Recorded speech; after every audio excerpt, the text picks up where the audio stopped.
Greetings, esports fans. We're in radiant Romania in the beautiful city of Bucharest for day 2 of the second season of PGL Wallachia. I am your host, Richard Lewis. Honored to be here, honored to be doing Dota, my favorite game in all of the world. And joining me, 2 of the finest minds within that game. We've got Fear and Lacoste. So happy that you're here for day 2, and now we're going to be breaking down everything that happened in our overly long day 1. Yeah, it's been great. Dota, like, expectations for this tournament after some of the teams did decline. I'm like, don't know what's going to happen, but it was pretty hype, The new ideas coming into a play.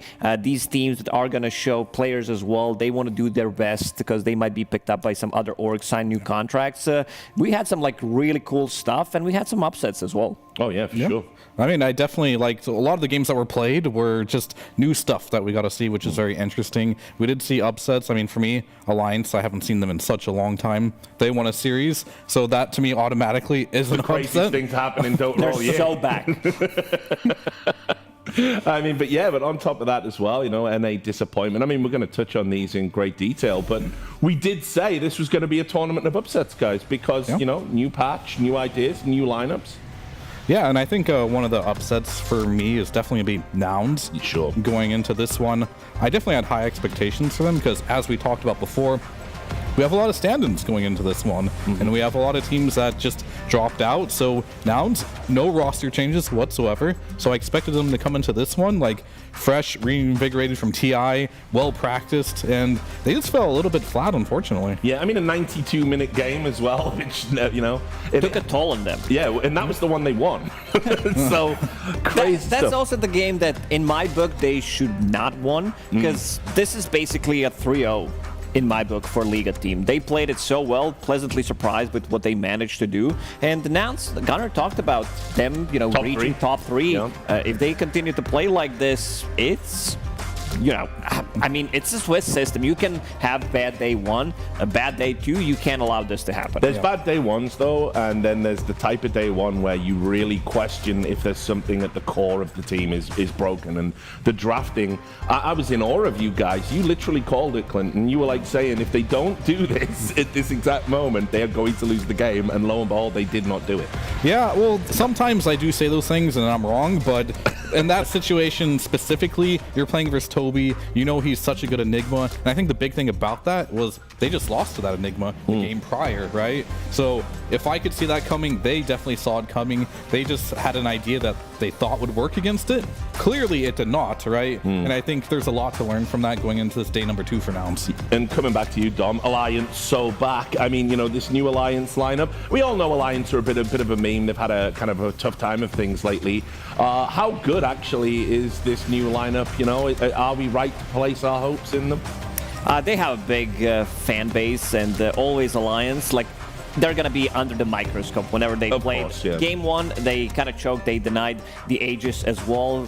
Through that game, had a big lead, but they managed to come back in the second and third game as well, winning the whole series. This lineup has a lot to offer, I would say. Desire, Skylark, these 2 players have played together for so long. Nande as well, in and out multiple times. Mobe, when he was playing for, what was the team called? Ancient Tribe. He was the best player in that team. So, team that does have a lot to offer, but might need slightly more time. Clinton, the real question is it worth 10K a day?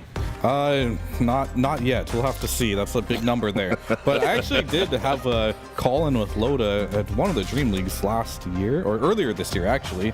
And I'm a little surprised to see that Loda's coming back in a more active role on the team, coaching. He's sitting down, pressing the buttons here. I'm not sure how long he's been away from that type of role on the team, but it's interesting to see some of these players that typically when they go into retirement, they usually don't come back, right? Yeah. And for Loda, he's back. He's in the drafting coaching position. Maybe this is what Alliance needs to get back on their feet. I mean, I will say, great aura around the team, and Loda, experienced competitor, played at the highest level under all types of stress and duress. You imagine he's going to be able to provide some good energy for them, and it's good. I think Dota's better when Alliance is doing well. It's just you haven't been able to say that for so long. It feels, Yeah, they've been missing from the scene for a really long time. No, we're Didn't missing. even what? The matchup is going to be, we need a Lions versus Navi. Yes. Oh, yeah, that would be the classic. It is so classic. Right, the other thing, obviously, it's a new patch. We wondered what the big changes were going to be. Clinton, you noticed a few things statistically on day one that caused concern. Yeah, I just wanted to basically go over that TI, right? There is a big list of heroes. We saw the same heroes over and over again. Then boom, the patch drops, nerfs a lot of those heroes, and then the first question comes to mind, which heroes didn't get nerfed enough, right? And I kind of like looked into that right here. And you know, the L1ga, it's still doing really well. Yeah. It's still 100% pick rate, 100% win rate as well. Shadow Demon 100% pick rate as well, but it's still at the 50%. Puck is the one that didn't do so well at TI. It's really doing really well in Wallachia Season 2 here. But the Sand King, not doing so hot here. This is a hero that got a lot of nerfs. It seems like it's enough nerfs to make it unplayable at this point. And Wind Ranger hasn't even been picked yet. Literally unpicked at this tournament. It went from one of the top 5 most picked heroes at TI to unpicked entirely. Slacks was deliriously happy, and I think he was up drinking all night. He was partying. He was It was so good for quite some time now, and people got kind of bored of it. It was so simple, so easy to play. Like the big change to Wind Ranger was when she got the extra attack range on her Whirlwind. Yeah. So you'd like get Dragonlance as well. You get neutral items. Suddenly you become a better gyrocopter, which is not what the hero is supposed to do. I think the big one for me are still Luna and Tusk. These heroes are still very viable. I thought maybe after the nerfs, they're not going to be picked as much, but the heroes are still very competitive. We talked about the Luna, one of the fastest farmers in the game, mixed damage, magical plus physical, is always going to feel good to play. And also the items that she's buying, the items also have not been nerfed, so she still feels really good to play now. Well, here's my contribution to the broadcast. I hate Puck. That's it. Right. The statistics were off the chart for this hero the other day. So we made a graphic. You can see Puck off.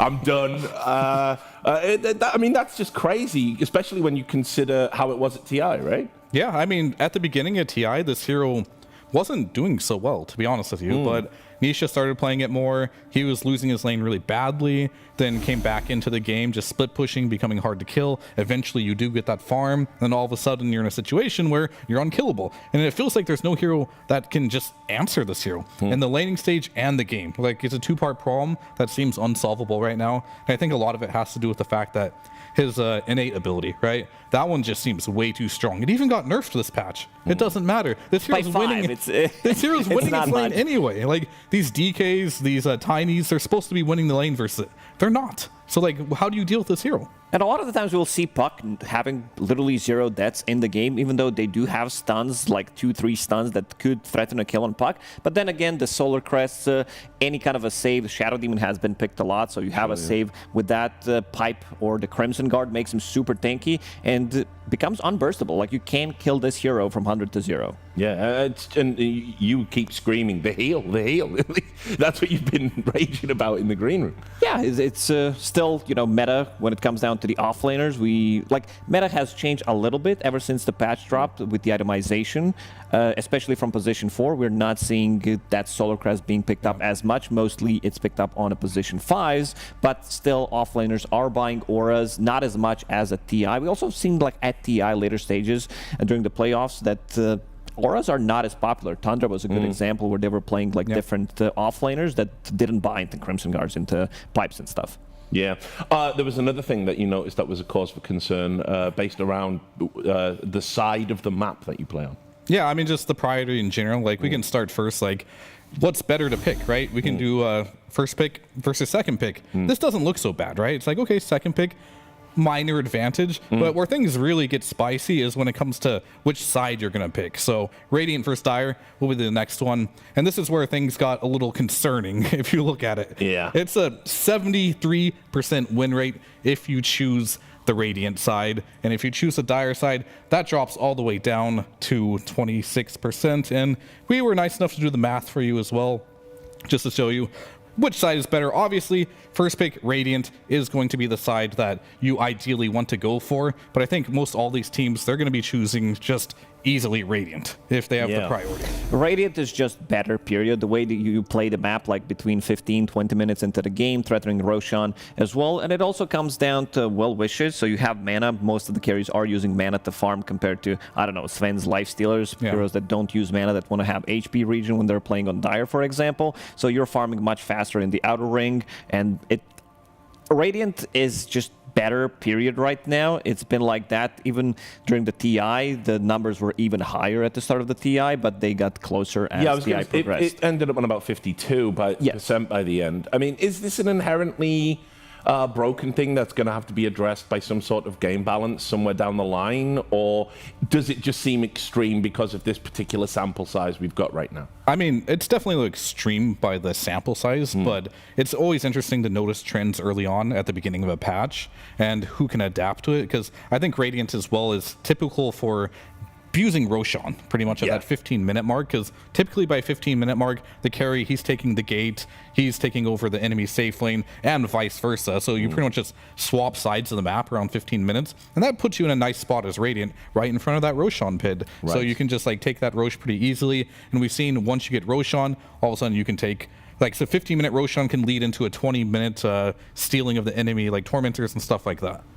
Anything to add to that? Yeah, it's just the way Dota has been. Dota has been figured out. One of the reasons why Falcons were so dominant. We've seen so many changes to the heroes, but we haven't seen any changes to the map. Map has been staying good. Like no XP, no gold formula has been changed. Stacking has been the same, pretty much slightly nerfed. But overall, you know how to play the map. You know the timings, and that's why I think also the skill level is getting closer, because everybody is trying to copy what everybody else figured out, and it's just which heroes you need to pick. But the map is the same. Okay, well, let's take a look at yesterday's results. This is what happened. Just in case you didn't join us, you should have joined us. It was awesome.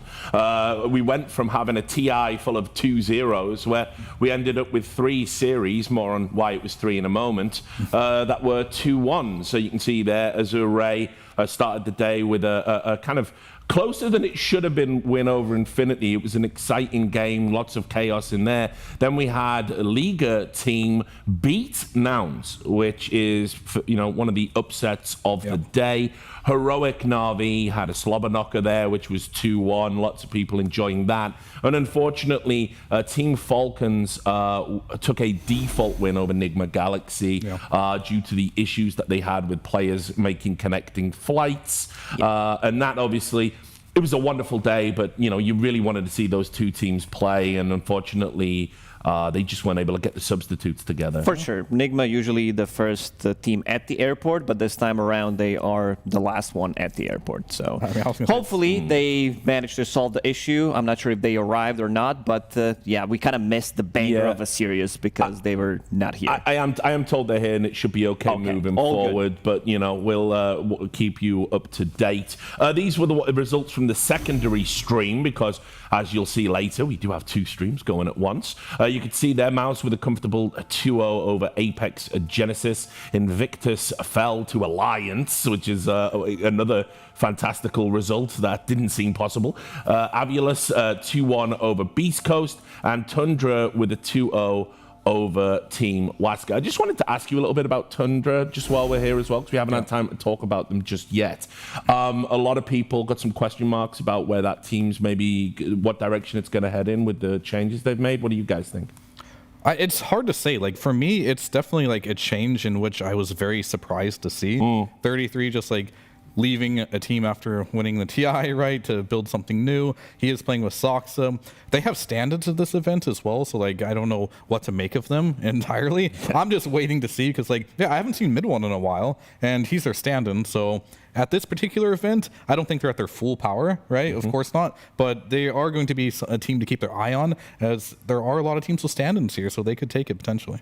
Yeah, 33, he could become the biggest Giga Chat in Dota, winning team with Tundra, then winning TI. If that goes for another team. Yes, and then he makes his own team. He's like, you know what, I'll make my own team, win TI with that. Right now, this is not at least with stand-ins, I wouldn't, but they're definitely top contender to win this one. They need to do well against Falcons, I would say. They need to do well against the Nigma Galaxy, which unfortunately are 0-1, but the team has a lot to offer. Saksa has been a beast at TI, Whitemon as well. When I was talking to Saksa at TI, he's like, I didn't even practice that much. I was playing a lot of Deadlock, and he still shows up, gets top 3. This guy's too good at Dota. Yeah, that's fair. You saw the standings pop up behind you as well. It's lots of 0s and 1s. It's binary.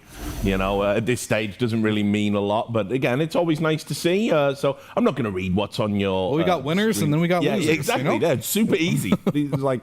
I love this. But yeah, you can see there's a couple of surprises over there in the O's and Ones and a couple of fans that at home are sad about it. This is the schedule anyway. These are the games that we're going to have. This is on the secondary stream. So if one of the teams you prefer to watch, it'll be over there running concurrently with the main stream. We've got Team Waska taking on Na'Vi, who will want to bounce back after that heroic game. Nigma Galaxy taking on beastcoasts. Nouns. Boy, do they need a win. Going up against Infinity, and Invictus versus Apex Genesis will be the starting game. Now, on the mainstream, which will be the games we are going to be focusing on here, you can see we're going to end with Tundra versus, I would argue, one of the surprises of the day, the L1ga team. That'll be intriguing. Team Falcons, the favorite for the tournament, going up against a rejuvenated Alliance. That's an intriguing matchup right there. Heroic versus Azure Ray. We'll talk about that a little later. But starting us off is AVULUS versus MOUZ. So let's start. Tell me about AVULUS, guys, because obviously, look, I'm a noob. I don't follow the scene. I'm washed, you know, all of that stuff.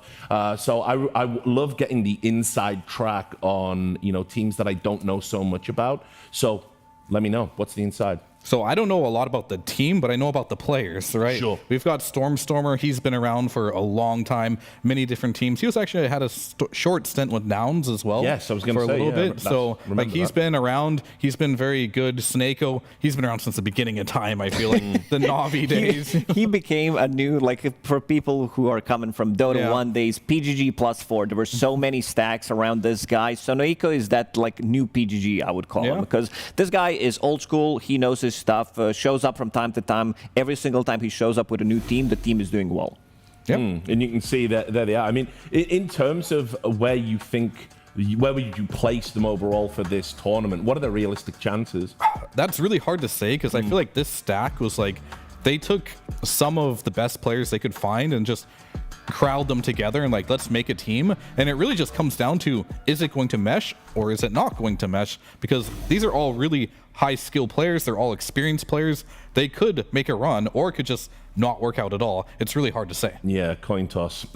MOUZ, obviously we know about them and TI and everything. And we did say on day one, we were a little bit surprised to see them, you know, kind of turn up and be here so soon with everything that's been going on. Tell me about them. This is a team that did stick together. They didn't make any roster changes. Relatively new squad, not very like... some of them did play during the DPC. That was their first showing with Yulnit Supreme. These guys are getting better at Dota. They also have their unique ways, like unique ideas how to play the game, which I really respect. You're not going to see similar picks when it comes down to other teams. But yeah, I think Yulnit is the big one for me. This guy, with each game that I see him play, is becoming a top-tier carry. Yeah, I mean, I really like their safe lane, as you mentioned, Olnit, and on top of that, Bengen, like, he plays Witch Doctor. Like, he's known for his Witch Doctor. He's the one and only Witch Doctor player in the scene right now, and that's kind of cool. And Olnit, he also has a very particular hero pool. It's been becoming a little more mellow as the years are going on, I suppose, but he likes playing these Bristlebacks, these Alchemists, these very tanky farming type of heroes, so it's interesting to see. I think they have, as Lacoste mentioned, a unique playstyle, and I think a lot of that does come from their safe lane. Yeah, on that note, when you start talking about unique play styles and you're at a tournament like this where maybe people aren't as cohesive or as well drilled, they're either new teams or using stand-ins or making changes because things weren't going so well at TI. Is there a chance for a team like MOUZ with an unorthodox play style to kind of get in and amongst it and maybe have a solid placing here? Yeah, I think for MOUZ, reaching top 6 here would be great success. This team... Wallachia season 1, they didn't do. I believe they ended the last place. Also, competition was much better, but I think this is a good chance for them to show because they're also going to be playing against some of the good teams that they don't get the chance to play against. You know, especially Nigma Galaxy coming back into the tournament, so they can also, you know, their own ideas can be like maybe the way Dota works is sometimes you steal some of people's ideas and try to add a bit of your own flavor to it. I think MOUZ is that type of a team as well that will use other people's ideas and make them better. Yeah, I mean, that could definitely be the case. And I think on the other side as well, we did talk about, like, there's these old teams and these older players like Seneko coming back in the scene. He's going to be playing versus the Alliances and Navis. I mean, he's used to these brand names, so he might feel at home as well.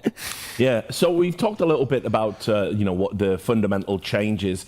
Again, I don't really know what happens at Dota tournaments in terms of when you have the day one and you go back to that hotel. What do you typically do, Clinton? Are you immediately poring over the demos, poring over the stats, looking to see what worked for everybody? Are you prepping against a specific opponent? What's the process? I mean, it really depends on whether you won or lost in that day, right? Like, if you win, it's more so prepping for your opponent, right? Because there's not as much you need to look inwards about. But if you lost, typically it's better to look at what you did wrong first before you address your opponent, right? But either way, you need to spend more time on that. But yeah, after day one, you definitely go back. You start thinking about strategies. You start preparing for the team that you are going to play against. You talk about your own strategies. You polish them. Maybe you do a couple mock drafts to make sure like you didn't forget any like variables and like the drafting equation there as well. So yeah, lots of time spent just talking about the game. Yeah, you read the patch notes. You have your own ideas. Some of it, like, because you didn't have too much time to think about the patch. Maybe you played like 10 games, couple of scrims as well. So you think some of your ideas are going to work. You lose the game, and you need to go back to numbers. You need to see what others are doing to see what you actually. Sometimes your idea of Dota could be wrong based on like only having few days to adapt to new situation, new patch, and sometimes all it takes like figure out, okay, we should stop picking these heroes. Maybe you picked the Wind Ranger, which was the only hero that, here it was not picked, but let's say you picked it once, suddenly you're going to realize, the hero has been nerfed way too much, so we need to pick different heroes. Well, I mean, the beautiful thing about like just these early patch days, and you're talking about maybe we're not doing the right thing. Maybe nobody's doing the right thing right now. That's also true. Yeah, exactly, right. Yeah. So it's just kind of like talking about. There you go. There's one of your pet peeves. We've got the Flex Bristle in immediately. Spoiler alert. Yeah. Oh, sorry. Is it not on the screen? My bad. Yeah, not yet, but that is definitely so. But Bristleback is a hero that he does love playing this hero. There it is. That's okay. I'm not getting fired. Not today. Not today. Yeah, I mean, this is a hero that I mentioned that Olnet is very good on as a carry, but we've seen it in the support role, and you're not a fan. In the off lane, I'm 100% not a fan of the position 5 Bristleback. I have yet to see in a competitive game this hero win a game, and I've seen 4 games of it. So that's enough for me. Yeah, no, I totally get it. Like me and Dom are still believers. We're believers in the theory, though. It's like I said, it's a wonderful idea because again, you think about the Snot Rocket and how it can, slow everybody down and, take away all the armor and all of that stuff. There is something there. It's just no one's executed it yet. You mentioned Yolnit that he could potentially play this Bristleback as a carry. Immediately, AVULUS goes like, you know what? You're not going to be playing that as a carry with Viper pick, so shuts him down. So we're most likely going to be seeing position 5 Bristle here. Really surprised to see the Viper, actually, because, I mean, I've seen a lot of people saying it's, and it's pretty strong right now with the break mechanic and everything. Yeah. I mean, you never know. Maybe Olnet has the tech. Maybe he's going to go Manta on Bristleback, and that is the one way that you can deal with Viper. Oh, okay. Manta is a terrible item on Bristleback, but it is the counter to the break mechanic, because that's the only way you can dodge the Viper Strike is by Manta dodging it. These are some interesting picks coming out. This is a fast draft. Yeah. It is. I feel like I hadn't seen a Phoenix for a while as well. I also feel like I haven't seen any stuns in a while in this draft. Viper, Phoenix, Bristle, Storm, Keeper of the Light. It's like MOUZ, again, we said their own unique ideas how to play the game. Storm Spirit, Keeper of the Light, some of these old school combos are coming back. Yeah. Yes.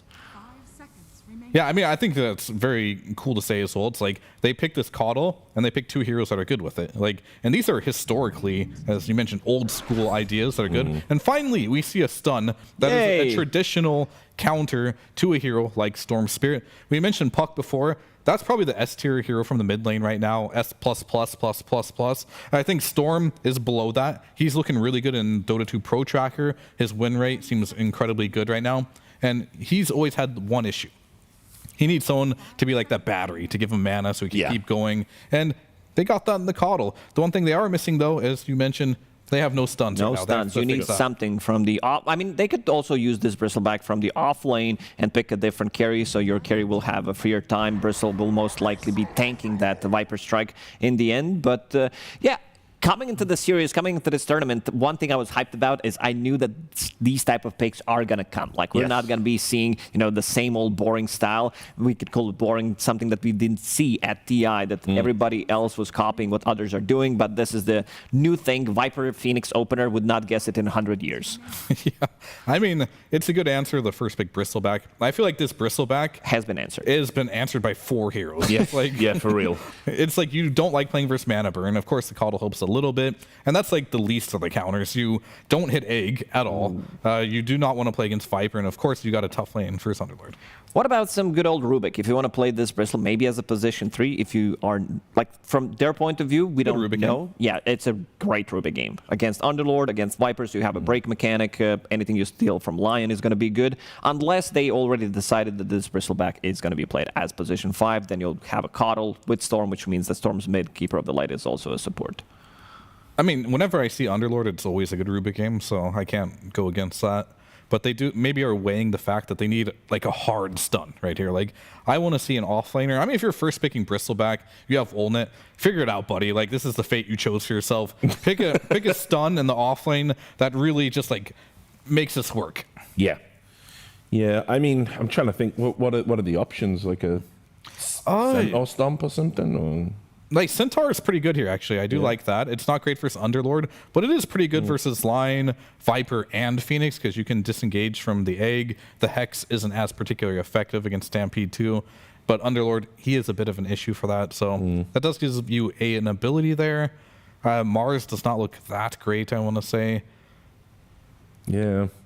It's tough. You can see they're using the time. They're doing the same thing we're doing. I would just like to see some lockdown. That's it. Like, the other team, after seeing Viper plus Phoenix, they picked Lion. So even with just Lion, you have enough control. But then they added Underlord on top of that. So they're good to go. And they will be needing some, like, carry something that is going to maybe deal with this Bristleback, deal with the Storm Spirit. But I do like AVULUS' draft. Oh, that's a hero we have not seen in a while. That's like a budget version of Centaur, like single target Centaur. Yeah. Gets you out of there, same idea, but this is much better for like the team fight aspect of this game. Like, you can just get the vacuum in there. Vacuum wall. Yeah. Vacuum wall. Love into the combo. Storm, who potentially can get an Ags, which could be really good. Bristleback with his Ags as well. Lots of combination there. Yeah. Vacuum into nothing. Vacuum into blinding light. You first, crunch them, then push them away. When the Ags come online, we'll see it. Yeah, with the Storm Spirit, it could be good. Yeah, I mean, if Storm gets Ags and Bristle gets his Ags as well, it could be, like, if you're grouped up, that's an ultra kill right there at Rampage for sure.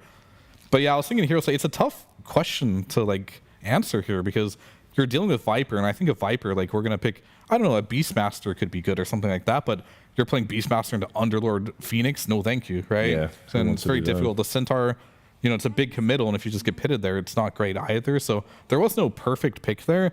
And as Lacoste is mentioning, it does not fix their stun problem at all. It helps them more with team fight. And this is a big reason why we have not seen a lot of this Coddle, Bristleback, Storm like combinations, because it's kind of hard to like pick a hero on that last slot there.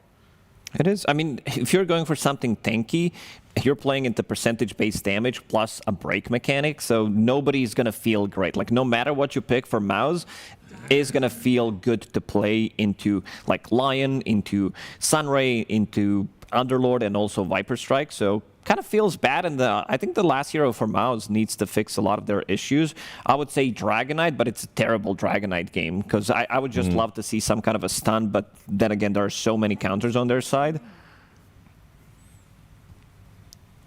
It's definitely not an easy pick here, and they need to decide. Like, I still kind of just, even though it's a bad Bristle carry game, it's just a bad Bristle game in general. Yeah. So it's like, you got to put it somewhere. And I feel like you do have a specialist in your safe lane with it. So if someone's going to figure out how to play into a bad game, it's going to be your specialist, right? So I do want to see that in this particular game. So we'll see here. And what support thing is it going to be? Is it support or is it carry? If you want to go like all in, no stuns, I'm down for Medusa. You have Keeper of the Light as well. Yeah, but the Keeper of the Light Ags as well, you know, and the Medusa ult and everything. Whatever. Who needs the stun? I mean, it'll be a support. Okay, so they're going to go down that route specifically, and I think this does help a little bit in that regard. So moving forward here, let's see what the last pick is going to be of the game here, going for AVULUS. And they just need a carry now. You know you're against carry Bristleback, and you are laning versus a Darkseer. What will the choice be? 5 seconds remaining.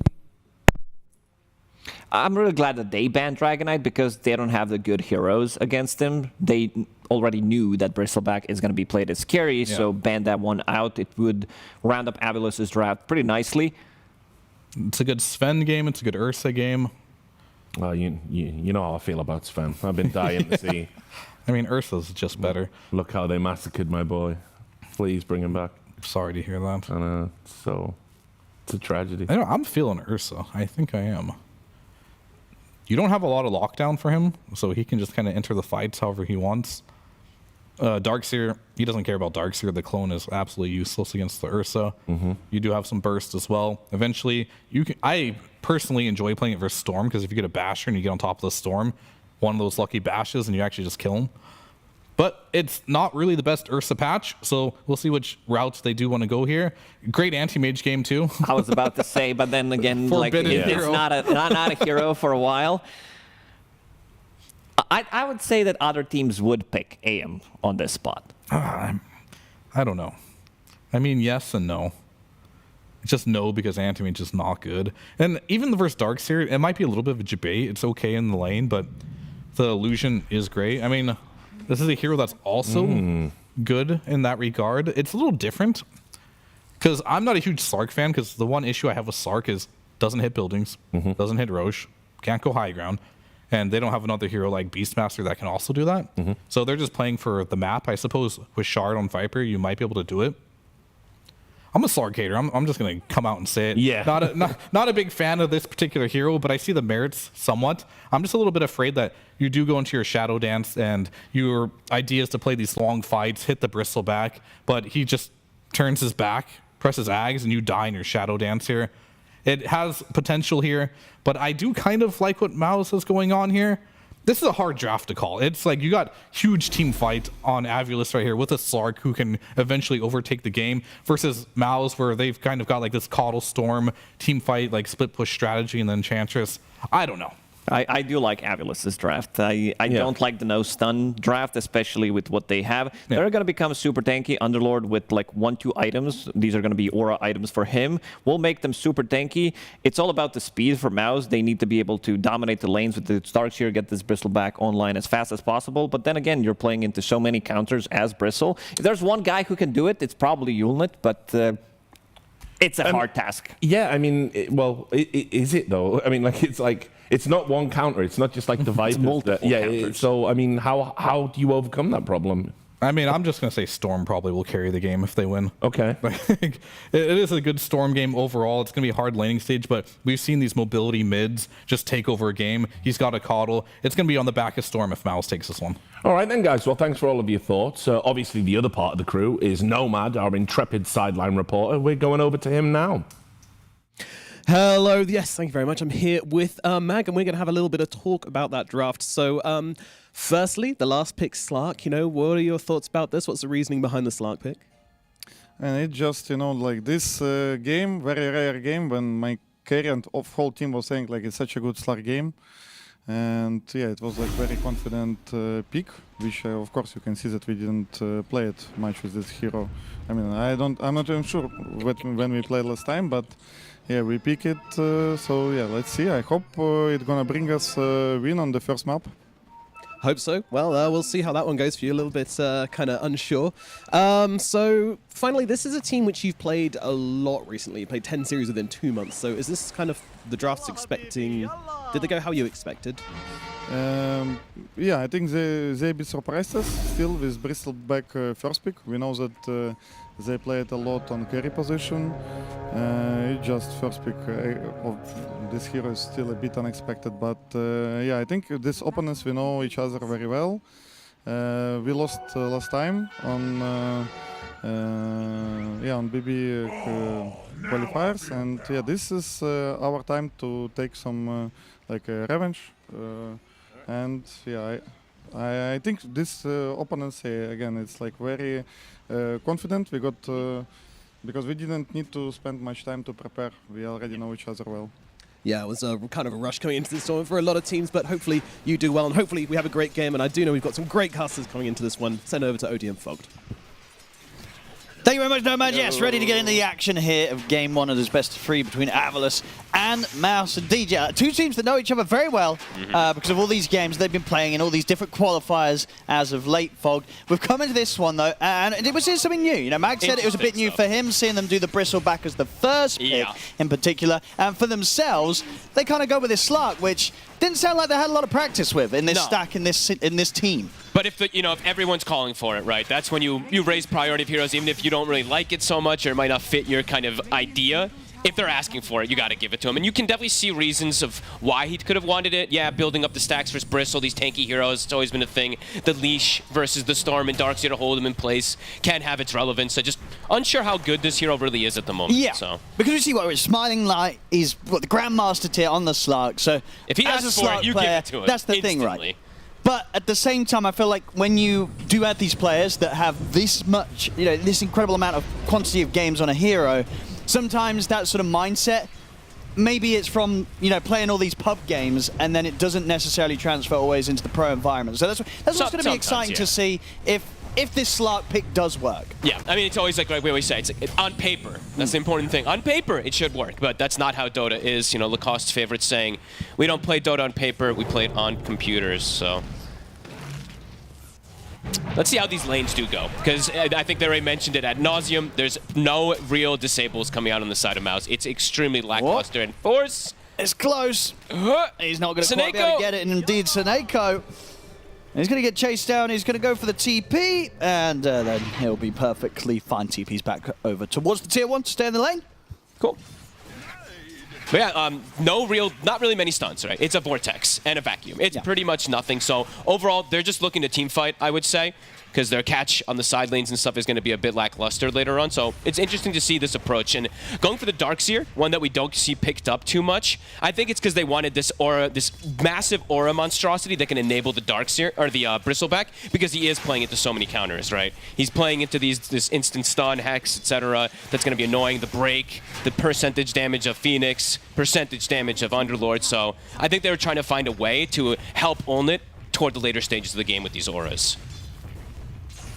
Yeah, I mean, kind of looking at both sides, I feel that I think the panel sort of talked about it, when it comes to a specific hero that has the potential to pop off the most, it's kind of for MOUZ, what's the Storm, and then for AVULUS, if indeed this is going to work out to be a good Slark game, it would be the Slark from Smiling Knight. So I guess the question is, when you look at the two drafts and what both are up against, do you have more trust in this Slark popping off and carrying everything, or you have more trust in MOUZ's Storm popping off? I mean, probably the Storm, sadly. Yeah. But I would say that I'm a little bit liking the AVULUS draft a bit more, but it's hard to tell because it's going to be up to these big team fights and everything. And the one thing I really do like is the multiple synergy coddle. I think this is actually super awesome, and I think Recall can catch people completely off guard. This ability, in my opinion, it's not broken, but it has some crazy hidden potential because you can teleport yourself with the Recall. You can teleport, you can bring a hero as well. It's popping the chakras and everything once you've got the shard. So.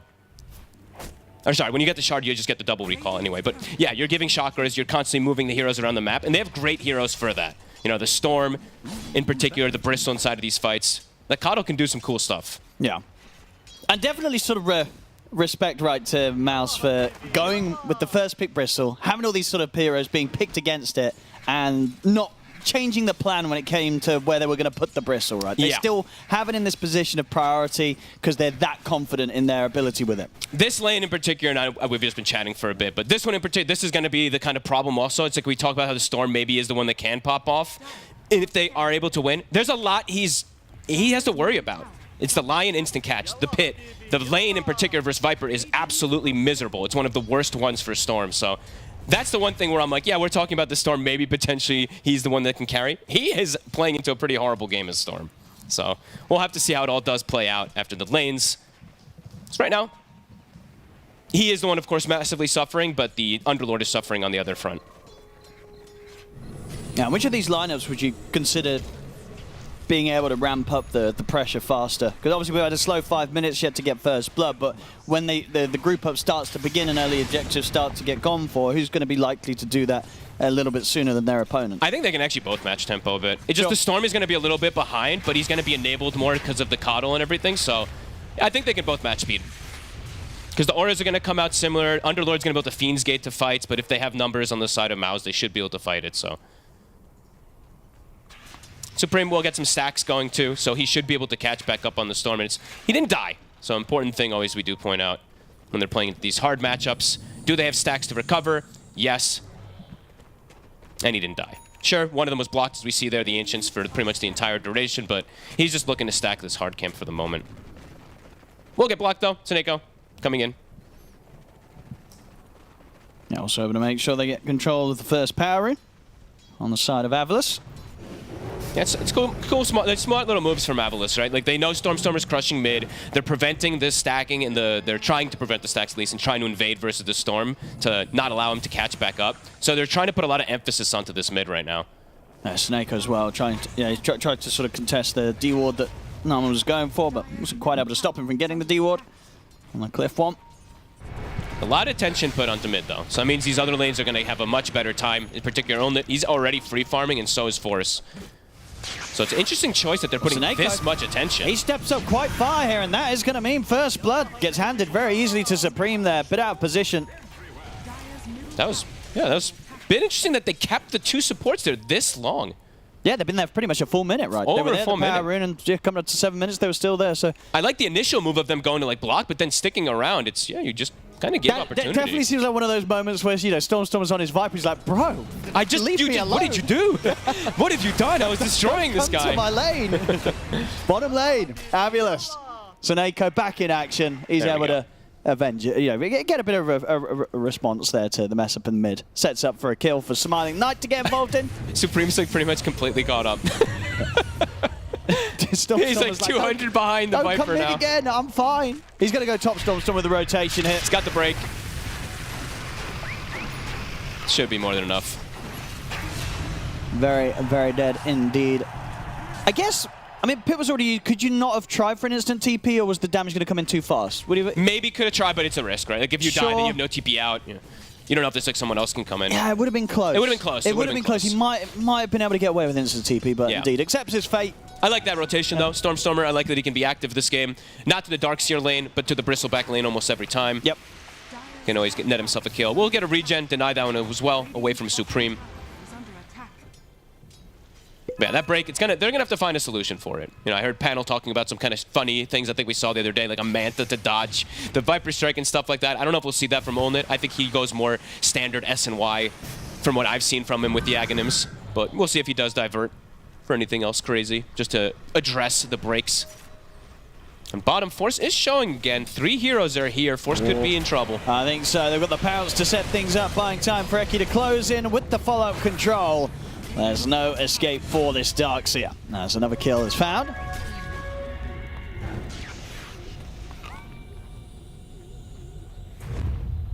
Sorry, Slark. He's not getting...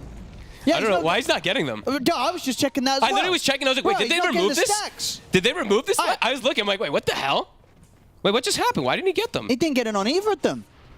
What? It says to permanently steal. You don't have to get the killing blow. No, I was super confused. I was literally, my brain stopped working for a second. But what? Maybe he was just outside the range, because the range is very tiny. Dude, he was attacking him. You do have to literally be. Can we get a replay? Yeah, can we get a replay? Stormstormer dies mid. Good rotation. I mean, these two now, they're making the nice double rotations, not giving up that kill. Should be able to finish this tower, and they might actually get another kill. Yep. I tell you, this would be the ultimate Chad move, as the kids say. If the Slark wins the game and the stacks don't work, the permanent Narman stacks. Doing a recall. Could make a play down here. I'm gonna keep trying. I don't know what the. I mean, the radius is very tiny. Yeah, like you have to be on top of them. I mean, I don't know, but his 300 is not that tiny. Because even if you like hit them and then you step back a little bit, I don't know, it's pretty I tiny. mean, maybe I'm blind. It's I don't pretty know. tiny. I mean, both of us went through the same exact thing. I was No, sitting there we in did, my... we kind of I'm paused, sitting there, hold like, up. what is happening? I'm We like, huh? I look at the observer also. He's like mousing over. He's like, what? We'll see. We got a replay. Okay, let's see. We got a replay. Did something dispel it or something? I don't know. No. It's just. I know, I'm just... I think he stepped back. I mean, maybe it was 301 range. It might have been 301. It looked actually kind of close. 301. All right, whatever. We'll find out. We're that was weird. definitely, unless the game goes horribly wrong for them now. I mean, at the moment it's going pretty good, 5-1 and 2K lead. So very likely that we're going to see Smiling Light get himself in situations where he's going to kill people. Yeah, We'll see if we'll those keep tabs stacks on add up. Also, keep a track on the numbers because it sometimes could be like a UI issue, and he actually is getting the benefit. So you do. Oh yeah, let me just do the math Do of his the math agi to see gain if and the his agi base starting. gain. Shut the hell up, Owen. Force. Yeah, he's very still down. down. He got the. He was just outside. He was out of range. Okay, we're good. It We're was good. actually 301 radius. It looked like he was right on him, I'm though. telling you, it's a tiny. You have to be on top of them. Fair enough. You are the Slark master. Yeah. Top. They're Honestly, actually making a quick they should move. buff that. It should not be that small of a radius. Anyway, back in action. This is smart. They have the defusal. He's got Shadow Dance. Should be able to make his way out of this. This is a very early defusal and very strong versus both the Bristle and Storm. So far, AVULUS, liking the way that they're playing, and they have tons of answers. They're as they've playing said. really fast. They have so many taking counter these picks. towers. I guess at this stage, MOUZ, like, who do you turn up with to try and hold these objectives? It's Coddle and Darkseer, pretty much. You don't really want to bring your... I don't know, bringing your Storm... You can probably go for ganks. It's still not the easiest of things. Stormer. I mean, he gets the tower. You know, job done. Mission complete. He got attracts blasted. the attention of 4 people, yeah. All right. You know, he'll take that. Space created by the Viper. I can't believe he finishes off the tower. Nobody denies it in front of him. All right. Stacks being made. On it. How close is he? 2 components. Radiant's bottom tower is under attack. But let's see how they match the this counter picks, really. It is what it is with the AVULUS getting this many to be able to gank and control. So for MOUZ, it's the only way they can make aggressive moves is if it feels like if his Storm is there. He can be there in most situations because of the recall, but it does feel like it's very limited for them to make moves early. Besides just like four-man or 5-man team fights, unless they have the Storm there every time, because they just have no stuns. So it's tough to make these extra little plays. And I'm seeing double Mage Slayers being queued up on the cores of AVULUS, and I'm probably going to see a lot of auras as well, of course, from that Underlord, so Pipe, Mech, Greaves, etc. Crimson. So it's going to be a lot of damage negation versus the Coddle, the Storm. Well, the Darkseer's, I mean, his Pipe will come out at not at the same time by any means, but at least he'll have that, but it's not going to block as much. I said this is a pretty terrifying smoke. Whoever they find is absolutely dead. Oh, yeah. They want Supreme. Does he They break do. out That of would it? be the big catch, and they're going to get it. He's going down. Very, very dead. Don't even use the finger. Eki saving it for the bigger target. They knew that was a free kill. He's having a good game now on Eki. He is, what, 1,400 towards the blink. He's going very well. This is a beautiful start from AVULUS. 13 minutes, 3K gold lead. They're taking these towers. Meanwhile, MOUZ, they themselves have not quite been able to pull together any sort of pressure. No. Haven't been able to take any objectives. Concerns for MOUZ, really. It's a slow start. Yeah. Slow start, and their lineup is pretty much, it's all about like team fighting. And if you start falling behind pretty fast versus this type of lineup, it's going to be hard to kill some of these heroes. You know, Viper's durable. Slark has ways to protect his allies. Same thing for Underlord, so... See if they can try to outnumber them and maneuver a little bit better around the map in these next few moments. AVULUS is just getting, feels like everything they want. Ship down here. Got Eki. Oh, nice try. Yeah, couldn't quite get the range in for that, but turning up and defending their towers, indeed continuing to make that bit more difficult for MOUZ to be able to claim any early objectives this game. Hard for them to commit onto something like Jebe. They're just tanky. The 3 cores are very, very durable on the side of AVULUS right now. And they're just going to get down. The Mage Slayers are pretty much done on both of them, I believe. Stormstormer also has Dragon Lance, so getting even tankier, getting even stronger. Chet defending these towers. Looks good, and Slark overall can just play inside the enemy jungle, kind of steal camps, steal some farm while they make these aggressive moves with the other heroes. Yeah, really, so far so beautiful. good here for Smiling Knight. Their only real mistake so far in AVULUS was just, I mean, honestly, Seneko, that one play, the first blood. Everything else has been crisp. Well, they try and jump Eki, but he's quick with the Hex.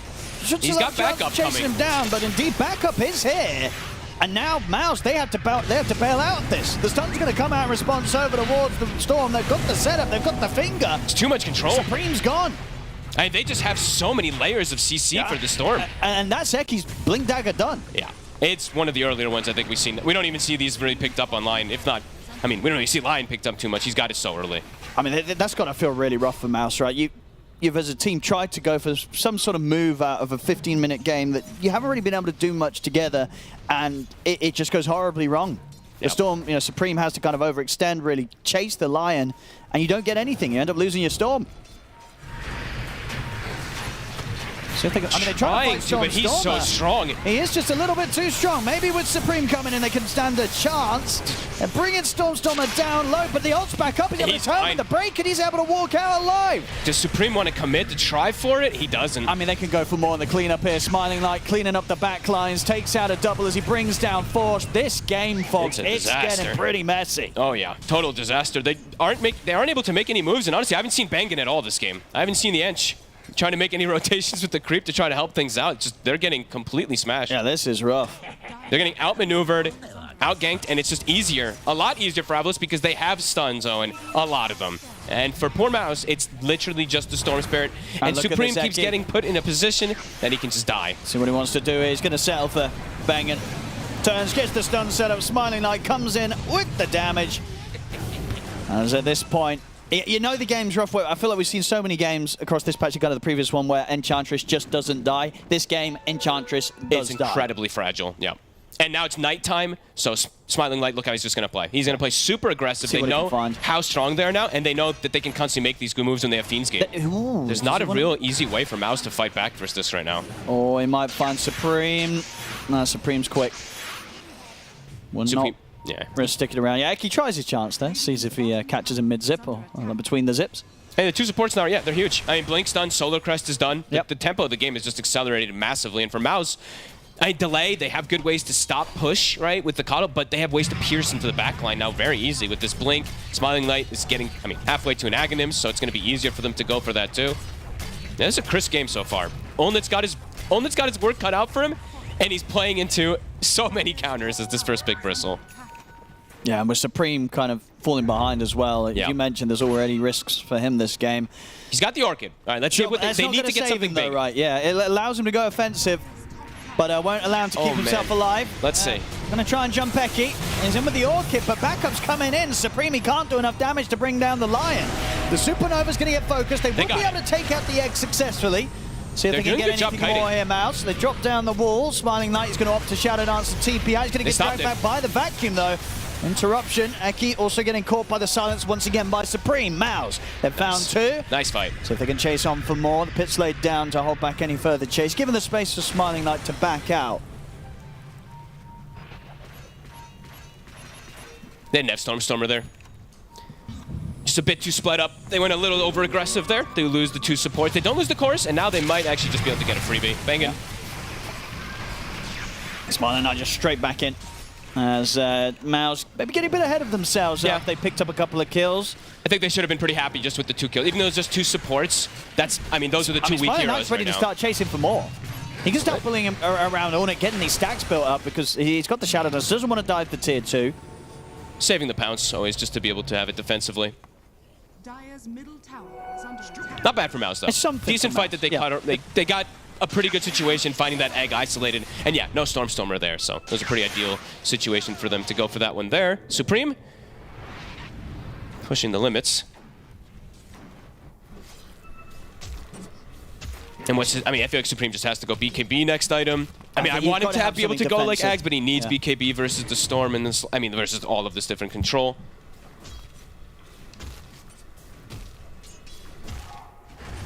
And they are starting to get some stuff, right? The pipe is finished up on Forest. Once he gets the mech, also they at least have the match versus that Underlord. So, the team fight for MOUZ, if they're as a unit, it's still strong. It's just if they start getting picked off even 1 by 1 and stuff, it's going to quickly become problematic how they can actually take a fight. They need the squad. AVULUS, however, can do a little bit easier of kind of duo pickoffs and stuff like that. They're bringing at least 4. They've got the Fiend's Gate at the ready right now, too. Oh, they're going to need to jump on the Dark Side, but Force is pretty tanky. Going to drop the finger, see if they can burst through him. Backup coming in through the gate. They get the jump in over towards the Cole. That'll be an easy one for Smiling Knight as he takes down Narman. Force might be able to just get out, though. We'll take the TP. Okay, we'll just TP. So, heads up move. They thought he went through portal, maybe. AVULUS playing fast.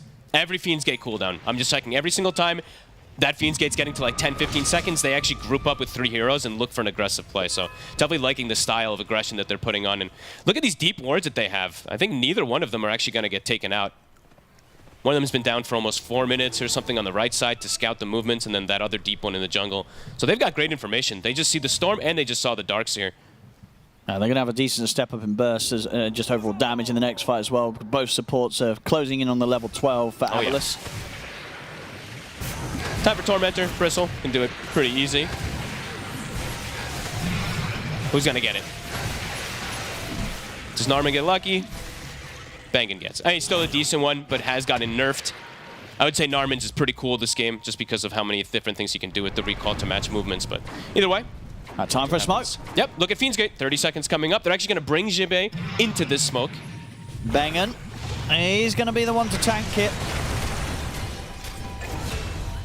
Easy pick off though still for AVULUS. The mana drain kill. You love to see it.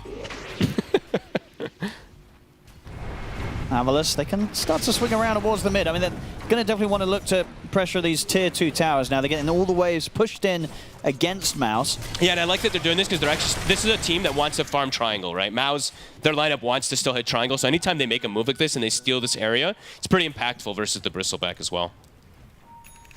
Because only has a couple of these, a couple of these creeps to farm, and they're actually being taken from the Storm, so whenever they take over that area, they're preventing a lot of farm from him. And they're just going to stick around here for now with the 2 heroes. A DD, or an amp damage, whatever you want to call it. Smiling Knight. A fresh gem also picked up on him, so they're really looking to ramp up the pressure. And he has his Ags, so... Hold it. See if they want to go for him. They're going to try and get some damage in. Smiling Knight starting things off. Popping the Shadow Dance straight away to not get interrupted by anything else coming out. Another pounce forward. Will make the connection, but cannot stick around to keep doing the damage himself. He's in. Now with the backup, they can return as they get the breakdown onto the Bristleback. And he's Supernova's dropped. Allnit is dead. And the tier 2 tower should start to fall there in on mid. They've got the fortification, MOUZ. Really smart from AVULUS, right? It's like they're literally just preventing the Bristol's like, only like, I need to go there to farm. I need to find these ancients, but they're just waiting for him there. And the vision at the moment for MOUZ, it's lackluster. So yeah, he just walks into 4 heroes. Yeah, Team tries to help, it can't. Yeah, just continuing to get what they want from the map. As MOUZ not able to do too much to slow them down from taking these objectives. They're trying to at least stop the net worth lead growing too greatly. They are getting farm, but still that 6-7k lead persists for AVULUS.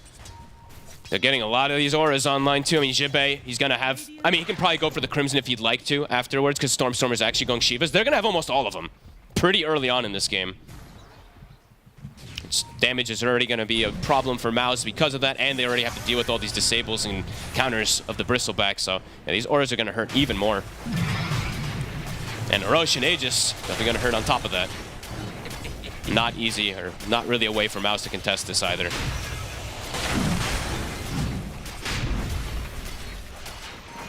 Yeah, just focused on trying to get their next round of items, MOUZ. BKB's nearly there for Supreme. It'll make him probably not die in the fights, but will he be able to kill heroes? Their damage is becoming pretty non-existent. Probably during the BKB, Supreme should be able to take out at least one of the supports, right? He has to.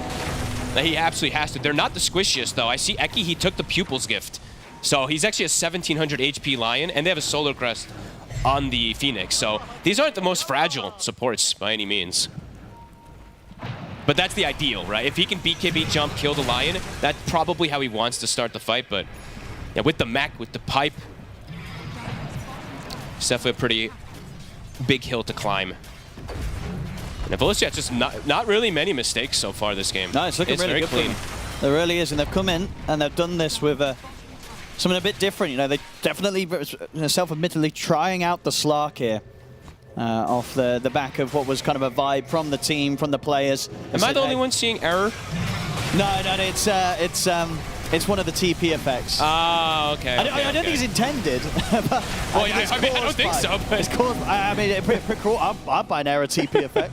Well, I saw it yesterday from like a Pango as well too, so I thought it was his innate, but I think it is actually. Yeah, you're right. It's one of these TP effects. Dude, that would be great. Yeah, obviously the Pango innate is the question mark. It's the question mark. Imagine it was error. Error. Yeah, that'd be pretty hype. That would be hype. But unless, because I think it's like a team banner TP, unless there's a team error that I'm not aware of. Oh yeah, maybe that is what someone's design. Like a team? Their TP. You're insulting this team. How do you not know team error fogged? Come on. My bad. Radiant's middle tower is under attack. Oh, still 3.5 minutes with this Aegis. They can look to take this final tier 2 tower top, probably AVULUS. We'll go for some kills. Bottom. Eki, it's got the opening. Eki's playing so well. Yeah, this line looks great. This line is owning. Yeah, we get, we were asking for stuns. There's pucks in every game. Lion on the rise, the stonks. That's true. All these Let's go, baby. These puck pickers better watch out when they're playing up against AVULUS and Eki. I can imagine if there's a puck in the match, Eki's going to be dealing with it. The panel even mentioned like this morning, they're like, all we want to see is some more stuns, please. We're getting no stuns in these drafts and stuff. Yeah, Eki's honestly killing it. In the right place at the right time.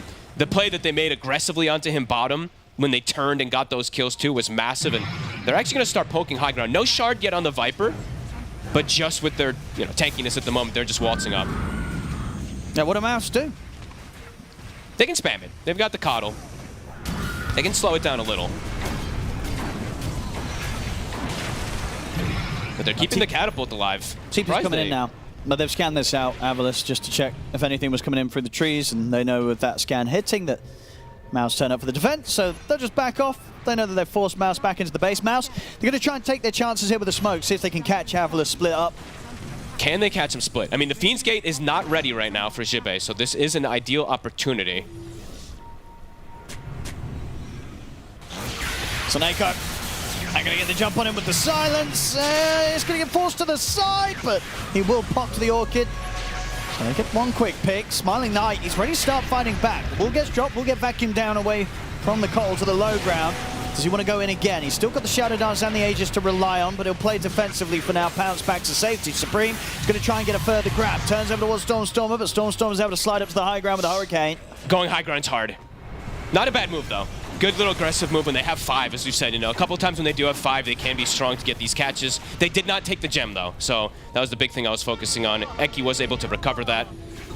And now they're going to look to go back in. Phoenix is respawning. Oh, and that was 2 wards were actually dropped down in a very similar position there, so yeah, easy gold. Yep. I mean, those are the team fight wards, You want to fight with vision, so yeah. Sometimes it happens from the supports. They're both doing their job. Good job, supports. Just too good of a job, because now you get them both dewarded. Supreme. He's got the BKB ready. Eki is in. Boy, he is. Did he get caught by the silence? Can they keep Eki alive through the silence? They can't. Eki will fall. Supreme keeping his distance. Maybe consider if they want to go back in again. A little over-aggressive this time from Eki. He's feeling himself for sure, but blinking into 5 does force a Storm BKB. So they could actually get a move after. They've still got 30 seconds on the Aegis. Yeah, they could actually get a catch in 70 seconds. So maybe this sacrifice could end up being worth it if they find Supreme during the downtime. Let's see, does he want to go for some crazy players, Smiling Knight?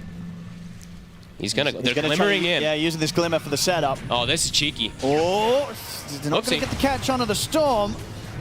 So we can look towards something else instead. Aegis, 15 seconds till expires. Supreme's gone in, he's got no mana! He's 200 mana. He's going to get buffed up just in time by Narman, giving him enough to jump out to the side and get away from this. And that was risky. It pays off though. Supreme able to tease around with them, get out. See how the rest of the team can do. Stormer up on the cliff, quickly forces down with the Hurricane Pipe. Aegis reclaimed. Storm is resetting. See if they can make the jump. They're recalling Storm. They're trying to do everything here, AVULUS, to keep Stormer safe, but the impetus damage is coming in. Here comes Supreme. And force away, Supreme trying to make the jump over towards Eki, but Eki's too speedy, he's zooming around. Supreme had to turn over towards Storm's still alive, but they had to back off now with the supernova laid down. MOUZ pulling the fight back towards their side of the map, towards their base. AVULUS aren't going to chase. They'll try and poke back in onto Jibe, getting him with the slow from Bengen. And they're getting replenished constantly, but they're running out of steam anyway. Supreme can't quite commit for these kills, just too much sustain. Pipe, Mech, Sunray, just keeping these heroes up. Stormstormer's back up for fighting shape. See what he can find, trying to get the catch onto Unit. Eki, he can do it. The stun's there. And he's facing forward. Fuse gate's laid down. They've got the break. They've easily got the damage. Eki getting the catch once again. That's the carry gone. And you know what? The death that he had before, that's the back from hell. The debuff duration, the stun and the hex last longer when he comes back to life on the Lion. So that extra bit of disable from his suicide may be coming into play. Wild stuff. Tower's going down. Stormstormer. Eki, another catch. And possibly another kill. Is there any saving of Bengen? There is not. And Smiling Knight is ready to go for further targets. They get the Viper Strike down towards the Dark Seer. Smiling Knight takes out Narman. Seneko finishes off Force. 4 dead. More than enough space for AVULUS to break the base, take this bottom set of racks. And Stormstar, he's ready to start poking on the tier 4s with the shard. Yeah, it just came out. They want to look to end this. He's stacking up both towers. I mean, they've got to buy back. Forces in with his. Obviously, Unit wants to wait it out. He'll be back up naturally in a second, but one tier 4's already gone. Oh, and this is so nice, too. Eki can just replenish Stormstormer while he gets the push going, so he has mana to keep fighting. And they'll chill out. They don't want to take any risks. Oh. Whoa, whoa, whoa, whoa, whoa. Whoa, whoa, Supreme. Careful. He's trying to get some sort of catch here against AVULUS as they retreat. They have all... He's got an AC now on Jibe. They literally have... I mean, they don't have a drum, but they have all the big auras at this point. They do, yeah. But AC on Jibe, they've got the Shivas, Pipe, Mech. They've got pretty much all the big ones. It just sounds like a nightmare for MOUZ to try and fight into this. Especially when you're at this deficit. Like, yeah, your heroes just... You don't have catch, you don't have control, and your damage is just... It's not enough to go through all this. And there we go. Now we have the drums and the boots of bearing, so... Pretty much every single one of the auras. Now they just need a Vlad's. Get one of those up on somebody, but either way. Feeling their strength. Jibe throwing out the tip.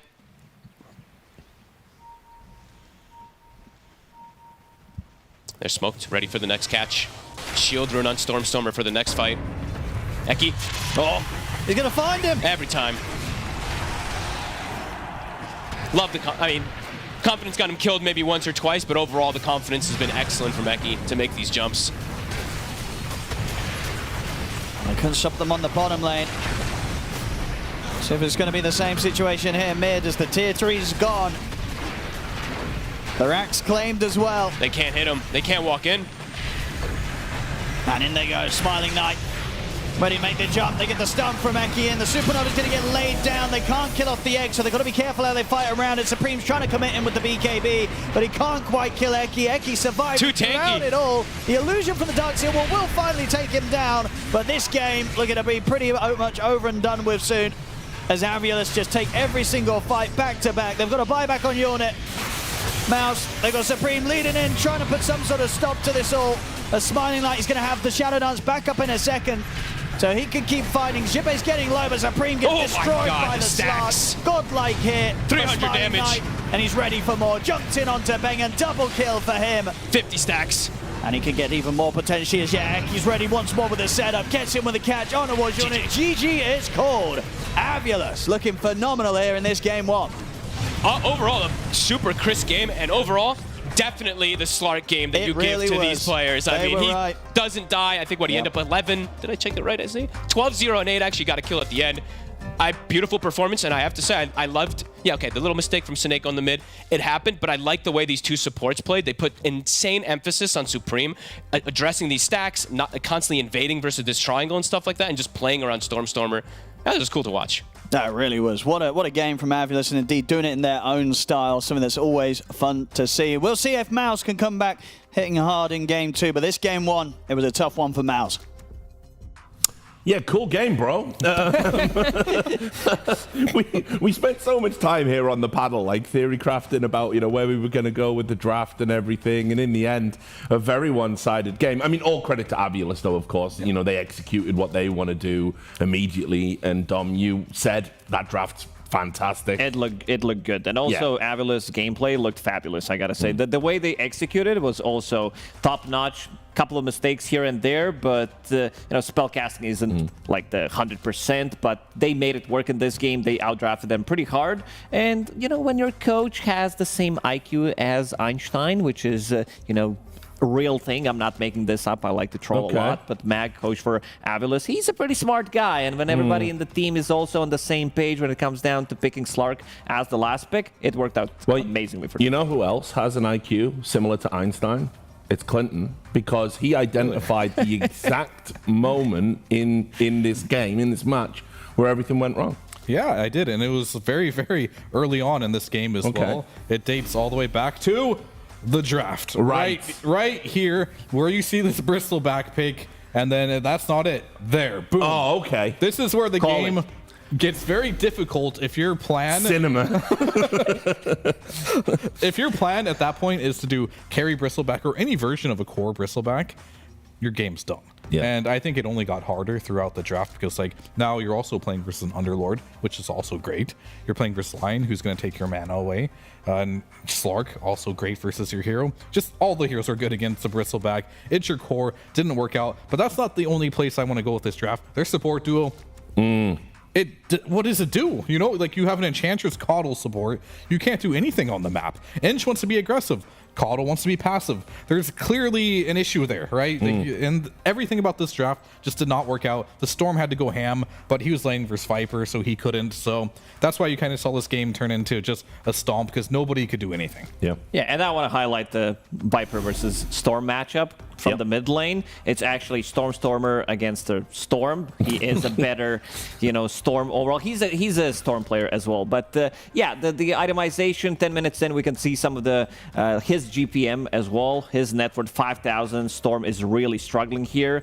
And also tower damage. 0 for Storm Spirit. I wanted to highlight 600 on Viper early on. Not the hero usually that you see sieging the towers early on. He also did go to the bottom lane, solo killed the tower, died in the process, but it also opened up another entrance to the enemy triangle. Yeah, and I mean, you can see from the stats, I mean, Storm's going to struggle in that lane, but I mean, it was pretty brutal, and given how important Storm was to the win conditions, that was just a nightmare. So look, we're going to get serious now. There'll be some highlights running soon. Let's just talk about kind of where MOUZ go from there, because again, I'm always fascinated by drafts that go so horribly wrong. Like because you're watching a draft evolve, it's happening live. You can see, well, you need this and you need this, and if they pick this, and yet that draft kind of felt like a disaster. So how do you bounce back from that? Identifying where the problem was, and I made a little bit of joke how the first pick was the problem when Viper is in the pool. Well, I still do believe that. I think there was more issues that happened later on in the draft as well, because the whole idea of like drafting is having a complete draft that makes sense and can be played well. And Bristleback, what does he need? Well, he needs stuns, right? That's for sure. Supports, 0 stuns. Offlaner, 0 stuns. And sure, maybe your Storm has a stun, but Storm shouldn't be relied upon as like your initiator. He should have freedom in the fights to do what he wants to do, kill the supports. And if he has to always go in first and you're playing versus a line, he's just going to die every single time. So really didn't like the Darkseer pick in hindsight, and I really didn't like the Enchantress pick either. They needed some melee support that got in there, and also a offlaner who did the same thing. Yeah, do stuff heroes. I think it's very important. We've seen like even good teams. I remember one of the games we're going back to TI multiple times because we have a pretty good sample size of what the pro players have been doing, and I remember Gaming Gladiators as well. Their only stun was Storm Spirit. That game didn't end too well for them. This is pretty much the same. This is not a hero that jumps in first, or he needs to have some kind of a follow-up, some kind of a control that is going to work out for the team, but this time around they didn't have any. This is also, maybe they're like you, Fear. You don't like to see Bristleback being played as position 5, so they go in and they're like, we're going to be very stubborn. Bristle 5 doesn't work, but we're still going to first pick it and play it as carry. Sure, I'm okay with that, but like surely you can go to any website that is available to you and type in Bristleback and look at the counter list, and Viper will be number 1 by a huge margin on anywhere you check. And if that's your strategy, ban Viper. Yeah, not just that. I also wanted to highlight the itemization that we had, which is great against, because you have 2 heroes. You have Storm Spirit, you have Bristleback. These are 2 heroes who are kind of be buying the same items, countering the whole lineup. So double Mage Slayer, which were purchased between 13 and 15 minutes, so you have magic resistance, you're not going to die, and you're also reducing spell damage from the Bristleback, which makes him kind of useless. You're also burning his mana, something that Bristle doesn't like to have. Sure, he has Keeper of the Light on his team, can replenish some, but you get the whole idea with double Mage Slayer. These heroes are not going to die. They need some explosive damage, and I never liked the lineups where you had like if you can counter, let's say you have all physical. You buy Crimson Guard from the offlane, you buy some Solar Crest, you buy Heaven's Halberd when that was an item back in the days. You counter the whole lineup with buying the same items. AC later down the line. I want to see some mixed damage, some physical plus magical. Yeah, and I have a saying as well, like, if you lose to a Slark, you know your draft was bad. I mean, also fair, but you are a Slark hater, of course. For a good reason, and there's a reason we don't see this hero. There are patches where Slark is good, and this is not one of them yet because there hasn't been enough changes. Sure, there was a new patch, and a lot of people are going to be like, "It's new patch, give it a try." It's like it didn't change that much. Like if Slark beats you, your draft has major flaws because you have no stuns whatsoever, and that's the biggest problem with Slark as well. And that is exactly what happened in this game. They gave Slark a free game because their draft had too many holes in it. Yeah, anything to add to that? No, it's pretty simple. They need to scratch this one. We said that they have unique ideas, maybe too unique for this patch. Maybe need to tone it down with the trying to be, too hipster. So go from the scratch, copy some, but add a little bit of your own flavor. Yeah. The spice mix was off in the stew, right? Yes. I get it. Okay. It was too salty. Yeah, indeed. Okay, we are going to throw over now to Nomad, who's got an interview with Ulnit, and then we'll be back for the second map in the series. We'll see you then. MOUZ return back to Wallachia for the second time here. How will they do this time around? I'm going to find out. I'm here with Ulnit. Ulnit, firstly, I mean, welcome back. I've been asking a lot of people about their journeys, but for you, I guess it was a little quicker. Yeah, short journey. I live 3 hours away, so just had to drive here. So how did MOUZ kind of come together as a team? Well, I was playing in Geek Fam for 3 months before MOUZ, then Danny was coaching that team for a month before I joined. We tried to qualify to TA with that team, it didn't work out, and the team kind of changed players, so we ended up, me, Narman, and Nico wanted to keep playing together, and Danny wanted to coach, make a new team, so just happened like this, ended up playing again. You're very excited to play here, at this event and play up against a lot of these other teams? Yeah. I think it's interesting how many stand-ins there are at this tournament, so I get to see a lot of players I wouldn't get to see normally. Yeah, for sure. Do you feel like you have a bit of an advantage over the other teams having that roster consistency? Yeah, we should have an advantage. I think it helps for sure, but we will see, I guess, in the games. Yeah, for sure. There's a lot going on right now. It's very chaotic. Is there any kind of shuffle which you thought was really interesting? Any change you thought which was very interesting between the teams? In Tundra roster is very interesting right now. They're playing with 2 stand-in and also a 33 left liquid after winning TI, so that was for sure a shock for me. Yeah, it's some crazy stuff. But as a pro, do you look at his decision and kind of understand it as well as being surprised? I can understand it if he wanted to build his own team, I guess, to be truly in control. Yeah. So yeah, going back to building the team and developing and stuff, what's that been like with MOUZ over the year, and obviously with Immortal Faith being your coach and everything? How have you guys developed, and how's your relationships changed over the past year? I mean, we started with Ducalis and Lorenov, then we didn't really work that well together, so we kept trying with different players and eventually became this roster. I think me and Nico and Dharma are still getting along well. And Dardos also have integrated pretty well into the team. What kind of goals have you set yourselves for this tournament and the next? I mean, goals, I'm not sure what my teammates would say. For me, it's just performing well. I would say top 6 at least. For me, would be expectations.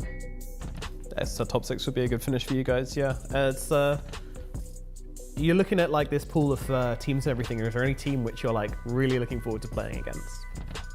I always have fun playing against Falcons, so yeah. Hope maybe they're farther in the tournament. Okay, rather than not too early, yeah. But a bit later. Awesome. Thank you very, very much, Ulnit, and best of luck at this event. Thank you.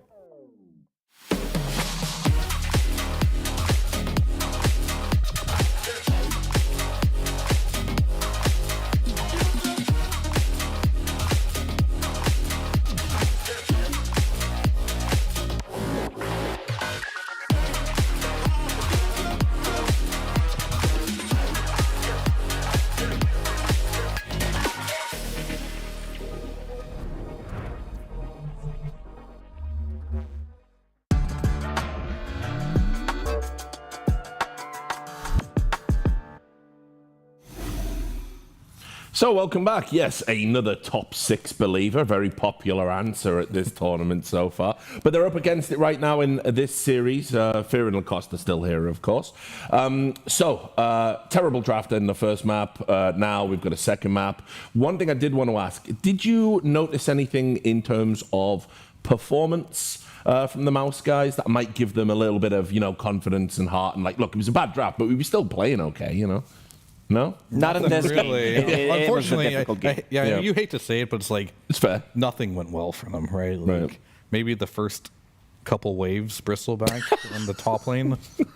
I mean, I'm not entirely sure. I mean, the Darkseer also went even at a point bottom lane against the Slark until they died a bit. So yeah, the lanes went okay for a small amount of time, but outside of that, I got out of control really quickly. This one's on the draft, scratch it, because if you look at back their own drafts, they have, as we said, some unique ideas. When they played against Apex Genesis, they had pretty good draft overall, with a lot of stuns. The Luna Shadow Demon, not sure how they managed to get 2 of these heroes together. They banged out, again, some new flavor, new heroes. They played Tidehunter, then again, they played Witch Doctor in the second game. So they know how to draft. It's just that this one didn't work. Don't try anything similar because you're going to be very vulnerable to some of these picks that are not even that popular. We saw Slark, and he kind of took over the game easily. Yeah, I mean, 60 stacks or something at the end. I want to see the Witch Doctor, I do say. Me too. I mean, I'm like fascinated by the fact that, the hero's not in, but I always love players that have these like obscure specialist picks and they're able to bring them to a game and do something with them. So I'm hoping that's going to happen in this draft. I think, why not, right? Just ball out, Yeah, I mean, whenever I see Bingen, I do want to see him play that Witch Doctor because he's just good at it. And the Ench, it's fine. I just feel like the pick order for this game was just very strange for me because, like, I'd rather see, like, the Ench first than the Bristleback, right? So the Bristle, then the Ench type of situation. Because if you're going to last pick your support, it's got to be some, like, wow pick that is going to carry you through the laning stage, which Ench historically can do. But unfortunately, like, when you're in a matchup that is that one-sided where you do play against Underlord and line as a Bristleback, there's no support that's really going to salvage that. And Supreme there obviously had the Storm in that game and didn't get the game he wanted. Hopefully he's not going to be laning against the Viper. They got counterpicked on all 3 lanes in the draft. Exactly. Like mid counterpicked, offlane counterpicked, and carried. And that's just kind of how those games go. When you lose 3 lanes, it gets ugly, and it gets ugly fast. So yeah, we are going to be starting the draft. It'll be coming up on screen. I won't make that mistake. There it is. I'm waiting now. I'm waiting for things. No, it's the same. Bristle is coming. They are sticking with the idea. Throughout the years of Dota, I did like the stubbornness of some of the captains, some of the drafters. Puppy always comes to my mind. If he thinks that something works, he's gonna make it work eventually. Happened so many times where it didn't work, but maybe later down the line. There's a big change though. Yes. They weren't overall first pick. Like they saw the Tusk, then they picked the Bristleback, and now they have a ban, and guess what they banned? Viper, and now all of a sudden it seems okay. And Bristleback is good versus Tusk already, because like Tusk wants to commit on you, and Bristleback loves to be committed on. He'll just sit there, he'll tank it all. He doesn't really care. And Omni, he's going to help keep him alive as well. So, wait, is this turbo mode? Are they playing like they're picking so fast? I like that AVULUS. Do the picks go faster in turbo mode? No, everything goes faster. Maybe even the picks. I'm not sure. Not a turbo player, but have that voice line in. I like the draft already from AVULUS. I do like this Visage Chen Tusk. This is TI meta. Pretty much. Some of the heroes did get nerfed. These are slight nerfs, I would say, especially for Visage. Sure, you don't get the gold from Soul Assumption if you're not alive. Tusk has been nerfed, but still a very strong hero. And again, we're seeing some of the old school combos. They are bringing it back. This is, we're in a tournament for Na'Vi Alliance, Nigma. So we're bringing all of these old school ideas. Bounty Hunter plus Darkseer. Again, there are no stuns. Yeah, they're also bringing that back too.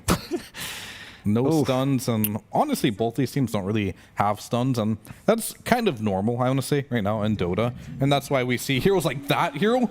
That was going to be my example, which I thought was banned. Yeah, this is the hero that exploits that to the fullest, and that's why it's so good right now. Remember, obviously, if you didn't catch the pre-show, sitting 80% win rate at the start of the day. Contested 95% of its games. So Puck very strong, it seems. It is. That is absolutely criminal that you could get Puck on 18 pick there versus 0 stuns. Like, Yes. That just blows my mind right now. I'm always a big fan of Void Spirit against Puck, especially now because you have Darkseer, so he can have this insane damage with his Ion Shell, with the shield on top of it, so he can go in, soak up some of the damage, be very tanky, and he's also a hero that builds into silence with the Aghanim Scepter. He can also, get Mage Slayer, whatever is necessary if you feel like it, an item in between. But you need something against this Puck. We've seen it so many times. We specifically have talked about this as well because the Tusk is through. So even if you were able to somehow get in a position to burst the Puck, you've got the perfect save hero to make sure you can't even do that. Doesn't even need to be there. You have exactly, and you've got the global heal. Yeah, it's like. Yeah, I feel his draft is criminal, actually. I think it is as well. But I think right now, it's as well, like this Puck, this Monkey King ban makes a lot of sense. I think the 2 worst matchups for Puck is Monkey King, is Sniper. Both of them are out of the pool. Now you can go down the list, right? The Void Spirit. I mean, they banned DK themselves as well, so it's going to be a free Puck game. Like, I can't think of a single other hero that can contest him. I can think maybe Viper is good. That's banned too. And just give me that tiny. Like, if you don't know what that's going to salvage it. Tiny it's coming. We saw that. They might go for something like that because they are running out of options. I mean, that's just literally the situation they're in right now. And they don't even ban Void Spirit or the Tiny. Like, you can have either of them. We don't really care here. They're going to pick Troll. This is also... Oh, it's a really good Troll game. It's a top tier. Yeah, like this Aghanims, you can get rid of the GA, you can get rid of Ion Shell, you can get rid of Surge, you can Dispel Track, you can get rid of the Goo stacks. Like, there's a lot of stuff you can do with this Ags. Man, I thought they were going to go and do something different. They wanted to speed things up. Again, no stuns. MOUZ are in giga trouble without even seeing the last pick. They get 2 picks. Like, it's either going to be Void Spirit or Tiny. Likely Tiny. Yeah. Because we talk about this Void Spirit all the time, but okay, there's the pick. With no stuns. I thought they needed a stun, but they're like, we're going to commit. Like, we have literally not a single stun in this game. We got a... Okay, Shadow Walk can stun you. That's what they got. So that's going to how they're going to kill Puck. They're going to need Orchid this game. And they're going to need it on... at 6 minutes. I mean, it is mid NP, so it is possible. So...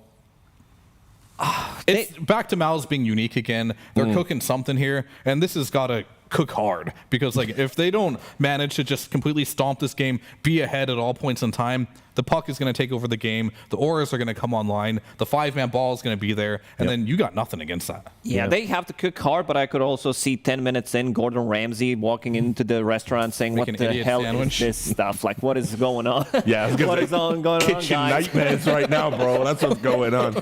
Oh dear. So look, I guess I don't really need to ask who you think what won the draft and kind of where the game's headed. No, I feel like it's just gonna be the same vibes. They this time around, I feel like it's slightly better. We're gonna like run at them. There is no Viper, there is no Slark. They have Omni Knight, so Bristle is gonna have a much easier time. And then you have Bounty Hunter, Nature's Prophet. They can be anywhere on the map trying to set things up. Yeah. So I can see what they're going for. It's just this type of lineup is very difficult to execute. Yeah. I'm with that too. All right, well, we'll see. We're going to throw you back over to Nomad at the sideline for this game ahead of map 2. Thank you very much, Richard. Yes, indeed, I'm here with Immortal Faith, and we're going to talk about the drafts for this second game. Firstly, of course, big question. They have the Puck. You don't really have any stuns in your draft, so how are you planning on dealing with this Puck? I mean, we're not going to deal with the Puck. We're just going to play our draft. We are either going to snowball or we will lose later. All right, snowball is a plan then. So who's going to kind of enable you to do this? Because obviously you need good lanes. Who do you think is going to be really strong coming into that early game? I mean, Nature's Prophet is going to help. We are going to bring numbers. And with numbers, they cannot do anything, in theory. In theory, well, theory is always a good thing. Is there any weaknesses you've seen in their draft which you're looking to expose? I mean, it's not necessarily about us countering their draft. It's about us building our draft, more than that. They have no counters for Bristol, for example. And we are going to be way stronger at every single stage of the game until minute 25, probably. So if we are 10k ahead, we'll win. All right, well, let's see if that happens. I love the confidence. I love the mentality. Let's throw it over to our casters for game number 2. It's OD and Fogged. Thank you very much, Nomad. Yes, getting ready for the action here of Game 2 from MOUZ versus AVULUS. And just it is of MOUZ and Immortal Faith in terms of their approach. They are going all in on the snowball. There's a balls to the walls. Immortal Faith, he doesn't care what they've got basically on the other team. He's like, we are going to run you over. Less than 25 minutes. That's the way they're going to go. Do you like that approach, Fogged, or do you think it's a risky one? It's the really risky one. It's one of the riskiest because it's pretty much you're playing without making mistakes. And that usually does not happen in a lot of these games, especially if teams can be a bit weaker. But they have an idea that they want to play around, and they probably just want to test to see how well it can work. So they're trying it again. You know, there's Bristle, the run at you with the Darks here, but yeah, no stuns. Shadow Walk, it's their only stun. Of course, later on, or when, you know, Supreme gets an Orchid, perhaps that'll help a bit versus the Puck, but let's see how these lanes end up going in particular, because if they go rough for MOUZ, I don't know how they recover. Absolutely, yeah. This Puck, Stormer, had a great game last game on his Viper, and indeed, it looks like it could be another great game from this time around, getting to play the Puck against, not only just lack of stuns, but also a lineup that's, 4 melee heroes. Like Exactly. These fights, you're going to be hitting a lot of people with your spells as a Puck. Yeah, and overall, like, this lane bottom, this is not easy for Bristle early. I think they picked the Omni Knight to give the heals to try to deter from Olnit dying and stuff like that, but it's not enough. Visage blasts you in the laning phase pretty hard. Later on in the game, it becomes a lot better for the Bristle versus Visage matchup. It used to actually be a counter pick versus Visage, but times have kind of changed. So we'll see how the lane ends up going in particular, because first wave, Bristle just ate 3 Soul Assumption, had to buy a salve and back up. So we'll see how that ends up going. And would you sort of agree as well with Immortal Faith in terms of the Bristle back, right? They went for this first pick again. This time around, he says they haven't really countered it. I mean, Troll is pretty good. Okay. And that's just, I think that's what he's talking about, is like that becomes the later problem. Sure. Post 25 is when the Troll is involved. 25 minutes, there shouldn't be too many issues for the Bristles play. I mean, kind of. I mean, it depends how this lane ends up going in particular. Like, if he gets killed once or twice, I could see some problems. But if he doesn't, which he probably shouldn't die, then he should be okay. We'll just see how, we just have to see if he does play cleanly, if Bengen's got the protection. Because then looking at the other lanes too, it's a Chen Troll versus this Bounty on your Darkseer. They absolutely can get kills up here as the Bounty on your Darkseer if someone steps out of position, in particular the Chen, but overall, Smiling Light should have pretty much free farm as this Troll Warlord. And I feel like one thing you can definitely tell, or I would imagine so, with these teams like AVULUS, when they pick the Troll in these conditions, it very much says that they, bottom lane, blood grenades out, One more quill. with the quills, they'll get it. First blood for Unit. Things going as they'd hoped for, hitting the safe lane from MOUZ to start things off. But yeah, when you see a team pick the Troll, I feel like that is the hero that you pick when you say, yeah, we know that you're going to try and win the game in 25 minutes or so, and we feel that you're not going to do that. And then beyond that, this is kind of the perfect hero to just play out the game and carry out in a situation where the other team has kind of lost to themselves past a certain timing. Sure, and also, I mean, on top of the fact that Aghanim's is super valuable this game, right? Because he's playing versus the Darkseer, so the Dispel is always super nice. And even versus GA. Yes, if you put Repel, then GA, you can't Dispel with Aghanims, but yeah, there's a lot of merits, I would say. So yeah, I agree. It's like, this is a hero that if it gets to these later stages, he will likely just take over Sure. the carry. So. And would you imagine as well, nowadays, we saw on the Trolls the other day, that you do just go for the Battle Fury build every time now, or? This I still don't know. Yeah. This I'm still quite a little bit of a question mark. And we'll see which way Smiling Knight wants to go. Again, you know, worth noting as well, you know, we saw him on the top tier, Grandmaster tier Slark. This is another one of his heroes that he has at that max level of proficiency, so every reason to expect good stuff coming out from him, particularly after that performance in last game where he didn't die at all. I mean, honestly, with how much I feel like the panels, like in the drafts and stuff coming out from AVULUS, this could be one of those series where he may just not die at all. Right? Could definitely be one. He's got sort of the platform to really pop off today. And Stormstormer, he only died the once last game, I think it was? Maybe twice? I can't remember. Either way, he died either once or twice. This is also a game where, versus 0 stuns, the Puck could also maybe not die. That's true, yeah, he just died the once. So, yeah, there's definitely chances if they don't snowball on MOUZ, that there could be a 0-death Puck, a 0-death Troll. So, yeah, we'll have to see how these snowballs end up happening. Level 3 is hit top. They're going to glyph the wave. They're trying to take advantage of this double wave onto Smiling Light, and they should be able to kill him with these iron this should shells. be a pretty good But Norman! Oh my god. Okay. Had that bit of burst heal to protect himself and indeed make sure they get the kill without losing anything themselves. This is exactly what MOUZ need in this early game. See if they can do anything bottom. A bit of a dive over towards trying to take down Yulnit. It's very, very low, but they've got to be careful around these quill sprays. And they continue to commit for him. Bengen's going to be able to help deal with Jibbe. Jibbe's gone. They're playing these lanes nice. They are indeed. They're not letting AVULUS get anything much against them, and Narman's in to put a stop to Seneco's attempt to escape through the twin gate. 4-0, 2K lead. Everything so far going to plan for MOUZ. This bottom lane's playing it really nicely. They both, everyone's learning how to play Birth of Visage more and more, of course, too. It's just raindrops always immediately at 3. They brought extra regen. Yeah, that first few waves did hurt a little bit, but then afterwards, they played this one perfectly. With Bengen behind, it blocks a lot of the damage, too. Now, Bengen's actually looking to get aggressive himself up top. They'll be able to bring 3 with the Ion Shells.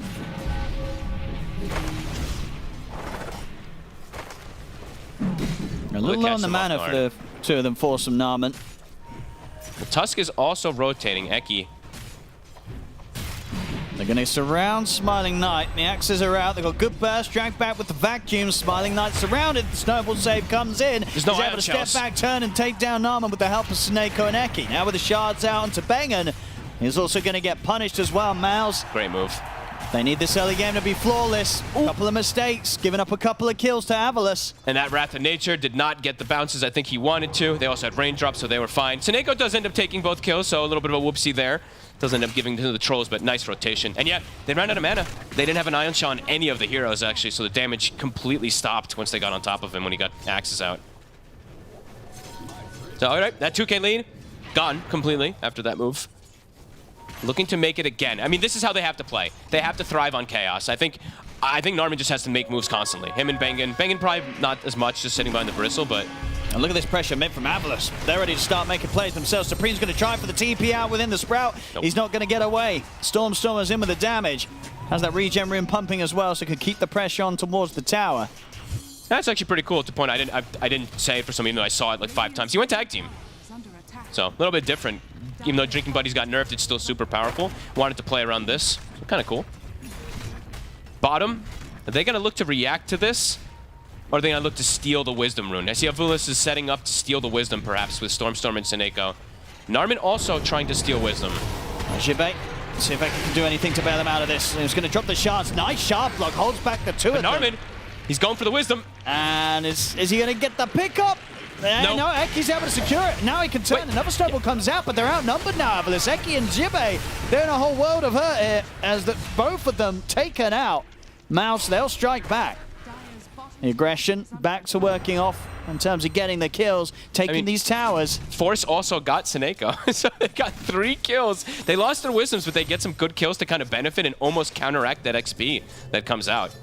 Like sometimes when you take the double Wisdoms and you die, it's super worth it. This one, it actually seems kind of even, if not better for MOUZ with that exchange. Playing their own game. Mortal Faith said it himself so far. This early game, it's looking pretty decent. Not spectacular, but that last situation versus Jibbe, now they've shut this Visage down hard. Yeah. Not level 6. Bottom net worth of the cores. Has yet to find a kill with that death toll. Might see him start rotating. I've seen, 33 was the one who did it the most at TI, where if his lane wasn't the best as Visage, he started playing roaming Visage, and he just started playing with that Soul Assumption to catch back up, so maybe we could see something like that, but we'll have to see what Jibbe wants to do. You're now able to get some good farm up with the stacks. All 3 cores of MOUZ. In a very good spot for this first 8 minutes of farming. Yep, and Narman just gets Ion Shelled up, so he has kill threat, even though he's this like level 4 bounty, which looks kind of pathetic. It's a level 3 Ion Shell already, so can definitely start threatening into these supports a bit, or just farming jungle a little bit. Smiling Knight shows they might make the aggressive move up here. Got the setup with the wall. TP coming in as well. He has the battle trance. They should be able to kite it out though with the 4 of them and take him down. Indeed, Smiling Knight. Oh! Nearly brings down Bengen with him, but won't quite do so. So the kill's a kill. They don't lose anything themselves. They can get back on with the pressure. Supreme being able to just turn up and really help the team take these early tier 1 towers. 9 minutes in. I like this move. They've already been able to take, well, this is going to be the 3rd and final tier 1 tower. So all outer towers here, tier 1's gone. Kills continue as they're able to find the movement across the map towards Seneko with Unit ready to play everywhere. You know, he's inside their jungle 9 minutes in. This is the sort of pressure that you expect to see from MOUZ when they go with this style. When they go with this draft, absolutely. I mean, you have no stuns, so you have to just thrive on chaos. Chaos is definitely what they're providing right now. Supreme, he still is pushing top, and he has revealed his item build. He's shown the Javelin. He's shown the Gloves of Haste. So it's not an Orchid. Okay. So it's literally just them playing their full style, not looking to address the puck. So I imagine that he'll go straight for the Gleipnir, right? I'd imagine so, yeah. At least it'll give them some extra catch, some way to chase in particular. But yeah, just not looking for an answer. I mean, Stormstormer could definitely take advantage of that a lot. Yeah, really just as a question of whether you feel this is enough from like the first 10 minutes. Is it enough? It's not bad. It's not bad. But they need to get the ball. They can't like really slow down too much when they get any of these, like any one of these one items. It's go time. Like one item, pick up the Maelstrom, make an aggressive move. And I think overall for Narman, I think it's just like he has to literally just be looking to play to make moves constantly on the bounty. Just give information. He's trying to finish 6 mid. That's fine. But afterwards, I just want to see him playing Shadow Walk constantly, just to keep tabs.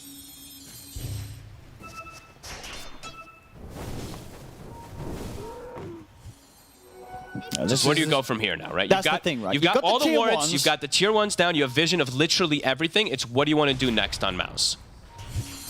And who's the one to set it up? As you said, with Narman, pressure's on him. It's like Narman around Force until Olnid feels ready. And then they can always TP in with Supreme to have that 3rd hero or 4th hero follow up. I mean, is it too much like to just kind of group up and just try and force a tier 2? Yeah, I don't think that's a good idea. You don't. That's just too deep on the enemy side of the map and too early. Then they can just split up and you just get out farmed, and you're not really going to push it that hard. So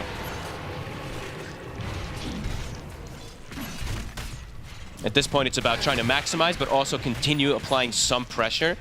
Right now, the pressure is alleviating, so that net worth, it's starting to dwindle down from 2K down to 1 constantly, because Troll gets to sit back and farm, Chen gets to sit back and farm, Tusk even hitting jungle too, so everyone on the side of AVULUS is just, they're hitting creeps and they're not getting punished for it right now. Yeah, that is definitely the concern, I feel, from MOUZ's side of things.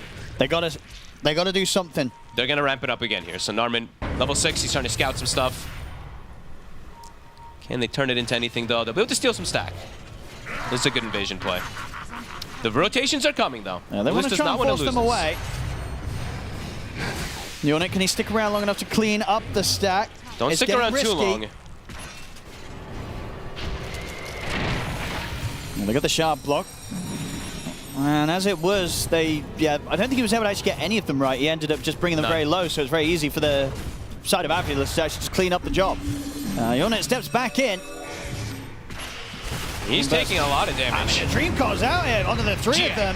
They're going to step forward with the burst. Snaker's able to heal himself up, pops the Hand of God. TP's coming in on the back line. So he's going to hold back on that Supreme. He knows there's no fight to be had here, as they've just got to run on the side of MOUZ. Shards coming out, another nuke thrown down the way of Force. Punch up, they'll get the catch on a Force. Uh-oh.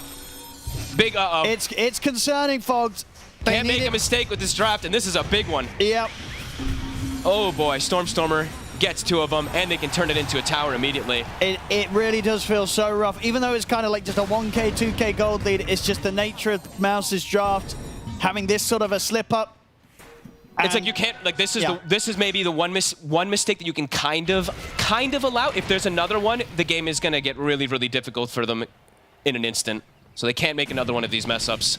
Sticking around too long, maybe just anticipating that the GA and stuff would save them, but it's a lot of magic burst too that's coming out. The Soul Assumption started flying, the stuns. I mean, it was a tough call to make, right? Because they were so close to killing that Ancient stack. It's like how to be able to sort of make the call to just back off from that and fully retreat.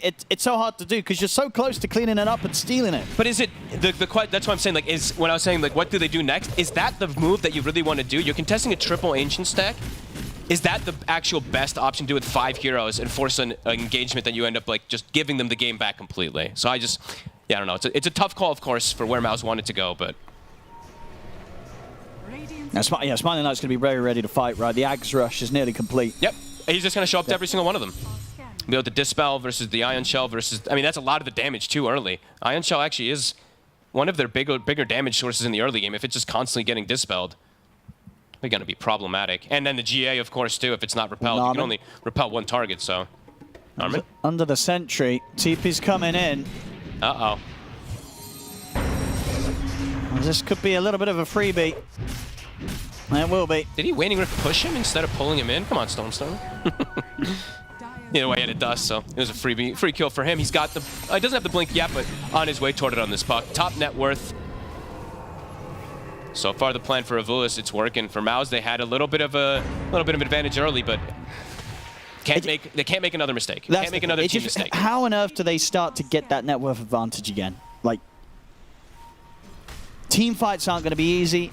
Getting objectives now are going to become infinitely more difficult. I think just wait for Olnit's Ags and then maybe try to force an engagement around like a Roche and stuff like that could be one of those type of plays. But yeah, they're getting their timings. They're hit already. Jibei's got the boots of the bearing, so he can disengage versus the 0 stun lineup.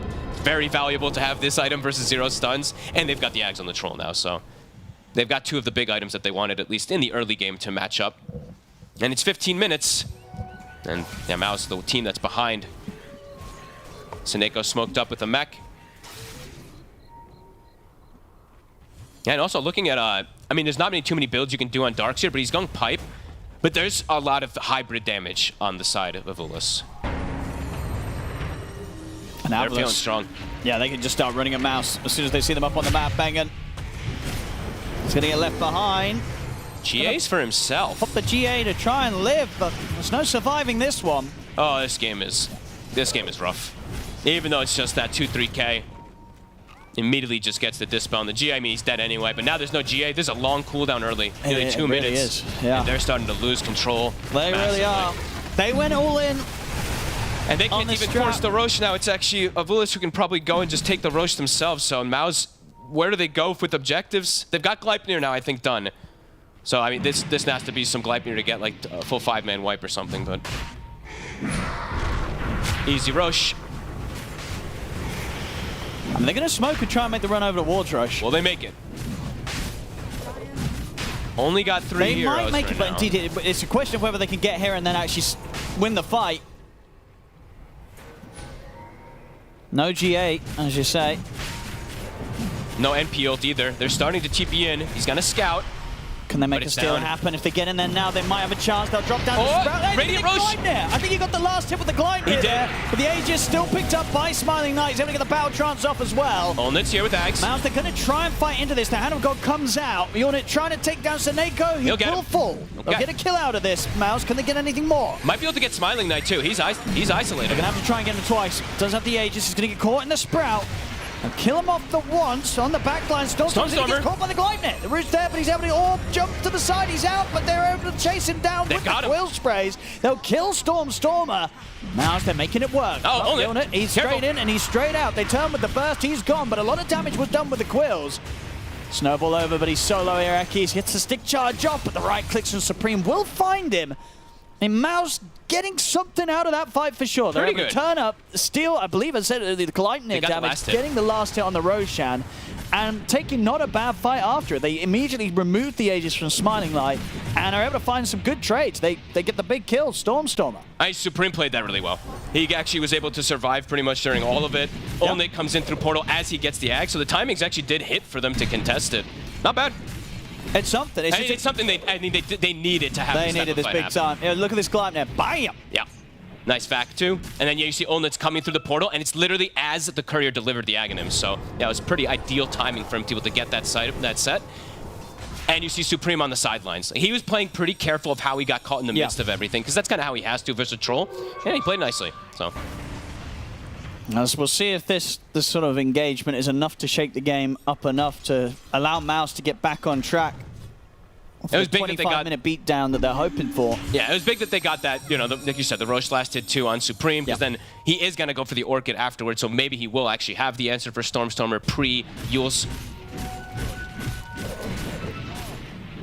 Aki did a nice little play there. That was a little small thing, but he snowballed to survive and bought the blink during it, so he didn't lose gold. So, little thing that MOUZ was able to do. Keeping this pressure, of course. Stormstormer is coming up behind, taking the portal. Big fight coming out here. All 10 heroes setting up. They're trying to lead in onto Smiling Knight, but under the tier 2, it's not easy. They get the track out to Stormstormer. Namen will get the opening. Phase shift in the orb. Supreme's ready to try and chase the vacuum 2 on the hill. Yeah, they're going to turn towards it. Indeed, they're going to TP straight out. Jibei and Smiling Knight. Jibei will get out. Smiling Knight as well, also able to get back off the hill to the tier 2 tower. Now they can look to fight. They move over. The Dream Core's down. 3 of them. Smiling Knight steps forward. He's in on top of Supreme. And they have to be careful because Unit's running down the back lines, causing issues here for Jibe and Seneko. Unit staying in on top of the Chen, trying to finish off this kill. He's getting held back by the stun of the center and the root. In fact, he's the one who's Smiling Knight's focusing down the bristle. They've killed Unit off. They split each other up. They both started to go for backline targets. I think AVULUS, they'll certainly be happy with this. Yeah, indeed, as you said, sure they lose Stormer, but they're getting the bigger kills. You know, MOUZ, they can't really take trades. They definitely can't take losing team fights if they want to keep this advantage. And Jibe got both. Slips away again. Jibe got Soul Assumption last hits on, I believe, the last 2 targets. I think he even got one on maybe something else too, so he got a big surge of gold there. That was cool play from Stormer. He literally gave his life for them to isolate the Bristleback. I think he knew he was probably going to end up dying with how aggressive he ended up playing, going for the kill in the back. But yeah, it separated the Bristle. It did. Yeah, Unit had to spend so much time just trying to chase down Seneko on the Chen. Yeah. And it was just too much. It was resummoned Bird Stun, I believe, that ended up saving him there. Jibe with some nice plays. Jump forward, Eki. Sees a target. Immediately back into it. Yeah, they're ready to dive in. The tier 2s, or at least tease around with the idea of it. MOUZ, they will have Supreme back up in a second. AVULUS, they'll respect that. Stormer coming in. A fresh pipe finished on Jibe for this fight. Supreme, he's got a TP right in the middle of them. He's ready to go. He's going to try and lead in on towards the pump, but Supreme, he turns up and he dies immediately. Oh, way too aggressive. And now they're dragged back onto the 4 of them. AVULUS, they can chase down more. They're in onto Bengen. Oh, devastation. That was a rough way to try and start the play there. Supreme feeling a bit more stronger than he is, Fogged, I think, in that moment. Big slip up. Own it now. In trouble. Core spray damage is stacking up. Now, Smiling Knight did it again, by the way. He went, I didn't point out before, he went Mage Slayer again. So really liking this build versus the Bristle. Just reducing the quill damage just from hitting him, putting that debuff on him is pretty interesting. Because sometimes that Bristle can like turn and kill 3-4 heroes. He had Mage Slayer debuff, so the damage is just so much less. That was just way too aggressive from Supreme. Able to take the Tormentor as well. I mean, Narman, he knows that they're a little bit low. 7k lead now. AVULUS getting their timings hit. And there's only 3 minutes and 30 seconds left, according to Immortal Fate, that they had to be able to take this one. And it's looking grimmer and grimmer after that last fight. This Troll has finished up, I believe, 2 full items after the last few fights. Top of the net worth. Yeah, a great fighting build for Smiling Knight. I really like this build. I'm so happy he did this instead of something like that Battle Fury. I think he understood that MOUZ's lineup is looking to play on Snowball and stuff like that. So, I mean, the Ags is kind of natural, but this Mage Slayer kind of pickup is, yeah, it's really cool. It reduces so much of the damage of MOUZ.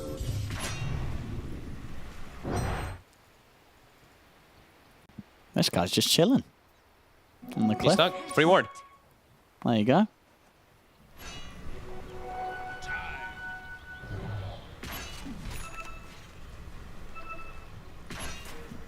Well, MOUZ. Another smoke. It's going to come to an end, though. So this is a much harder fight now that AVULUS has picked up all these items too.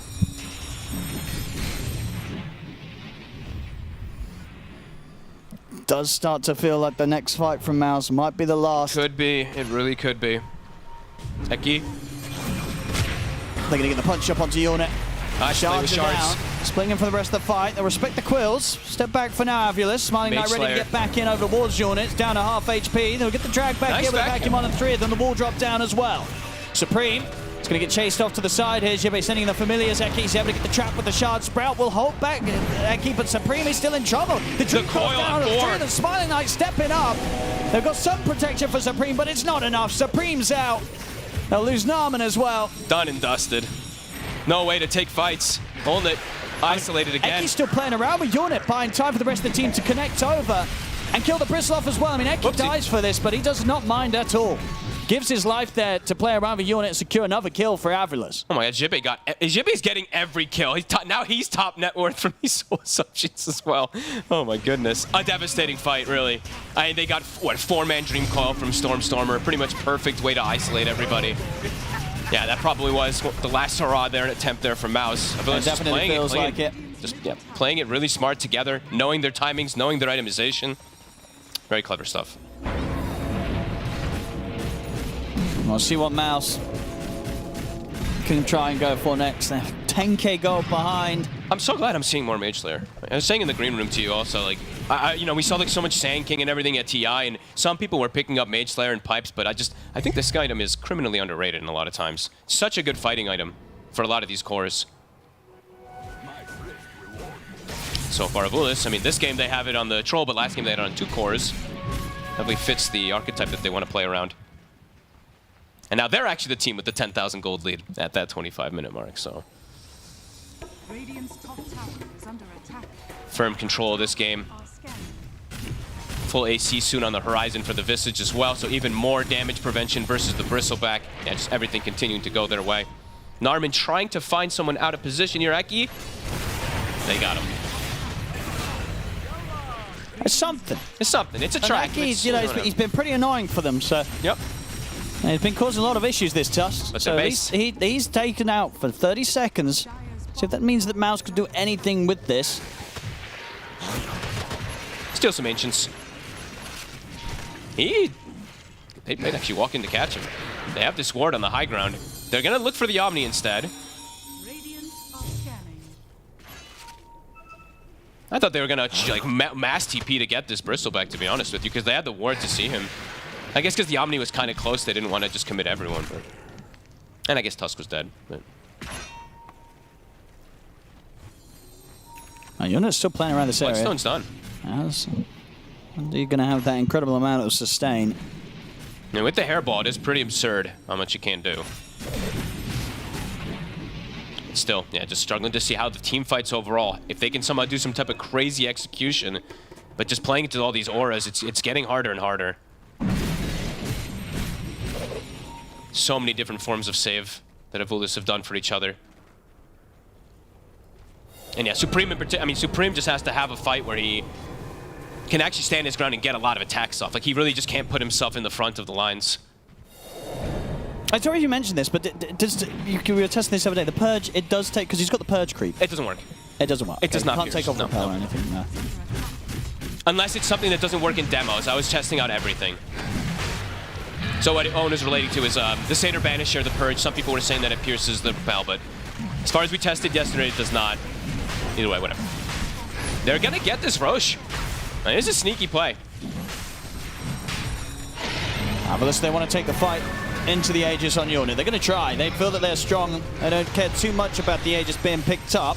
They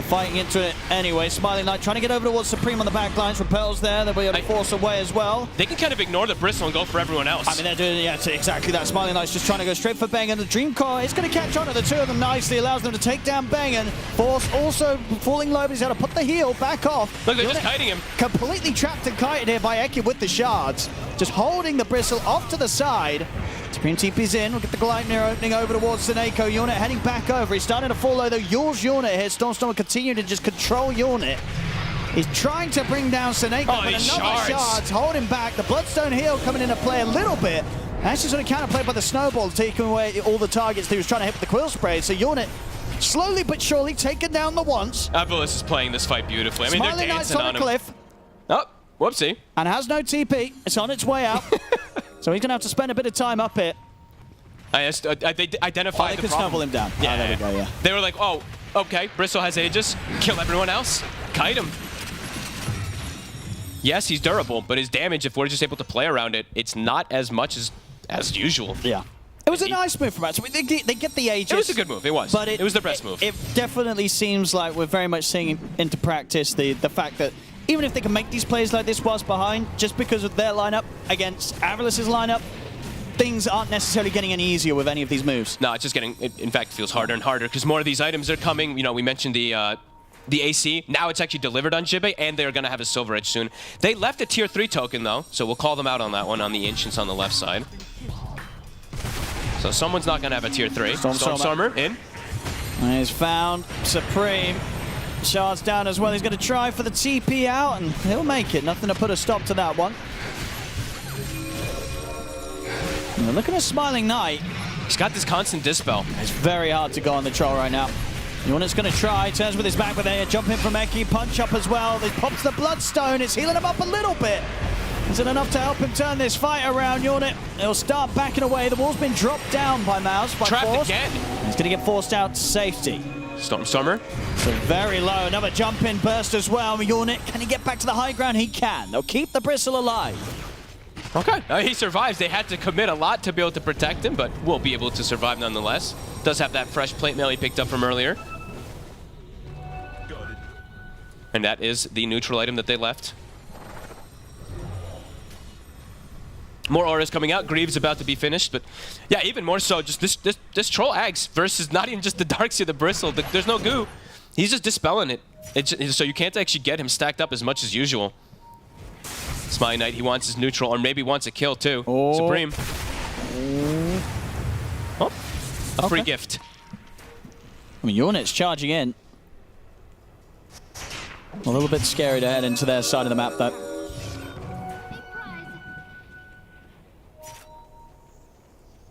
So Nico just suicided his creeps to the tier 3 tower bottom. I thought I was missing something. Oh, whatever. Just sent like 2 or 3 of them to die. Oh well, maybe he wanted a different creep. Probably was the case. So on top of all the auras we're mentioning with AC, Greaves, etc., other things we always have to do as well too, it's like Mage Slayer, but then also the Chen. All these crazy auras he's now starting to provide from the creeps. He's got the Alpha Wolf, he's got the Wild Wing Ripper, he's got the movement speed, and he's got the Centaur Cloak. So even more damage mitigation, even more damage increase for the team too on top of everything. MOUZ.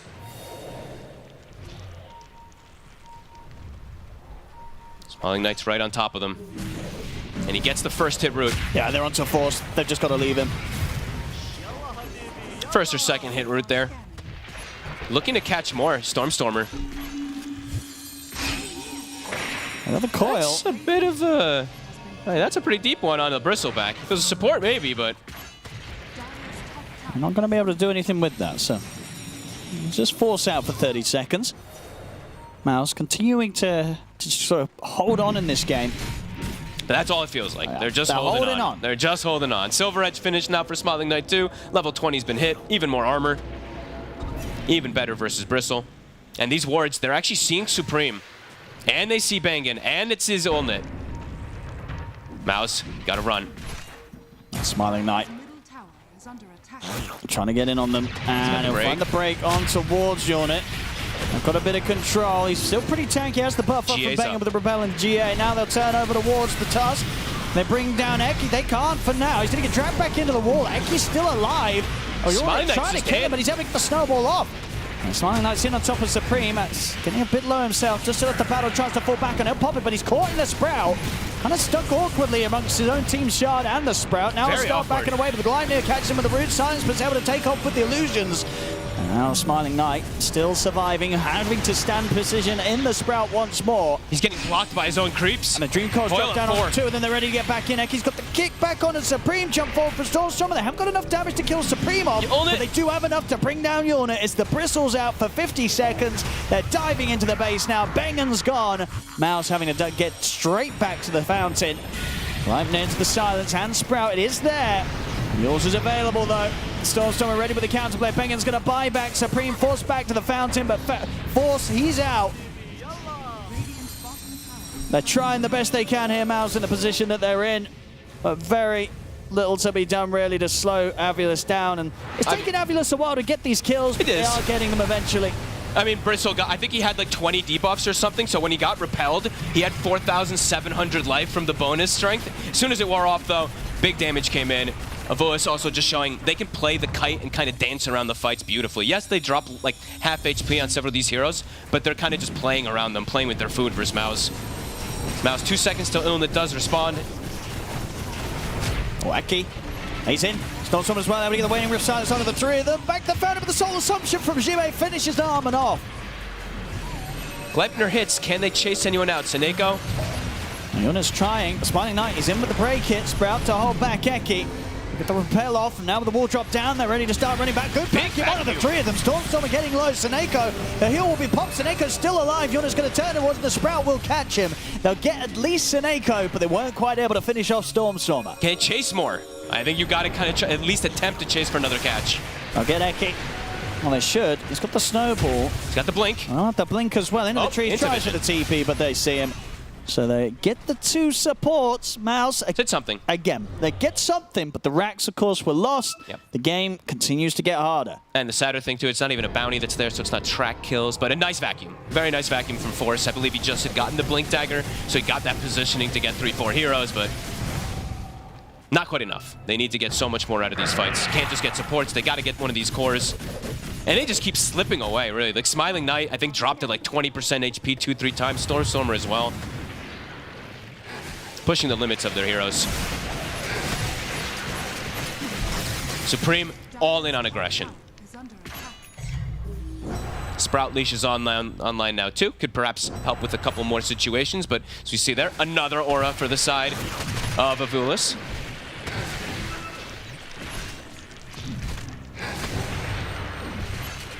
AVULUS, if they want to play it safe, they could look to just take the Roche. Yep, probably the next best objective. Smiling Knight has a full, he almost has a full Satanic as well. Probably just smoke up. Probably look for a fight or go for that Roche, one or the other. Does end up working out there for AVULUS. MOUZ. Super difficult for them to head on fight and just kill any of the cores. Just killing the cores is the issue. And even killing the supports is going to start getting harder. I mean, Seneko is incredibly tanky. Smiling Knight. Sorcerer's in. He's got Yules. He's been caught by the silence, but indeed he's able to blink out freely thanks to the shield broom protecting him. Smiling Knight steps up. Shards have caught Force in a bit of an awkward spot. I managed to get the trap on him. Unit separates going to rip the team. The Dream Core's down to the 3 of them on the back lines.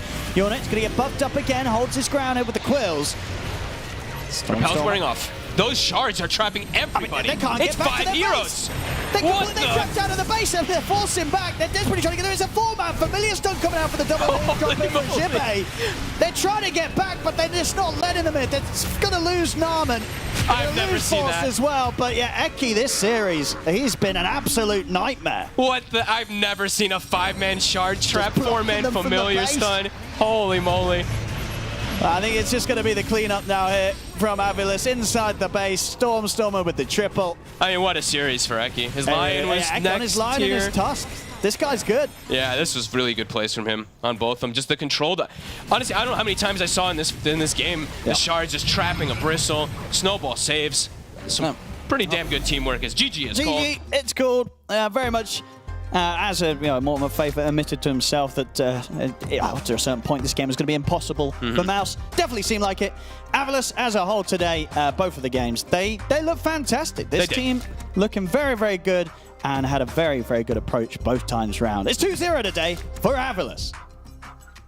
Yes, AVULUS were the cat and MOUZ were the mouse. It wasn't a great game. Indeed, Mr. Fear, I don't feel so good after that one. Yeah. A rough watch. I mean, definitely, but I think for AVULUS, they are now 2-0, which to me, I wouldn't have expected going into this. Very surprising, especially not this dominant. Does it come down to a little bit of MOUZ are trying something new today because they're up 1-0? Yes, that's what I was thinking. I'm not entirely sure on that one, but their drafting, it was like, it felt like we want to crush you. Like, we want to just oppress you in this game, and we want to dominate this game full-heartedly, and they left no room for mistakes, and unfortunately, there were mistakes in this game, so their draft fell flat. It might be scrub logic, right? So let me know if it is, but it does seem weird to put your team under the pressure of, hey, we're going to do a draft where you have to play immaculately in the first 15 minutes, and if we're not super ahead, we just lose. Yeah, especially after you lost game 1 with a similar draft. So to me, it doesn't make much sense. I could see what they're going for with like this go-go type of a draft. But again, no room for errors, as you guys said. They were, what, like 3, almost 4K gold lead, the 9-10 minutes in. Then they decide to go into enemy triangle, try to steal some of the stacks. They lose multiple heroes. Game is kind of even. If they make like a couple of kills there, they could snowball, but I don't think that's the objective that they should be going for, because Troll is not online yet. Puck, he can die if he misuses any of his abilities. Visage is not online yet. He doesn't have like any big items event for double null, but once you get to that like first big item, Bongo Boots on Visage, they have nothing. Like, they have no stuns, so they can just pop one button and see you later, nerds. They will run away. See you later, nerds, indeed. And there was lots of that. I mean, you know, you could see, it was the first time I saw a Bristle, like, almost come online at this tournament. Yeah. It almost happened, Clint. Yeah, I mean, he didn't look super bad in this game. He wasn't playing versus a Viper or something that you couldn't walk into. And there's several times where he was, like, doing some sidestepping with the Bloodstone and just walking away because that Omni helped him a lot in this particular game. But their whole idea was, like, to keep Bristle alive, but they had no damage themselves. Like, nobody was doing damage. I said it in the draft. This puck hero... Well, you even said it, like, this hero needs to puck off. It's like a 90% win right now. You give him 18 pick puck, you have no stuns. Your last pick is also not a stun. You just give the freest game in the world to Stormstormer on the best hero in the game, and that is something you just cannot do at this stage of the tournament. Yeah, so I guess we'll talk about the positives. Obviously, lots of positives for AVULUS here. Yes. You know, 2-0 now in this Swiss system, and probably not one of the teams that, like, leapt off the page when you were looking at all of the lineups here as to, like, who could have a deep run, who could do this. Didn't expect it because a lot of these teams look kind of similar in terms of skills, a lot of stacks, a lot of stand-ins, but every single time, as I said, Sonoiko makes the stacks, they have this honeymoon period where they're doing really well. He just not does sure what he what's wants. going to happen like at week 3 with this team. You never know. They might just crumble. People are getting kicked. Suddenly they disband. But yeah, Eki on Tusk looked amazing. Like, he looked Both amazing games, on Lion in game 1 as well. But I want to point out that he did go for the tag team as his facet in this one, which is overall, I would say, better considering the way they've been playing, because tag team throughout Dota history was always considered one of the best abilities to kill these tanky guys like Bristleback, Tide, Timbersaw, when you don't have your group around them, and you will have extra damage compared to the Drinking Buddies, which you can only buff up one hero. Sure, you have a little bit of a save. That's also the facet that got nerfed, but great stuff coming up from I mean, they also buffed tag team too. So they nerfed Drinking Buddies, brought back tag team. So it's interesting to see Tusk still really popular, and they're going for the facet that wasn't popular, right? But just a great hero. Really. I mean, that's the great thing about facets, though, right? Like, the hero itself can still be viable just in different ways depending on how it gets changed. So I'd like to see more of this Tusk hero to see if tag team is going to be the go-to, or if you actually have flexibility, because I think the dream right now is you can actually pick between one of the two, and they're both viable. A lot of heroes don't have that. I want to see more heroes that can have both viable facets. All right, well, we'll be back in a moment. We are just going to throw it over to Nomad, who's there with a victorious Stormstormer. Thank you, Richard. Yes, indeed. I'm here with Stormstormer, who's very happy after this win. I mean, MOUZ have been kind of like a long-time rivals for you guys. You played against them a lot recently since your formation, pretty much. So how did it feel to take the 2-0 on LAN? I mean, it feels great for sure. I mean, it's the other jersey, team with the red jersey, you know. You got to prove you're the better one. But no, it feels great for sure because we lost against them in the Bad Boom Dacha qualifiers, and they were the team who kicked us out in the lower bracket. So yeah, good to get redemption. Absolutely. And when you guys face each other as well, you know, in those qualifiers previously, even though overall your record against each other is pretty even, when it comes down to the series, it's usually a 2-0 in one way or another. Why do you think that is? I'm not sure. I can tell from my team we are quite momentum based. I mean, it's also when we're like a new team. We're like the other 4 on my team, or 5 rather with the coach. They existed longer than when I joined. But usually when a team is like kind of fresh, I think momentum plays a big role in your confidence and everything because you don't have years of experience. So at least that's how it goes for us. Like if we win the first map, we tend to be like on the high roll, and if we lose a game, then we might be like, ah, shit, we suck. So emotions coming into play a little bit there. Maybe. Okay, so how are you feeling then coming into game 2? You know, you've just got the win. You get this puck. Are you feeling like, you know, what are you saying to your team when you pick up this puck and there's no real stuns or answers on the enemy team? I mean, I felt great. You know, 18 pick puck is like kind of broken right now. And I banned like 2 heroes that like I knew were going to be his comfort. But then when he picked Nature's Prophet, I was a bit scared because this hero can be really lane dominant. But after the first 2 waves, I understood, okay, I'm cooking. And then I was like, okay, I saw my side lanes losing as well. And I'm like, guys, I'm winning a matchup I shouldn't win. We good. Okay, so you're giving your team confident from yourself winning the lane. That's really good to hear. Yeah. And also towards the end of that game, we had a sick play from Eki. He's landing the 5-man shards. I mean, what kind of player is he? Is he popping off when he lands that, or is he just like, yeah, guys, I got them all kind of guy? Bro, I mean, Eki is just a pop-off player, you know? Like, this guy might feed 10 times in a game, but he might also do the 10 craziest plays that carry you in the game, you know? Like, he's crazy good. Like, these shards, I mean, honestly, like, our comms were quite how to say, reserved. We just said, like, let's poke them, because we understood I'm playing this puck hero, I have Octarine, they can't do anything to me in a long fight. But yeah, he got these 5 shards. I honestly, I was like, guys, this is even good for us. Like, we cannot attack them, you know? But no, it was kind of funny and messy, but I think we just enjoyed our point there, and we knew, like, we're so strong right now, we can't lose the game anymore. Awesome. I love the confidence coming from you right now, Stormstormer. Best of luck in the rest of the tournament. We'll send it back to the panel. Thanks a lot. Yeah, you love to see that, right? I mean, one of the things as an observer when I'm at home and I'm watching these interviews, players don't really give a lot away when they're answering questions, and they are always like, our opponents played a good game, our game was better on the day. Starstorm was always vocal, like always gave good interviews during the DPC when he kind of came into the scene as well. We had him on a panel a couple of times. He loves going on the panel. Yeah, likes to talk about Dota, very chill guy, very likable. Really glad that he's doing well after Entity. You know, he didn't find much success, but now he's back, and really glad, because he's also popping off in some of these games. Yeah, I mean, absolutely. I thought he played like fantastically in this game, and you know, here we have the stats to kind of back it up. But just as well, having that confidence. I mean, you can imagine when you're in those games and you've got somebody telling you, look, you know that matchup I meant to lose? I'm smashing it right now. Like, we're just going to be totally fine. Yeah, I mean, I think that's the biggest thing for this game and this puck. Because, like, other than that, like, most other of these players can have a game like this on puck when you have 0 stuns to worry about. The hardest part for him in this game was going to be the lane, because NP is a lane-dominant hero, and they doubled down by picking NP. Like, okay, we can't really deal with the puck anyway with the stuns that are available. We're going to double down, we're going to pick the NP, we're going to crush him, we're going to slow his net worth down. That fails, and then your whole strategy goes down the drain. And Stormstormer, like he said, after the first 2 waves, he made some cool plays and managed to get out of a lane when he shouldn't have. Yeah. All right, guys, great talking to you about that game. We have got another series coming soon. But first, Nomad was hanging out with Analog to untangle some spells or something. Here in Wallachia, there has been some magic at work. Some of the spells in Dota have gotten mixed together. Now it's up to me and Analog to try to sort them out. Analog, I'm about to show you a description of one spell, but it's actually 3 spells merged into one. So you need to name all the different spells that are included in this one description. So let's go. Wow. Gigasuck. When casted on an enemy, creates a spirit link which drains health and mana slowly over time, healing yourself and giving vision.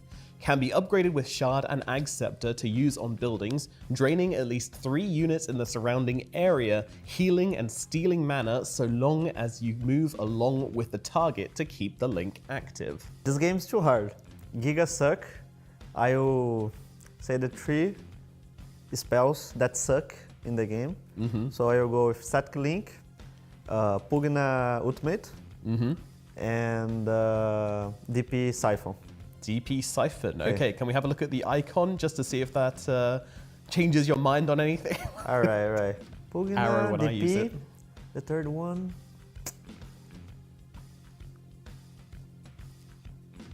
I mean, yeah, it would be fine if it's just Static Link. Just like Gigasuck, yeah. I will go with it. Let's log that in and have a look at the answers. Mana drain. Oh no. I forgot this hero exists, you know? Been so long that Lion's not showing up. Yeah, everyone's forgotten about that hero. That is fair enough. But that's Mana a cool drain, suck. Life drain, and Spirit Siphon. You did get correct, but yeah, 2 out of 3 ain't bad. We'll take it. Yeah. But remember when Lion had the shard and was super strong in the meta? Man, True. that was a giga suck. Like, you could not go high ground. That Lion would suck 3 heroes at the same time. Yeah, it's This guy was a impressive. giga sucker for sure. He was a menace. All right, we have one more for you, Analog. Straight Bad Rocket. Fires a spell that stuns and deals damage while leaping through enemy units. When spell is used, all ability cooldowns are reduced. So this is a shorter one than the others. You've got much less to work with, but... Okay, this one is hard, but I think it's pretty easy, the Gyro Rocket here. Okay. We got one. I think that's an easy one, but I feel like some Dazzle bad juju here, you know? I bet it's being reduced. Okay. Fires I spell, that stuns and deals damage. Okay, but like... What spell stuns and deals damage in Dota? There's not many. Stuns and deals damage. And leap through the enemy units. Yeah, that must be the key. That must be... The answer is leaping through enemy units somehow. In the name, it's hard to get something besides the rocket, you know. Yeah. Look, the missile is already stunning, so I'll go for rocket barrage as well. Rocket barrage. Okay, Yeah. 2 gyrocopter spells. Let's see if it's Yeah. correct. Magic missile, arc lightning. No and way. good juju. No way there's no rocket here. No way there's no gyro spell. Like, I got said 2 baited. gyro spells. I said 2 gyro spells, so at least none. I got 1, you know? Okay. Thank you very much for being a mediocre player. That's good.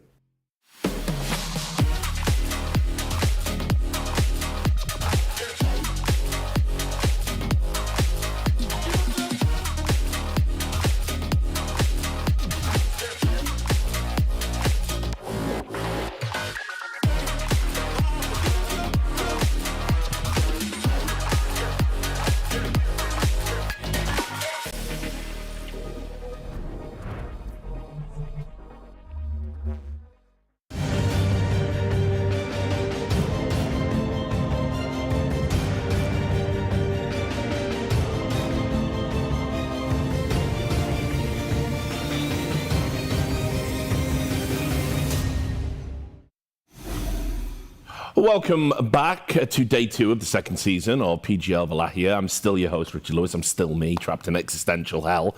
Joining me, also in existential hell for having to work with me, we've got Fear, we've got Lacoste, and we've got the second series of the day, which is going to be Azure Ray versus Heroic. Now, I did get to watch a little bit of the Heroic game yesterday, so I'm going to ask you some questions about them later. But first, we all watched Azure Ray together. We had question marks about whether or not they'd be able to, plant that flag and expand. And, they had a new addition to the lineup that was under so much scrutiny. So what did you make of them?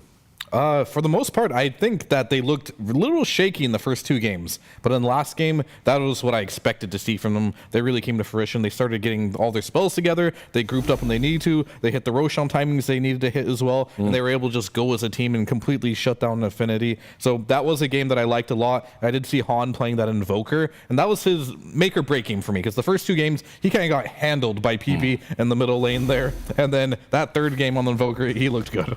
Yeah.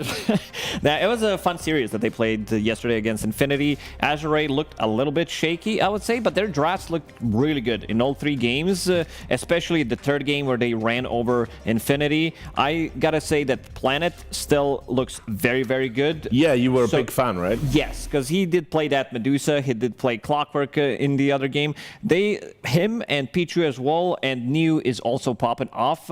New members of the team. Han, as you mentioned, still looks a little bit shaky, but slowly getting into it. I think, his first LAN, so kind of expected, but some of these players who played for a longer period of time, especially Neo, I think this guy has so much to offer. If you remember the first game when he was playing Timbersaw, he was pretty much a part of every single kill, dominated on his Timbersaw, has a couple of these niche picks that he can bring to the table, and always fun to watch this guy. He always has a couple of aces up his sleeve. Meanwhile, Heroic, as I said, I caught the kind of first 2 maps of their 3rd game. I didn't get the decider, unfortunately, but obviously did have that win yesterday. What have you made of this lineup? So the lineup's a little bit new here as well. I did want to cover the fact that Hector was the former carry player for this team, but going into the new season after TI, shuffles do happen, and Parker is coming in to replace him. And this isn't the first time Parker has replaced Hector on completely different teams, only replacing the carry. And the last time this happened was on Beast Coast in 2023. And Beast Coast, when Parker joined the team, looked unstoppable. It was like the honeymoon phase, eventually tapered off. Maybe this Heroic is going to have the same effect with Parker joining the squad here.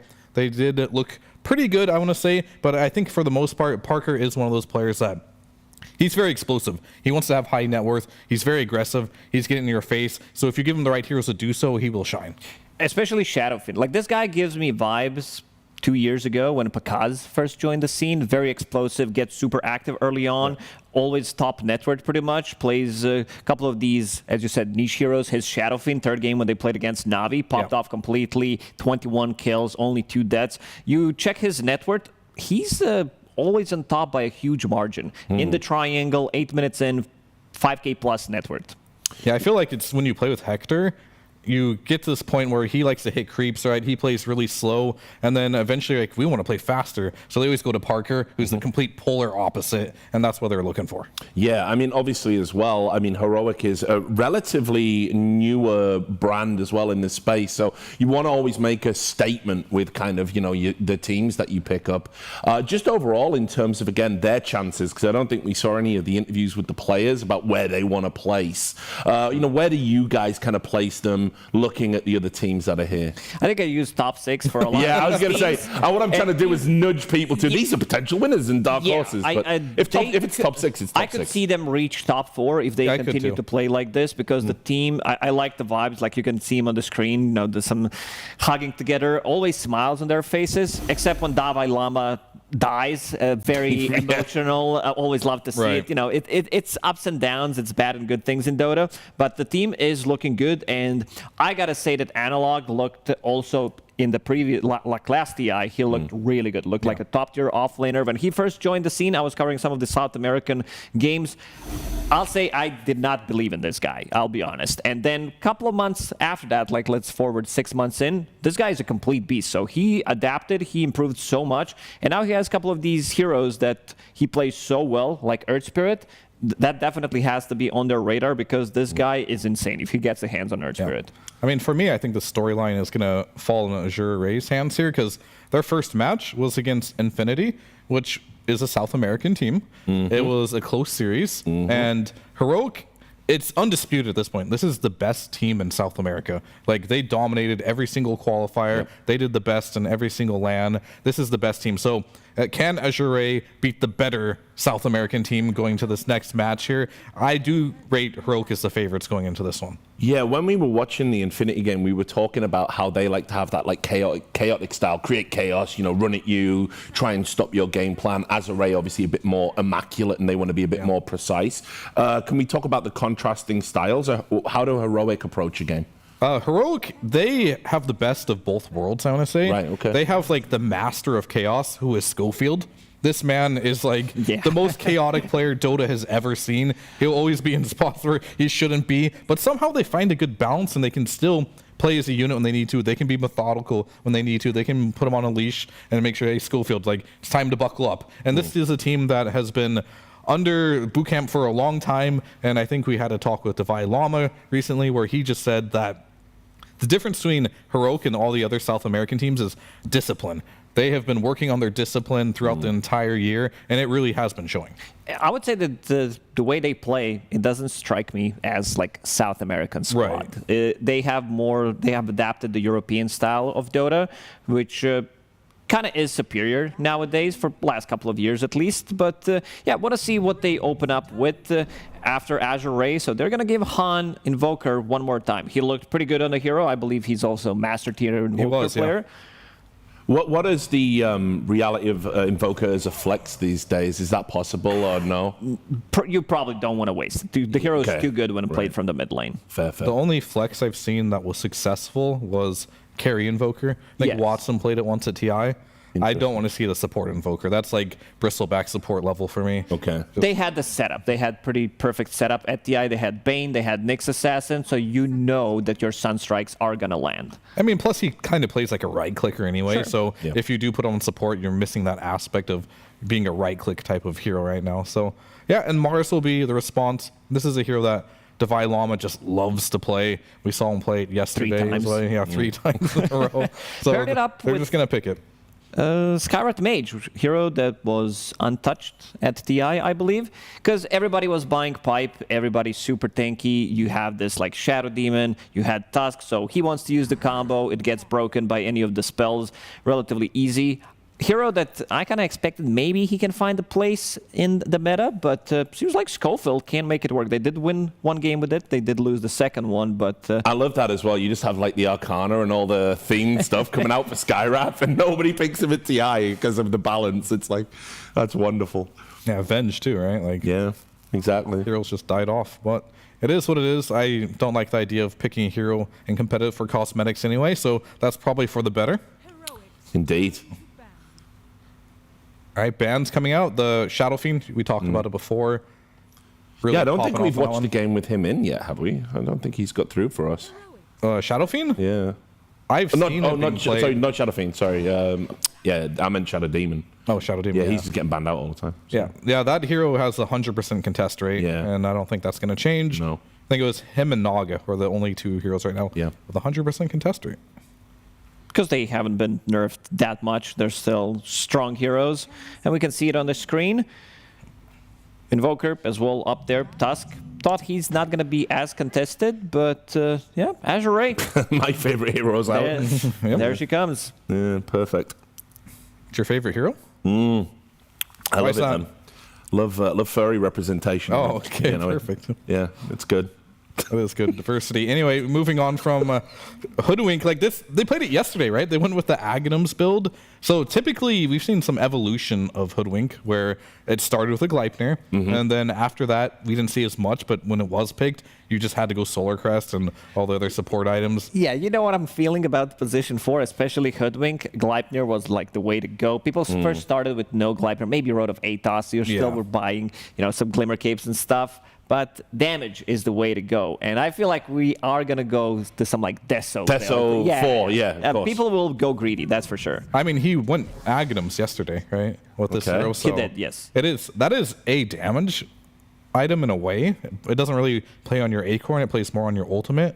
So we'll have to see. And then we see Witch Doctor. We just covered MOUZ. Yeah, we didn't see Witch it. Doctor. But Azure Ray is going to pick it up. And then there's going to be instant response with the Broodmother. This is interesting. Who plays Broodmother? I know Devi plays Broodmother. I mean, I love the Mars Snap combo as well. I mean, it's a classic. You get your ult off and kisses in there. Yeah, I mean, that's a classic. That's good. The clock, I love it too. But like, I'm just a little confused on: is Parker going to play Brood? Are they going to put Analog on Brood? Are they going to put Analog on Mars? This is something that Heroic typically hasn't really done in the past. Because, like, of course, Hector, he would never play Broodmother. So maybe Parker does play that carry Brood. It's something we see every once in a while. I'm just thinking about the pool, offlane pool for Neu, because he likes to play these Primal Beasts, these like tanky offlaners that are going to be really good against the Broodmother, because Invoker, Hoodwink, Witch Doctor, these heroes are not good against Brood. They get ran over. That's why they picked it on 17. But Neu's hero pool is pretty big when it comes down to heroes who can still do well against the Broodmother. I did mention Primal Beast. There's also Underlord who is available. It's mid Broodmother though, like against Invoker, right? It could be, yeah. Yeah, that makes a lot of sense. The to me. matchup is good. So Analog will probably play this. It's something that I personally haven't seen. I've seen a lot of heroic games. But against Invoker, this is probably something that they've discussed, as we have even discussed. The mid lane seems very limited, right? Yeah, I mean, you're going to have to find some more heroes because there's only a handful you can realistically play in that position right now. So and this is the perfect tournament for experimentation. Yeah, and historically, Brood has been very good versus Invoker. So we'll see how it plays out there. And most likely, they will end up picking a Parker hero. But Azure Ray seems convinced this is a carry Brood, as they're going to ban out mid laners. At least one. But I got to double check what Analog has been playing. Going to have to probably check the pug. He did play one Broodmother. That's all you need. Warm-up game. Yeah. Did go for just kind of carry build from a mid lane. I was expecting maybe a little bit more control, but did go for Manta-style BKB Nullifier, Treads, become super tanky right-clicker. Against Invoker makes sense too, get a Manta early. So I do like that. I think you have the flexibility to do that as well because you have Mars in the offlane. And Devi, for better or worse in his games, is very, very active. Sometimes he's just running around, nothing's happening, he's support net worth. Other times he's a beast, he's finding the kills. But Brood can be really good with that. Like, this is a hero that can run around the map. He can even go to the Mars to make action happen with the webs. So I like it. It can work out. We talked about Parker as well. He's very aggressive as a carry play style. So this fits well with the Brood too. So he can get very active as well. Maybe something that they couldn't do as much with Hector, picking these like kind of farming type of mids because, you know, Hector is the god of farm. So picking this is something that they couldn't do before. Might work here. Yeah, and we got these good timber bands coming in. Oh, yeah. Sure. I also had to double check what Parker has been playing, and he played 72 matches in the last 8 days, plus scrims that he plays. Does this guy even sleep? Yeah, that's crazy. And he played so many different heroes. That's one. He's counting them one by one. 27. 27 heroes. In 72 matches? Yes. In 8 days. Well, so he has a pretty wide hero pool that he can still bang out. This I mean, guy you don't know. pretty much plays What was his everything. win percentage? That's the Win percentage is 51%. Yeah. He's gaining an MMR unless he doubled down on his losses. I feel like this ban is just taking forever. Like, they banned the Timber, which makes a lot of sense. They do need an offlaner. Primo, that's also pretty good here. I've been drawing blanks a little bit on the offlane hero pool right now. Like, that's also another role where it feels like some of the heroes we saw a lot of by the auras are not being picked up as much. I'm down if they want to have some like blink initiator. Like Centaur is not the best one, but I've seen also teams pick it up. The first choice I would go is probably something like Axe. I think this hero is a little underrated because you have a jump. They have no saves whatsoever other than Cookie, but you don't care too much about that one. I just want to have a hero other than Alchemist, because if Alchemist gets pressured and Broodmother is trying to take over early on, you will not have a hero to park in the middle. There you go. Kunkka, that's bringing a hero back from TI. That was pretty popular in the offlane. Now you get counterpicked, though. This is potentially an answer for the carry Brood. I really think that Azure Ray here is believing that this Brood has carry potential, which it probably does. But in this situation, what would Parker want to play? He's got a pretty diverse high hero pool, as you mentioned. Ursa's still in the pool. Monkey would have been good. I mean, Lifestealer did get buffed. Like, maybe he is viable. Good versus Alchemist. Definitely good versus the Kunkka. And they randomed. No, and Razor. It was close. They were down to one last second. A man can dream. Lifestealer did get buffed. It looks like a good Lifestealer game, but Razor makes a lot of sense. That's a hard lane for Kunkka to play into. So we will be seeing the mid Brood, right? So a lot of right click, a lot of control on their side. So you have Razor with the Clockwork in the lane. You have like the combos in the lane are very good with the Cookie, with the Spear back as well. Analog will do his own thing. This is also mid Broodmother, so the hero comes online super quickly. You can kill the tower with the Invoker. Any kind of rotation will also kill the Invoker, and then the map opens up. I really like what the Heroic cooked for themselves in this first game. Yeah, I was going to say, obviously you rated Heroic as the favorites. Has the draft changed your mind a little bit for this first map? I don't know how this mid lane matchup is going to go, but if it goes the way I think it's going to go, this is going to be a really hard game for Azure Ray, because I know for a fact this Razor is going to be really good against the Kunkka. I feel like the offlane with Mars and Snap is going to be really strong too. And if Brood's going between lanes getting kills, it could be an ugly game. So yeah, I'm still rating Heroic as the favorites. I've been feeling super sorry for Han just this tournament. Had some tough games, man. Yeah, and also this time around, Alchemist, he's the most vulnerable between like 7 and 12, 13 minutes before he gets that Radiance. Broodmother, she's one of the best heroes to invade enemy jungle, play with Snapfire, play with Mars, and try to punish Alchemist. All right, guys, thanks a lot for your thoughts. So before we get into the action, we're over to Nomad with his sideline reporting. Thank you very much, Richard. Yes, I'm here with Cass from Heroic. We're going to talk about these drafts. I mean, firstly, Brood, it's not something completely unfamiliar to you, but in the middle lane, I don't think we've seen a lot of this. Is this a change because you've changed a carry player and Analog's able to kind of free up a bit, or why do you think the Brood was good here?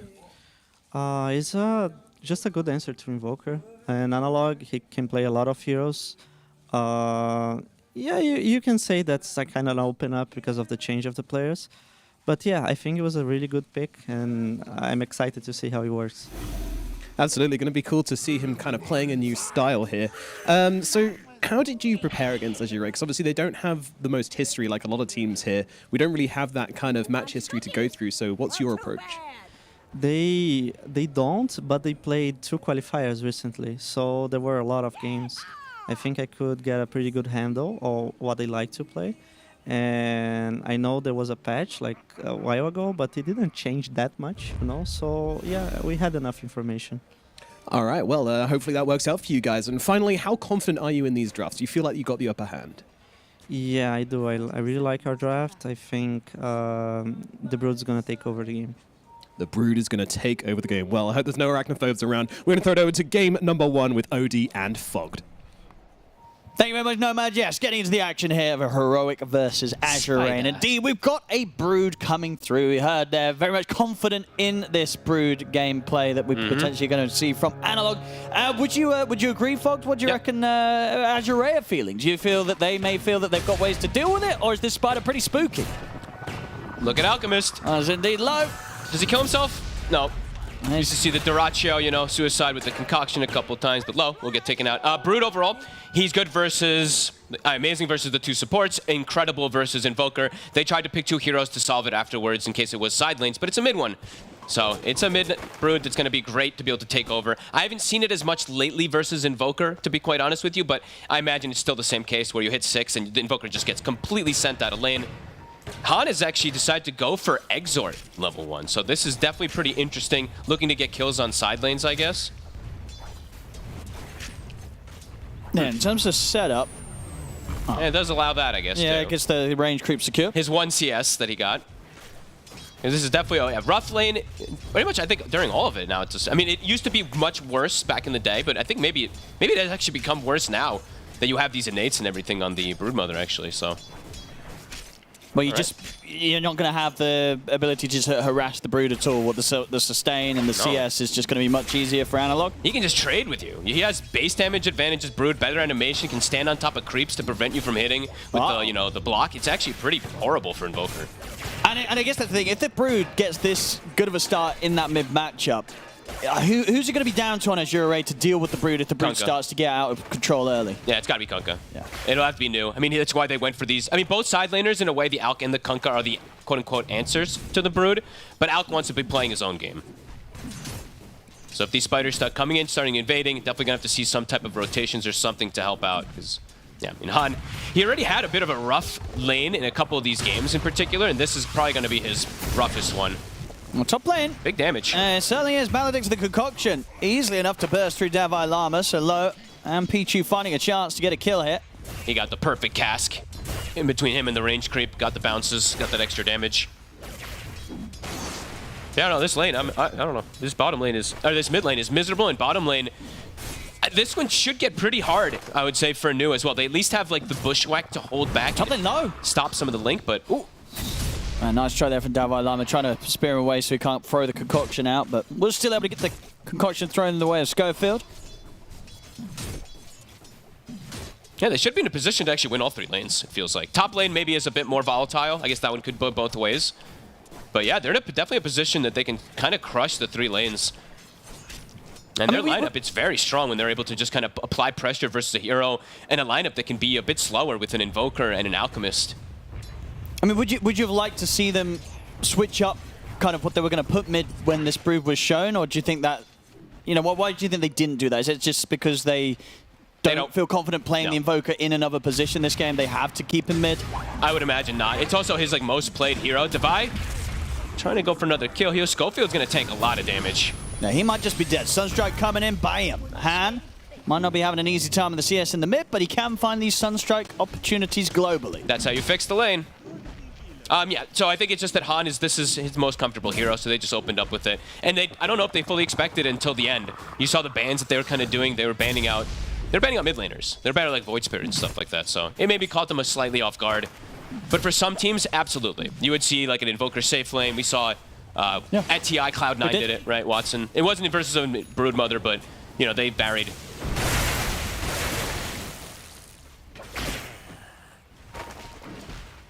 And bottom lane, you see King Jungles and Parker. They're trying to find a chance to chase someone down and go for a kill. Might be able to go for Planet here. Blood grenade into Plasma Slow. Static links out. He's trying to find a courier. We'll be able to bring a courier out on the way down, but indeed, easy kill for Parker and King Jungles to chase down. And you see how KJ plays it? He stepped away with battery salt. He gave the Razor the kill. I like it. Love to see that. But Planet, you know, that death, sure, it gives them gold, but it removes them from the lane for a bit, right? So New, his CS is great. So far versus a Razor, can't complain at all. 22-0 versus 22-3. Mid is just sad. And as soon as Analog hits 6, I'm wondering what they do, honestly. Because what are you going to do, send Han to the jungle? Maybe you actually do just put Han top and you send Alk mid, but someone is going to have to be a response versus the Spider. because this tower will just drop, and he can definitely start taking over the game very quickly versus these two more fragile supports. But we shall see. Definitely going to be a test here for Han this game. Yeah. What can he do from behind? Stop playing. Low. He's got enough concoction to be able to protect himself with. Catch the 2 with the stun. They're doing a great job applying pressure up here. And it's a very strong lane that they've gone for. Sunstrike attempt down bottom. KJ able to dodge. 22-7 on the Mars. Low just keeps getting blasted. Did he just get his... Was that his salve? I think they just got the salve canceled. I think it would have been, yeah. Yeah, it looks like it. So he is put down low. Probably has to just get a couple CS and back away or wait for a courier. Has to be very careful because Schofield, we know how he is. Schofield goes for the kills. Oh, he just instantly cancelled the clarity as well. Oh, They just my can't get any goodness. sort of regen up here. Mana or HP, it's not happening. I mean, if Low shows, he's dead. And he just kind of showed. I mean, oh, Scott, oh. Oh. Well, they got the cast. No, I see he did. Okay, he hid himself away, but now. This is probably going to be a dead Witch Doctor instead, Pichu. I mean, they've got the concoction. I mean, Low is incredibly low here, but they have to set up the Sunstrike. All right, works out. Low survives, backup comes in. Here comes the problem, though, Owen. Han is rotating because he's like, I don't want to be mid. Analog and amp damage is there for him, too, for the taking. Mid tower, it's going down. And they will. Wait, what? What? He stuck around? No, he didn't. Well, he did. Well, he did. Han? Uh-oh. Oh, this game feels like it's gonna get really, really rough, really fast. Yep. That's rough. That's rough. Okay. The carry dying like that, the mid dying like that, it's not good there for Han and Low. That's rough. No, I mean, I can't believe Low stepped back up with that HP. He stepped up with like, what, 10% HP, I think, to the creep wave versus a Snapfire. Big risk. New is the one doing, honestly, the best in one of the hard lanes as well, too, versus a Razor. But yeah, mid, huge problem. Brood's going to start invading and start going to gank these lanes, too, and putting pressure elsewhere. So let's see where does Han play in particular. I'm just wondering where the Invoker goes. Pichu's found himself in a bit of a spot of bother there. Underneath Parker, it's an easy solo kill for Parker. They give Han the Wisdom Rune. There you go. Give him anything he can get. But where does he go? Maybe just look for ganks, I guess, with New, but no boat available just yet. They're gonna try for it. See if they got the combo. They got the damage to take him down, Parker? No, Parker's fine. Not even close. All right, they will send Low mid, though. So he is gonna at least park himself versus the Brood, but Analog is just jungling in the meantime. So doesn't have to worry about feeding up the spiders. Device free farming. The recipe for success is definitely there in this early game for Heroic. I mean, I think Heroic, they'll take this fight. I mean, Scorpion's about to be 6 up this next creep. Oh, then maybe they can burst him first. Good jump away from the EMP. I've got him with the X mark. Schofield. He will go down this time. Can they escape? Here comes KJ. Here comes Analog. Analog's got the dust. Parker gets the slow one over 2 of them. Han is going to get caught in the cogs as King Jungles gets the boat hits. The boat. He comes down. Analog caught out first. Great bushwhack. That's a huge kill there, taking down the Broodmother. Can they escape? And Parker clean up anything further in response. TP's are coming in. Han, he's going to get away. They turn. They get the torrent control on a Parker. Oh, and the cast. Parker trying to finish off Han, but Han survives. Parker falls. Oh, wow. Azure Ray. Nicely done. Great spellcast. I mean, Planet. That bushwhack dragging the Brood a little bit closer to get the boat hit. Couldn't ask for a better situation. That was beautiful stuff from Azure Ray. They needed that big time. And they get away with like, what, 20% HP, 10%, and Alk is able to get some farm at least in the downtime. Devi was farming completely in top, but all right. Doesn't completely fix the early game, but pretty big step forward.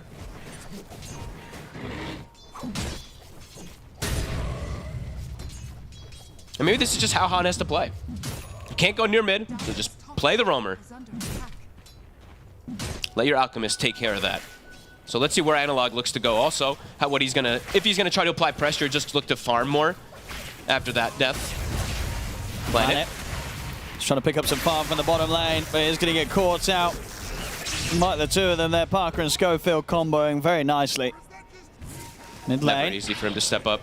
Low's farming in a very dangerous spot here. Steps up in towards the river. They've got the wraparound from Davai Lama. Does clean up a lot of spiders. That's a lot of spiders. That's a lot of money. And the Ass's pretty much got the entire spider army, so he got a fair bit of money from that play, but still dead in the mid lane. Stepping up to that river, right? I mean, he wants to try to take advantage of the space that he had for a second, but Divide with a very nice rotation. That was very heads up, because he'd been playing top that whole time. Just the moment he sees the opportunity pretty much perfectly to rotate. Now Divide, they're going to try to go on him. Planet's here with New.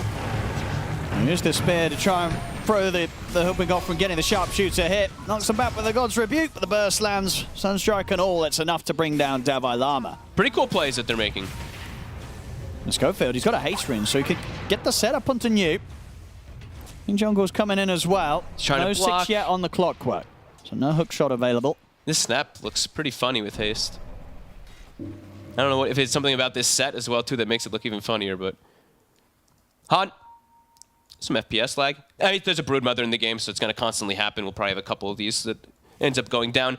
He's doing better, but you still see the reflection of the lane and that net worth. He's at the bottom, but low.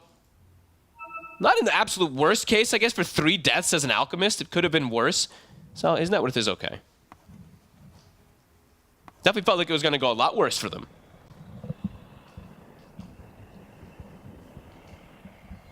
This top lane, do you think there'll still be a chance for Heroic to... Oh my god, what the... What the...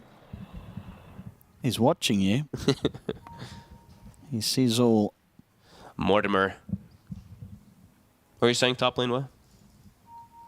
Can they get... Do you think they can go for a kill here? Heroic? Or? Heroic? No 6 on clock. Nah. So probably not. Maybe if they get a rotation from behind through like an outpost or something. But there's a ward, so they'll see if the Razor looks to rotate, so... If there's a hook shot, they would go for it. And if somebody walks up and you can get a cog on them, sure. They have the kisses. So Schofield, he always does want to be aggro. So if KJ can get somebody caught, then maybe they will look to go. They were thinking about it. New was stepped up.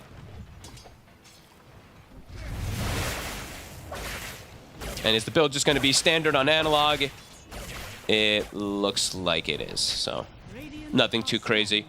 I think he's done pretty much the same build. Most of the games I saw from him in his pubs, he didn't have the most of them, but he did like Manta BKB in some, Manta Hex, Manta Orchid, depending on the situation, so this one could probably be that Manta BKB.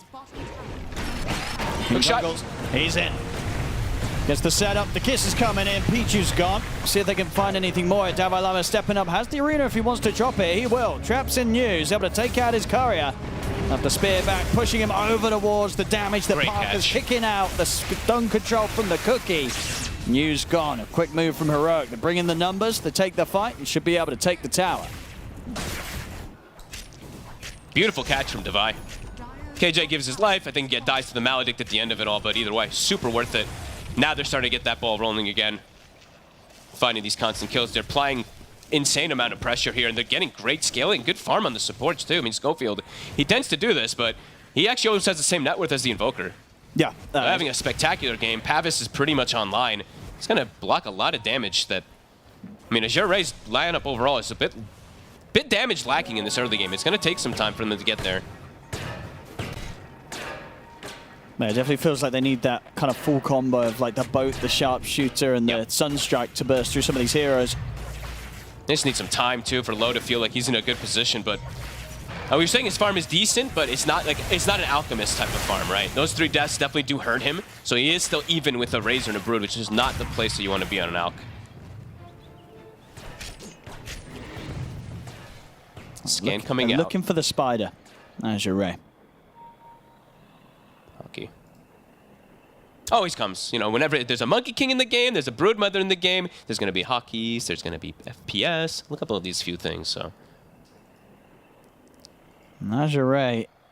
I don't know if they're going to get the chance to surprise them here, really. Yeah. KJ might just be able to, like, tank it and give his life or something. Probably one of the best case scenarios. Dude, look at these dead Spideys. This set is terrifying, I do have to say. As soon as it got added, everybody just plays with it because it's scary. As Analog just runs in. Oh, he goes back into him. They were smoked. Yeah, he didn't expect them to be striking from this angle. They get the combo The down. cask? It's not going to be enough to kill him. Analog's fine. They missed the Maledict? They missed the Maledict. I think they missed him. Did they missed it the a lot. Sunstrike did hit, right? Or did that also miss? I don't know. It looked like it missed. But I think the Sunstrike... Something happened there. Something Spells were missed. Oh, no, because it's still just level 1 exort. I think it hit. It just did very little damage. I mean, it's but the 200 Maledict damage. definitely missed. Yeah, I do it. Anyway, they missed some spells. They get turned on immediately. And ultis are available. So Heroic, they've got Hookshot, they've got the Kisses, they've got the Visal, and the Blink is finished on the Mars. So they can continue to accelerate things. A 6K lead versus the team with the Alchemist. Yeah, it doesn't feel great right now for Azure Ray. They're not finding a whole lot new. His lane was good, but it's not gotten too much done. And look at the Spider micro. That's probably why he was saying 1 sec hotkey, so you can do the, the full send out of the Spiders to get the scout information. +8. Worth it for the info. Wisdom Rune, they're ready to contest it and even take a fight around here. So much team fight they've got just between Snap and Mars. Ready with that jump, double-elimination. Still level 5 on Witch Doctor. Boom. Just go straight for him. Hookshot him. Goodbye, Pichu. One of the slower level 6s you'll see. And they're walking up. Double-elimination, he could just drop the arena on these two. And they've got Kisses. Yeah, the damage is coming in. Planet will get the sharpshooter off, but he's dead. And now Azure Ray, they've got to be careful about how they continue to take this fight. As Low, he's getting chomped on here by AnalogA. As the Spider steps up, they have good control. The cookie out of the side will get him in on top of the Alchemist. That actually worked. Kill. They're able to bring down Low, the spear over towards the Kunkka. AnalogA, he'll be able to put the Manta, get away from Han. New trying to bring down King Junkers, but the Spiders are coming back in. The God's Rebuke again from Davai-Lama. They take you out as well. And Heroic, they lose no one. And they might even think about going back in. They're salving up Divide. They've got the range to be able to burst heroes, and it's still a level 5 Witch Doctor. No Death Ward online. And the Cask versus Spiders, not very strong. Just tanks pretty much every single one of the bounces, and back to full HP. AnalogA goes. That was Azure Ray wanting to take the fight. That was pretty crazy. They did kind of walk up and get themselves arena'd. It just not respecting, really. It felt the fact that there was the Snapfire in the backlines with the Kisses at the ready. No, that was, I mean, pretty crazy, I would say. 15-8, this game, it's out of control. One of the, if not the slowest level 6 I've seen in a long time for this Witch Doctor. And this game is just not easy. Just very fragile, no items. And AnalogA is continuing to run rampant. KJ, hey, he'll go down again. But a perfectly fine death. Schofield is literally ahead of the Kunkka and the Invoker. I mean, just playing it beautifully on this Snapfire. Solar Crest finished up already. This tower's gone. A tier 2 to fall 15 minutes in with an Alchemist lineup.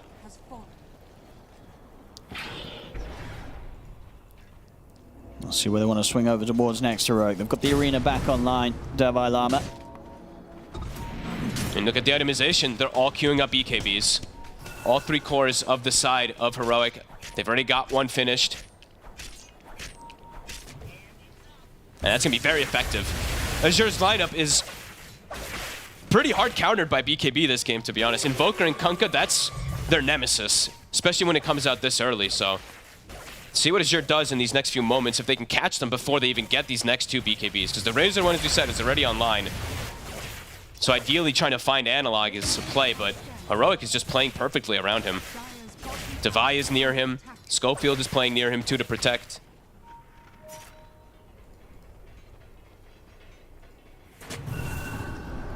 Oh.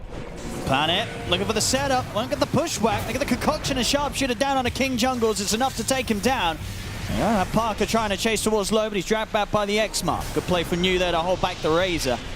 On the side, AnalogA, seeing if he can sweep in and just charge at the 5 of them here as the Spider. Ghost walks up from Han. Oh god, Ghost walking Spiders. My computer just stopped working for a second. As soon as they all get affected from Ghost Walk, it's like... Urgh! AnalogA just confidently like walking into 5 heroes pre-BKB. Divai? We'll catch him. And it's going to be a lot of damage. Everything thrown down onto him will kill the MOUZ. So they want to chase for more. New showing himself in mid. KJ is here though with a hook shot. Schofield is going to get the cookie set up. Yeah, he's tempted to get something going here. Plasmafield and hook shot in as well. New on the front lines, caught out, trapped in the cogs. The kiss is coming in. New's going down. KJ doesn't drop it. Here comes AnalogA. Indeed, he's sending the Spiders over. They're ready to dive underneath the tier 2. The Pichu Witch Doctor and Han Invoker getting completely annihilated. Low's trying to fight back, but it's just too early for the Alk to do much at all. They'll put the Chemical Rage. They'll get the pushback control in on towards AnalogA. He's cooking out the side, pots the Manta. Concoction thrown out as well. Have they got enough follow-up damage to take him out? They do not. They don't. Analog, he's able to run. That's a buyback, too, from the Witch Doctor to try to make up for it. double-elimination, he's still looking for opportunities to go. He's hovering around the tower, has the Blink Arena at the ready. He just got back over here, right? Yeah, they have that outpost, so they can keep bringing these numbers quickly in. PG wants to try to take it away, so they can prevent them from just TPing here constantly, because it is a big nuisance. Analog, whoop. They're not letting him take this outpost away, so they're always going to have this TP available for now. Let's see if they can find an opportunity to take it, though, because they did place a ward. Planet and Pichu trying to get that. But the lead continues to grow, and Divide now probably going to wait for the BKB before he shows himself on a tier 2. He's very close to having it, and yeah, that's going to be the triple BKB timing pretty much done. Now we'll check this replay again. Didn't look like a bad start, right? They get the jump onto double-elimination. They have to drop a lot to get him. Pretty much the full Invoker combo. The boat as well. Frustrations there from double-elimination, but overall I feel he's still going to be feeling pretty good, as he's going to know, as a team, they are that far ahead of Azure Ray right now. He's probably just feeling a bit sad that he's like, man, why am I even there? You know, like, why am I playing there without the BKB? So, BKB in 4 seconds. The mana burn. The upper time, yeah, he's out of mana. He's going to go down. They catch him by the creeps, and now the backup comes in, though. They're ready to turn. Huge arena. Down onto the 3 of them. Analog in with that newly picked up BKB, tearing them apart. He's going to be able to pick apart Pichu, pick apart Han as well. Double kill for him. Divide making up for his small mistake. Huge arena catching all 3 perfectly. Yeah, they lose Razor, but Analog clean up. And he's just going MKB. Okay, so adjusting for the game since he's playing versus the Alchemist, so going for that damage. Low does have BKB finished at the least here, but still very fragile versus this mass physical damage that they're playing against. Needs the AC next.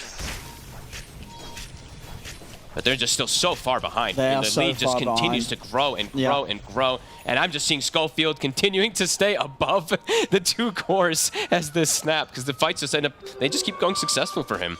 Part of 17 of the 21 kills on the snap. They're going to try for Analog. They know his BKB is on cooldown, and they're not able to catch him in the combo. They're going to get the bushwhack. Sharpshooter, they're still trying. He's holding on to that Manta. You know, of course, ready to pop that if he's in a spot of bother. Nice drag. Out to the side. Is any way out of this one? He puts the Manta, but this time the X-Mark Torrent will catch him. Very nice control. Yeah, I mean, able to punish him whilst he was playing in an aggressive position with no BKB ready to press.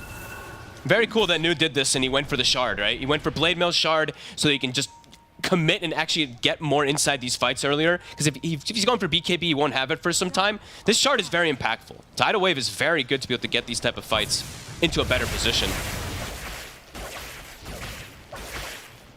Smoke still? Yeah, he's showing, but indeed has a lot of backup waiting in the shadows around him. They will get a Wisdom Rune. Jump again. It's a good opening. Arena onto the chain stun. Looking forward as well. Catching on a bow for them. Pichu's gone low. Pops the BKB. Tries to run, but the physical damage coming out from Parker's too high. Beautiful chain stun. I mean, Divide coming in clutch today. He had some spears yesterday, some spells that were missing, but these are the big ones. The spear into the arena. Chain stun to follow with the cookie and the hook shot. Beautifully done. The BKB gets popped and he was at what, 10%? 15% or something. Heroic playing this beautifully, but also nice and aggressive. It's not like this passive kind of style. They're just in their faces the whole time. It's 23 kills.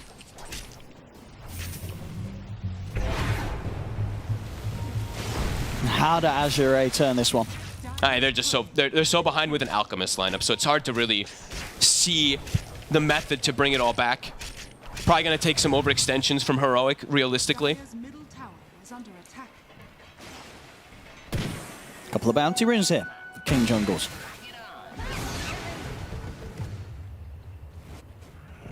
So they'll sell things down again. I guess they're just sort of waiting for that next round of big items. As you say, well, MKB closing in for Analog. They're going to have Maelstrom also on Parker. Yeah, they're getting a couple big ones here. They can probably look to start forcing a fight around Roche.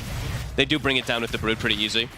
And overall for Azure, fighting around that Roche is quite complicated. So Rogue should be able to clean this one up. Shouldn't be any contest here from Azure Ray. Very difficult to get over to this spot of the map right now, the way it's pushed in as they are. And they're sort of settling for some pressure onto the tier 1. There's actually going to be TPM from Schofield. He wants to try and hold this tower. I mean, they're bringing in other numbers pretty as well. aggressive. They may look to try and take a fight here, Heroic. See if they get the setup. They get the spear pushed back on towards Han. The kiss is coming in, and Han's going to try for the TP out. But Schofield. Schofield's got him with the cookie. And he denies it. Denying the tower. Oh, he's such a menace. I mean, Schofield, the two of them really, this top lane duo, Schofield and double-elimination, they're having quite the flashy game, the both of them. I think you might want to get rid of either Mars or Snap or something, because honestly, they are playing it absolutely beautifully low. Can't get away. It's rough. It's definitely one of those games that you can't imagine is going to be much fun for Azure Ray to play out. No, definitely not. Finishing off that Roche just with Analog, it's taking him a little bit of time, but kill after kill after kill. And I mean, Schofield just kind of, that was like him just like getting in their head, really. I mean, he TPs versus 4 or 5 heroes, denies tower. Like. There'd be other teams that probably would just play it safe right there, like, we're doing Roche, we're going to stick and do Roche. But Heroic, they've got these players like Schofield and double-elimination that they know that when they can go and take these risks, or, well, not too much risk because of the lead they have, but they really appreciate it. They know how far ahead they are, that they can go, get away with making those plays, and just continue to completely dominate against Azure Ray in this game. I mean, Schofield's always been like this, right? Everyone always has talked about Schofield just being the maniac kind of in a way, but he's just improved time and time again. 6-2 and 15, having a pretty flawless game so far from him, Parker too. And Azure, the reason we're talking so sadly for them is because it's this Alchemist lineup that's so behind, but it's also the Invoker and the Kunkka, and it's these items that come out, like the BKBs and stuff, they're not nearly as impactful as the BKBs that come from Heroic. These BKBs from Heroic counter majority of the lineup from Azure. While Azure's BKBs, there's too much hybrid damage. There's too much farm at this point on Heroic when these are going to start coming out. I mean, the lead is just ridiculous at this point. It's, one team fight away from King Jungles also overtaking the farm of New and Han at this point. Yeah. They could potentially have 4 of the 5 tap net worths and stuff like that, and even more so than that. Tough to see the recovery outlet. New? Close to an Ags at the least. Maybe this could be something that gets them that chance to have that fight win, but they are playing into the Aegis. So definitely going to be quite difficult. Well, we'll see what the plan is here from Azure Ray.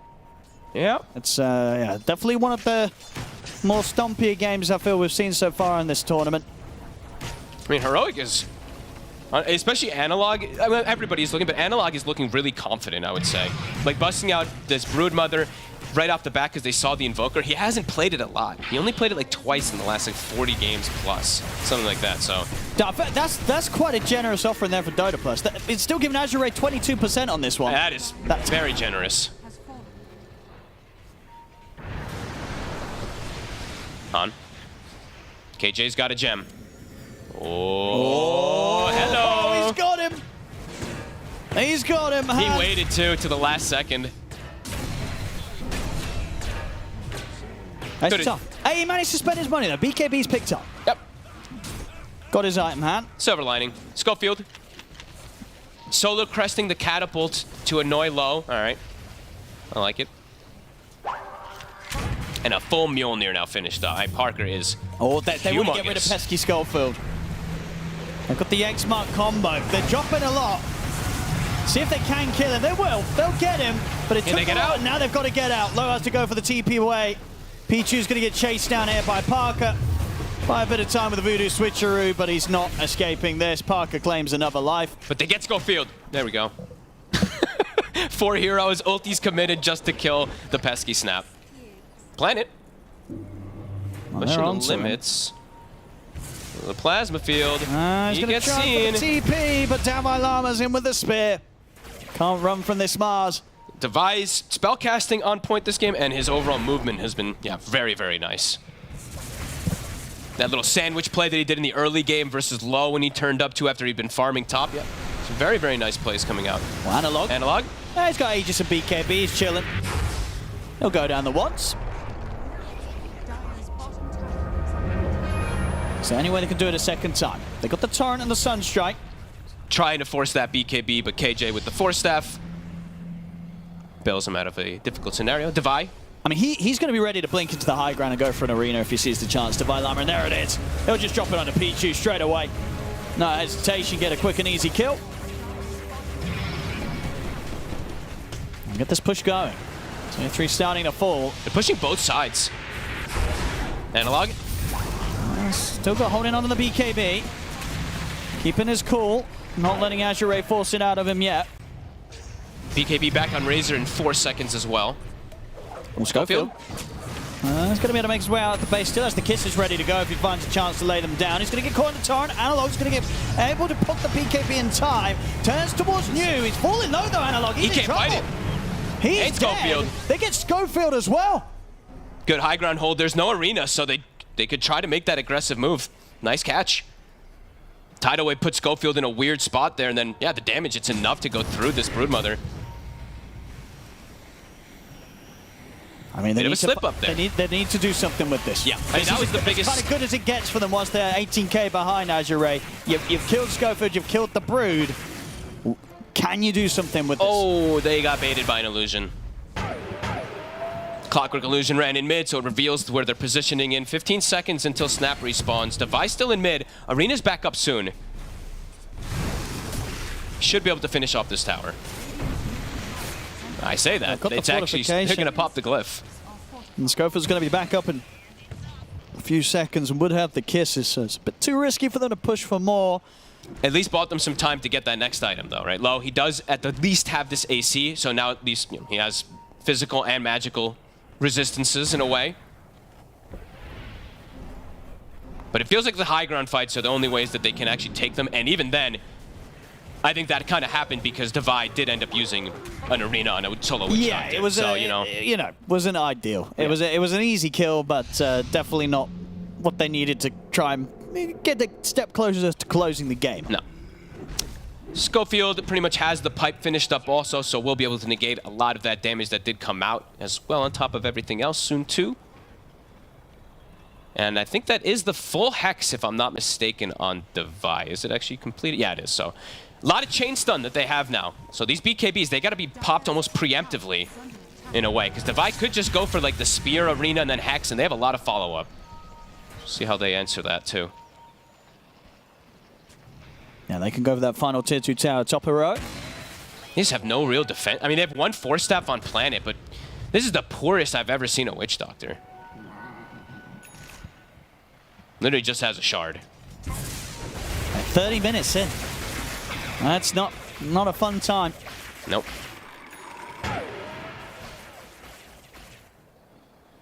Refresher now finished as well. The items just keep pouring in. Level 23, Paladin Sword is well obtained. This could be the final fight if Azure Ray gets caught outside here. Well, they're actually going to have double pipe in here in a second. KJ's about to have one too. Schofield. Oh. Hex comes out. Indeed, the Hex is then down by Lyman, jumps in with the arena. They've caught Han and Parker's wrapping in from the back line. Slow. He just hit the BKB TP out. What a hook shot. King Jungle to come up with a hook shot. Put a stop to the TP. Low's gone out for a minute. New's going to try and TP out, but the Battery Assault immediately puts a stop to it. New also to fall. Picture perfect fight again. Every single time it feels like they're able to do this. Divide comes in with the Hex. They don't finish off the Invoker, but it caused a bigger damage than Alchemist runs in, just gets full linked, and then gets hook-shotted. That's probably it. What a game. And heroic. Super clean. And trying to find some sort of setup for the slow. The Davallon jumps in. He gets the Hex, will get the Spear as well. Static Lincoln as well onto Han. Han trying to get forced back to safety, but he'll go down. Out for 50, no buyback available for him. New and Low, of course, they have fought back. Parker's but can in. they deal with Parker? Parker cleaning up as he takes down Pichu. Hookshot him once again. King Jungle's fighting to catch on to the two cores as New out of the game. They haven't got any further buybacks to play with. As Heroic could look to probably wrap this one up. They're bringing the push in down the mid. The melee rack's being taken out by Analog. And indeed, Azure Ray will tap out. As Heroic, Parker quite a stomp here in this game one. Not a quick stomp, no, but a very much short and one-sided one. I mean, these guys play super aggressive. They connect well. The synergy's there. And Parker, this might be one of the fastest level 25s I've seen in a while. It was a 25 Razor at the 31-minute mark.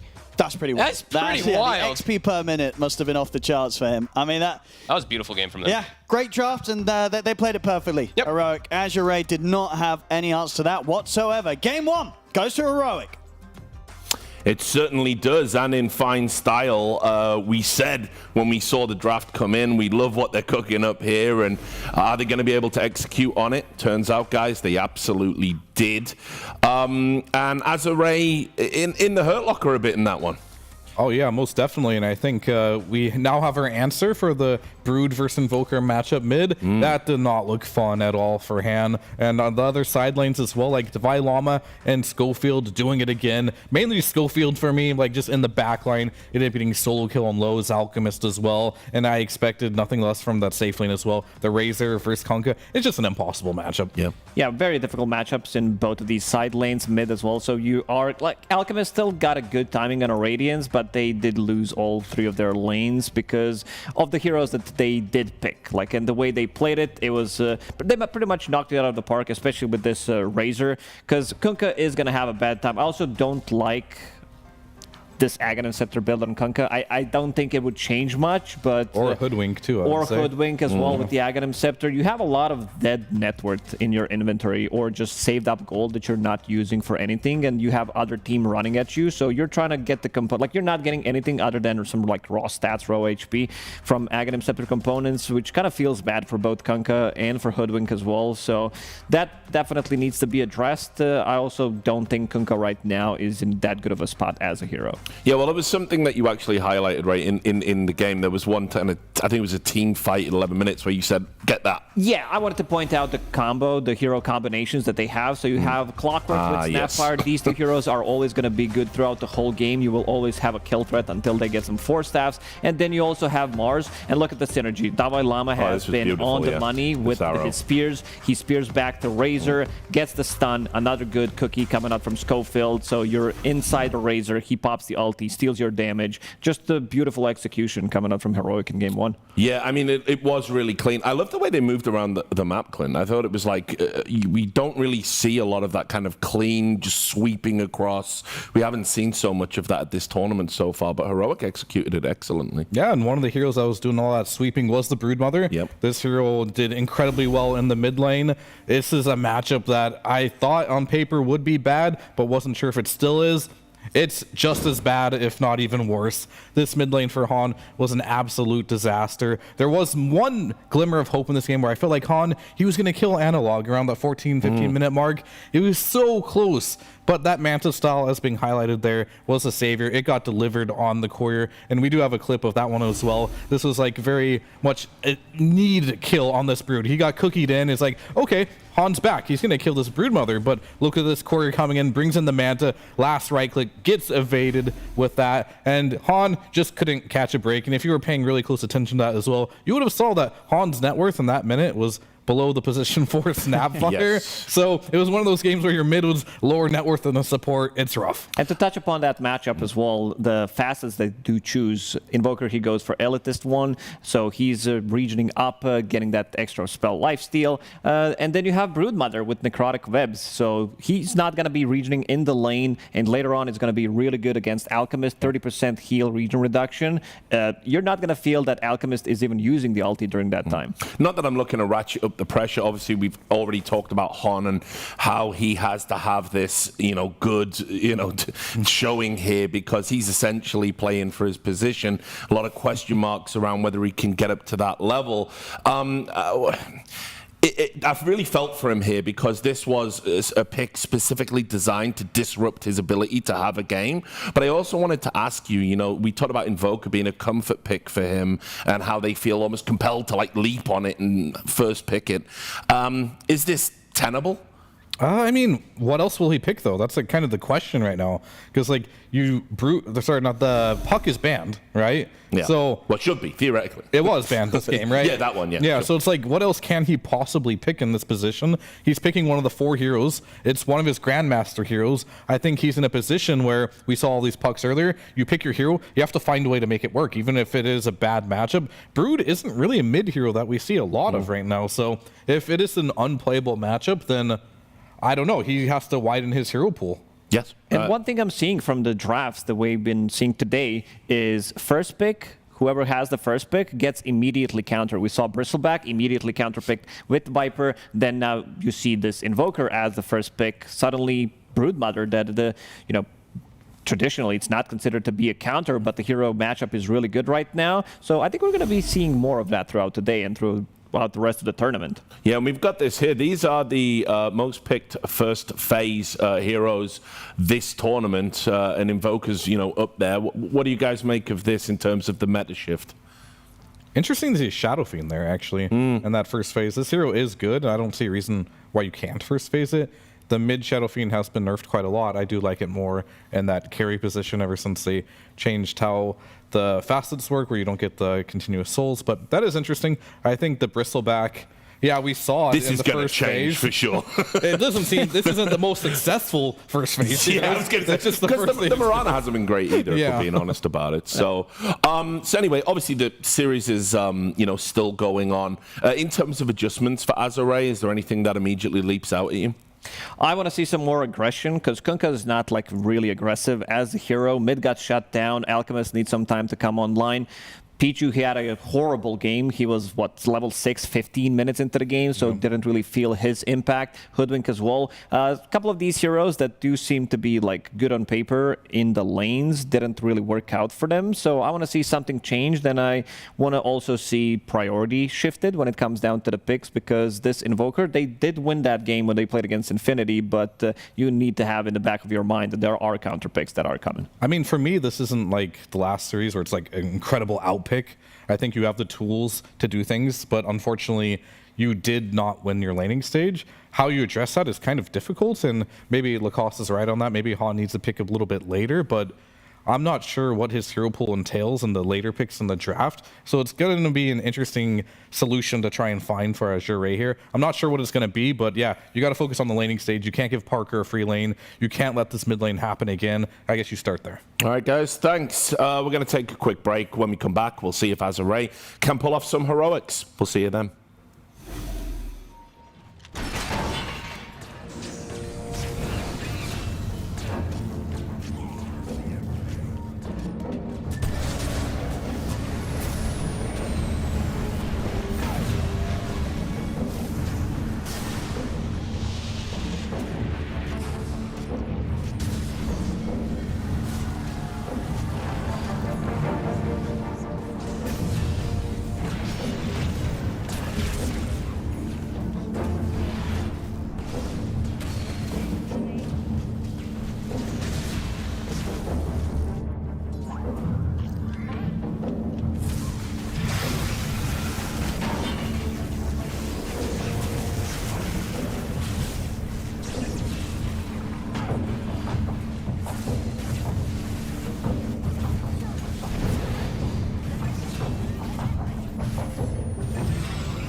Yeah, welcome back. We're partway through the series of Azure Ray versus Heroic. Heroic took the first map in fine style, as we just broke down for you before the break. But if you are just joining us, that is the situation. And what a situation for Azure Ray. Obviously, guys, they have to find a way back into this series. But Heroic really impressed me. I mean, I've watched them a few times. As I said, I didn't catch the game yesterday, unfortunately. But, I mean, that was just such, from conceptualization to execution, it was just so clean. It was just so well done. Yeah, I mean, Heroic is the best team in South America. This is an up-and-coming region for a long time now, and I think Heroic is the one team that has made the biggest leap, I would say, for the region in a very long time, outside of Beast Coast a few years back. And they're looking good. They're formidable for sure, and you can't sleep on them. And I think, in general, like even if you aren't sleeping on them, they'll bring stuff up that you won't expect, like the Broodmother mid. I don't think they expected this to come out, because it's not something Analog has done historically. Sure, maybe had one pub on it, but like you don't see that and you're like, oh my gosh, I'm scared of this guy's Brood. He played one pub of Brood in the last 8 days. Well, right? it's like you said, at one point it was almost as if they weren't even sure what lane it was going to be in anyway. And so, yeah, having those kind of curveball picks are great, and this is a perfect time for it. Yeah, especially Parker. Like we did mention how many games he played. Exactly, so you have that one guy who's young, not afraid to use any of the heroes, has super deep hero pool. You're always going to have that X factor when it comes down to counter picking. And this time around, it was just a casual Razor, nothing like too fancy, but he did one hell of a job. Every single time I watch this guy play, he's completely owning. It does seem that Azure Ray obviously are wanting. They're investing a lot in Han. I completely respect that. It's definitely the right thing to do. You talked about expanding the hero pool. I don't know what his hero pool is beyond the two heroes we've talked about extensively this tournament. Is there something else they could get him on and make him comfortable and get back into this series? Well, if you can get the Puck, that would be good. Sure. It looks really good on that one, but like Invoker, Puck have been really high priority right now for the mid laners. Queen of Pain is still up there and could be really good. Storm Spirit, these are like the S tier heroes, and typically when we see people try to address these heroes, it fails, right? We saw the Dragonite try to beat the Puck. Maybe this is all Puck specific, I'm not entirely sure, but like the Invoker, we just saw get exposed in that matchup specifically. And maybe Brood is the only issue there. Perhaps you ban the Brood and you try again. See if Heroic has another hero that can do what Brood did. And maybe not, because Brood is a very special type of hero. When they were playing Dream League qualifiers, he did play, like, there was a lot of Dragonite, a lot of Ember Spirit that he did play, Sniper from time to time. So he has deeper hero pool than what he has shown so far. So I want to see some of those heroes also being utilized in the game, because straight into our souls. I mean, as confident as it gets right now. And he should be.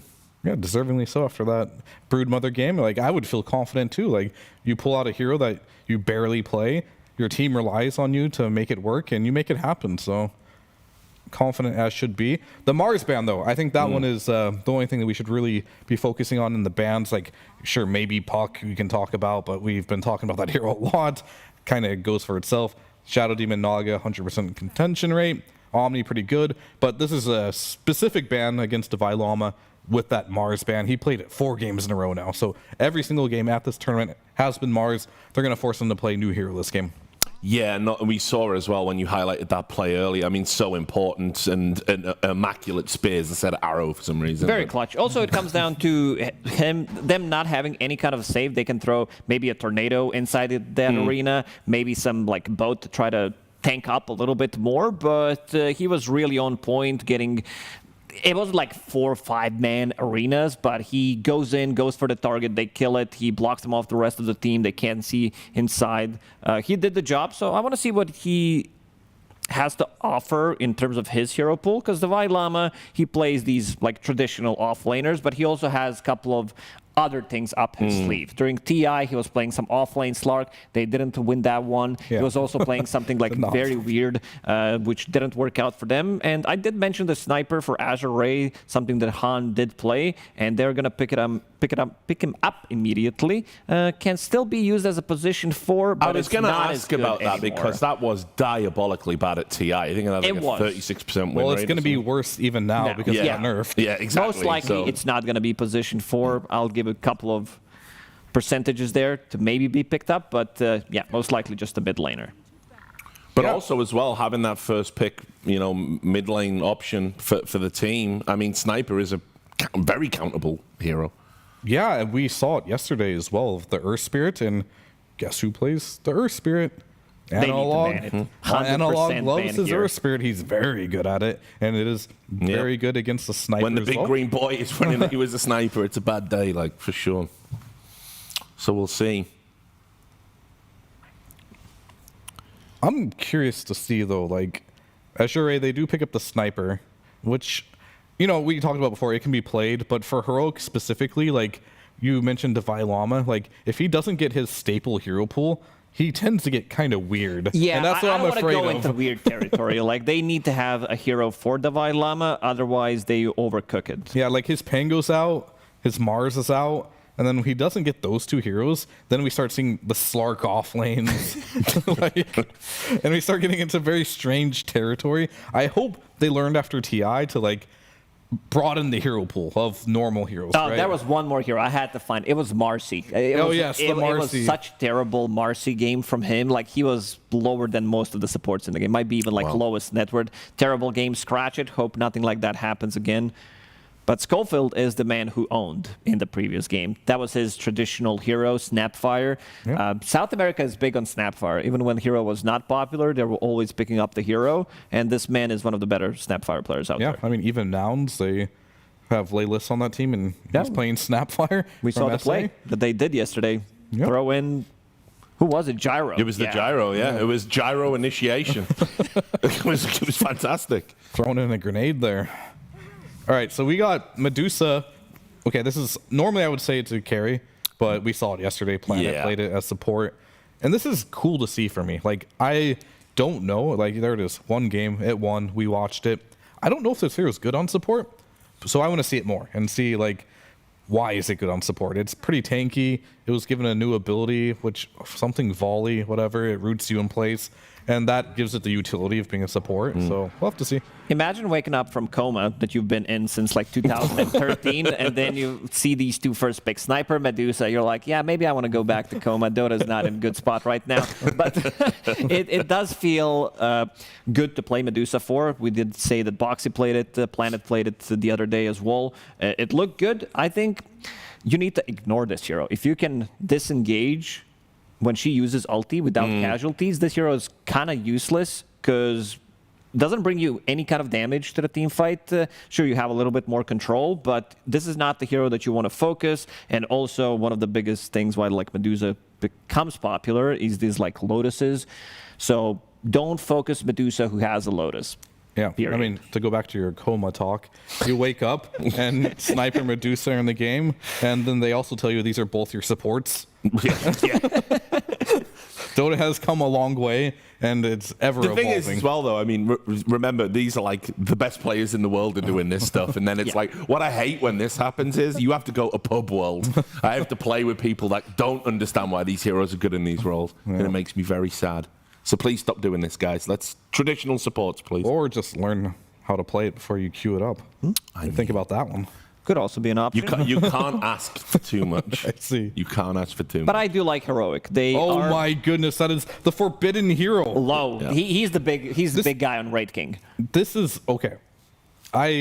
You know, I had my Slark banter, right? And how I don't think Slark is good. Here we go. But I think legitimately Wraith King is the worst hero in Dota right now. Okay. As a carry. Well, I disagree. I would put Silencer there. This hero is just unplayable. Okay, let's go to Dota 2 Pro Tracker real quick. All right, okay. Settling arguments live. Let's go to we got a lot riding Let's go to win rates. All right, Coddle, number 1, 59%. All the way at the bottom, who do we have? It's actually Wind Ranger. But Wraith King is down here with 44% win rate.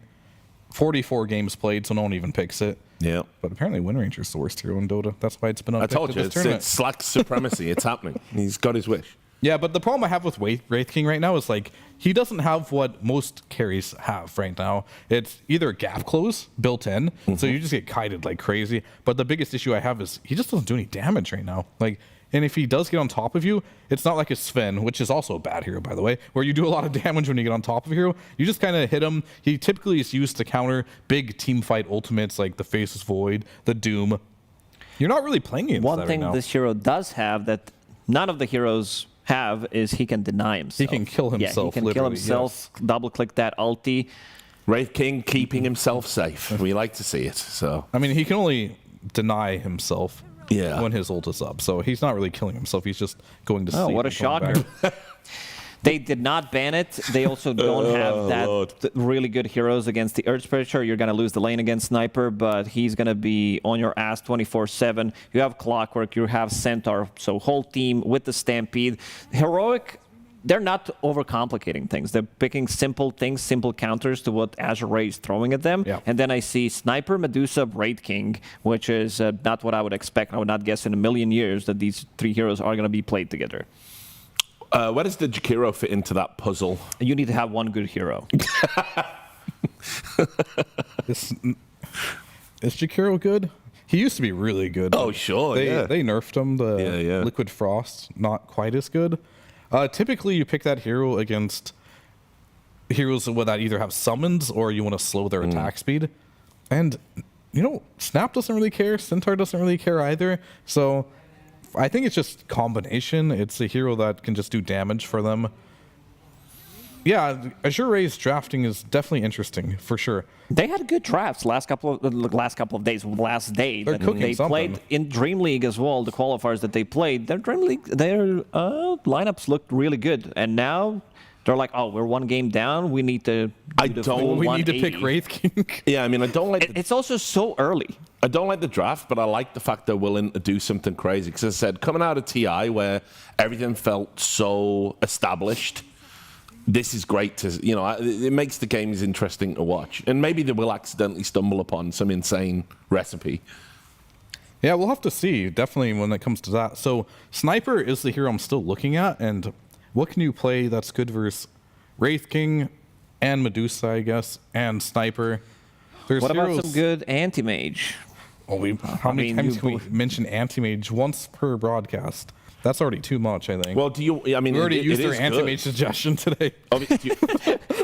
No, you're playing against Medusa, you're playing against Wraith King. Burning Mana could be good. You could also pick up some like Diffusal Blade carrier. Yeah, I was just going to say Diffusal Blade carrier. We've seen Slark earlier already today. been popped out. Slark looked good. Yeah. Could also Slark be another actually good Slark does look good, yeah. Yeah, it could be another good Slark game. Azure Ray's draft does fit that category of when you can pick a Slark. So that's not a good sign. I am also looking at heroes like Morphling. Could be really good here. Maybe a Weaver. You don't have a lot of lockdown. Heroes that can just like quickly get on top of the Sniper. I do like Morphling and Sniper as well because you just waveform in, turn into Sniper, and actually just kill them from range. So that works as well. Can fight into Wraith King. We'll have to see here. You do not have last pick, so you have to pick now for Parker. What will it be? He definitely wants to play a ranged hero because I think Clockwork really wants to be a position 5 right now, and ranged heroes work best with it. And oh, they did Here it! it comes. Yo, They did it! Finally. We're 50%. it's your boy. He's back. That makes sense. I mean, they don't have any kind of lockdown, so they will, like, Sniper doesn't provide you with any. Medusa as well, Wraith King. So what are you even picking from the off lane? You know what it is? I called for Axe the other day. It's Axe or LLC. I think these are the heroes that you're going to be looking into. Maybe some Night Stalker. So you want to have something to deal with this anti-mage, something that because LC was always good. You use Counterspell, you're still going to get dueled. And Axe doesn't care too much. Once you pick up the Blink Dagger, you'll always have something to kill him. There was also Slardar option throughout the years that was always good. Not sure if that's hero right now, especially when you have Wraith King and Sniper. Maybe Wraith King could be off lane as well. I wouldn't hate Enigma either. I feel like those two heroes can't do anything. You can ball up, make things happen, but Night Stalker, that's a good call. That's the hero that can just doesn't care about the Manta or the spell. Reflect, you just press the W, blink on top of him, and he has to buy BKB. That's like his only answer. It's honestly good, and I actually have a lot more faith in Azure Ray's lineup now, just because 2 reasons. One, they're playing versus Anti-Mage, and I think this hero is very, very weak. And they have some pretty good answers to the Anti-Mage here. But we'll have to see. I don't know about this Medusa versus AM. That may just be unplayable for the Medusa in the laning stage and take away its complete advantage of why it might be good as a hero. Definitely they do have a better draft compared to game 1. I think this Night Stalker pick could cause a lot of issues, especially for Anti-Mage. Let's see what he decides to pick up as his facet. For now, it's going to be Night Rain. This is the better facet. Overall, you start, especially against AM, you want to put as much pressure as possible early on. So it's going to be nighttime at the start, which is going to be better for him. But yeah, I don't know if I thought Anti-Mage's going to be picked, but I don't believe in this hero. I think they can make it work because you have Earth Spirit, you have like all these heroes that can get on top. You also have a Cookie, which is going to be a great save for Anti-Mage if he's in trouble, if he's silenced by Night Stalker, if they use Ice Bat. But yeah, I think we're going to see a more even game. Yeah. I can get some more opinions as well to go with yours. I think we've got Fogg and OD Pixel are going to come in, tell me what they think of this weird draft. What do you think, guys? I'm looking forward to it. You know, the panel, you guys were calling for an anti-mage. We finally get it. I didn't call for anti-mage. He called for anti-mage. All of them. Yeah, Lacoste, how do you feel about anti-mage there, huh?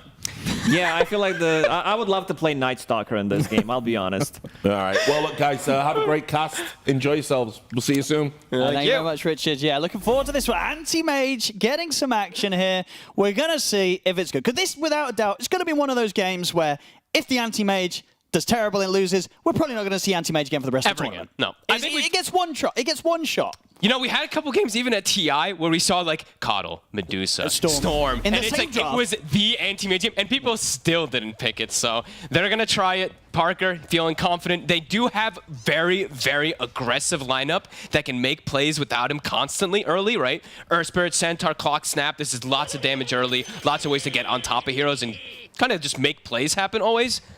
But is Anti-Mage a hero? Oh, let's have a look. And I'm wondering how the lane goes, too, because, yeah, the Night Stalker thing does make it a little more difficult with the Night Rain, but I don't know how much Planet can actually contribute in terms versus this Anti-Mage nowadays.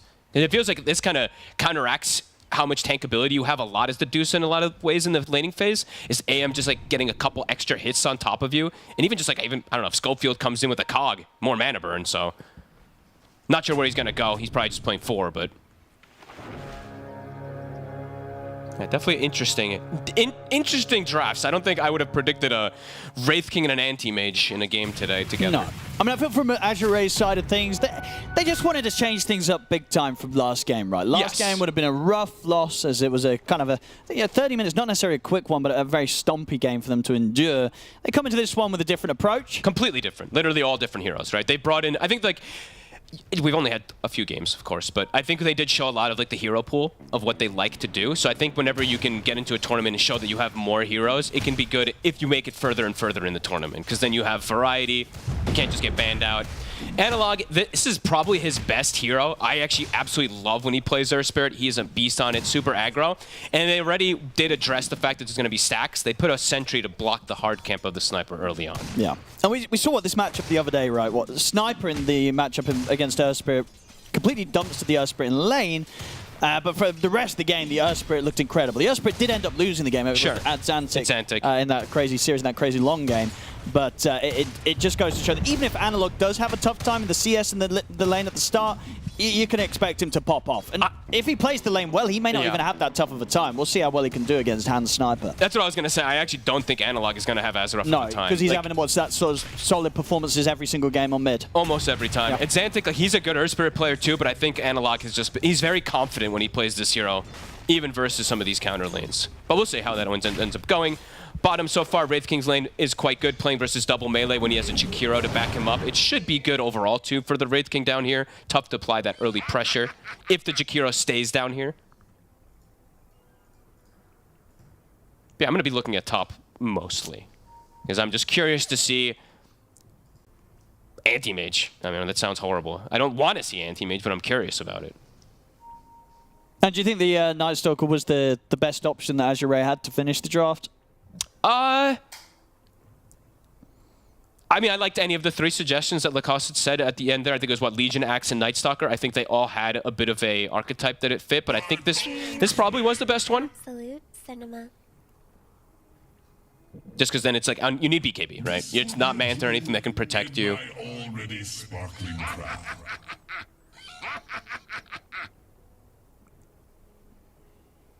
Let's see, it could be a tough game for that duo, especially Planet having the Having a game in which we're It's a nice pose. we're not necessarily going to see a Medusa be unkillable. That was like perfect timing for the pause. That is a perfect pose there from AM. That's cool. Yeah, I'm wondering how, like, I have to, like, actually, to be completely honest with you, I have to read a little bit of these facets and innates from AM too, because don't get to see this hero too often anymore, and I'm just curious how it's into, like, what this mana thirst overall, how it works versus something like Dusa. I actually have to literally, like, read it a bit because it's, yeah. Haven't seen this one almost at all. Not even, you know, sometimes because I'm still playing a lot of pubs and everything too. I'm watching a ton of games. AM is just not in pubs. He's just not in games, period. So it's like you very rarely see it. And the games you do see it, it's a griefer usually. So yeah, I'm really curious to see what he's going to be able to do. And if there's going to be any variation in items or anything. Probably not, but.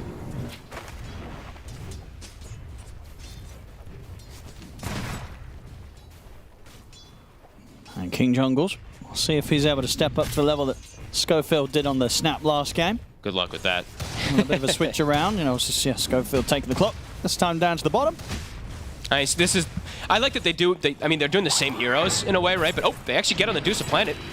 Right, could be in trouble here. He's definitely in trouble here.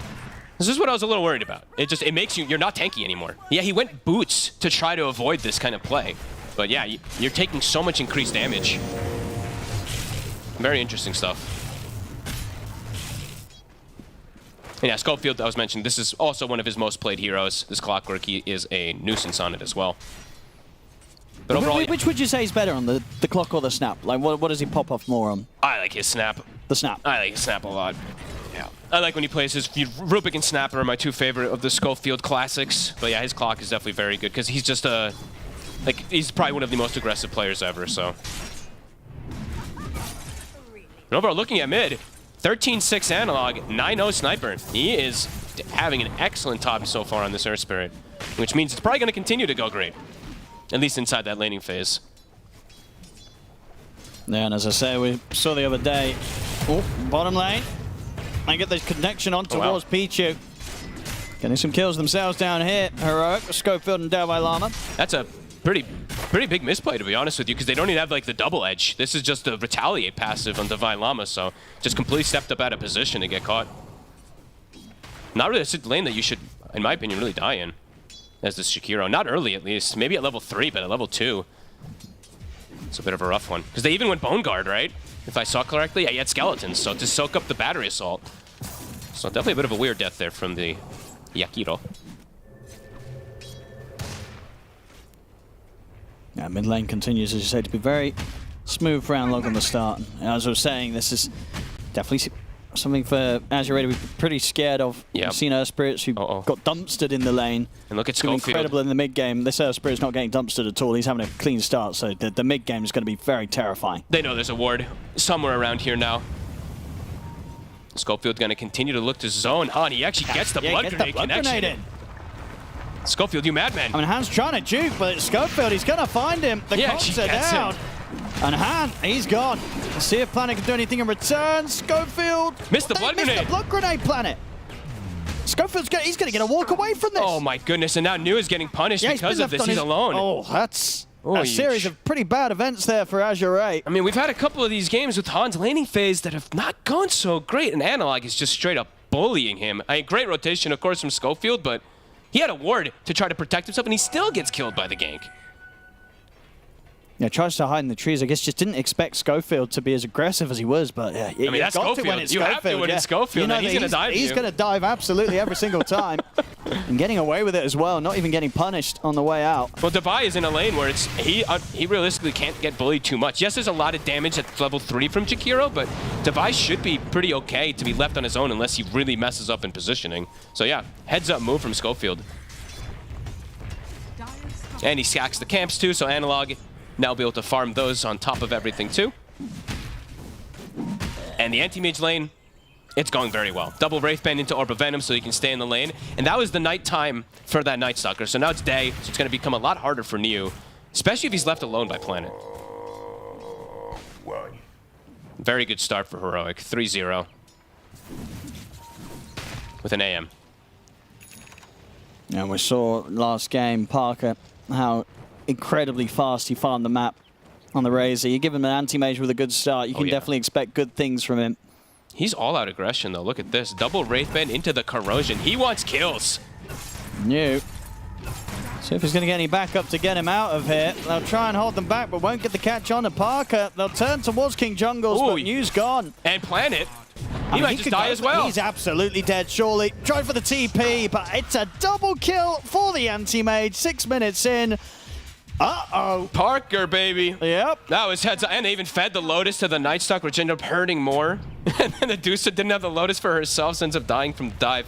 Mistakes, but Heroic capitalizing on every front. Yeah, it's gotta feel rough for Azure Ray. That's, you know, when you're 5-6 minutes into a game and you're in the other lanes and you just see at the top of the screen that the enemy anti-mage got a double kill against your off-lane duo, the rest of the team, you just feel pretty bad. And Owen, I've seen Analog do this before. Look at his positioning. He's waiting for the Wisdom Rune. He's waiting for them to come back up here, and he's very likely to just immediately go on them. Divide. Still too tanky. Yeah, turns. He's got the setup. He's actually able to get both of his spells off there. The Who Stomp and the Double Edge. Buying time for Analog to turn up and clean up by looks. So the Magnetize is going to tick them down low. Another rock connects. Indeed is low going to be going down. Double kill for Analog. Oh, this is his best. Yeah, he's just absurd on this hero. And top new again. You can't. You just. They're feeding the anti-mage a little bit here, Fog. He's getting fed. And maybe this lane wasn't it. Maybe it was something like an Axe or a Legion with the Dusa, but either way, Han. He's trying to fight and amplify damage by Osprey. He's got backup at least from Pichu. So Han will be fine. Analog holds back. Yeah, I mean, maybe it just is. If you see a 4 Dusa, just pick the AM, because it looks like worthless. He's taking the tower 7.5 minutes in, Parker. Yeah, Planet just doesn't contribute anything. He's going to tip New. That's kind of mean, but... That's kind of mean. Because it's like, what can you do? He got left by the Dusa, right? But he did step up and die, to be fair, but... Oh! Is this enough damage? No. Nope, he's got Raindrop and he gets bottled. Yep. Well, this is... At least, well, honestly, I don't know. Were the first 7 minutes of last game better for Azure Ray? They probably were. This is probably more painful. I mean, I don't even know. This is probably more painful. I think so. AM is top of the board. He's showing in the lane. Oh, look at that. Ooh, Analog, nice try. Misses the roll, though. Still hit the Scatter Blast. And the Cookie. And Blood Grenade's down. Okay. Okay. Han gets an easy kill with the Assassinate. Won't get anything else. But Parker is coming. He wants kills. He is super farmed. I mean, if Analog goes in, Parker's ready to back him up. And Analog, he will go in. Parker, he's thinking about it. Schofield. I mean, Han's getting these free snipes. He's managed to snipe both of the support. There's the jump with the mana fight. Parker's just going to commit straight into the fight. He's able to take out one of them. Backup comes in. Parker, can he continue the clean up? Can he get away from New? No. Parker will die. But Analog's getting the ultimate cleanup. Double kill for him. Still, it's a bit messy. No, Parker turns up and dies, maybe unnecessary, but overall, Heroic's still going to be happy. Analog's getting the kills. It's their play style. They just want to play super aggressive. I mean, Parker's getting in their heads a bit there. Now he has treads. Rotating pre-treads is definitely a bit overambitious. But he would have got the kill at the least. I think he just had gloves of haste, but his timings are still going to be insanely fast, and they are putting a ton of pressure. They're forcing rotations. New's level 5. Han has died twice now in this matchup. And Divide Llama is getting just absolute free farm to bottom, so. He's got the Blade Mail. And going on him is not a lot of fun. He has Stampede as well if he feels it's necessary. Assassinate. He's fine. It's not going to quite do it yet. Han knows. And they tip him instantly. And look at top again, trying to get aggro. Parker is silenced for a second here. They've got to be a little careful around tier 2s 9 minutes in. Dude. I mean, look at Parker. He buys a Blood Grenade. That's how aggressive he wants to be. The Blood Grenade AM. Tier 2s, who cares? They're under them. This team is so fun to watch, Owen. They're just, it's chaos on all fronts. 12 kills, 10 minutes. Not looking to slow things down, even at tier 2s, like you said. And yeah, Parker's holding a Blood Grenade. That's actually hilarious. And Planet overall, trying to hang on to this mid. Trying to slow down this push. These deep wards that Heroic have placed to invade this triangle have been beautiful. They're scouting these stacks as well, too, so they know this triple Ancient's there.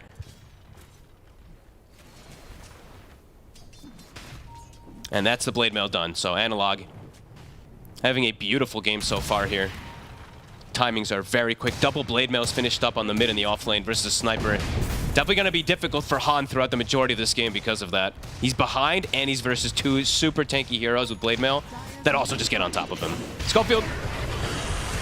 Now Planet is going to have the setup onto him. Schofield will get taken out. I'll allow them to continue to put a bit of pressure onto this tier 1 tower mid, Azure Ray. They're going to bring the 5. They want this tower. Now, looks like they should get this. KJ is 6. He's got kisses available. It's a hard one to enter into, though. They don't have the numbers. They're happy to just sort of split up the map. If Magnetize was up, I think they go. Which is now, it's about in 15 seconds. Because they have Blade Mail, he has Shield Rune and stuff. But yeah, not quite up, so. Good move from AR. At least to get the tower there. But that all just means it's space for Parker. Right? He's not getting pressured on this anti-mage. Devi. They're going to try for him. And on top of him with the silence, he got the Blade Mail off though, so a lot of damage being kicked back, and Stampy's still going to get off successfully. Davile Armor's not going to be going down, and now they've got to run. Parker's in on top of the fine Planet. Planet's taken out. Hannah New turn towards Parker. Let's see at the side low. He's coming back for round 2 off the back of the reincarnation. Parker's able to blink out to safety. They've lost 2. They're probably going to lose more here. Azure Ray's Analog still fighting fit here with the shield rune. New goes over towards him, but Han gets completely surrounded. They catch him with the stun. Beautiful kick from Analog. Lines up the slow as well onto New. New has to bail out of this one. Heroic. They find 4. Don't do it, New. Careful. He's got a hook shot. Schofield can hit this. It's tricky. It's tricky. He's out, so he'll get away from this. But overall, again, Heroic getting away with these fantastic team fights. It's a perfect fight. Like, Devi is tanking absolutely everything, and that's what you want from your Centaur. He's Blade Mail reflecting over 1,500 damage. Yeah, look at that damage you can see just onto the Wraith King, onto pretty much everybody, so. And it's just crazy stuff, right? Because Parker, he's able to turn up pre-Battle Fury, blink in aggressively, and he just doesn't get punished. He's able to get away with it now.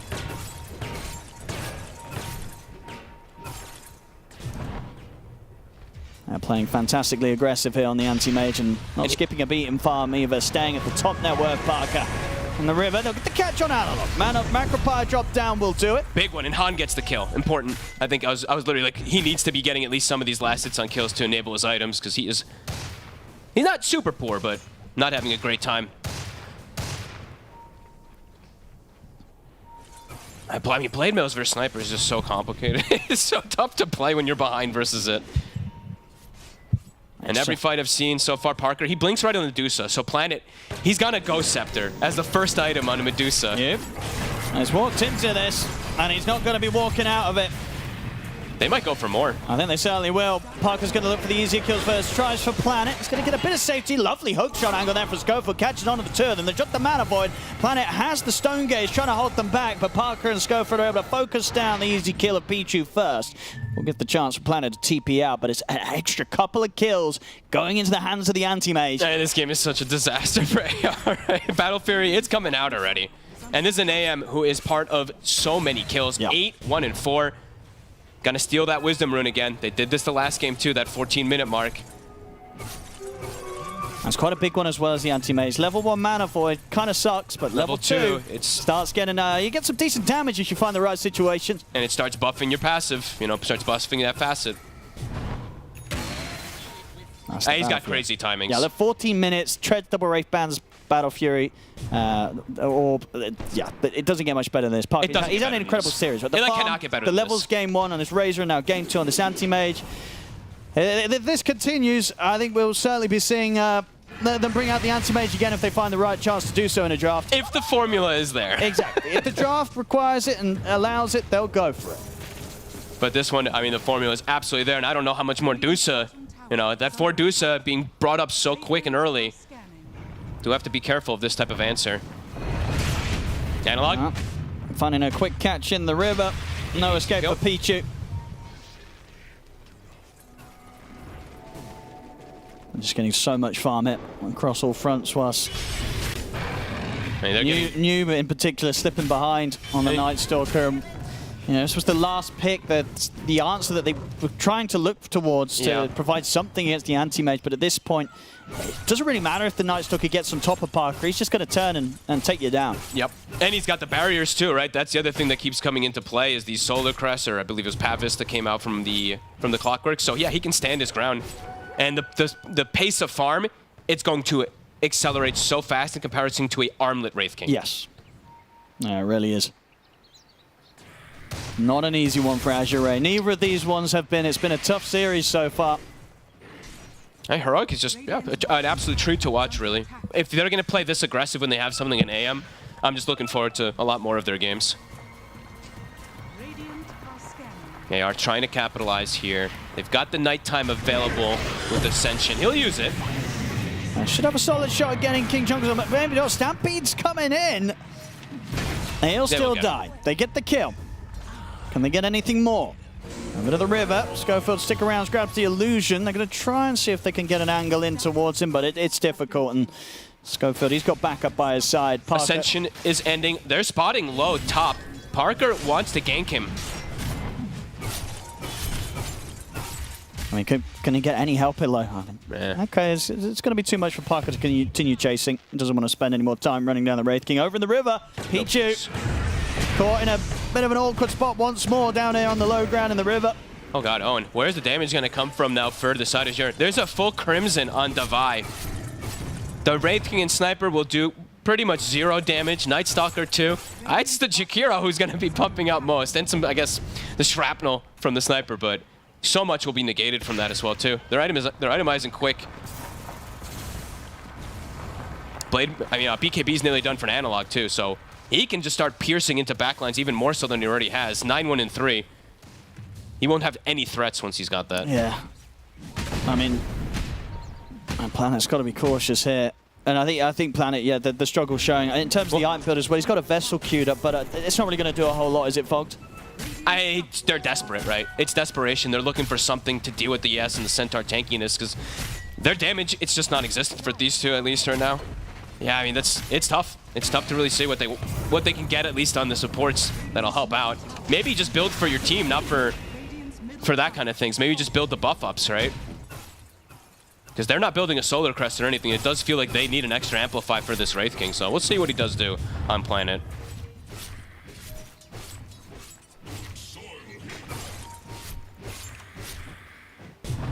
And if you saw there also, Schofield was just literally chain canceling hook shot. He rocketed the Sniper and then just spam stopped it to just make Han have annoying time. He's just being a nuisance. Standard Schofield stuff. Schofield.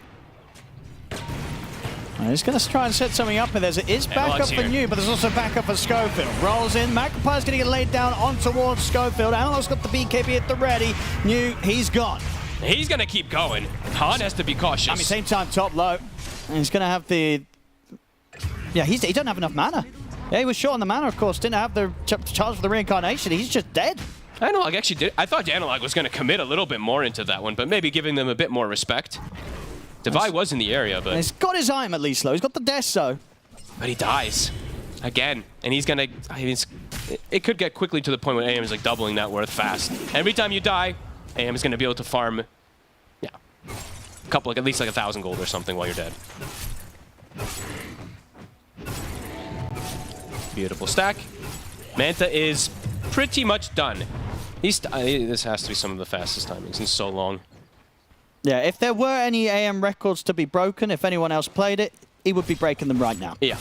That's the thing. There's like, when did we last see an AM? Maybe in some of these qualifiers, right? Maybe there was some AM gameplay. I don't know, but TI there was no AM, right?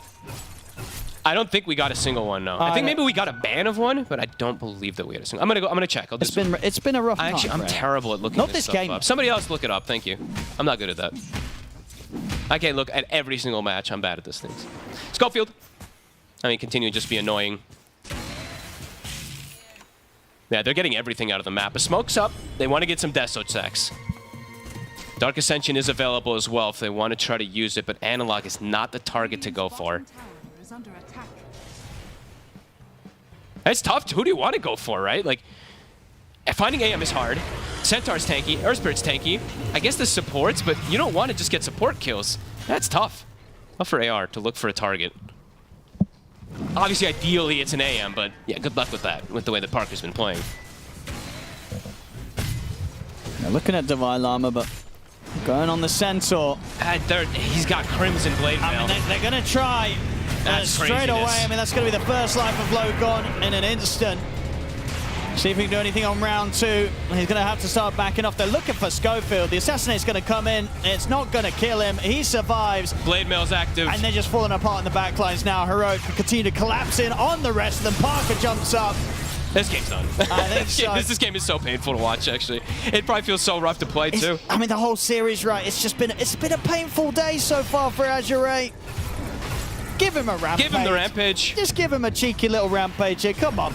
If somebody steals this kill, they're out the squad. There it is. Rampage for Parker on the anti-mage, and it's 2024, folks. It's 2024. This is true. AM. Beautiful stuff. We love to see it. Breaking records. Was this the first ramp? We've had maybe 2 or 3 rampages already. We've had This is the first rampage anti-mage has had in 5 years. And I just made that up. I'm going to fact check that one. Yeah, that actually could be true as well. Could be true. Goodness. Incredible stuff. I mean, they went for you can tell that they're just like, we don't know what to do anymore at this point. Yeah. They went for the Centaur. He's got, what, 3,200 HP with Crimson. Now he's got a pipe. Planet, careful. I don't think they got, what, like a couple targets to like half HP, but that was just about it. Heroic. Yeah, just playing it beautifully. Could not ask for literally anything else. And honestly, Parker I would say even overplaying. I mean, a 14-1 and 4 AM. No, I mean, the way he played was crazy. This is so aggressive. I love it. But this game, with this draft, he could have absolutely just sat back, AFK farmed, probably would have won the game later on. Yep. But Parker said, no, I'm going to be flashy. I'm going to turn up to all the action. I'm going to pop off super early. It's 22 minutes in, and as you say, with this KDA, he's doing some beautiful stuff. Another one.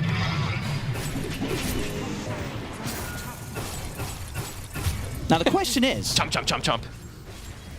Are we going to see another rampage before the GG's called? No, I don't think so. They'll call it at least before it happens. We can get another rampage. They'll call before they all die. 2 rampages by an anti-mage in the same game? Now that would be record-breaking. He has Scotty. 22 minutes 22 minutes. Versus a Sniper, Dusa, and a Ray. And you can't get away. Oh, dear. It's, as I say, it's been a rough day for Azure Ray so far. And honestly, a lot of rough lanes for Han. He's got to step it up a little bit there.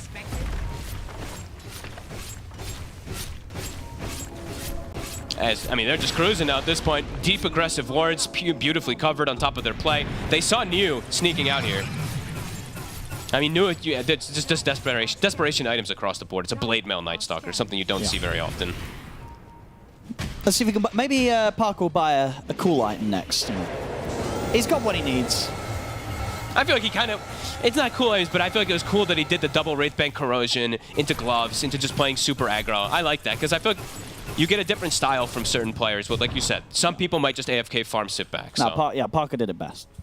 He did it best this game. Look at these wards. Yeah, they see everything. They see anybody entering bottom. They see anybody exiting mid. They see anyone exiting top. You can't get outside, Azure Ray. They are outside already on you and the Sniper, but... Man, level 20. Level 20. I mean, he hit 25 at 31. I was going to say, what was his XPM last game? Did we get? I'm going to check that right now. Check the number if you got it. I'm going to get the number right now. So last game, Parker on his Razor had 1,114 XPM. Okay, he's still 200 behind on this one. That's to show how it was at the end of the game, It will get bumped up. If he has one more like team fight where he gets like a rampage, that sort of XP, it will push it up. But yeah, I mean, if anything, this does really just go to show how crazy of a last game he had. 1,100 XPM on Razor. I thought I was seeing things at first, too, because I clicked and I was like, oh, Analog's level 20. I'm like, wait, Parker's 25 in that last game. What the? Yeah, breaking records all over the place. BKB on Han, but, I mean, the problem still stands. No damage. Yeah. You're still probably... Well, you're still definitely And you're still probably dead, even with BKB, so... I'm seeing this again a bit panic. I mean, he's queuing up a Blink. It just... Are these dudes just going to keep buying Blink, Fogged? I mean, I guess so. I guess they didn't read the 7.37D, or they're just going to use it before they get hit to jump into place or something. Sure, just for the initiation of a Stone Gaze position, but... I actually... Does it not work? Did you test it a lot? I didn't test it, but it's actually not working. Oh, if the patch change actually got enforced, I'm sure. I assume it did. I assume it did. Oh, Planet? What the? High-fiving. Okay, he's baiting. It's a bait. It is a bait. I tell you what, if they get a kill here, that'd be a pretty insane bait. They probably won't get a kill here, but it was a nice try. Parker. It was a nice try. You know, the bait, it got them, it got me, it got all of us. But it didn't get them any kills.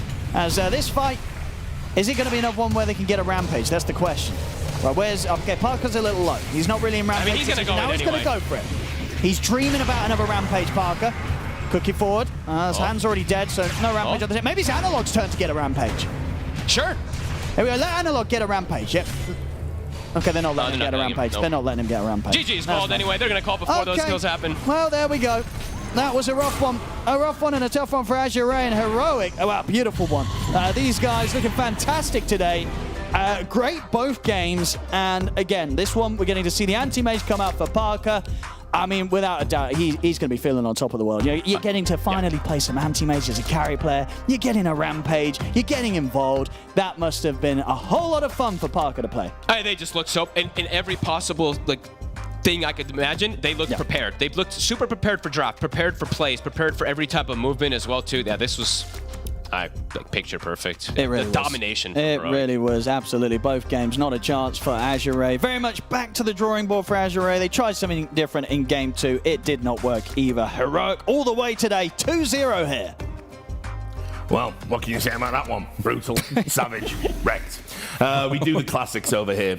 So look, as a terrible day at the office for Azure Ray as it was, we're going to get into some negatives in a bit, but let's talk about positives. I mean, just wonderful for Heroic and a statement of intent about what they want to do at this tournament. You know, we've talked about top 6. You look at a performance like that, you wonder, you know, maybe they can aim a little bit higher. Yeah, looking at the standout players for me, it's definitely got to keep an eye on Analog both games. He's winning matchups he should not be winning. Honestly, this sniper matchup should be hard for him in the mid lane. It's supposed to be a counter in the mid late game, but he's still winning the mid lane somehow. This anti-mage last pick winning its lane as well into the counter pick. So like they just got outclassed on an individual level here. Yeah, do you agree with that? Pretty much. I also want to point out how this mid lane went, because they were also going very deep, also bringing in supports as well. Because, I mean, standout player, it's going to be Analog on his Earth Spirit. This guy is playing out of his freaking mind every single time I watch him play on Earth Spirit. Well deserved. A little surprised that Earth Spirit didn't get banned, considering that they first picked Sniper. Yeah. Something we said after what happened in Game 1, they first picked hero for Han, which was Invoker. He got counterpicked. Second game in a row, they also do the same thing, which we said that needs to be changed. Suddenly, you don't even ban the Earth Spirit. They had Centaur as well. They banned Invoker instead for some reason. It was rough. And this is the one that I wanted to highlight. You see Clockwork coming in, you have Analog as well, who is ready to go. So they find Sniper, and they're not going to even get a return kill. The Blood Grenade from Planet Medusa is going to miss, so he runs away. They were on his business the whole time, and a bait from Double-elimination. He TP rotates, one of the best heroes in the game to TP rotate with. He has amplified damage, so leaves Jakiro, know that he's gonna die, uses Magnetize, will get another kill, does the mat correctly, runs away. Pretty easy. This is what breaks the lane for Heroic. Well, look, what we're looking at there is just good fundamentals, I mean, of Dota, right? And this is, you know, we talked about Heroic and their chaotic approach to the game, and we talked about how Azure Ray were going to be the more precise team, and actually what Heroic did in that map especially was just played really solid fundamental Dota.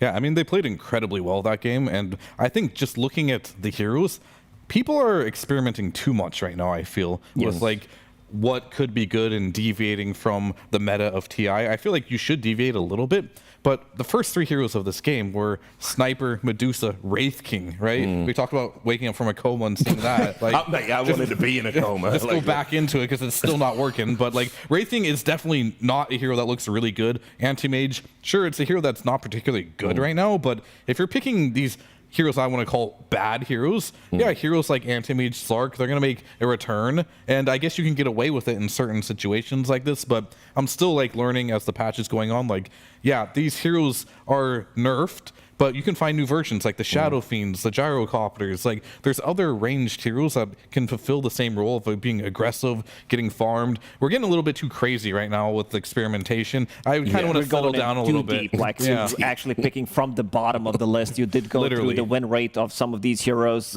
Rate King like sub 50% for a good reason. This hero just doesn't feel good to play right now, and they picked it on what, like 15. Well, you also, I mean, you weren't a believer in the anti-mage. You wanted to highlight a point about, you know, the anti-mage, and so take it away. I'm intrigued about what you thought here. So like this was a last pick Night Stalker. This was supposed to answer the anti-mage as well, and they made adjustments I feel like that were pretty good here. I want to show Parker's itemization here. You see he has no boots here. He goes all in for the laning stage. Double Wraithband into the Orbit Corrosion, into the Gloves of Haste. He's just wanting to fight and just win this lane. On the other side, like, New isn't reciprocating that. He is going for the early boots. He's getting a bit greedy for the phase boots. Doesn't just go for the early bracers. And then they also made a good lane swap. King Jungles on the Sapphire went to that safe lane, realizing that Clock Anti-Mage, it ain't the lane, right? And they put a lot of efforts into that. And Divine Llama did what Divine Llama does best, get sacked. And he's good at it. No, he's very good. You have to have a player like that sometimes,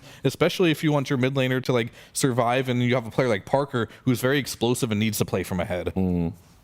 Yeah, I mean, Anti-Mage owned this game. This was, I believe, like second Rampage that we've seen on our stream. Not sure if more happened on the other streams, but we see people also just letting him get that Rampage for a good reason. And I did the math. Parker had 27, 3, and 16 combined score in both of these games, which is super impressive. Well, we can hear from Davai Lama now. I believe he's with Nomad. Thank you very much, Richard. Yep, there he is. We're here to have a chat. And first question, I mean, you know, panel, they're praising the Anti-Mage pick. I want to know whose call was it? Was that a coach call or was that Parker's call? It was everyone's call. I mean, he definitely did want to play Anti-Mage. You know, like we gave him some other suggestions, but he definitely you don't get the opportunity to play Anti-Mage a lot nowadays. So any opportunity you can take to play Anti-Mage, you take. You know, I can't blame him. Nice of you guys to allow him to play one of the heroes he really enjoys. And how's he kind of adjusting into the team? You know, is he and what happened when he got the Rampage? Did he get a bit of a pop off? Was there a bit of excitement there, or is he still kind of like getting used to the vibes? Well, it was nice. You know, he wanted to get the Rampage. He got it. I would say he like popped out of his chair. You know, it was quite a one-sided game, so we managed to keep our cool. And I think he's fitting very well into the team. I think he's exactly the kind of player we need. He's been mixing very well with our play style, and he's just playing amazing. You can see all the games he's doing really well, and I'm very happy we got him. Yeah, absolutely. I mean, you guys are looking absolutely fantastic at the moment. So obviously with him coming into the team, Analog told me you've had to switch. You were talking in English for a bit during TI, now it's gone back to Spanish. What's that adjustment been like, especially for you? It's always been a mix, like because Schofield does not speak English, so I've always like spoke Spanish with him, and now that we have two people who don't speak English, it's just more, you know, more of the general conversation we have are in Spanish. But I already used to speak Spanish a lot. Like I think I got pretty fluent in Spanish, like around April, May, like during Birmingham. I managed to get pretty fluent, and I'm always improving. I always have to keep practicing, of course. Like after I take a break for a while, you know, like sometimes my Spanish is a bit rusty because it's, you know, it's a fast language. You know, like especially Schofield and Parker, they speak a very fast Peruvian accent. So, you know, I have to practice it. I have to get warmed up when I get back from a break. But overall, the language barrier it's always there. You know, it's there, but like the time will only get less and less. All right, well, as you improve in Dota, you improve in the language as well, having to learn multiple things here, but you're doing a great job, looking fantastic. The confidence is showing as well. We're getting some interesting picks coming out from you guys. I mean, we've had the Broodmother at mid, not something you've done a ton of before in the past. Anti-Mage coming out as well. You know, have you got any more tricks up your sleeve that you're there to show us? Don't tell me what them is, but just let me know how much more is there left in the toolbox. A lot. A lot. All right, that'll do. Thank you very much, Davai Lama. Best of luck in the rest of the tournament. We'll send it back to the panel. Yeah, that's great. Heroic looking fabulous. Nomad looking fabulous too. And Dota pros, it turns out, are just built different. Need to overcome a language barrier? I'll just learn your language, bro. Not a problem. Great wild to see. So yeah, Heroic feeling very good right now. Just to put a pin in it and talk a little bit about Azure Ray, someone who's not going to be feeling very good is Han. We talked a lot about the pressure he was under, you know, the new kid on the block, needing to learn, you know, and fit in with his teammates. And as you can see here, so far, he's been handled. This is another one of mine, obviously, right? Okay, whatever. But yeah, you can see the games that he played in the squad, and they've been pretty rough for him so far. Yeah, I mean, he had that one good Invoker game. It looked great, but outside of that, he's been in matchups he should have won. Like, that and we didn't even show the last game, of course, right? But that Tiny was against a Puck. That's a matchup you're supposed to win, right? And the Sniper one that was just played, you're supposed to win that against Earth Spirit. He also lost that one. So he's losing matchups he should be winning. And I feel like that's definitely hurting Azure Ray, because mid is such a pivotal role for your team to be successful. And yeah, it's his first LAN. He doesn't have a lot of exposure, and that can be a lot of stress, I suppose. But you got to step up when it matters. He's the unknown player of the team. Most of the scene doesn't know him, and this is his first showing. You said first LAN, so it's a bit rough on him. I think it happens to a lot of the players who come into the scene. You're feeling you're feeling very nervous playing, and it can be handled. Sometimes you need slightly more experience, but we'll see. They're still not out. They have 1-1 score, but definitely needs to shape it up, because a lot of these matchups he should be winning. Well, that was going to be my final question. Where now for Azure Ray? They looked really deflated after that, actually. Yeah. And, Infinity wasn't the cleanest of wins. And we're wondering about, what's happening with Chinese Dota right now. Where is it going to be? Is it going to have a resurgence, or is it going to kind of like peter out? What are your thoughts? It's not looking good right now, but that's for sure, right? I'm not super optimistic at the moment, but there's still a lot more Dota to play. There's, it's the beginning of the new Dota year, so we'll see if they can figure it out, but I'm not super inspired so far at the start.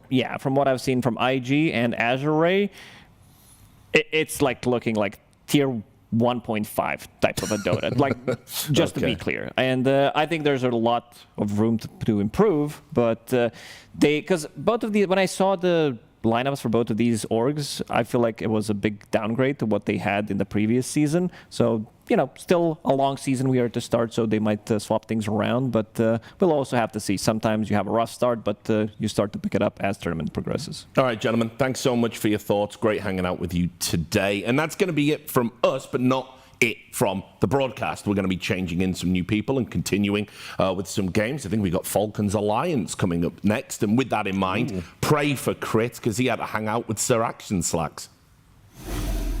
Hey everybody, we are here with Crit from Team Falcons. So good to see you yet again, Crit. How are you, sir? Doing good. Doing good, he says. Wonderful. Yeah. Let's start off with TI. So TI, I know that you stated that you didn't really make it as far as you thought you were going to. It was a bit disappointing. Can we speak about that a little bit? Yeah, I mean, I think going into it, we didn't really have of course we always have faith in our ability and we always think we can win, but we didn't set ourselves to we didn't expect to win, because we already lost Riyadh. We knew there's other good teams as well, but I think during the tournament, we went through some rough patches, and then we kind of thought that we'd figured out how to win. So then, yeah, I mean, losing and getting fourth was a little bit disappointing. I think we at least saw ourselves in top 3. So yeah, I mean, it was rough. It was definitely also a very important tournament for me, especially personally. But there's a lot of tournaments and we move on. Absolutely. And I mostly ask about this because we're going through a crazy roster shuffle period where a lot of people are swapping teams, and you guys have stayed strong despite what several people on the team claimed was not a performance they were looking for. And I want to talk about, not to be a dick, but why? Why, if you guys didn't achieve what you wanted, everyone else is swapping, why stay together? Yeah, I mean, like I said, I think our results in Riyadh and TIA didn't really change our opinion on us as a team. I think we always thought that we could win both of those tournaments. And we also know why we lost, and I think just having that clear, I guess being able to look back and be like, oh, this is what went wrong for the next time. If we do this better, we will win, because we already know we can win tournaments. So us being able to win the big ones is the next step. Yeah, and that's very respectable, I think, is, a lot of teams now will just instantly drop people and move on when something doesn't go their way. And being able to say, hey, we're a good unit, we know what we did wrong, and now we can fix it. That's pretty cool. Is that something that you were expecting and something that you've seen a lot, or is this kind of new for you? No, I think we already knew before going into Riyadh and TIA that we were not going to do any changes really, because we had such a good year. We already said also just to remove the pressure from ourselves before going into the big tournaments. We had a good year already. Whatever happens it's a benefit to what we had in the season, and we already did all the hard work. So I think the result was kind of secondary to us, which I think is a good mindset to have, because I think all you can do is really put in the work, and then if you get the result, then that's nice. But at the end of the day, Dota is like a very complicated game, and sometimes like something small goes wrong and you're just going to lose, and it's not necessarily because some player is bad or like something is wrong with the team, but just something goes wrong in the tournament. You know, it's hard to win everything, and yeah, I mean, it's a bit weird. I think the last couple of years I've always had at least one change on my team. So we were joking a little bit about it. Maybe Amari had to go because I've been changing offlaners every year. So yeah, there's a route where he went back to Nigma, but yeah, I'm just kidding. But yeah, that was the only, yeah. That's hilarious. But all right, let's leave behind this sad talk. Let's talk about the happy talk of this tournament. You guys are pretty much expected by almost everyone that I've spoken to as the favorites. You feeling like the favorites coming in? Yeah, it's one of those annoying feelings where it's like everyone's saying, oh yeah, Falcons should just cruise through, you know, they're just expected to win this tournament. Like, if we win, there's no, like, nobody's going to be, oh, it's just, of course they won, you know, if we lose, it's going to be a disaster. so this tournament, there's basically nothing for us to gain. So yeah, it's great. It's really fun to start like that. We're supposed to go to the happy topic here, Nova. That's fascinating, though. I mean, really, it is kind of a pretty tough situation to be in because everyone's just expecting that. Yeah. Do you feel like you have pressure at this tournament? No, I don't think we have pressure. It's weird to go into a tournament where it's like, if you win, it's not like a grand thing, you know, it's like what everyone's expecting. So it used to feel like this when we were playing NA qualifiers back in the day. It was always like, oh, here is another one. EG for sure is going to win this qualifier, and then if they don't, like, they just suck, you know. Oh. So, but I think it'll be nice to just get back on track after TI, and I think it's a good time for us to kind of take a step up and be better prepared than the teams that did better than us at TI, just because they're not here, they're taking a break. So I think that's what we got to do here, and we got to just build on from what we have. All right. Well, last question then on that note. So you have been around for a very long time. You've seen, you know, pre-DPC, DPC, and now post-DPC.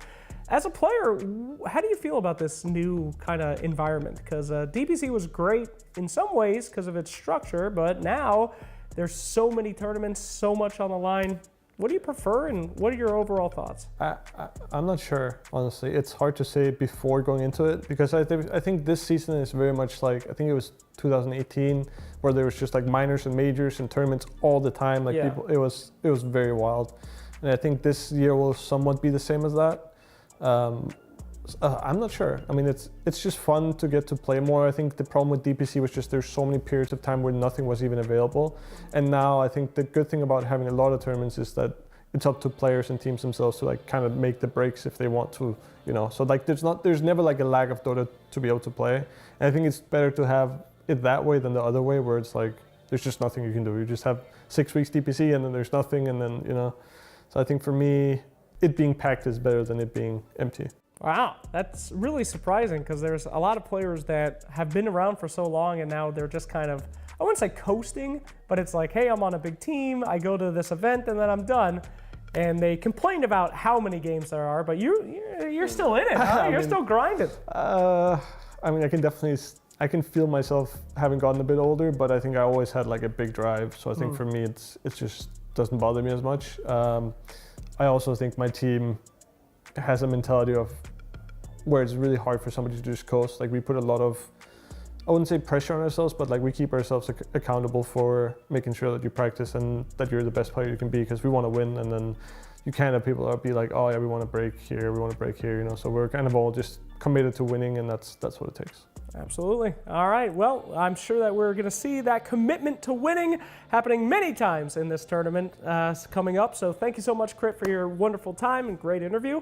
And we'll see more from Crit and Falcons over here at Wallachia.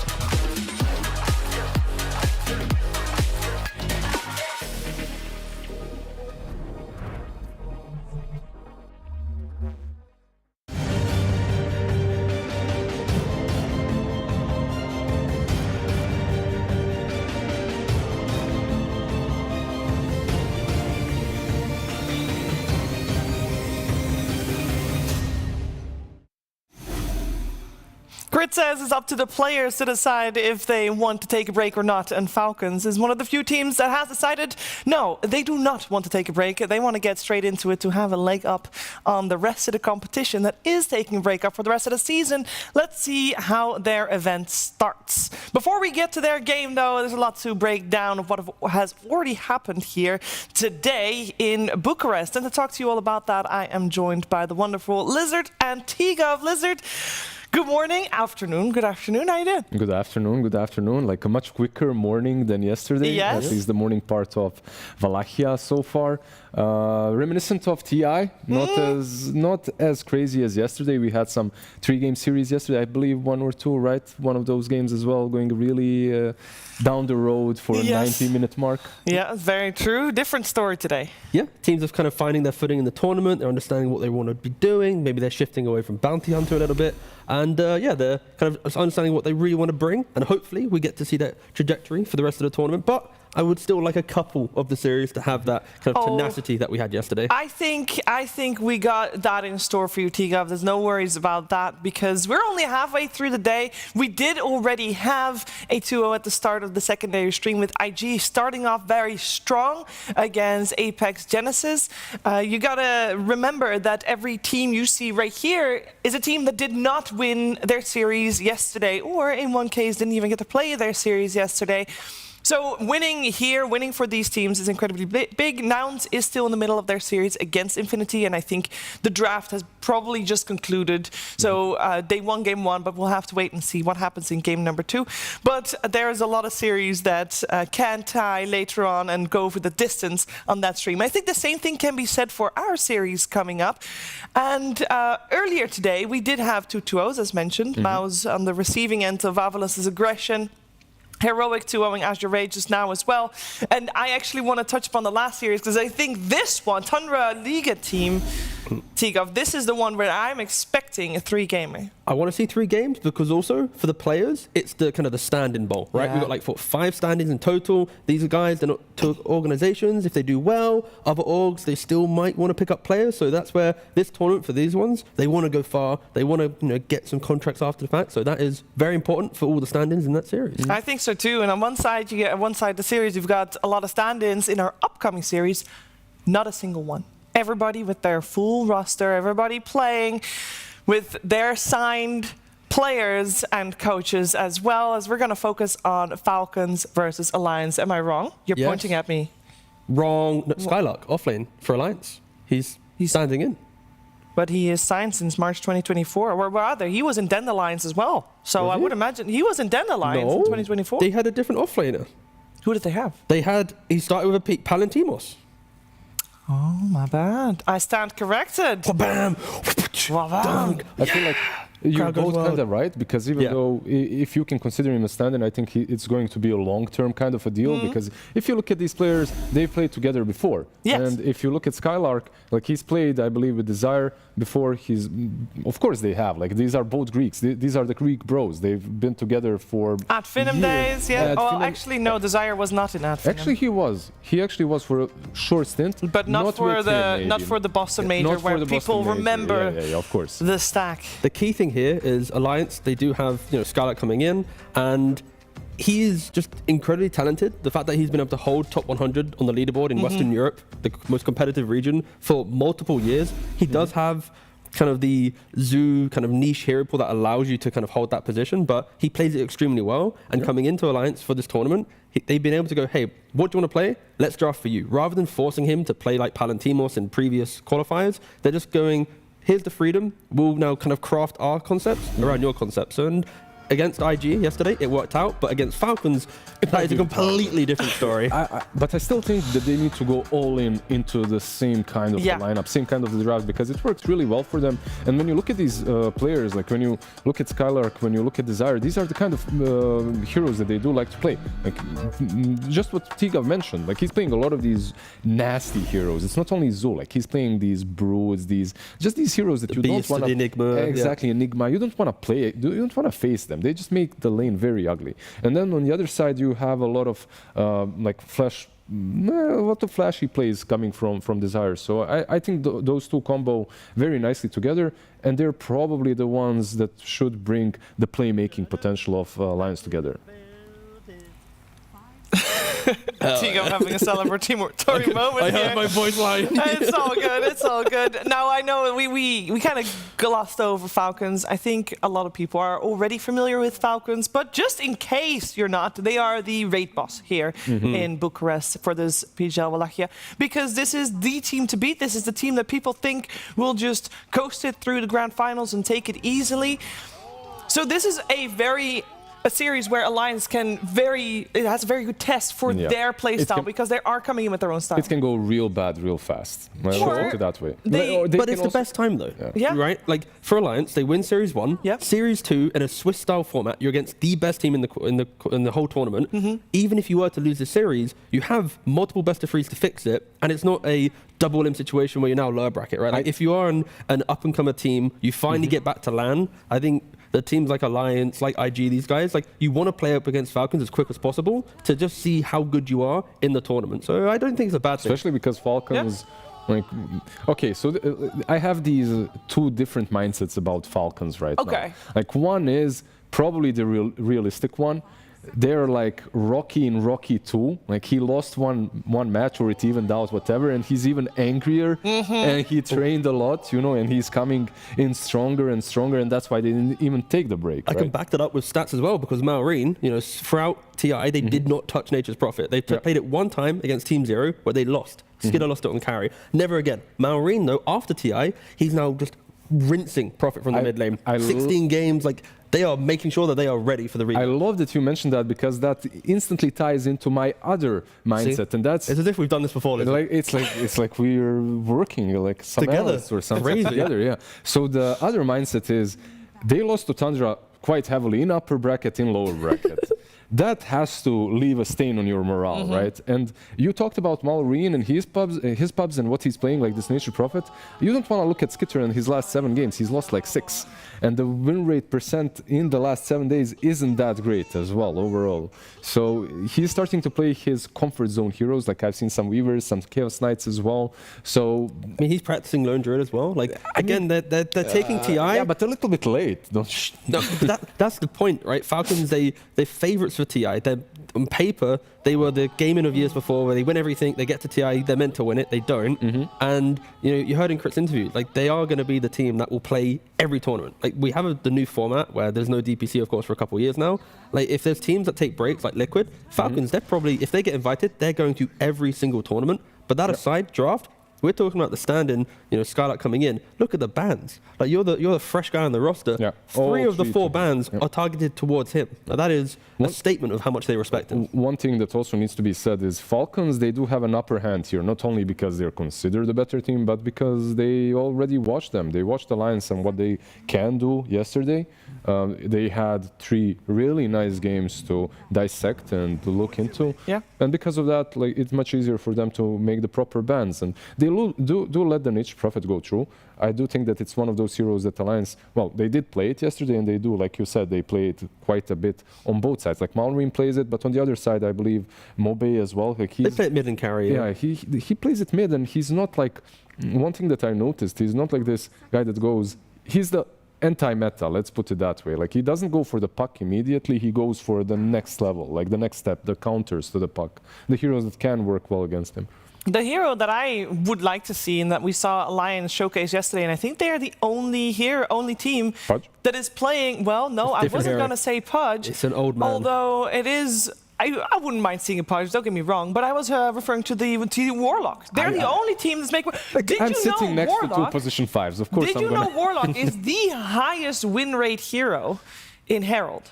In Herald? Yes. Are you calling Alliance? No, not at all. No, not at all. I'm just basically, for Warlock, it makes your game plan relatively simple.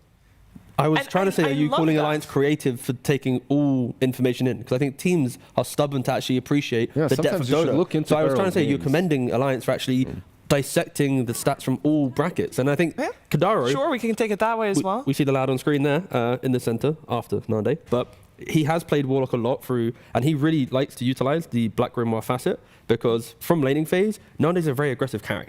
And because of that, you often net yourself a free kill or assist, which stacks the Black Grimoire, and then Warlock will be able to get level 6 pre-Wisdom Rune and really take a fight. And the fact that you pick a hero just for that one fight pre-Wisdom Rune with Golem, or even maybe at Wisdom Rune with the Golem, it's kind of cool to think about.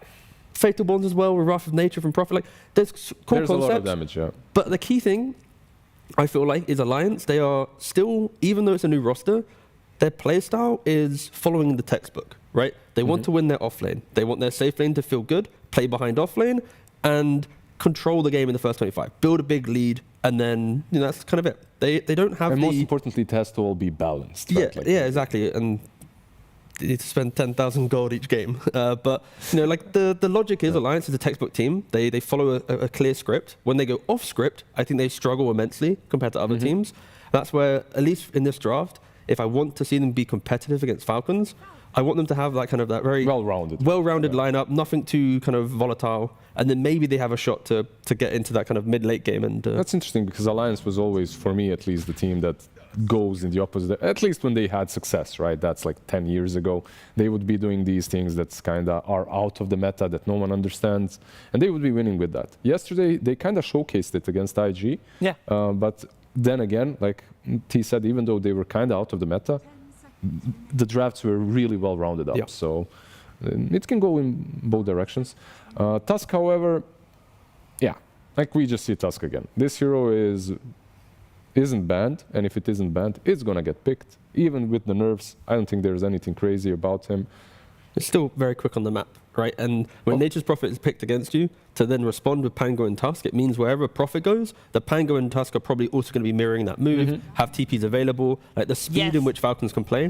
And Alliance, they go back the to heralds in the chat rejoice. No, you guys missed my point. I love that the Warlock just gives, and also as a viewer, it gives just something exciting to you know they want to play for a fight once he has his ult up. You know they want to make the big cool team fights from a viewer perspective, but also for the game. It's actually Loda's famous words, and he at some point said, to win a game of Dota 2, you only have to win one fight, essentially, and that's the one that allows you to take the throne. And Warlock is exactly the hero that allows you to do just that. And unfortunately, that logic has shifted away in the last couple of years, because winning one fight doesn't win you a game nowadays. You need Unless to win it's the last fight. Yeah, exactly. Well, that's the whole point. That's the whole point. Warlock is such a volatile hero, and it takes confidence to pick it. Yeah. And they're going down the same line where it will probably be like Willow's super aggressive 4. They're going to have that Visage style offlane for Skylark that will net early kills. Warlock play behind, like, again, I don't mind it, but Warlock in a losing game feels miserable because you don't have that cheap stun, that constant way to it can be very rough. I feel like I've seen you play Warlock in these kind of situations a couple of times here and there, in pubs at least. Okay. Back in the day. Back in the day, yeah. But overall, what I do like about their draft right now, it's very messy and very... they're not frontlining at all. So I wouldn't even be surprised if I would see something like a Pudge coming from Alliance, the hero that they have drafted before. But why am I saying that? Because what these 3 heroes need, they don't need like a real position 1. If you have this Prophet on the mid lane, you can easily get... He's a semi-core that can actually be the ultimate win condition if he's played on the mid lane. So what you need is something just fat up front from the safe lane. And I think, okay, with the SF, it might change a little bit. Now you know what their safe lane is going to be like. That's your Eng plus SF or Tusk SF safe lane. And it might be rough. Actually, they don't have a lot of stuns, sure, for Alliance, and that's why maybe I won't like it, and it's not full comfort zone. I would love to see still though some Darkseer plus Dark Willow into this. Like, it can be very messy for them. But then it kind of enables Alliance ability to go, Falcons, if you want to fight us, it's going to be that skirmishing scrap type of fight. It is rough without the stuns, I agree. But Brambles, Terrorize, maybe. But then it's like for Alliance, if they do that, then it's all about momentum, right? Like their lanes should be relatively good. You just push them out, you farm relatively well. If Falcons take the fight, again, right now, they have the better team fight. Willow, Warlock will secure you that one fight. You could go Visage, by the way, as well. If you want to do that, like that's the easier approach. Visage and Dark Willow also very good lane. And probably one of the... how about the Pudge again? Yeah. But it goes back to the point that Lizard was making. Because Prophet mid, we saw it as well in the in a qualifier that Nigma played. They had Prophet mid, they played Earthshaker carry.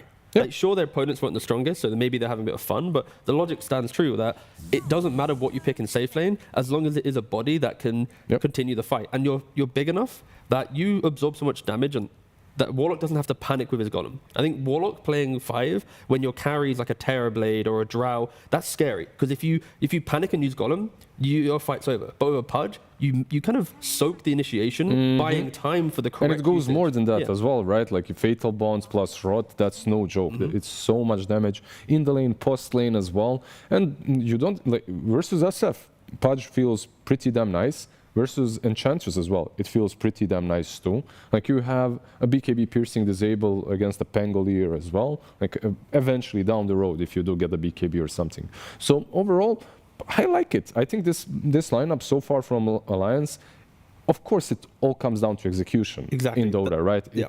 But I still like it. Yeah, it's like they're confident in their strategy, they're bringing it to the table, and if they falter, where Pudge doesn't get like the early Axe timing, if Prophet doesn't TP correctly, then of course with Falcons Heroes, they will just scale to a point where they take Roshan, walk down a lane, and probably brush off a Golem and win the game, right? But if Alliance can get around that, then they do have quite a nice looking lineup. And like both of the suggestions that I made earlier for their offlane now make a lot of sense. Like you can go one or the other, and I like both. Like if you go Visage, you crush the SF, maybe even a little bit harder.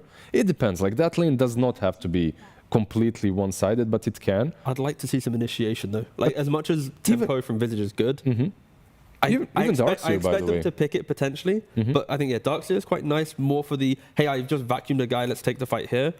Some extra Iron Shell on Pudge as well, some more HP, some movement speed. The shard on Darkseer here is really nice as well. Like auras, but then again, the counter argument is like stun. Maybe just one point in like. I go in and take fight here. This is where the 25 damage buff for Tidehunter comes into play.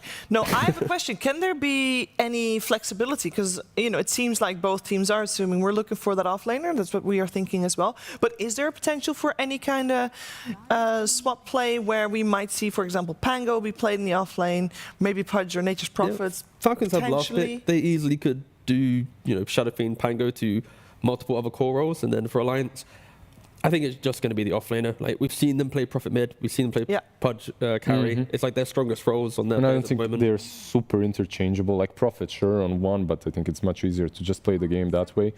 And Pudge, do you really want to flex that hero too much? Probably not. Probably not. You can sometimes, but I'd rather flex in between support and a core position. Okay. Go, actually, there's no stuns. No, there it is. There's a Slardar. And it comes with a stun. It has Initiator, and it has kill potential as well. And it's a really good lane as well. Like you have this Dark Willow Slardar. It can backfire, of course. You are playing that can backfire. Yeah. You're playing into an edge, and that's one thing that I'm maybe a little bit more scared for them now. Like even though it gives them this very high potential if the lane snowballs. I wonder what happens if the lane does not snowball, because Slardar isn't a hero that recovers very nicely, and it might pose an issue. However, you can sprint out as well. Enchantress dispels you. You can't really deal with the creeps that well anymore. But this is like the perfect Alliance draft for them to play on their comforts, because it's like the punch lane goes well, Slardar then enables the early Roshan, Prophet breaks the map. If these things happen, then you have a game.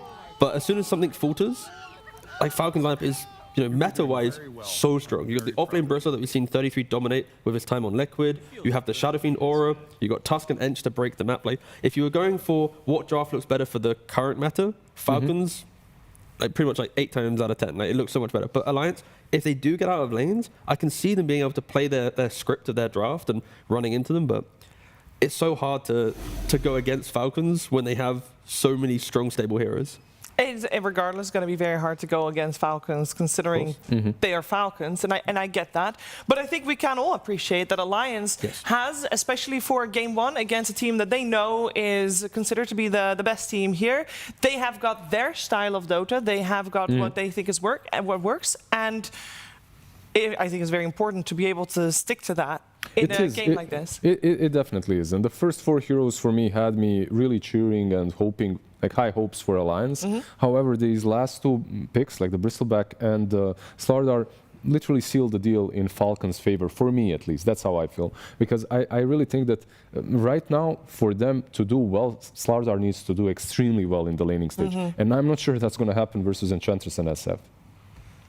Yeah, invading stacks as well is also difficult. Pudge early on doesn't want to be that aggressive in the jungle. Warlock doesn't want to make too many ganks. You want to react, which will buy time for Falcons to come online. So again, if Alliance win this, it's like they're good lanes, they're dictating the game. It's like Alliance, Alliance, Alliance. As soon as it gets a little bit back and forth, then... Yeah. Can't do many mistakes if you're Okay. Alliance. So it's a little bit like, okay, this is the strategy we practiced. Go. We're going to execute Yes. it Roshan's like theirs. gods, and then we take this game. But if not, it might be getting a little hairy. Amen. Okay, well, that seems like a difficult task. At the same time, this is Falcons without a much warm-up. You know, Falcons did not play any of the qualifiers that, for example, Alliance did play in.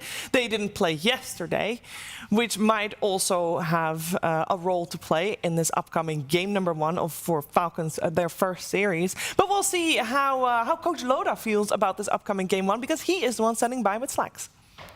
Thank you so much, Heaver. Yes, I am here with the legend himself, Coach LOTA here. Don't roll your eye. It's a very true LOTA. Now, Falcons is up against Alliance. They don't ban Nature's Prophet. You first pick Nature's Prophet. Do they lose? Wow, it's a classic. Okay, no, can you roll your eyes? Or... No, but I think it's a good hero for us, and I think that we're happy getting into any game. Overall, I think they did a pretty good job, though, in the draft. I have to say they targeted our off lane. We decided to just ignore that. More than anything, though, like I'm pretty happy with the draft for us, for ourselves, and that's what we focus on, just getting our comforts. I think they have a very good draft as well, though. But yeah. Extremely meta picks coming out from them, but you guys seem to be playing your own game in this tournament. You know, you guys are picking your own heroes, having a good time. The Warlock, the Pudge, of course, very, very hype. Is that kind of the strategy going in, especially with a team like Falcons, who many would, you know, consider the favorites for the tournament? Yes, for sure. I mean, something I said before we came here was that no matter what, we need to play our own game. We can't go to this tournament and expect that we can outplay these guys who are couple of steps ahead of us, try to create our own meta, which I think we have. But we will learn a lot. No matter what, we're going to learn a lot from this series. Like if this game doesn't go our way, we're going to switch it up for the next one, and I think it's going to be an enjoyable series. Absolutely. I'm very excited to see how it goes, and I'm sure you guys won't learn anything because you're going to dumpster Falcons, and you're going to keep it on. So let's go into the game and check in with our casters. Thank you so much, Slacks. Always good to hear that you're going to learn something. We'll see if they do indeed learn today. But how you doing, man? You feeling good about this series? Oh, yeah. We get to see the Alliance come together with the Pudge pick. Always love to see that. Yeah, so I was saying before this series that I think the majority of people out there, including us in the green room, were like, yeah, Falcons are probably favored to take this 2-0. But I've been saying I wouldn't be surprised to see Alliance take a game here. I feel like the playstyle that they showed yesterday and overall the trajectory that they're on and the fact that they're playing different stuff that, you know, you can look at this from the perspective of Falcons of, yeah, we got a lot of the stuff we're good with, we have meta picks, but I don't think they have a lot of experience playing against Pudge and Warlock, right? Oh, yeah. So there's something to be said about bringing something new to the table that other teams don't have practice against. That obviously doesn't mean that Falcons don't know how to deal with it, because they're an extremely experienced and very skilled team, but there will probably be some situations where, you know, you get caught out by a hook you maybe didn't expect, or you get surprised by how strong the lanes are. Oh, and Amar goes down. First blood drawn by Nande. Exactly what you're talking about. You know, you run this Bristleback, you think of it as this answer to the Pudge, all this minus armor and physical damage against this hero that doesn't have a ton of it, but they can deal out a lot of damage pretty quick. How often do you see Amar dying level 1? Not often. Right? It's, you know, let's take it easy here, one step at a time, right? No, but I don't obviously, want a good start, a good start here for Alliance. And I will say, it's always for me, it's always a treat to cast Pudge. I think this hero it's one of my favorite heroes in Dota of all time. I think it's super iconic. I think it makes moments in every game, whether those moments are all right, he's popping off, or haha, he's missing 7 hooks in a row. The hero will always, you know, there's always a story with this. Oh, yeah. And Nande, in general, on this hero has been looking extremely good, and not just in this tournament where he did play it yesterday, but just in general, I think he plays one of the best safe lane Pudges in the world. I guess there isn't too much competition because not many people play it, but he plays it very well, right? Is what I'm getting at. So Yep, let's see how that goes. I share the sentiment of the panel, by the way, about bot lane. I think that's the biggest concern here for Alliance, is they're playing into Ench SF. I think this lane is extremely strong in this current patch, and Snake King plays a mean Ench. Skitter Shadow Fiend, not something we see too much of in general, but he's a very formidable carry player. He can run what needs to be run. I will say it is a Skylark classic, the Slardar. I feel like I've seen him play this hero a bunch of times, and definitely fits the style of how he likes to play Dota, of just jump in there, get aggressive, make this stuff happen. And on the other side, it's Kadaro playing on the Warlock. So able to get some of the Fatal Bonds damage out there, and then of course just making sure that Pudge can stay survivable in that lane. A nice contrast there. Skylark really likes to get in there and play aggressive, and then we have Kidaro on Warlock, who's arguably the most passive hero in all of Dota. Desire will be brought down here. So the problem for Slardar here is, you're right, this hero's bread and butter is playing aggressive and getting in there, but you're playing against Enchant, and you're playing against triple Rays. It's very difficult to play aggressive in this lane as Slardar, so I think what you're going to settle for is trying to get farm. And just, you know, try to build yourself a little bit of a game out of a laning stage that you should lose. Want to also mention mid. This was a first pick Nature's Prophet from Alliance, unsurprisingly. This hero is very, very powerful right now, and they're not the only team to rate it this high. But Falcons with the first pick Pango for themselves. This has not been rated this highly by other teams, and of course, both Malrine as well as Amar play this hero very well. And I'm just wondering if this is a sign of times to come that, well, now the meta heroes got nerfed again. So it was a good month without Pango first pick, and now Falcons are like, we're back to the old ways. You got to bring it back. I guess we'll see. I mean, it has been rising up the ranks for sure, and this big switch up, of course, has been for a very long time. Pango has played with that double jump, now going much more often for these Thunderbolts. Yeah, that's true. And I've seen a couple of people already get sort of caught off guard and not anticipate, you know, how strong this be. Oh, Water Rune deny and Bounty Rune deny. That is nice. Nande, he's getting low. Is he going to be able to run down crit first? The snowball. Nande still in trouble. Ends up falling. Kadaro trying to stand tall against crit Namar. I don't know if that one's going to work, although with the Fatal Bonds and the double hit, maybe it's going to be enough. Can he get them both? Oh, Kadaro! What a god! All right, he's the carry now. Get out of here, Pudge. This guy's getting Ag's refresher in no time.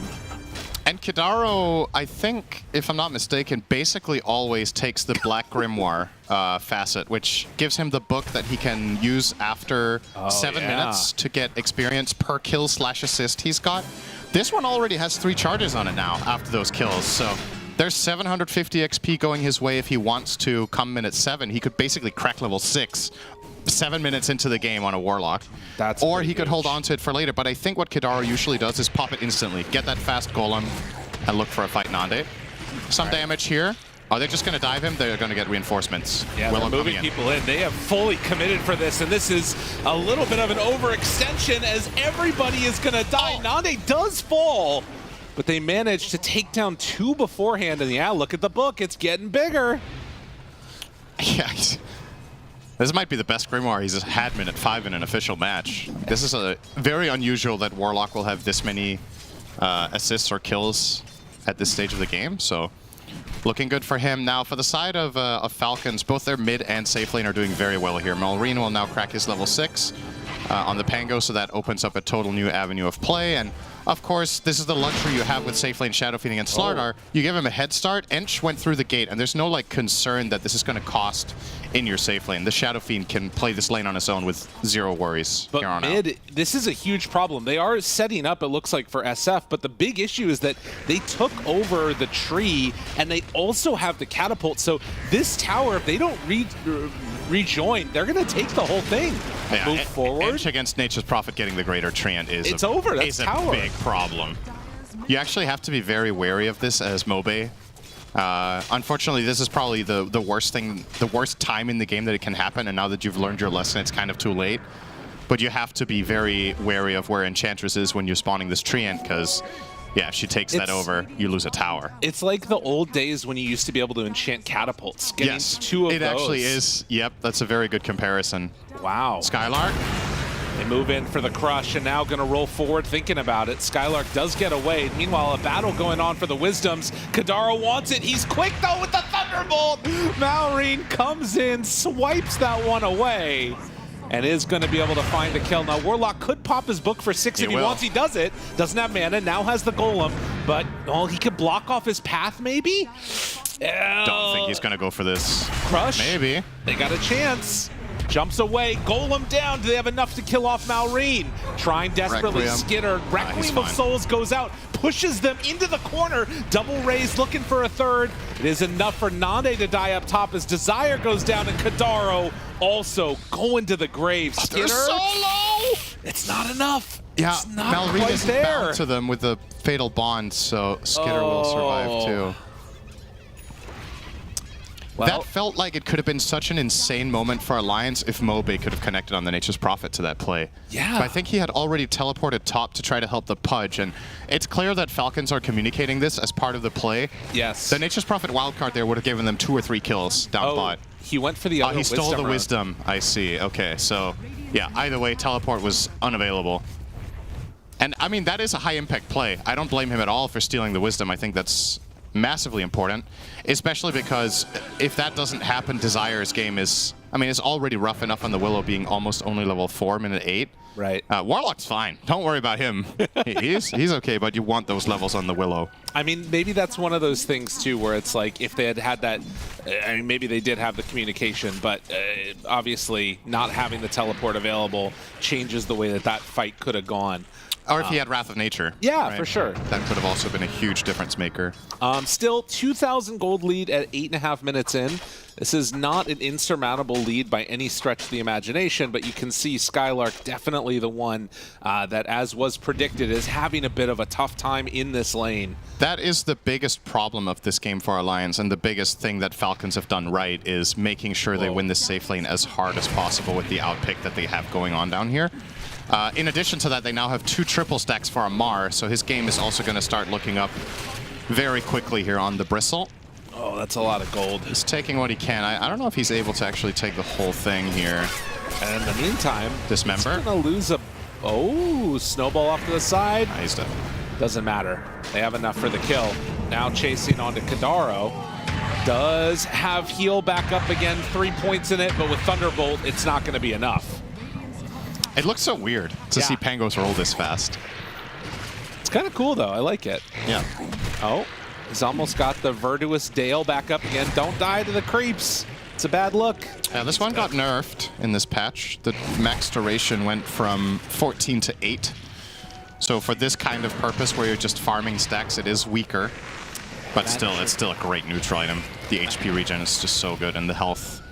And you could even argue that with the nerfs that we see to, especially Bracer, that this neutral item gets even better by comparison because of the 150 flat health, and Bracer being that bit less appealing to buy because it doesn't scale into minute 25.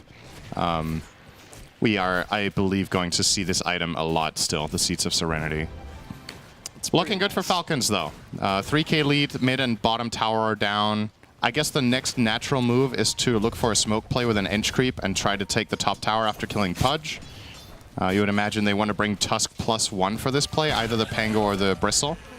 And I see no reason for Skitter to move. I think, you know, just keep building yourself up. You have a totally free lane. You can keep retreating to the jungle if you feel like too many enemy heroes are missing, which he should feel now. But maybe it's too late. Yeah, they move in. It is too late. The big crush is out. Big kill. Will be brought down. They also are scanning at the same time, seeing that people are over by the gate. So this is the nice play. Falcons don't really manage to make the move out in time, and Alliance are going to take the tier 1 tower. Yep. Does cost them a golem. It's well worth it. They strike first. Because they made this move, Nande doesn't die top because he gates to bot. He's realizing, okay, if Shadow Fiend is completely alone here, they're going for me top, so he's just getting out of there. And effectively, Alliance now, they trade towers, but they get the biggest hero on the map killed in that Shadow Fiend, and they get to find a new, like, stable area to play in. So I think that's a pretty good result for them. Nature's Prophet now with a Maelstrom. So going to see Mobe start ramping up a bit. I do have a question in terms of this game. Obviously, our first look at Falcons post-TI, there's been a lot of questions. How are they going to respond to, what happened there? Based upon their movement so far and what you've seen, you feeling like it's the same old Falcons? As Mobe is going to get ran at, pushed up to high ground? No! Can't quite get there. Walrus punch onto the Nature's Prophet. Still in the corner, but the snowball up to the high ground. This is not the way they wanted it to go. Sprout. Blocks him off. And Shards off cooldown, but he gets the Drinky Buddies down to the low ground. Nonetheless, Nande manages to find here onto Malrine. Has the hook ready if he jumps away. Misses the hook. Doesn't matter. It doesn't matter. They'll manage to find that Big kill. kills. So I'll ask you again after that team fight as they just lost it. I mean, so far so good, I would say, for Falcons. We obviously didn't see them play yesterday because, unfortunately, Nigma were unable to field a full roster yesterday for the game. Right. But yeah, you could have concerns. Okay, are Falcons going to be chilling? Did they take a bit of a break after TI? And I'm sure some of their players did. But I believe as soon as TI ended, Amar and Malrine in particular, these guys just breathe Dota. They play it non-stop, basically. So they were straight back in there. I think the other players might have taken a bit of a break, but warmed up for this tournament. There was a lot of data on them playing mini pubs, at least. Yeah. Can't speak for their scrims. We obviously don't know that, but honestly, I think what they're showing so far looks pretty solid. I'll say Alliance have played a good early game here, which is why it's pretty close. Yeah. Given that the entire net worth lead is Slardar, right? Or actually even more than that. So if it wasn't for the Slardar pick and him suffering so much in lane, he's 1-0-2. I mean, Skylark, it's admirable. He hasn't even died. Yeah. But the hero just won't find that much farm when the lane is hard. It's not a good recovery hero. You don't jungle very well. You can't really take stacks. So inherently, it just has some shortcomings in that regard. But he's closing in on a Blink double bracer.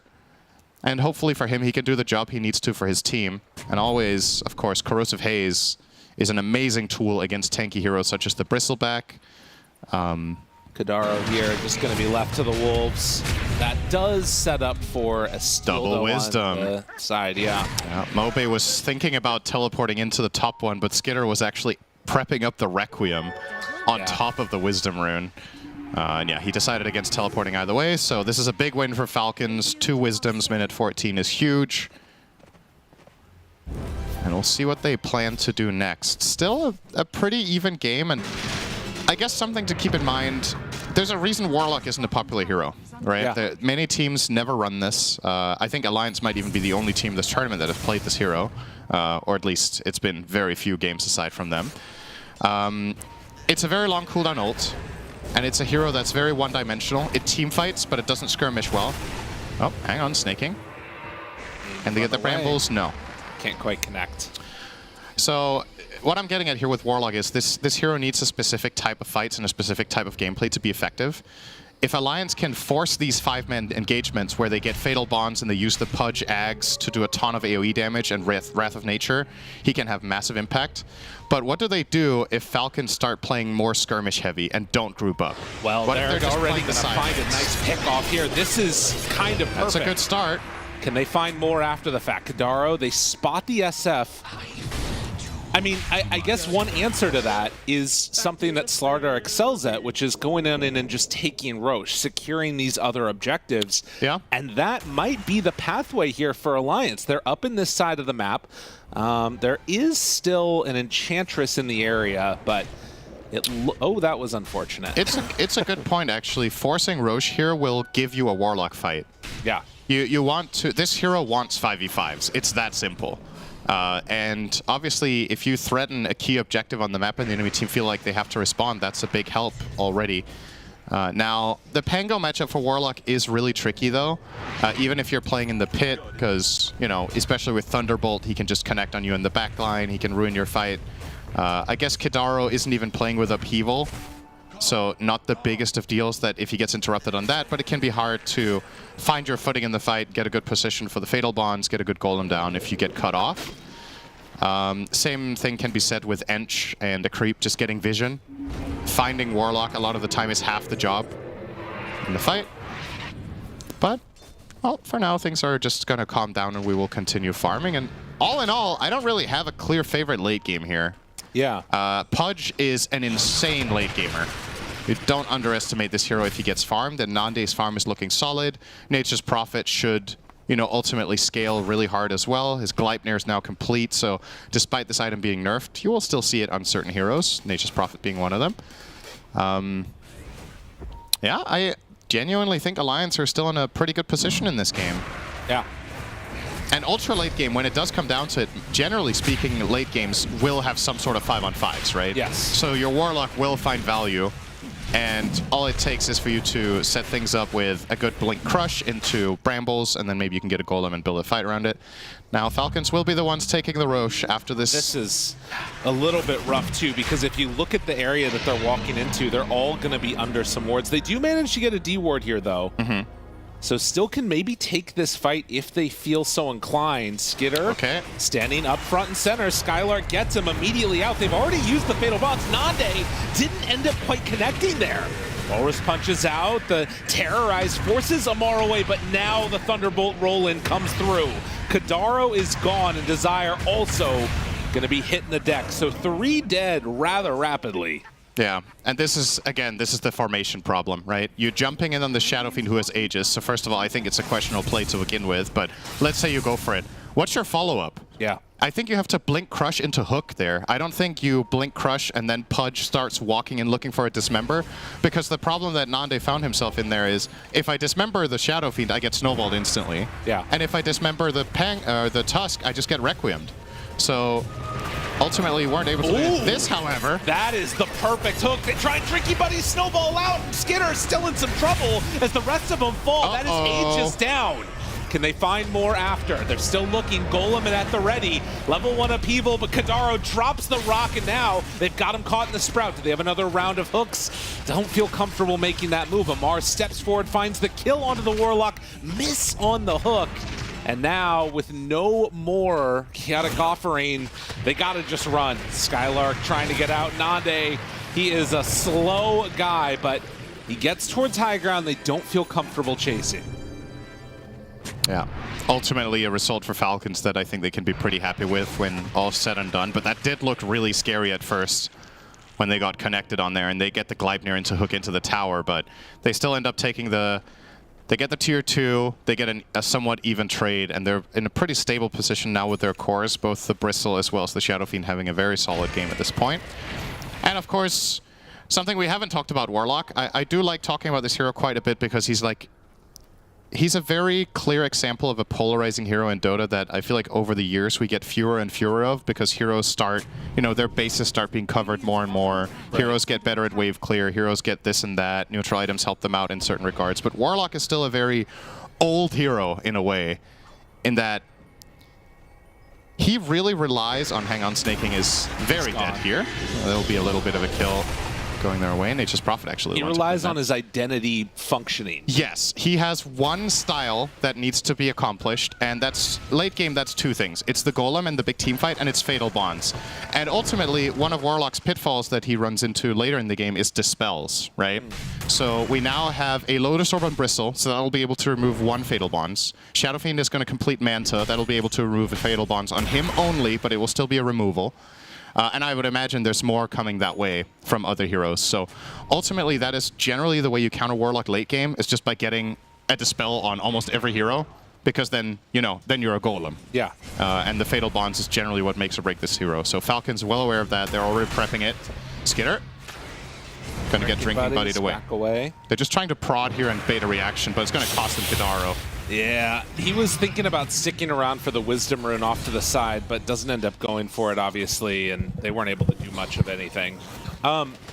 You know, it's interesting, too. I'm curious in this game, basically, like, the damage done to buildings and all the rest of it. I feel like Enchantress has been able to do more with these treants almost that we've been seeing from Oboe. It's just, it hasn't really felt like they've been able to get their lane shoved out in positions that they want. And I mean, there's also that chance for Drinking Buddies onto the reinforced unit, which would be disgusting as well. They move on in now and able to find immediately onto the Tusk, but he's not dying. Requiem comes out. Instead, it's the Dark Willow and the Nature's Prophet that are gone. And Skinner, excuse me, Skylark just has to get the heck out of there. Yeah. Very quick response. And Falcons are just ready. And again, I think if you're the side of Alliance now, you have to be very careful with your fight selection. I think you effectively want to enforce high number fights. These like 2v1, 2v2, 2v3 situations you get yourself into. If you don't have enough information on the map, the counterplay for Falcons is just way too easy. Yes. Like if you're trying to go on these heroes and there's a Tusk nearby or there's a Pango nearby, they're going to protect each other and make the fight a complete living hell for you. You have no BKBs, so you can't protect yourself from getting chain stunned and just locked down. That's what happened to Prophet there. He TP'd in and didn't get to play the fight at all. So you need to bring numbers and try to force 5v5s. However, it's Falcons that are making the moves faster. And he doesn't have the Shivas up in time quick enough here to keep him alive. There's way too much physical damage. It's really a problem. Now, there are some other interesting things that have been going on. We've been keeping a tally this entire time for Desire, getting closer and closer to an Aghanim Scepter on Dark Willow. Yeah, I don't know about that item choice here in general. I mean, it is definitely a little bit questionable. Smobe also in some trouble. TP's out. Do they have enough damage? Not quite to get the kill. But yeah, I mean, you're not even going to have a ton of attack speed at this point for Dark Willow with your abilities, but he does almost have the Ags completed. Yeah, I wonder what the mindset is here. If it's, we feel like Bristle is going to be too big of a problem, so we need more artillery, and we're going to play from range. Like, ultimately, if he does pull this build off, give him another 10-15 minutes and one more item. He's going Mask of Madness next, which is pretty standard for this build on support Willow. Yeah. I know it looks extremely weird on support to see Mom, but this is like the one example where I'll allow it. When he gets there, his damage ramps up massively. So there is some potential here, and I will say the interesting thing about it is it shows an understanding of how Falcon's lineup operates, right? Yeah. It's very... If you can outrange the Bristle, if you can outrange the Shadow Fiend, you get to stand your ground. If you're in the face of them, it's really tough. Nande gonna miss the hook here on Amar. Well, and notably also, with this Bristleback offlane, there's not an immediate pipe carrier. There's a lot of magical damage on the side of Alliance. And, you know, at this point, still no BKBs built at all. You've got Ags with the Lotus Orb. SF at this point is going in for like the other crit stuff. He might actually have one flying out to him right now on the courier. No, it's his Claymore. So no BKBs, no magic resist, no pipe, no nothing. Maybe there's an opportunity here. It's true, you'd think there might be a moment of opportunity here for the side of Alliance, but again, the tricky part is finding the type of fight that even functions for your lineup. Yes. That is the biggest issue that I see here is how do you push out the lanes enough? I mean, Nature's Prophet definitely a great hero in that regard, but as you've pointed out, Ench has done a good job at counteracting his plays.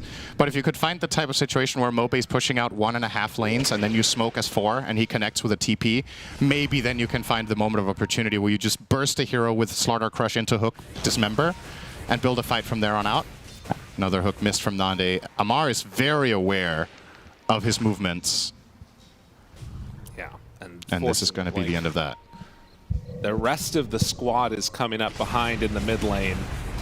I would be a little shocked of them trying to make any type of a high ground move at this point in time in the game. Pudge Even is playing this far forward with a Pudge in the game. Not sure if that's what you need to do. Still, Golem goes down a good chunk of it onto all of them, but oh, if they just walk away right now, this is tragic. Force staff to get Void, but look at it! The Cursed Crown and the Terrorize that do they have damage? The hook, he pulls them in, they jump in and save it on Maureen. Enough to take down the Shadow Fiend. Can they get more? Mobe is dead, and Desire not long behind him. They get the 2 kills for the Shadow Fiend and Nande, and now everybody's stuck together and Fatal Bonded. This is the fight they needed for Warlock. This is the fight they needed for their team. You take down 4, and now Roche is an option. That is huge. And it's all set up by the fact that Falcons are trying to push high ground and they don't have Aegis, right? Like, I feel like maybe getting a little bit overconfident here. You're playing against Pudge. This is always going to be what this hero can accomplish. And yeah, look at that Warlock damage. Just dirty. Got the nice 4-man Fatal Bond in the end. And I think the Dispels weren't ready. They didn't have Mansa. They didn't have the Lotus ready on the Bristol. So he got to get full value out of that Fatal Bonds in the end. And a beautiful Terrorize to boot from Desire as well. And you're right. This is going to be a Roche for them. And the biggest thing about getting this Roche isn't getting it. It's the fact that Falcons won't have it for the next 10 minutes to push high ground. Yeah. So this is effectively a pretty big blunder for the side of the Radiant, where this could have been theirs if they just waited, and then they could have made the exact same play they just did with an Aegis and a banner. But now we're looking at a totally different ballgame here. Sure, you're still 7k up, you're not looking terrible as Falcons, but that was a pretty big moment in the game for your lineup to seal the deal almost by getting this Aegis. And now it's a wide open game, and they have to be very... I feel like this was the thing we were talking about at the beginning of this game before we even started seeing the lanes, was how comfortable are Falcons going to be playing against this type of lineup that they don't play against a lot. Well, that, to me, was a big blunder. You pushed in without Aegis against Pudge, you got 4-man Fatal Bond, and lost the fight horribly. Well, and furthermore, it wasn't even like they were trying to push in towards high ground. It was like walking up to kill the creep wave and then just getting overconfident with your position and getting hooked. And you know, it's not often you're getting hooked in pro Dota matches. Hero is not coming around out of that often. Yep. So, you know, a little bit of Mobe has to be out of here. Yeah, unfortunate. Does have the punch? Oh, okay. Oh, no, he wasn't nearby. Very far away. I wonder if we're going to see Malrine opt for a Basher at some point to try to deal with this issue. He's getting the Axe first. And you see also now, you talked about like the wave pushing be a problem. With Dark Willow, Warlock don't really have that. Oh, hook. Amar will Lotus. Another one? Nande right onto him, and they got him caught. They move forward, try and stop this. Oh my God, the heal. They have a turnaround though, a second round of hooks. Somehow it misses him. But nonetheless, Amar is going to die. Damn, that took some time, but they got there in the end. But this type of play can't be happening for Falcons. Like, you losing your position 3 that was the most farmed hero in the game very recently, and oh man. Yeah, just a little bit overconfident there on the map, I guess. Had a different read on the situation with how many heroes were likely to be there from Alliance. He was trying to get the Wisdom Rune and gets punished for it. So another good kill from the side of Alliance in this instance. I feel like, have we mentioned the Halberd on Skylark? This is not a popular item. Like, this item has, I want to say it got bought less than 5 times at TI. I genuinely cannot remember a single game with it, in fact. And usually this is an item we almost exclusively see bought against a hero like Medusa. When you're playing against ranged carries that don't want to buy BKB or have some sort of solution for it, but are very dependent on the right clicks, this item can be an interesting solution. And he bought it against Shadow Fiend here, who, you know, will get a BKB eventually. But I don't know. I don't know if this item's going to come back to bite him. I genuinely still think it's not a particularly great item. And the only hero it's good against in this game is SF. Yes. Because Bristleback is still going to do tons of damage with just his Bristleback ability with the Ags. And against the Pango, you don't really care about getting disarmed. You still have Swashbuckle. You still have your ult. If you're correct me if I'm wrong. If you're disarmed and you swash, how does it work if you're disarmed and you swash? You still swash, surely. I don't know if you do full damage or if you only proc abilities. That's actually... See, the fact that I don't know that shows you how little Halberd gets bought, right? Like, that's... I would think it still works fully, but your regular right-click's done. Let's see. Smoke breaking here, Skylark. Malrine, they realize it. They get him immediately. He's toast. Big kill again. And look at this. Amar runs in, feeling very confident with himself. Terrorize, connects. That might be enough to get out the rest of them. Skylark trying to run. Does he Blink? get it? Blink Didn't off? get it off. No. He's in the water, though. Yeah, moving quick. And there's the TP away with the Dark Willow, and Nande, he blinks over Amar. They get out. All right, clean disengage. Man. 6k gold lead. They're cutting into this. Alliance are outmaneuvering right now on Falcons, and they continue to find these pickoffs. And this is, again, keeping in mind that eventually, if they have a 5-on-5 fight with the Warlock, you should imagine that that's going to still be the look what he just picked up. And yeah, this is Aghanim Scepter time on Warlock. Double golems.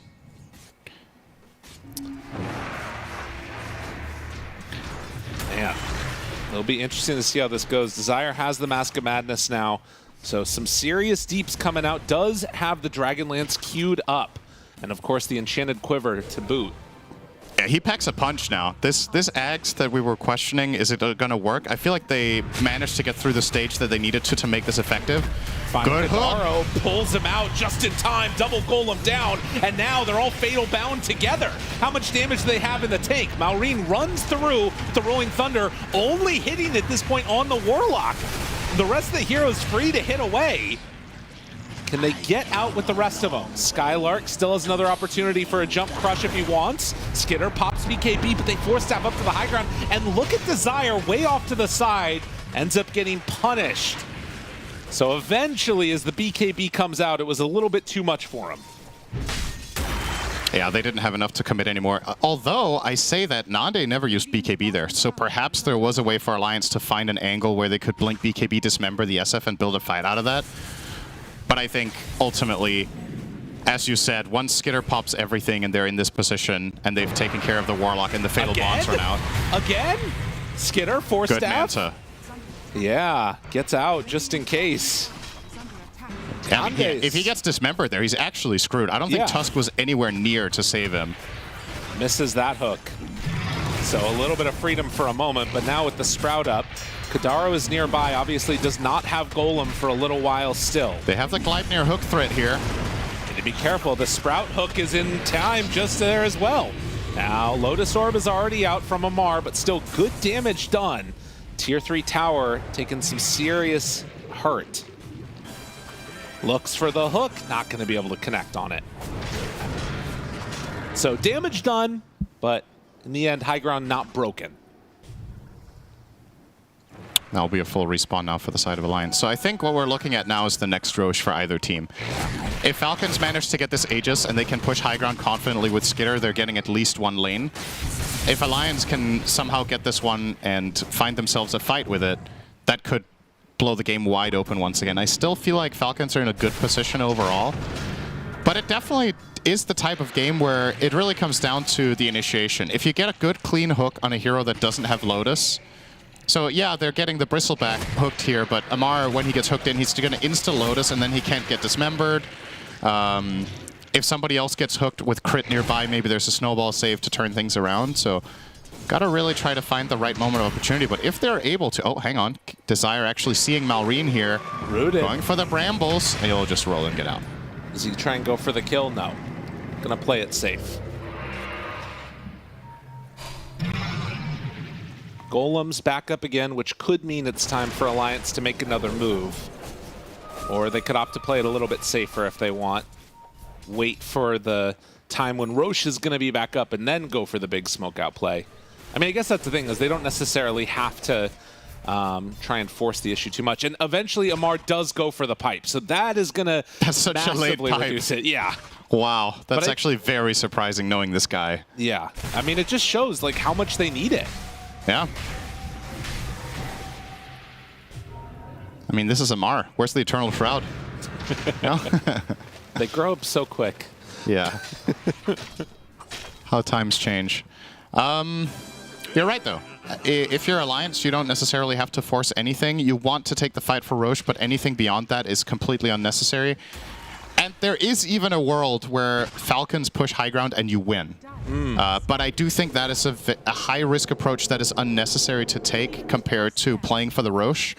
But Falcons are the first ones to move. They take the gate. They're going to place some vision up here shortly and start controlling the area. They have a ward here on crit. They have 2 sentries on snaking. The ward will just be placed down straight in the lane. And super quick Roche spawn. Alliance are nowhere near right now. This was about as fast as it gets. I think 8 seconds or so. And it's so fast that they might not even check it on Falcons. Although Malrine... he's going to have a look. Oh, and seeing it now, that is a huge win for them. Oh, unfortunate for Alliance fans out there, because I don't think that they go and check this They're way. too late already. Yeah. Drinking buddies, Shadow Fiend. Maybe they wouldn't have contested it either, because like you said, there is that opportunity. There's a chance that as, you know, Falcons go high ground, you can still win that fight as Alliance. Oof, close call. Malrine does have the Basher, so Nature's Prophet has to be careful with these like cute plays around the map. Yeah. But he will dodge that one. Yeah, I mean, definitely not writing off Alliance, but this is a huge win for Falcons, getting that one for free and now starting to look at the high ground push. Again, Snowball. They're going to find Skylark kicking him back into Requiem. Oh, nicely played. BKB got a run. He might still be fine. Shard's not quite able to block him off there. Alive. The disarm, and he's just out. They also had Ags that they gave, and that is revealed right now as Tusk. That's why it's now up to a 13k gold lead. That's honestly a pretty good result in that situation for Alliance. Sure, you lose your BKB, but now you know there's no Requiem for this fight. Could open the door, but they need to open it soon. This tower's gone. Yeah. They're just not defending. You're giving up a set of racks here? They're waiting for Refresher. It's on Pudge now. Okay. So double BKB, double Dismember. They see the ward down and used Fatal Bonds on Kadaro. It's 15 second seconds. I mean, that's a little while in the scope of things. You might lose your whole base in time. Yeah, I think that's not a thing. Fatal bonding that way of... Well, still, the hook, that's a good way to start it. Waiting now, good hits come in. Skylark goes in for the crush, leashed up, damage out, not quite enough, but you can see already the Willow problems. They move forward, Amar trying to back away. They managed to find that Fatal hook. Bonds? The Fatal Bonds doing deep, he's gone. Whew. Amar survived on 100 health with his Lotus. And now Skidder needs to get saved here by the rest of his squad. Can they do it? The jump forward Nande, that's the refresher, but it's broken immediately, and now he turns to hit way too much. The damage is out, he is gone. Skylark caught in the shards, and bit by bit, they're gonna be pulled apart. Falcons running forward, trying to end this game here. Walrus punch, Walrus kick. A triple kill for Malrine as they look to close out this game. Yeah, that's it. That last moment of Nande just blinking in against Shadow Fiend completely on his own. They crumbled under the pressure here. That actually looked quite promising. They get the Aegis out of the hands of Falcons. They get Amar down to 100 health. But Falcons just stay and hit with their long-range artillery of the Shadow Fiend and the Ench. And eventually, the pressure gets to them. I think that Pudge engage on the Shadow Fiend is just a mistake. That is going to end the game here, and Falcons, well, they're going to try their best to stall this out with Sprout from Mobe. He has another Sprout in a second. Now Warlock will be alive. They're doing their best. Got to get Vision of the Ancient to hit it. The Golem down.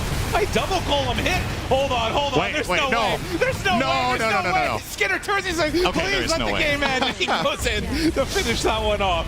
There was a moment there, but only a moment. It looked spicy for a second, but yeah, they get the job done. So Falcons will take game one. That was a very entertaining game. I think Alliance showing some serious promise here. Ultimately get a bit outclassed, I think is fair to say in the clutch moments. That feels like the main thing that Falcons won on, though, was just overall teamfight clutchness. I don't think the lanes for Falcons, aside from the safe lane, went like outstandingly well. So definitely something for Alliance to take into the next game. But yeah, Falcons still, they're looking like the team to beat, of course. But good game. Falcons put together a good game, so do Alliance. We'll see if they can do it again in the next one as we head on back to that panel. Thank you very much, Lyrical and Synderen. I think there's a lot to break down with this game, and I don't know if Falcons are looking like the team to beat. For Alliance, obviously, in this series there is, but this was not the best showing we've ever seen of Falcons. They did win this first game. We'll sing their praises. We'll highlight everything about that game. And I think we have to start, Lizard, with where we ended the draft, is that we said that Alliance, they went for their comfort style. They wanted to pull this off. They did a good job at starting this game off strong. Yeah, they did a great job. Like, I would say that maybe their offlane, like we worried, didn't go that great, but the fact that they played to their strengths and that they executed really nicely got them where they were in this game. Sure, SF had a good time. Like, it was on Falcons to win this game easily at the beginning, but Alliance, they found ways to come back, and most importantly, they hit those hooks and they played around the Pudge very nicely. And I feel like Falcons, after TI, they were playing one style of Dota. Then a month passes, they come here and they get hit by this like pub style of Warlock Pudge against you, which really wasn't simple for them to play against. Yeah, this is the type of draft for Falcons that because they got the first Aegis and they kept playing together, it felt like an inevitable win for them. And for Alliance, like, sure, they held the high ground quite nicely with the Pudge, with the Warlock.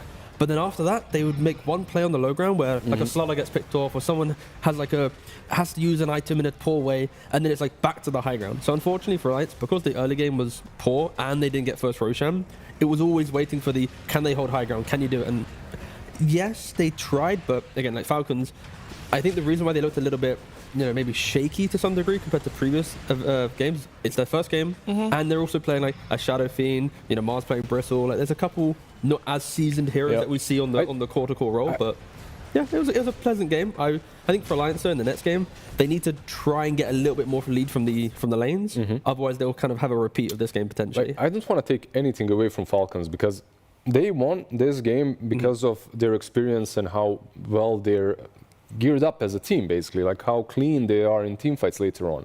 But Alliance got them in this bad position. Alliance was playing really damn nicely, and I really like the style, and I like how Pudge fits their playstyle. I could definitely see this same game play out just a little bit further down the road, where Nature's Prophet gets one extra item, and suddenly they're the ones that actually cannot be fought into any longer, because one extra hook, if SF doesn't... Look, if in this last fight, like they got a hook on Bristle, they got a hook on SF. Both of them were like extremely out of position. If they managed to do the same thing maybe 2 minutes earlier without the Aegis, they're winning this game. Like they're in a very comfortable position. But of course, Falcons aren't going to allow that. They're pushing high ground only with the Aegis later on. They did, and I know we're focusing a lot on Nande's Pudge. It's always a pleasure to see him play that, even when it doesn't work out the way they wanted to in the end. But I want to focus a little bit on Kudaro's Warlock, because for me, that is a pleasure to watch. And I know we highlighted him earlier, Tigov.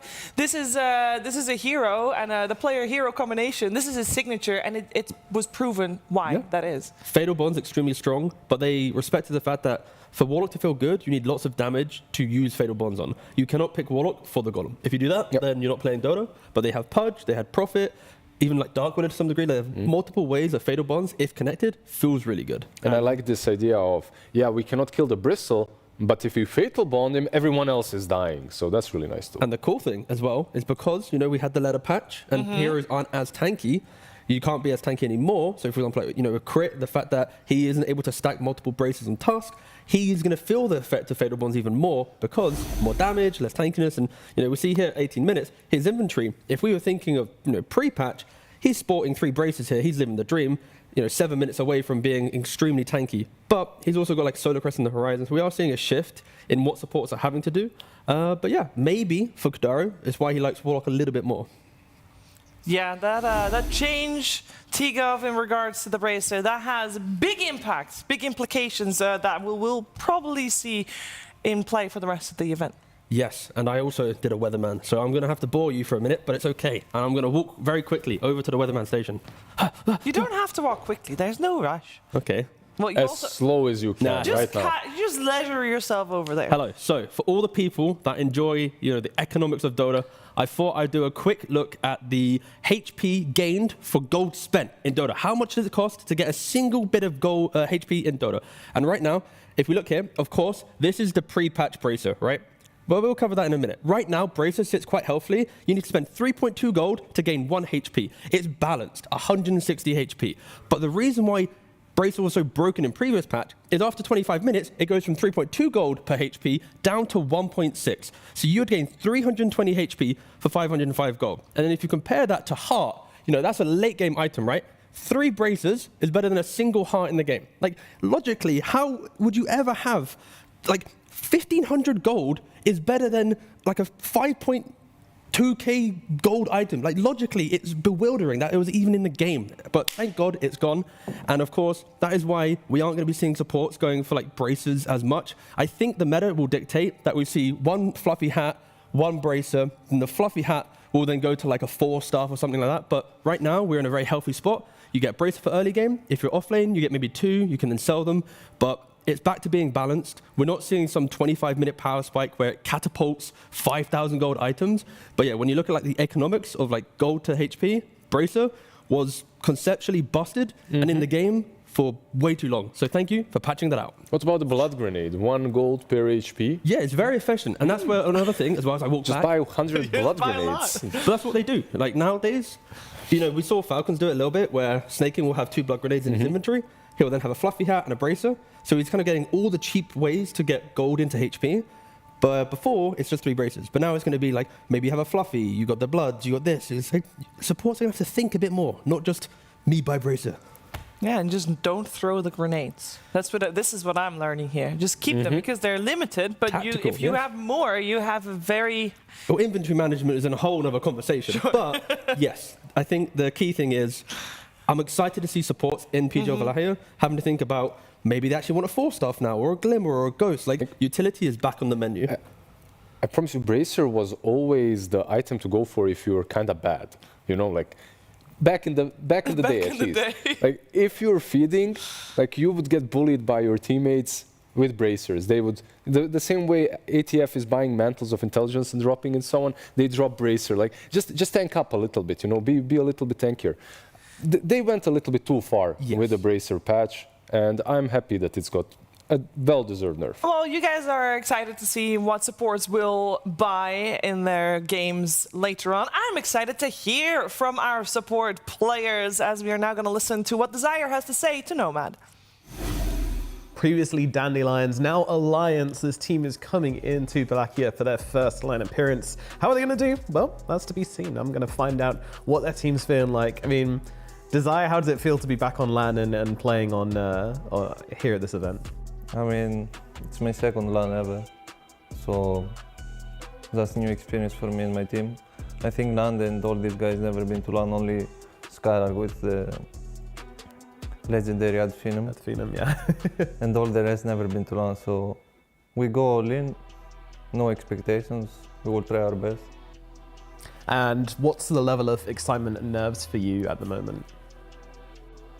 I mean, me, I'm just chilling. The other guys, I think they're a bit stressed, but Nand and these guys are very confident. They will just dive towers and stuff.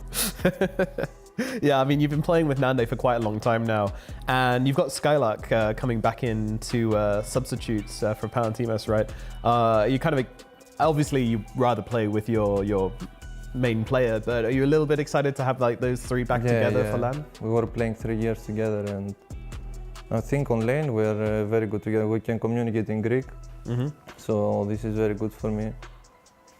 This guy was always very skilled, just, I don't know, he was a bit lazy. How do you feel like the team has improved since your formation? You know, like what are the biggest things you've kind of improved upon? I don't know if we improved. I mean, we're definitely a bit better, but 1 year together, I mean, we lost finals to AVULUS to qualify here, then we got invited. We are a bit unstable. If we're in a good day, we can beat anyone, but in our bad day, we will lose to whatever team, you know, so we improved, but we need to be more stable. Is there any part of you that thinks that being on LAN could help, you know, like having that kind of pressure could work to your advantage? Maybe, just my first experience with, because I played in Malaysia, I think is L1 tournament with Wiha, Nico Baby, this roster back then, Ducalis, and we finished last, so my experience from there is not good, but I hope this time, I don't know, we feel more confident. I think we will finish good place. Sure. So what kind of goals have you set for yourselves coming into this? We set top 8. Maybe it's a bit high, but from a team that plays tier 2, 3 tournaments and now gets invited here, we have nothing to lose, so we'll try our best. Go for it, absolutely.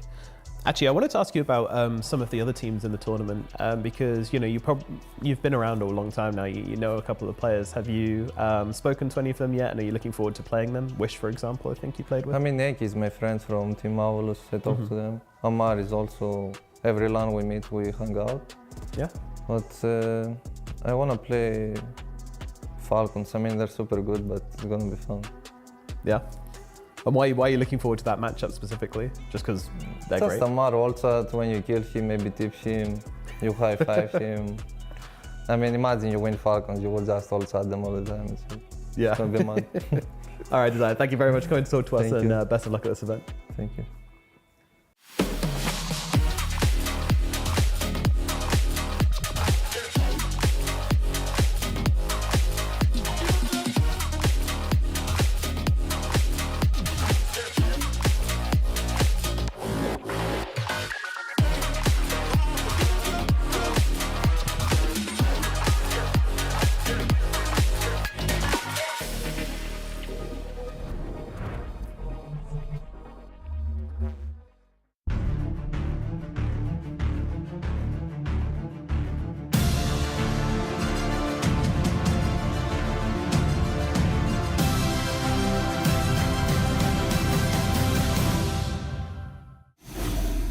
We're in the middle of Falcons versus Alliance, and Falcons took the first game over Alliance. That being said, we did see Alliance's strat having strong points. They might not have won the game, but I wouldn't be surprised to see them wanting to try out something similar for game number 2. But that begs the question, what was the linchpin? Is Falcons going to address anything? Because I'm sure that Falcons as well, T, they're not going to be happy with how game 1 went, because on paper, they should be way more dominant than that they were in game number 1. Yeah, I think, of course, they're going to grow into the tournament a bit, post-TI, maybe a little bit of break, play more pubs. But no, I think for Alliance, they understood what to ban out, right? They go against them, they ban 3 offlaners against Skylark, and that's always, unfortunately, been the issue for Skylark competitively. When you ban out his big 3, he does have more heroes, it's great, but often if your team doesn't draft you in second phase, now you don't have 7 or 8 heroes, right? So being the last pick hero for your team is not Skylark's specialty, and I would love to see them just respect him and get a pick as early as possible for Skylark. I have to say though, like even though they targeted him, and I didn't even like the Slardar, and it did get crushed in the lane, I could see the big picture afterwards. Like he was doing a lot, because I wanted Visage or a Darkseer. These kind of heroes, they couldn't commit on a target softly as a Slardar. He just jumps after a hook, stuns, runs out, does the same thing again. And it worked very nicely for them. Darkseer, he'd kind of have to go all in, commit versus Falcons. That's a little bit of an issue when you're playing versus them, because they outplay you. Yeah. Like you could see those team fights. We were discussing it in the green room. Every team fight where Alliance are on a high ground, they have a chance. Why? Because they're hooking, they're getting people out of position. Skitter got hooked under tier 4s like 2-3 times as well. However, if you're on the low ground, you unfortunately get outplayed. Yeah, the reason why I wanted Skylark's pick maybe earlier is because Alliance thrives when they can be aggressive, right? Like they're picking a Pudge that wants to use a twin gate to get a kill. They have a mid-profit. Like you need someone to play behind. And often in current Dota, your carry isn't the one that you play behind in the first 10, 12 minutes. So the fact that your offlaner needs to be that guy, and Skylark excels at it, is like putting him on a last pick Slardar into an Ent Shadowfiend lane. You're naturally going to be playing from behind, and the whole script that Alliance has done relatively well on falls apart, right? And I don't want to see Alliance have to play comeback high ground Dota where we use Fatal Bonds and Golem. I want to see them actually dictate the game that they have done against IG, for example, and hence why it's all about Skylark. Yeah, and I thought that Falcons also thought it was all about Skylark, because 6 out of the 7 bans were targeted towards an offlane Lizard. That's very intense. Yeah, it was something else. There's a lot of hate towards this hero pool right there. There really is. But it also proves just how focused Falcons are on this tournament and on their prospects of the next season, that is. Because, yeah, they did their homework. They found that one target that they need to eliminate completely from the game, and they did that. He still played all right with Slardar, but you could even hear Loda in the interview, in the post-draft interview. He wasn't too happy with the draft that they had. No, he did also mention, though, that if game 1 doesn't work, we have plans for game number 2. I hope so. It'd be really I mean, like, bad. maybe, but yeah, I mean, gosh. They prepared only for one game of the series. If it doesn't work, that's it. I mean, they've not been on LAN for a while, so maybe they just didn't know if it was best of 3. Do we have to play again? Do we have to? Yeah. No. I'm worried for one thing, though. Like, Alliance so far for me looked the best with the playstyle that they just had. Yes. Yeah. So I wouldn't like them to stray away too far away from it. So maybe something similar. But you can do something similar with different heroes. If we think about the facets or the ideas that they had in this draft, they had one long cooldown, but they mostly played around short cooldown with the Slardar, with the Pudge. They could kill anybody at any point. And that's what I want to see from them. I want to have that ability that I don't know, like Nande as a carry, he is so volatile that he breaks open early games, and then at some point he might have that one death, and it's like, now it's all gone apart. Like that was his entire, shtick for DPC. Multiple times where he'd just own the game on morphing, one death, okay, it's over now, boys. But I want to see that, like tenacity, and that's where every player needs to have a good lane, and that's why it's a little bit scary. I feel like for Alliance drafts and playstyle, it's like if lanes don't go poorly, their draft can sometimes, take a bit more time to recover. If lanes do go poorly. Yes, exactly. Poor lanes, they don't have an instant plan B. Like in this game, you got a Pudge, you have Slardar, Prophet. Like if your lanes aren't good, Slardar, Pudge needs to recover. Prophet has no one to play on, right? But if lanes go well, that map's very scary to play. But luckily for Alliance, there's a lot of heroes that can be getting involved early and also help other lanes from, from if there has been a disaster lane somewhere.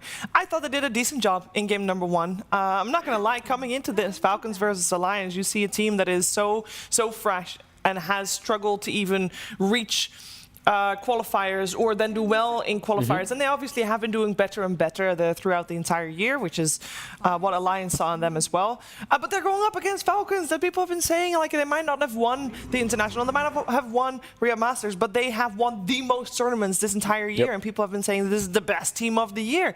So to come in here as Alliance and making this Game 1 look competitive, because there were a lot of moments that's a success already. That right? is a major success in my book. Let's see what they got cooking for game number 2, as that will be on your screens. We got Alliance on the Radiant side this time around, Falcons on the Dire side, and it will be first pick going the way of Alliance. I feel like one difference as well between these 2 drafts in game number 1 were just the accessibility of stacks for the 2 teams. Where, like, the difference in that was massive. On one side, you had a team that can take stacks with multiple heroes. All 3 cores could do it. On the other side, you kind of had to use the fatal bonds to actually take the stacks easily. Like, Stardart does not do that. So when you're picking this hero, unfortunately, you're putting yourself in a position in which you have to do well in the lane. There is nowhere else that you can recover easily, at least. So maybe something to look into fixing. Yeah, I'm just seeing Falcons is bad. They're not looking to fix anything on that side. They're like, yeah, we liked what we had got going last time around. We do see Alliance change it up, though, because they bang out that Pango that Falcons was picking up in answer to the Nature's Prophet, which is still in the pool. Falcons, in this point previously, they banned out the Broodmother. We'll see if they do the same thing, or if they do respect Moba's Nature's Prophet to not want to play against it again. Yeah, because I would imagine that's where Alliance is going to take this otherwise. I feel like Falcons are right now 1 game up in a comfortable position. Maybe you can use this as testing grounds versus the Brood. Let it go through. Maybe you've concocted some plan to play against her. I think that's an option for them. Or you can just take it easy and ban the Brood again. I mean, also for Alliance now, because they're in the Pango, Primal or Timber will get through this phase. And for Falcons, of course, they like playing both heroes. We'll see, because now... So maybe 1 on each side. It's like Prophet's available, Primal's available, and Timber's available. Against Prophet, both Primal and Timber feel good. So maybe Alliance doesn't pick Prophet, picks up the Primal instead. Between those 3 heroes, we're going to see some type of, respect towards them. I've got Nande a couple of times in my pubs as well, and I've seen him spam quite a bit of Luna, like in his games as well. Sure. And if you're letting that Timber go through, maybe you can opt to go for something like Luna plus another position 5 that deals a lot of damage to magical damage to Timber. So maybe that's an option. We'll see. No, it is at least the reason why both teams on their final bans is going into their bonus time. And it is Nature's Prophet that Alliance ban. And they take the Timber. Yeah, they don't want to give that away to Falcons, which makes sense for a multitude of reasons. Do you still want Primal Beast if you're Falcons? Or was that mostly against the Nature's Prophet and you're just going to try to make a new plan this time around? Primal, the thing is, it depends on the mid, right? Because like Primal against Timber mid, Primal, you can skip wave, you don't really care about Timber, so then you both get to play out your games independently, and then you'll clash in the bigger fights.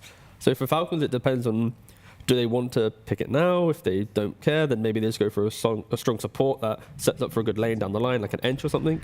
Or like it's just the opposite side, right? Like I was talking about the Luna into Timber, but as Alliance picking the Luna and letting Amar take the Timber. Instead, they switch it up. What I would like from Falcons now when it comes to cores, I'm not sure what supports they're going to pick, but something like a Storm as well for mid lane. Not only because he's been playing it recently, it's historically been a good hero into a Timber, but I'm going way down the road. Let's see what kind of supports we get here, because they will dictate the core picks, of course, later. Is there any flex potential? We know that on the side of Falcons, we have heavy flex potential on the Timber saw. For Mobe and Skylark, is there flex potential? Or are you expecting it to be played?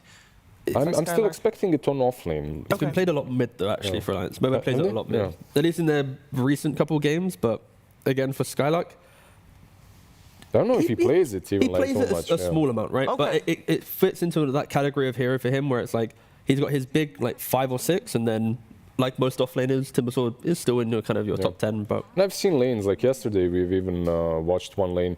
It was Timber plus Dark Willow versus Luna and Jakiro, and Timber and Dark Willow actually won that lane. So it's still a playable lane, no matter what the supports are. I feel like it's still, I mean, of course you need to have a strong position 4, but you can win in that lane as Timber. I also asked it because previously we did see, as said, Falcons ban out a lot of heroes that Skylark would otherwise play. They might continue doing that if they expect. Well, that's the trick now, right? Like yes. you do not know where the Timber is going 100%. Centaur ban here would be nice, though, I think, for Falcons. If they respected the flex, then you ban Centaur here because it allows for Alliance to go for like a double support opening in second phase. Then they see some heroes, and then Alliance will like lock in Centaur, and then you have really strong off lane. You got mid lane that. And with the Mars ban, actually, it does make sense to ban it out. I can see Falcons maybe respecting it, but they're taking a lot of time right now. They ban out the puck instead, leaving the Centaur in. Centaur was the one that they banned out in that position in the previous game. And the Batrider makes it through this time round. And in the hands of Falcons, we know that this is also very much a flex pick. Yeah, it is. Recently, we have seen Batrider mostly on supports, though. So we'll see. Maybe it will be a flex pick. It's still a pretty solid hero into the Timber Saw. One of those heroes that if he gets a good lane, like he can hunt him down in the mid game. However, I still think this will most likely be our position 4. Okay. And of course, Alliance, they do have last pick in this phase, and if they want Timbersaw to hold its flex, then either Nande's going to step up and pick his carry, knowing he sees the Luna, or they go for double supports. And I think both options can be extremely punishing, depending on what heroes they go for, and already they will be picking up. No, SD. Like this used to be a great pick into the Luna, and I'm shocked that actually, like we're talking about these two teams and how they like to ban each other comfort zones. But what usually happens when you do that is heroes that are in the meta and that are strong, they go through. And now we have like the Shadow Demon, Exactly. Seen it ban a lot yesterday. It's really good. Like the hero is still very strong. Versus Luna, of course, he's not as strong as he used to be. Like the illusions die immediately, and they do get the scent. Nice quality. So they get both. It's just, yeah. I mean, when I look at Alliance, this makes me the most comfortable in how they play because Centaur SD, it's really hard to lose most lanes, right? Like the only time I'd say that losing is maybe like a Treant plus hyper aggressive carry, but even then, the disruption to prevent the aggression, Centaur naturally being very tanky, of course still by braces. But yeah, gameplay wise, it gives Nande free pick of the carry now because you have such a formidable front line with save. The counterpoint to all of this will be there's no real big stun / team fight, right? You've got disruption and a stomp. Like and you kind of are giving away the Timber is mid, which makes the Storm pick, like I expected it a little bit further down the road, but because of them picking the Centaur, it makes even more sense to instantly snatch that Storm. You've already banned out the puck. You know who's coming mid. That will be the Timber Saw. We have seen today already a line get picked into Storm, and Storm did not have a game. So maybe that's something that they can emulate, perhaps. I'm not sure if they're that comfortable to play it as a 5 or a 4. Like you can still flex the Shadow Demon around and solve your Storm Spirit problem with the support. Because you need to solve it now. Like, this isn't a game in which you can just let the Storm go unchecked. If your Alliance, this next pick needs to be a direct answer to the Storm. And I'm just looking at Kadara's hero pool for the last 10 games. He's played 7 Warlock games competitively, and then 2 Ench and 1 SD game. Yeah, those ain't it. Yeah, I don't like those heroes I just mentioned. If anything, I could see SD going to 5 to then pick up some good, reliable scaling stun from your 4 position. Because if we're talking about big lockdown for a Storm or something, throwing that into a position 5 can be difficult. But Nande Morphling, carry to carry matchup, and overall, I feel like sometimes you play so many games, like you just get a feeling for certain heroes. Morphling for me right now is my pick for a top tier carry. I don't know why, but every game I see this hero, he does exceptionally well, especially into Luna. Like, yeah, sure, Luna can scale faster. Like, she can take over the map faster. Sure, all that is correct. But eventually Morphling takes over. If that eventually can happen, and you are picking it into Storm, which is also a little scary, but I do like it.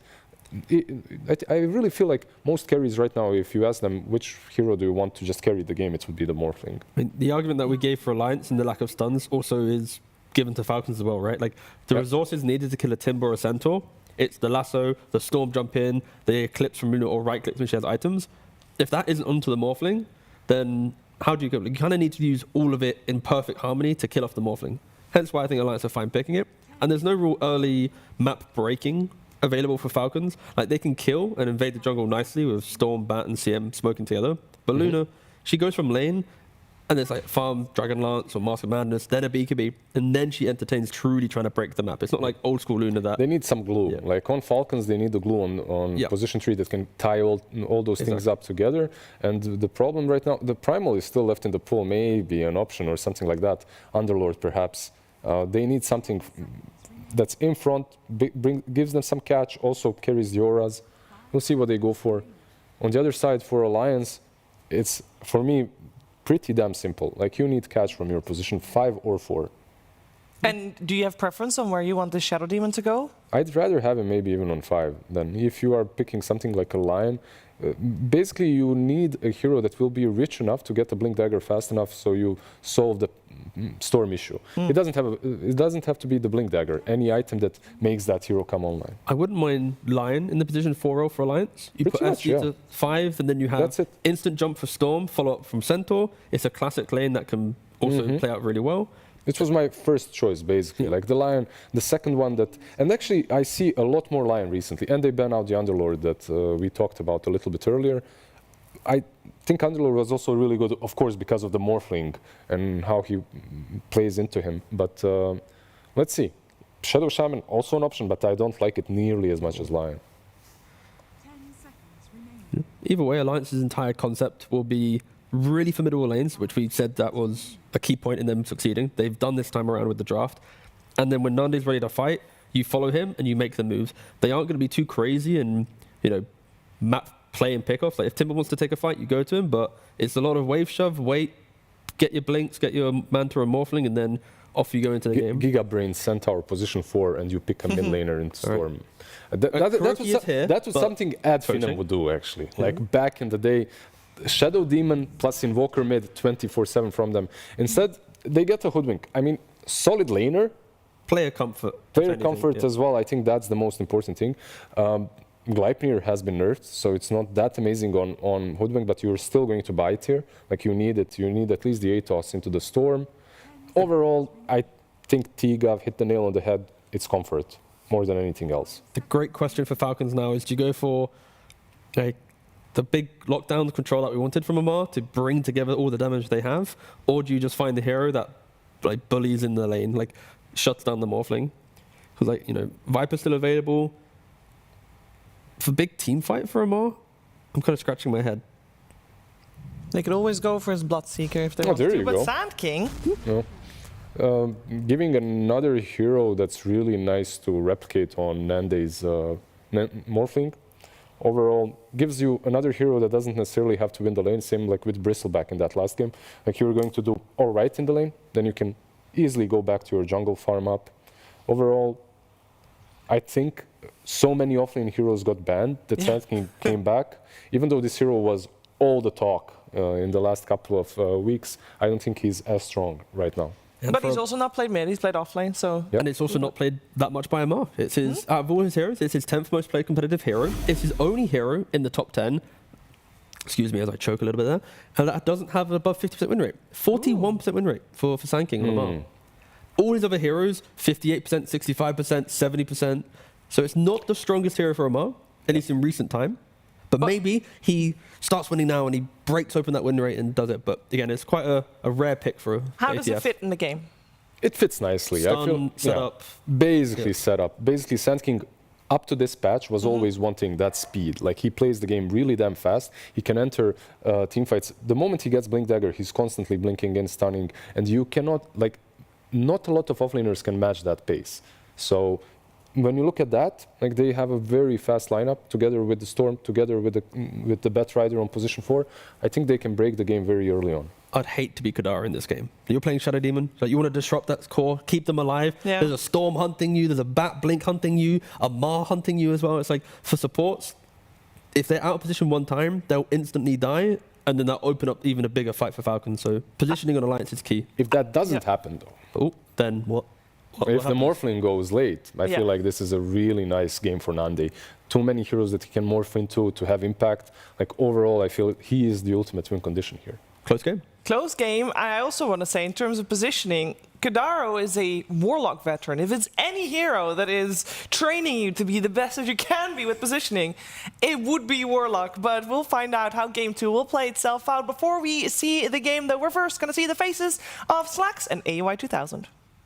That is right, Sheever. I am here with Aoi 2000. Aoi, big focus on off lanes for this series. You know, a lot of bans last game from you towards them. Now the inverse. What's up with the off lanes here? Like, they banned a lot of offlaners? Yeah, I thought so. Oh, I mean, it's just like sort of a new patch, and I don't think either team's that familiar with each other. So in the bans, like, if you don't know exactly what to ban, you might as well target one person. So okay. That's how it goes. Pretty powerful pick last series with the Bristle. Now you're going with that Sand King last pick as well. You know, they nerfed that hero. He's not as good as he used to be.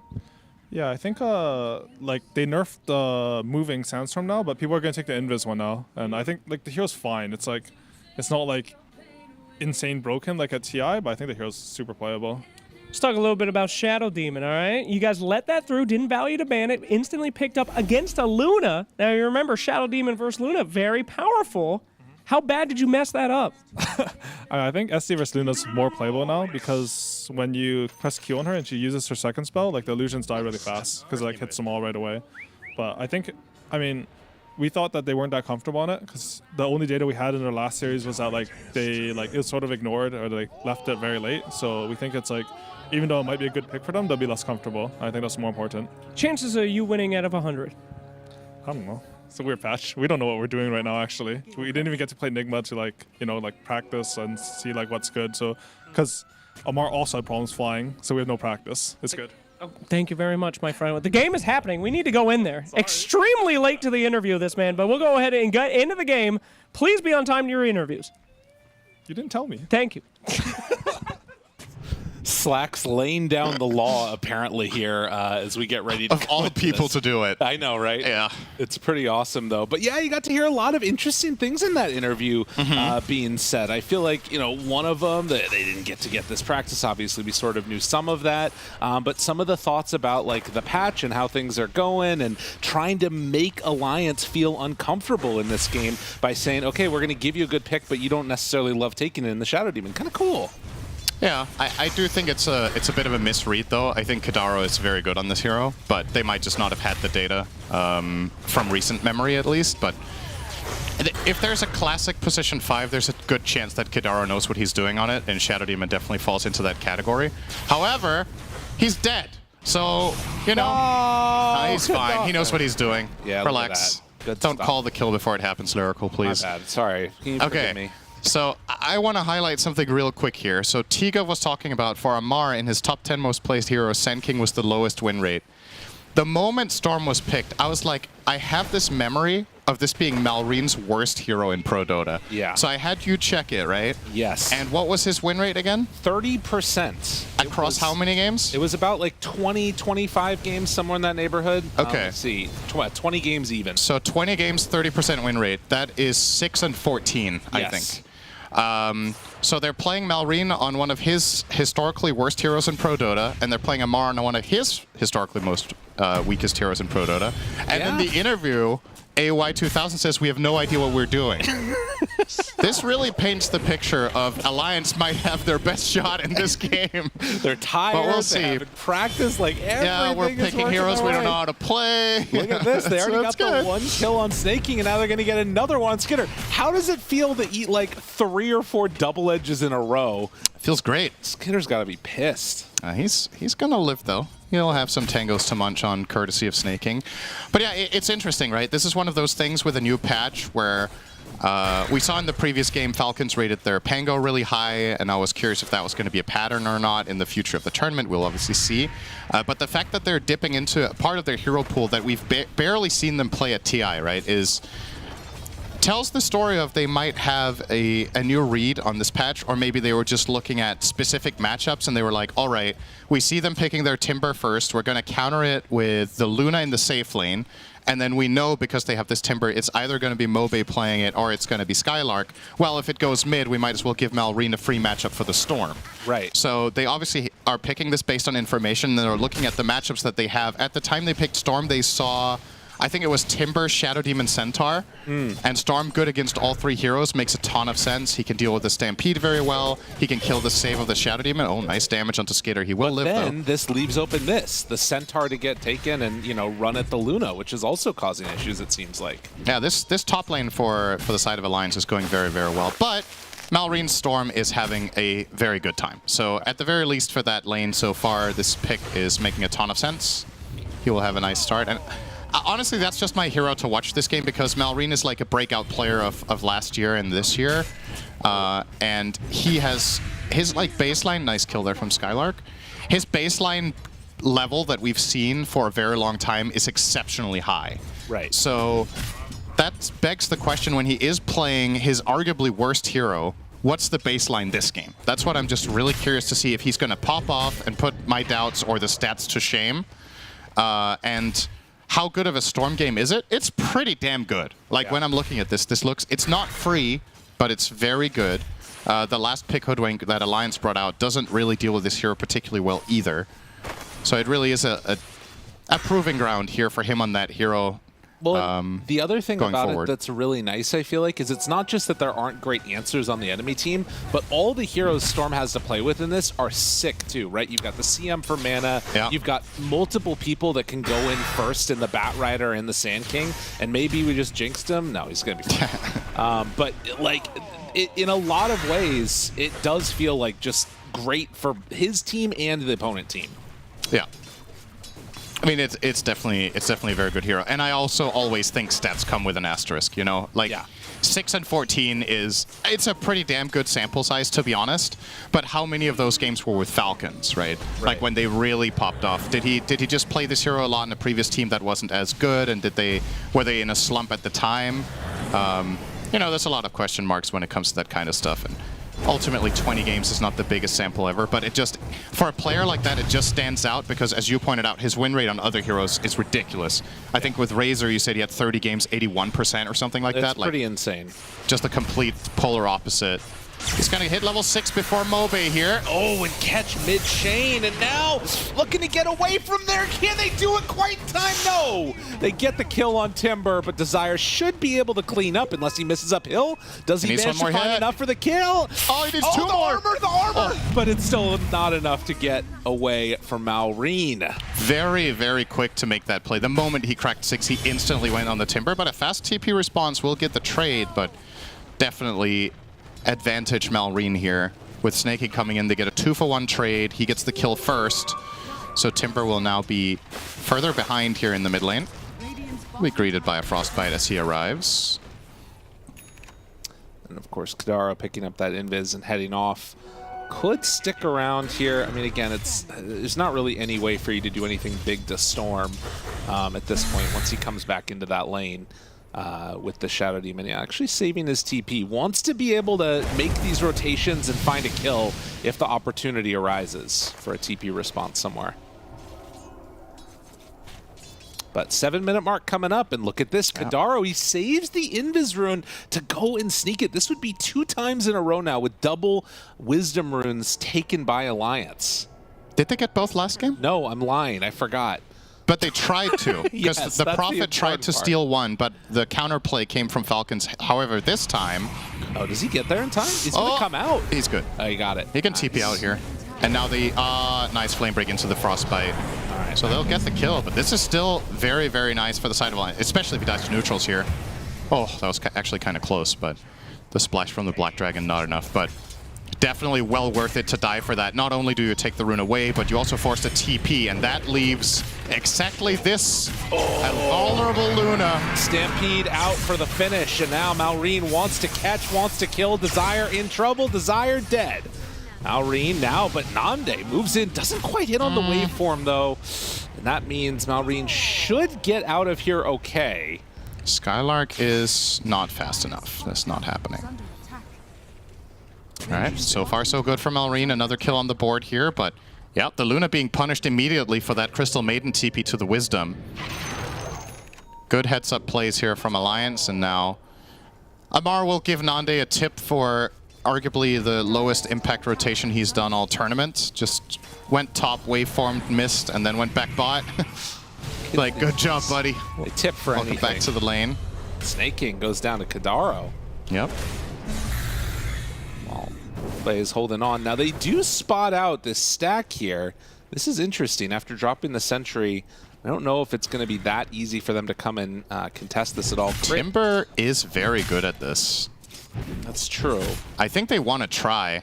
Desire's level 6, by the way. These double wisdoms and the kill that he got mid onto the Storm is putting him in a really strong position to make this invasion play. Yeah, it's Amar will try to get it with the Epi. Moves in. Good damage. Enough to steal some of those creeps away, but still they shared XP nonetheless. Yep. And that's Epi used. Kurt will go for another stack here on these Ancients. A little bit tougher when the camp gets over full, but they still will manage it. Yeah, I wonder how well Sand King does this Ancient stack with the new Sandstorm. Or I say new, but with the Invis Sandstorm. Right. We've, does it hit Ancients with this? It does, right? But they're gonna run around and stuff. Yeah, you're just attacking them constantly to keep them leashed on you. We'll see though. Also, we'll see if they even prioritize giving them to Sand King. You could just, leave them for Luna. You could leave them for the Storm. They have multiple heroes that are capable of taking Ancient stacks. And most importantly, they have good protection. And these ones are a lot harder for the Timber to steal than the hard camp that he went for a moment ago. So. Well, and honestly, they might do it together there with Crit also. Yeah, he definitely wants some of the XP. He's going to stack it again. My goodness. Yeah, he is Stack just Central. doing all of that. Is that going to be I think it's a Quint stack, right? No, it's 5. Yeah, that's Quint. No, Quint is a different word. No, Quint is 5. Okay. Quad is 4. It's a quintuple stack. I'm messing it. Never mind. I don't know if you're trolling me. I don't understand Lyrical. You. All right, now we do get to see this. Because I haven't seen this in quite a while, Sand King doing a camp like this with this facet. Yeah. It is, you can tell it's kind of awkward. It is. But he'll eventually get the job done here. Well, and once one of them dies, like the explosion, look at that. That's when things start to look good. Stinger, even level 1 Stinger. Doing quite a bit of work with the Caustic. Yeah, all right. That was quick. Fair to say that's very efficient. I wanted to see just how fast that is, and that's solid. Top of the net worth now for Amar. What do you think about this build that he's doing on Sand King 2? As we're watching the tower start to get dropped down, has the Blink Dagger coming out right now and immediately going bots afterwards. A very different style than I feel like the Bloodstone shenanigans that we saw all over the place. Yeah, we used to see Bloodstone and Ewel's and Double Bracer. Yeah, it's interesting. The Travels approach is quite different. It's greedier in the sense that, I mean, it allows him to connect with Storm pretty well for plays, but they have no obvious targets to teleport on. They have like no summons or anything of the like, but I guess he just wants to get really big and just scale in this game and go toward the later stage of the game. So it's all right. I mean, this is a classic thing, honestly, for offlane Sand King. This is what people used to do a while back, was rush the dagger and then get Travels, and then after that you look at BKB, you look at potential Ags, you look at, whatever you feel like. There's tons of different options. And he smokes up now also, so I think this is looking to get aggressive at this point, find some kills, and maybe get some more galvanized stacks for Storm. Yep. As he is heading in towards mid. Not an easy kill on the Timber, but if Kadaro's still sticking around, that one should be simple.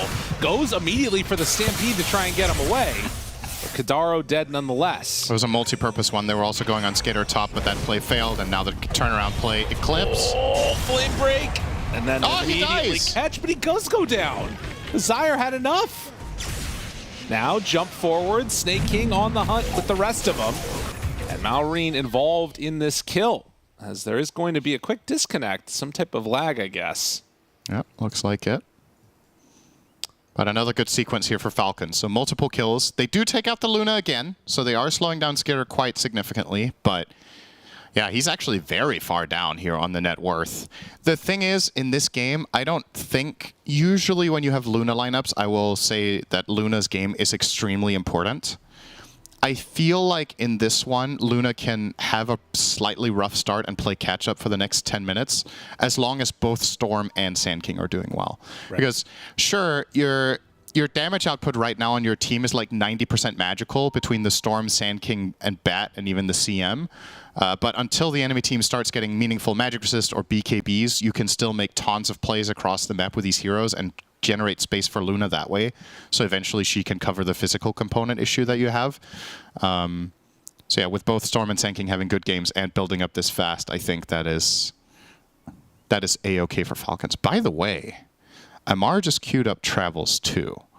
Oh. Now, I'm not going to get ahead of myself and say he actually does this, but it's kind of cool with Storm. It's good with Storm and it's good with Bat, but maybe it's a little bit too cute. Like, it's so much gold that you're paying for this versus getting, you know, the price you're paying for bots 2 here is the same as BKB. And now with this nice pots from Skitter, Amara's like, wait a second, Bloodstone's good on this hero, right? So he changes his quick buy. BKB now. BKB's good too, isn't it? I mean, the other thing to sort of keep Crit your says, eye on, wait, I think Falcons want to keep the pause here and give Amar some time to figure out. Okay, he's holding the BKB for now. Yeah, ready. I mean, I personally think this is the best item he can buy. Yeah, the BKB. Because I'm a little bit concerned for him that if he goes for the Bloodstone, I actually think he can get burst anyway. Between Morphling and Timber and Hoodwink, it is very dangerous, even with a Bloodstone, to commit in. And you also don't have the Dust Devil anymore, which I think is a really big part of the Bloodstone build, is having that reliable Sandstorm on top of you at all times. If you're playing this Invis 1 and you need to start moving in the fights, well, guess what? What does your Bloodstone really do, right? So I don't really think Bloodstone is a thing with this facet most of the time, in my opinion. So BKB seems stable. It seems safe. In my opinion, it's between this and Ewell's and then the Travels that he was looking at. So I'm on board with this. I also feel like, you know, I'm just looking at these heroes and, you know, 1,200 HP, 1,400 HP. There is a lot more potential to find these bursts, I feel like, in this game. And I think also, as it gets later and later, the Morphling, you know, the panel talked about it a lot. This can become that be-all, end-all hero for him. You've got great heroes to change into in this one. For sure. It's a really good Morphling game. We've seen this hero be one of the primary counters that teams were running against Luna at TI with some success. The problem Morph often faced against Luna was just pacing, that the Luna draft was playing too fast and taking over the game. But in the games that we saw where you kind of stayed afloat with the Morphling team and Morph got a couple of items, all of a sudden he's one of Luna's absolute worst matchups in the game. And he's really good against Sand King too. So again, I'm looking to Malrine to really be the X factor in that regard against the Morph. Well, and we talked Malrine a lot has Shard queued up. Yeah, that's kind of interesting. That is very unusual, I want to say. Down bottom. Good stun onto Nande. He should be fine here. I also wanted to mention that, you know, we talked about lack of comfort a little bit for the heroes of Falcons, as Nande should still live through this, knowing his limits very well. It is his most played hero, Nande, by far. He is really good on this hero. Yeah, really good win rate, a lot of matches on it, and again, really good win rate on some teams where he's, you know, they haven't won a ton of games on LAN over and over and over again, so he's still finding success. And it's kind of their go-to, I feel like. I mean, I personally think this is his single best hero. Yeah. I've been very impressed when I've seen him play Morphling in both in good games and in tough games where he's maybe not having the best conditions. He'll still find an angle, and then he plays exceptionally well once he gets 2 to 3 items on this hero. I feel like he has a very good understanding where sometimes we see other players, let's say on teams of similar tier to the teams he was playing for, where they just make 1 or 2 critical errors. They get caught out with low health, or they don't cast their spells perfectly in fights or whatever. They don't use the morph ability that great to become the right target.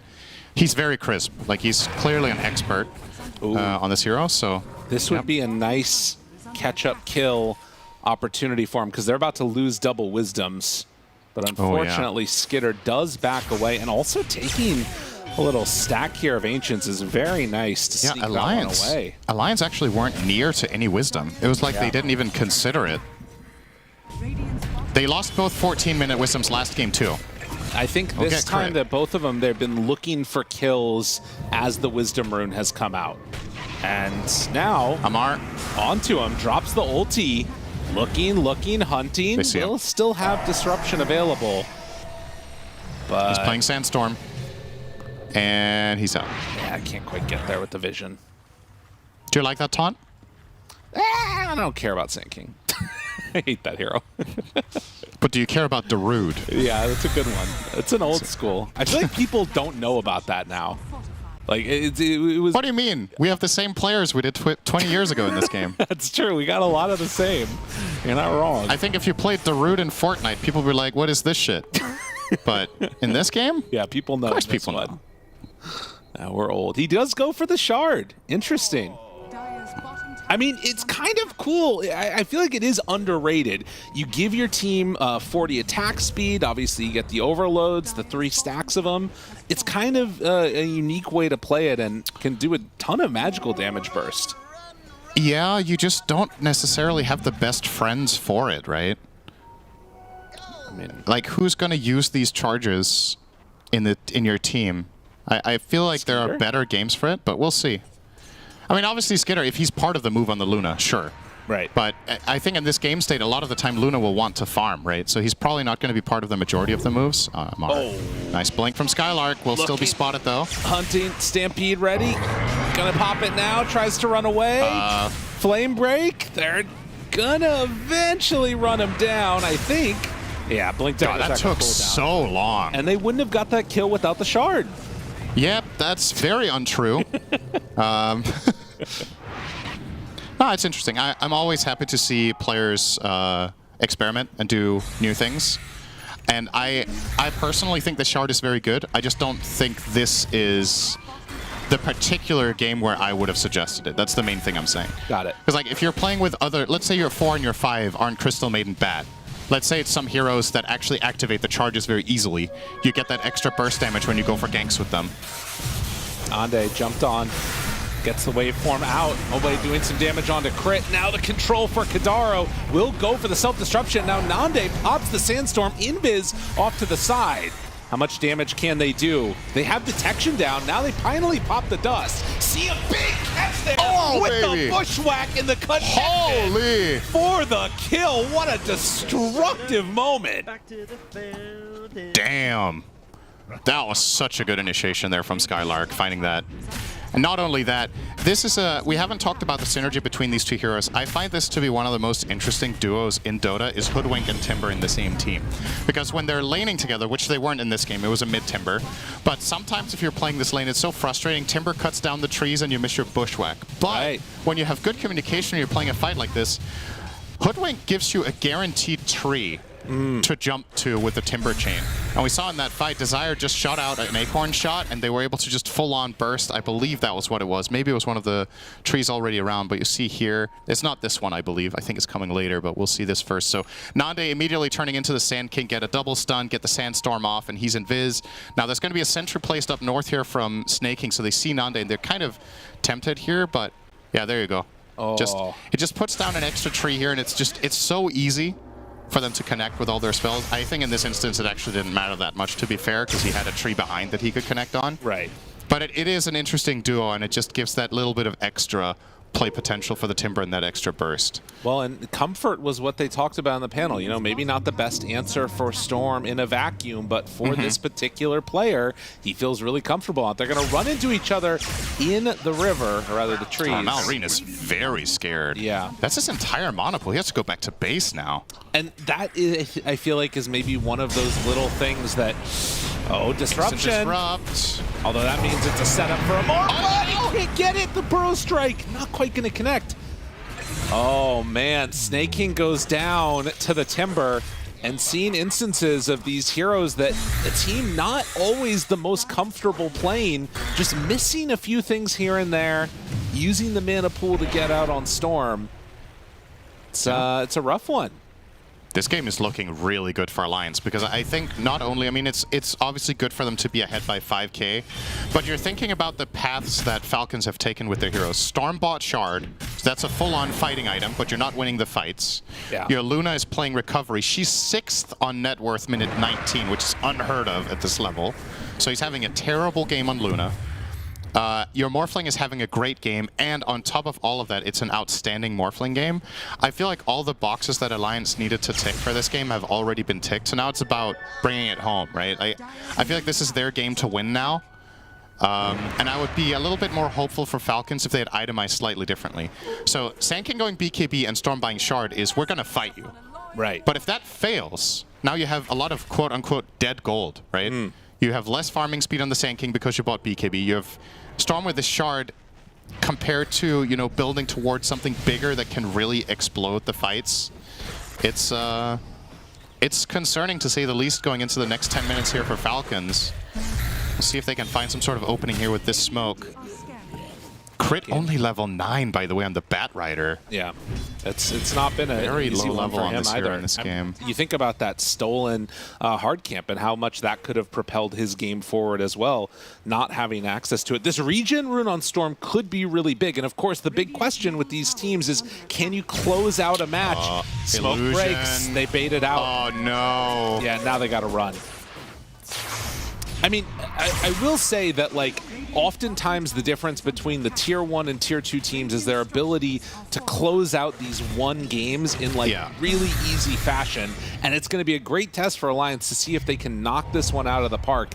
Smoke up, trying to head out now as we're getting close to that 21-minute Wisdom Rune mark. It's just 2. They're too late. That are making this move. But this time, the Falcons might not get both. It's crazy that Crit was level 9 despite them getting 2 14-minute Wisdoms. Vision oh, down. He's extremely dead. Yeah, they got him. Well, there was a Bat Rider there a moment ago. Oh, sniped. Little extra tickle there. Has Tranquils though, so he'll be fine. And this is the way that you close out the game. Head right on into Roche. Kadaro now using the illusions to tank Fernande so he can take this one down with just the 2 of them at the moment. Kind of a nice little play. If they can manage to do this, this is really good. And it looks like he's going to be able theirs, to. And it comes at not even the cost of their top Tier 1. With Mobe TPing in there, Malrine is going to think twice about committing to the tower, so not getting that 7k lead now on the side of Alliance. Nande with the Crystallis aiming for BKB. We have a lasso though. Skylark is very tanky. This is a hard kill to get that here. is not even close to working out. The Burrow Strike does come through for the haste, but then BKB enforced to run away. And I'm noticing too on that he didn't pop his Overload Shard to try and get that kill onto the Centaur. Either, you know, didn't feel the need to do it or what have you, but yeah, things not coming together right here for Falcons. Yeah, and in all honesty, that wasn't even remotely close, right? No. Snaking? Snaking will live here. Oh. Skylark maybe could have stopped that. Yeah, I didn't notice if he blink hoof stomped and then interrupted it with double edge. Centaur is a little bit weird in that regard. Yeah. Where his animation canceling of the hoof stomp can feel a little bit odd, but yeah, maybe they could have found the maiden there if he stomped instantly instead of getting the double edge off. But either way, they force her back to base and they take control of the area. I mean, it's a CM. Who really Not cares? the biggest kill to miss, but I mean, it all adds up. Yeah, that's true. Morphling, eyes on the BKB next, and then just that big old shotgun. The new school one. There is a scan connection over onto the Sand King at the moment, but it looks like Falcons are just going to have to give up this Tormentor. Desire will get the boomerang. Crit effectively showing his ward there, but they don't have a sentry. Man, Desire almost has the Gleipnir. Oh man. They're big. It's a really big item against the Storm here because Malrine is going Witchblade before BKB, so there's going to be a good 3-minute window, at least maybe 4 minutes, where Hoodwink can actually completely set up this Storm. And it's easier with the Gleipnir than with the Atos. Yeah. To get this, you get the extra damage, you get a bit more reach and better control. Of course, there's still also the issue that at this point in time in the game, pretty much all of the damage that's coming in is magical. Like, Skitter does not have the right-click damage right now at all, and they have a full completed pipe. They're getting these BKBs online. I mean, I really am struggling to see how you kill Skylark even with all of the heroes there on Falcons, like he would die, but it would not be easy. No, and they have counterplays, right? They have a Glimmer Cape, they have a Disruption. Oh, they're in, okay. Moves forward, big snipe. Later. Snake King out of there. And up high ground. Counterglyph from Alliance, 2 minutes on the Aegis on Nande. He has something arriving on the Courier as well. That's his BKB as well? He's huge. Dude, he is so big. If they try and go as this BKB is coming in, they're going to get a nasty surprise. They find him immediately, but he's fine. Jump forward, crit, gone. He's dead. No buyback either. And Malrine using a lot of his mana pool to try and go in, but nothing is happening. Stomp on it 2 now. They don't have the follow-up. It's just to stop Nande from taking any real meaningful damage. And at the end of the day, he's good too. 10K gold lead now. Alliance. Game feeling like it's in the bag. Yeah, and with the tower open already, I think they just go again. Just go on this next wave. Sure, Bat's going to be alive again, but the problem is, if they see crit whatsoever, they have zero hesitation to jump the Bat. There's no save. And Skylark, as you've pointed out, has so much freedom to go in because he's more or less immortal. So he just can feel super confident to jump on anything that moves. And we'll see it here. He's already in position, just waiting for someone to go and try to cast a spell on Nande, and you bet he's going to respond. Ready. And Atos not going to connect. If it does, he's dead. But now Reen, jump forward. Everybody shows up dead. Stampede, run forward. And they get demolished. Now Dust is out, Amar still there, Nande waves form in with the BKB and just eliminates Amar. Now the Burrow Strike forward, misses on the Snake King, does not matter. That is a dead CM, triple kill, looking for an Ultra. 5 dead, no answer. They are going for the tier 4 towers. There are buybacks on 2 heroes, but I don't know if that's enough. They're done? All right. Oh, baby. What I tell you, Lyrical, going into today, what I tell you, I think Alliance can definitely win a game against Falcons. Probably wasn't expecting a 26-minute absolute curb stomp, but you know, that's a really good look. And stats don't lie. Sand King and Storm for Amar and Malrine did not work out this time around. Malrine's win record on this Storm is now below 30% probably. Yeah, that's a rough one. And I can't blame them for it. I think each individual pick they made in the draft made a ton of sense. They just fair and square got outplayed. I think Alliance played an awesome game here, and for the side of Falcons, back to the drawing board. They showed in game 1 that they're a great team, but this time around didn't click. Didn't quite manage to click, absolutely. We're going to go off and get ready for game number 3, but for now we're going to head on back to the panel, let them break down that stomp that we saw. Not expecting that one. Thank you very much, Lyrical and Cinderin. There's lots to break down, and I think there's a lot of people with smiles on their faces seeing Alliance being able to take a game off Falcons, and who knows what's happening in game number 3, potentially the series. Let's talk exactly how they did it, because Lizard, this was exactly the way they needed to play this game. Yeah, it definitely was. Like, they cooked a little bit too much on Falcons from the get-go, from the draft. I feel like banning out all the offlaners hurt them in the end, because a lot of those offlaners got taken away from ATF. So he didn't really have any comfort zone to go back to. They ended up picking the Sand King, who was realistically more impactful for Alliance than it was for Falcons, because Nande turning into a Sand King in that one fight around the Ancients kind of turned it around. Well, I think maybe this is actually the fight, Then the Centaur, of course, and the Timbersaw. You mentioned it, Tiga, like Storm Spirit, not necessarily the most, or you talked about actually the Sand King, not the most played hero or the one of the worst heroes for Amar. Storm as well, not really the most played for Malrine, and you could really feel the difference. Like these two, they couldn't connect the play together for the majority of this game. Yeah, it's again props to Alliance. Like when we look at this lineup, it's the Alliance lineup that I think they can beat any team if they have this specific kind of concept, right? Like an off lane that can bully, that can fight, a mid lane that punches his ticket into the game, and then Nande on like a carry that clearly sees, okay, I outscale you or you. Like that type of concept is Alliance's best strategy. And again, they took a game of Falcons. Of course, it's very easy to say, Falcons, they had low win rate heroes, they had, slightly unconventional item builds coming out as well. So was it Falcons at the, at their top form? No. Does it matter? No. We go into a game 3. But if anything, I'm expecting Falcons to come out swinging in that third game. And for Alliance, take this game to kind of philosophy and try and mold it into a third game draft. Don't go back to game 1 and think that you can fix game 1. Like, just keep using game 2. Yeah, I was really worried about the Storm Spirit, and I thought for Alliance this was the biggest problem that they're going to face in the game. I didn't feel it. Like, there was the Storm Spirit went for Kaya Sanj, I think, and then afterwards a Shard, or the Shard before that, I'm not sure.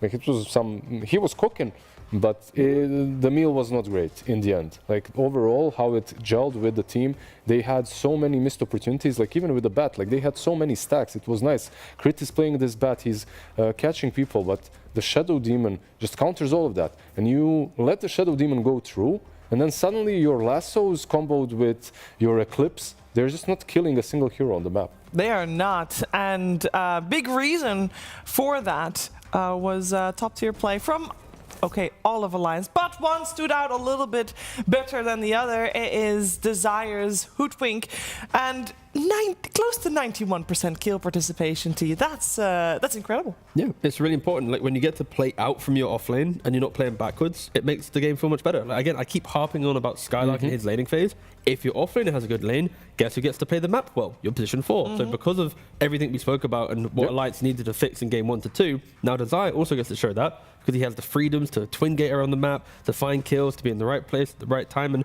I'm happy that he's still going for the Gleipnir build, not trying to do some Hoodwink has some nerfs in a couple patches. We're going like 8th innings and 8th, like this stuff. Like, no, just still go for the Gleipnir. But yeah, they needed it. They really needed to catch that there anywhere. And yeah, this is the bro duo from Greece, right? Like you mentioned Skylark and how he needs to do well. They complement each other really damn well. They've played together before. They know each other very well. And yeah, this is one game in which they showcased, if we do have that offlane going well for us, we will most likely be able to completely take control of the game, which they did. They really did. I also want to highlight the mid laner, because I felt like Mobile on this Timber saw. I mean, we saw he was beyond godlike there towards the end. I think, this is a hero that, for a reason, has been removed from the pool frequently. I don't think we're going to see it in game 2, but both teams played really well. Yeah, it does feel like going to game 3. Yeah. You know, Aoi in the interview, he mentioned that, you know, a team you don't really play against much, you just respect a player. So far, they're respecting Skylark. Now they have to think about Timbersaw as well. And it's like, do they want to give away Naga Siren? Do they want to give away the Brood, the Enigma, or the Visage? Or no, what was the other one? Beastmaster that they're banning out. And now it's like, on top of that, you think about Timber. But I would like to see, Alliance has been first pick both games now. Going to game 3, I don't know about the priority, but if Falcons have choice, maybe they themselves want first pick. Snatch first pick, yeah. Take the Timber themselves, because it's like, if Alliance don't have Timber mid, if Alliance don't have super dominant aggro offlane, they do kind of come crumbling down. So I think there's a very clear path to beating Alliance. Falcons just need to, in this break, decide which approach they want to go for, and, you know, try and demonstrate that. Yeah, and if you're Alliance, you shouldn't move too far away from your comfort zone. I still think that they have multiple strategies that they can enforce against Falcons, and they all work well. They can snatch some heroes that are really good for Falcons, for themselves, like they just demonstrated. And also some carries that they play are really good against offlaners that ATF likes to play. So they don't even have to ban everything. Like last game, you have the Morphling, you don't really have to worry about the Razor. So I think they're really well matched against Falcons right now. Yeah, it's a fun series to watch. We'll see how game number 3 will unfold. Before that, though, we're taking a quick break. We'll be right back.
third game between Falcons and Alliance coming your way here from PGL Wallachia Season 2. And this third game will be deciding which one of these two teams will get a 2-0 record in this Swiss group stage standing, meaning that they are one series win away from punching their ticket to the playoffs. We'll see which one of those teams it will be. We've seen both teams win one game, and it's up to the third game to decide. I'm very excited for this game, and I have no idea what's going to happen because I feel like everything that I researched before this series started is kind of reliant on Falcons doing better than they are, and I think Falcons doing better than they are, and I think Alliance is doing a really good job, Lizard, of playing their style and even in the draft holding on to their own style. Yeah, they truly are. I feel like they found the perfect mix of new tech, but also incorporating the old things that already worked in the old patch. And I feel like that they have figured out some extra heroes for themselves that Falcons aren't ready to face against at the moment. Like that Pudge, still in game one, for me, left a really high impact. Like, that's it what was Pudge does in general, mate. Come on. Everyone hates playing against Pudge. I mean, it's not only the Pudge. Like, Pudge is just that, I don't know, you can insert a lot of heroes in that place, and it still works well. It's not only the Pudge, it's the Herald hero that Shiver mentioned, that all Heralds like in Alliance as well. They love the Warlock. Exactly. Yeah. No, it is a fun way for Alliance to play, and it's working out very well for them. The question is, how is Falcons going to address this? Because we kind of felt like also the second game was a similar style, different heroes, but similar style. They basically bring the aggression, they bring the numbers early on, T-Gov, and this is something that Falcons learned from game one and then felt less prepared against in game two. How does that happen? Also, it's maybe a factor on Skidder, right? He's playing now 2 games that in game 1 he was able to be active from Shadow Fiend into the game. On Luna, he can't be as active. Then you look to someone else, and of course we said how Marine isn't doing the best on Storm. Sanky's not doing the best, so it's like you got 2 unconventional heroes for mid and off lane, plus Skidder's playing a carry that cannot just be a DK who buys Blink and breaks the game to fix the problems. So it's kind of like a layered. I'd even go harder. I think that was probably the worst I've seen Falcons when it comes to post-laning stage playmaking ever. Like, from the moment they were formed up to this point, I've never seen them worse on position 2 and 3 when it comes to rotations and just making stuff happen, enabling their carry to come online. It was eventually. Refreshing. It was kind of refreshing. I wanted to do this more throughout the tournament. We all expected them to breeze through the tournament and everything, but from this, right now, it's not going to happen. No, they need to step it up. Now we do know they are under the helm of AUI 2000, so if it's anybody that can bounce back during a series, it's him. The question is, will they? Because how much of this went into the draft of what we saw happening here in this game too, and how much was play? I think it was. I could argue it was play because of the draft. Like, the draft was good, but it wasn't comfortable for them. I would put it that way.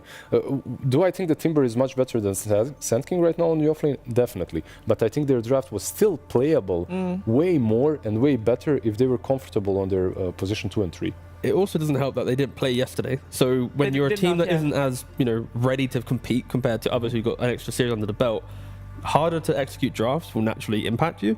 You could argue for Falcons being, easily one of the best teams in the world. That shouldn't really be a problem for them still. But again, it does happen. You do have those days. And I think right now we are experiencing that a little bit where Falcons are kind of pushing it a little bit. They're kind of picking some heroes. It's not as disciplined as they come into the series. And before, they know what they want. They pick it. There's no, when have they gone for, the CM and then the bat and then they're throwing out some other hero? This feels just a little bit more kind of in the moment drafting, where Falcons is the team that has disciplined everything. Everything's organized. They have a very thorough hero pool. We're just experiencing the lack of preparation, but they've done it in multiple tournaments before. They did, and easily gone on to win it. So I'm not going to sit here and go, oh, they lost 1 game to Alliance.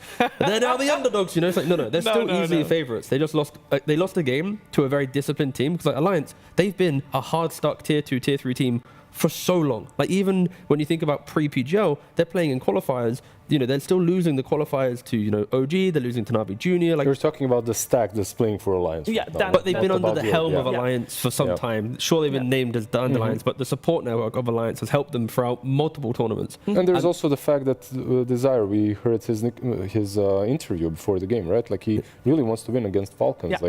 And that's always like that. When you get on the top, which they aren't necessarily right now, they haven't won TI. But when you have that aura around you, everyone wants to beat you. And Alliance there's definitely a little bit of that chip on their shoulder as an organization. Like they haven't really done well for the longest time. I can see Loda preparing even harder and wanting this squad to do well even harder than before. I mean, again, it's like they haven't been able to qualify for a couple of tournaments upcoming, right? So it's like if this is the tournament, then it's like Falcons is like the big team.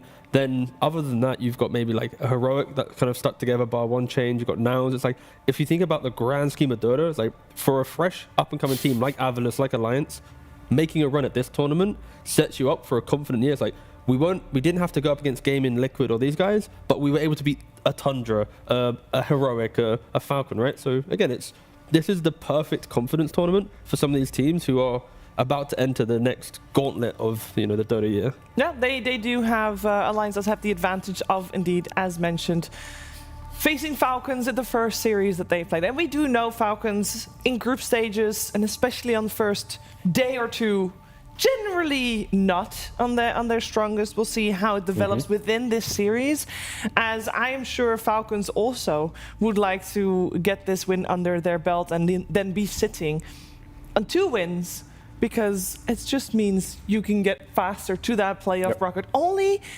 8 teams out of the 16 we have here in Bucharest will make it to that double elimination. So it's basically, to reiterate for me and everyone else in the chat that's seen the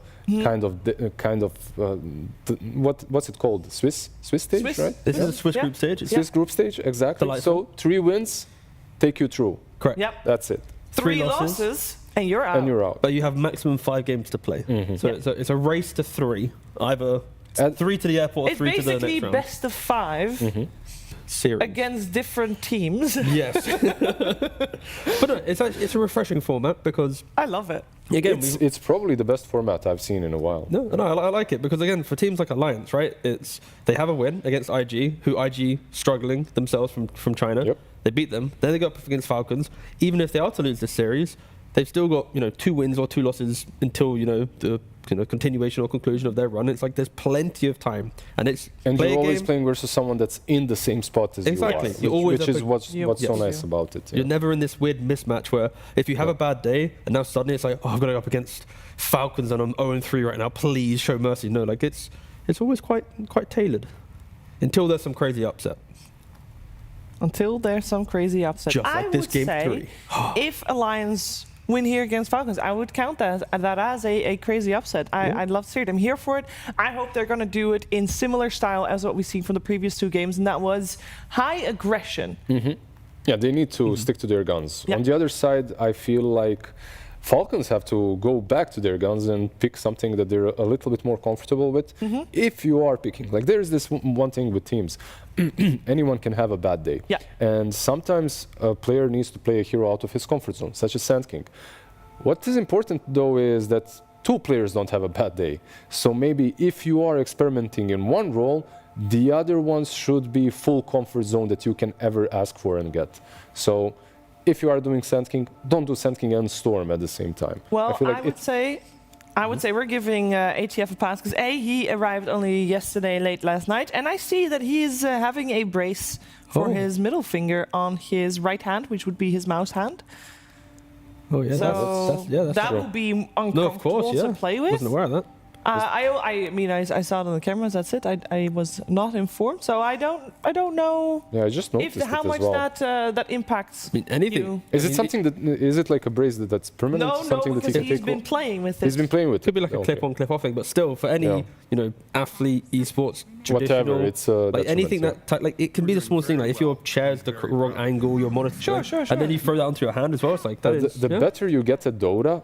At least in most people that I've met, like, the better you get, it's more annoying any sort of a difference annoys you more and course, more. yeah. Like just the position of your table, centimeter up or down, the chair if it's different. Not to talk about any injury or something like that. That's even crazier. That is, yeah, that's crazy. We might get a story from him later on. For now, I just want to point out, we talked about this a little bit before, about how priority and selection and side might change. I will tell you that Falcons had priority. They chose to be second pick, and then Alliance chose Radiant after the fact. That is a bit contrary to what we've been saying earlier, where we thought maybe Falcons wanted to get the priority to pick first so that they would get their hands on a strong hero like Timbersaw or something of the sorts. Yeah, I'd argue this time around, if Falcons obviously gave up the choice of getting first pick, the reason why it's very strong is you have 2 bans in the second phase, you close the second phase with the conclusion pick to then cover it with bans. Like you're able to do everything, and the value of overall last pick in the draft isn't as strong anymore. But I would say for Falcons, knowing that maybe Timbersaw's going to get first picked, they are the best Timber team. Like they're going to have a plan for it this time rather than be reactionary. And already a slight shift. They allow the Brood into the mix and they ban out Shadow Demon. Yeah, and the Alliance, they now have to make that choice of maybe taking the bait and going for the Brood, because Timber is still in. No, they go for the Timber again. You're not picking the Brood if the Timber is in. That's the trick, right? But at the same time, Falcons, if they do pick the Brood, like, Brood right now isn't really an offlane, right? Like it can be played on offlane. Skylark has been playing it, but most of my games and most of the games that I have watched, it's a position 1 hero. So you still have to worry about it if you're Falcons. Like it can still be put on position 1 on Alliance. I'm not sure if Nande played it recently. I haven't seen it in his pubs at least. The Prophet. Yeah, Falcons, again, pub-wise, I've been seeing Marine play it a lot. And I think I would like to see it probably from the mid. Like, as soon as if Timber rotates out, he played it mid quite a lot, yeah. Yeah, if you want to make moves like Falcons, they excel with, of course, flexing throughout the draft. So they have last pick. This Prophet will probably flex to the very end. But Falcons will just play strong lanes and speed on the map. That's kind of what they did in game 1. They had Tusk, Shadow Fiend, etc. It allowed them to exploit some of the time that Alliance needed to come online. And are you worried at all that you're committing this Furion, this Nature's Prophet, to the mid lane, and you won't be able to get a hero such as Storm, let's say, in the last game versus the Timber? Again, they have last pick, so as long as they pick off lane and double support, then that flex will exist. So for me, Timber right now is like you need to solve him in 2 ways. One is you need to have a good lane against him, or he snowballs out of control. And the second thing is you eventually have to prepare for the Aghanims option on him. Like, sure, he can go for if he's offlane, he can go for the auras, and that's also very potent. But if he's playing mid, most likely he will be getting that tags. And in some drafts, like you just don't find a way of dealing with that. And the scary thing against Prophet is Nature's Prophet loves going to lanes where they've already gone even and or losing, so you overwhelm them. But if Alliance do get a second phase offlane Broodmother, they have a mid Timbersaw, independent offlaners that it's hard to lose losing lanes, those lanes. then Prophet won't. You're not going to TP into a Brood lane when she's level 6+, right? You're not ganking the Timber from a mid Prophet. Like, you're kind of trading farm. So there is a world in which Alliance still get this Broodmother if Falcons don't pick it, and then they just play a very kind of positional game. It's like, okay, just farm up, wait for our timing, like they did in game 2, and then break down the Falcons. So potentially this Prophet could be the undoing for them if they don't respect the strengths that we've seen from Alliance. And again, I think Broodmother right now is I kind of that honestly would key like hero. to see the Brood for them. Like, For Alliance, if they play it, well, they can actually play it on the offlane as well, right? Because That's where they I'd do like play to see the it personally, yeah. But that's where Falcons can come into play and maybe pick some heroes that are good against her. Here comes the Kunkka, one of those. Exactly what was banned out in the last couple of games and series, so they get it. It's decent against the Brood, as it gives you that catch that can pretty much, in that mid-game, always make sure that she's not getting away. And also you don't want a MOUZ hero to have the same situation, right? Like, both teams value their offlaners. We've seen last pick phase where both offlaners are, oh god, we need to play now, and lock it in early. What was your first idea when you saw the Aghanims change on Kunkka? that little chuckle.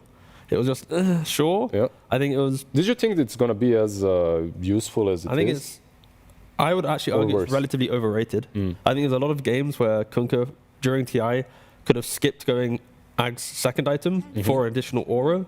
And then if they wanted Aghanims for the additional boats and stuff, could have been like third or fourth. But I like what it is. I think Torrent Storm was a bit kind of boring in concept. It's too much team fight, but I also think the current act is a little bit too boring. That's good English. Too boring. Too straightforward. Yeah. We got a great support duo coming out for Alliance with the Tusk Warlock. Yeah, you get a little bit of that snowball against the Kunkka as well. Warlock, full comfort zone, right, for Alliance as well. Like, you can opt to go for one of those tankier position ones for them now again. And again, it boils down the concept of how Alliance is drafting Warlock, right? They've got the body up front to soak the initiation. Warlock therefore doesn't have to waste column. You got Tusk for snowball save against the combinations of Kunkka. One difference is though no Prophet like on that mid lane. Yeah. So they won't have that semi carry from the mid lane, which usually enable them to go for something like a Pudge on that safe lane. So they have to find ways of really activating their position 1 for it to be the ultimate win condition, which is what they did in last game. Morphling, however, banned out. They won't be able to pick that one out, but we'll see. There is an additional option, and that's the Brood from the offlane. It is a hero that right now is seen more as a carry than as any sort of an orchid builder that just is there and makes mess on the map. She farms quite a bit faster than she used to, and she itemizes in a way that really gives her a lot of late game potential. No Falcons. Another Batrider coming out. Okay. How would you now see the roles and the positionings? Do you still want to have the Prophet Probably Bat support? It's Bat for Kunkka off lane, Prophet getting flexed, and then most likely 5 position. Yeah, 5 Clock preparing for maybe an additional glass cannon carry. We'll see, of course. And it gives Falcons a little bit of kind of defensive positioning where Clock can defend areas, Kunkka can defend areas, and then Batrider can set up for Prophet plays. And of course, Clock Prophet is very global in the fact that Clock from multiple screens where he just hooks in, Prophet TPs in. Like, there's a lot of pick off and defensive play from Falcons, but still there's this level of how tanky will Alliance get with a Timber, Warlock behind them, Tusk as well. Like, we could see I think this is a better version of the game 1 draft though from Alliance. Yeah. One thing that I hate when I play against Warlock is not having any playmakers that get on top of him very easily. Prophet Clock, they're fine, like you mentioned, but they ain't it. Like, some Storm, some Puck, some heroes that jumps him, disables him, makes you able to kill him off before he uses the rock. But I feel like he's just never dying right now in the previous games, even if the enemy team has those heroes, so perhaps you shouldn't even try, and Falcons are kind of going for that approach. Let's see, we got ourselves a Centaur coming out and then revealing that Timber is most likely going to that mid lane again. That's perfectly fine. Again, Alliance would have had 2 off lanes banned against them if they didn't pick it now. Again, picking Centaur into Kunkka with the X mark, the Clock with the cogs, like, it's not the, oh my god, what a great Centaur game for the bigger picture, but for lane, for the bringing the aura, the team fight. Again, I said Falcons have a lack of damage to some degree.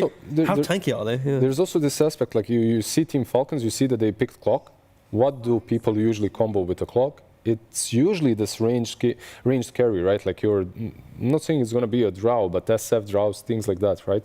And Centaur with Stampede enables you to get on top of these heroes even easier. So you're not only picking a hero that's good for you, but it also does well into these types. I mean, no matter who plays for Alliance, what roster, Centaur always seems to become their top strategy every single time. Even from like Nico Baby era, S4 era, etc. Well, we saw it in the previous game, and you mentioned ranged carries coming out for Falcons, and I feel like it's my job to point out that Luna is still in the pool. Yeah, after last game, I think it's still a good carry. Like, is it a better game for Luna this time around than the last game? I feel like it's very similar. Not much worse or better. One thing that Skitter wasn't really that comfortable with was using the Eclipse last game. This time around, you have Snowball that you have to play against, but I really think it should be, at least on paper, a little easier to have that impact. So it would be a solid pick for them. Never mind, removed together with the Dragon Knight, which would have made Alliance's draft even more tankier if that would have come out as one of their cores. Alliance is also removing carries. They know that Nature's Prophet is still a flex. They still up to remove the Shadow Fiend, though. Is there anything like out of the box right now. For Falcons, I mean, they could, if they have last pick, of course, they can go like Medusa type carry if they want to, where it's like, you got all this tankiness, but eventually we'll have Manta, Skadi on my Medusa.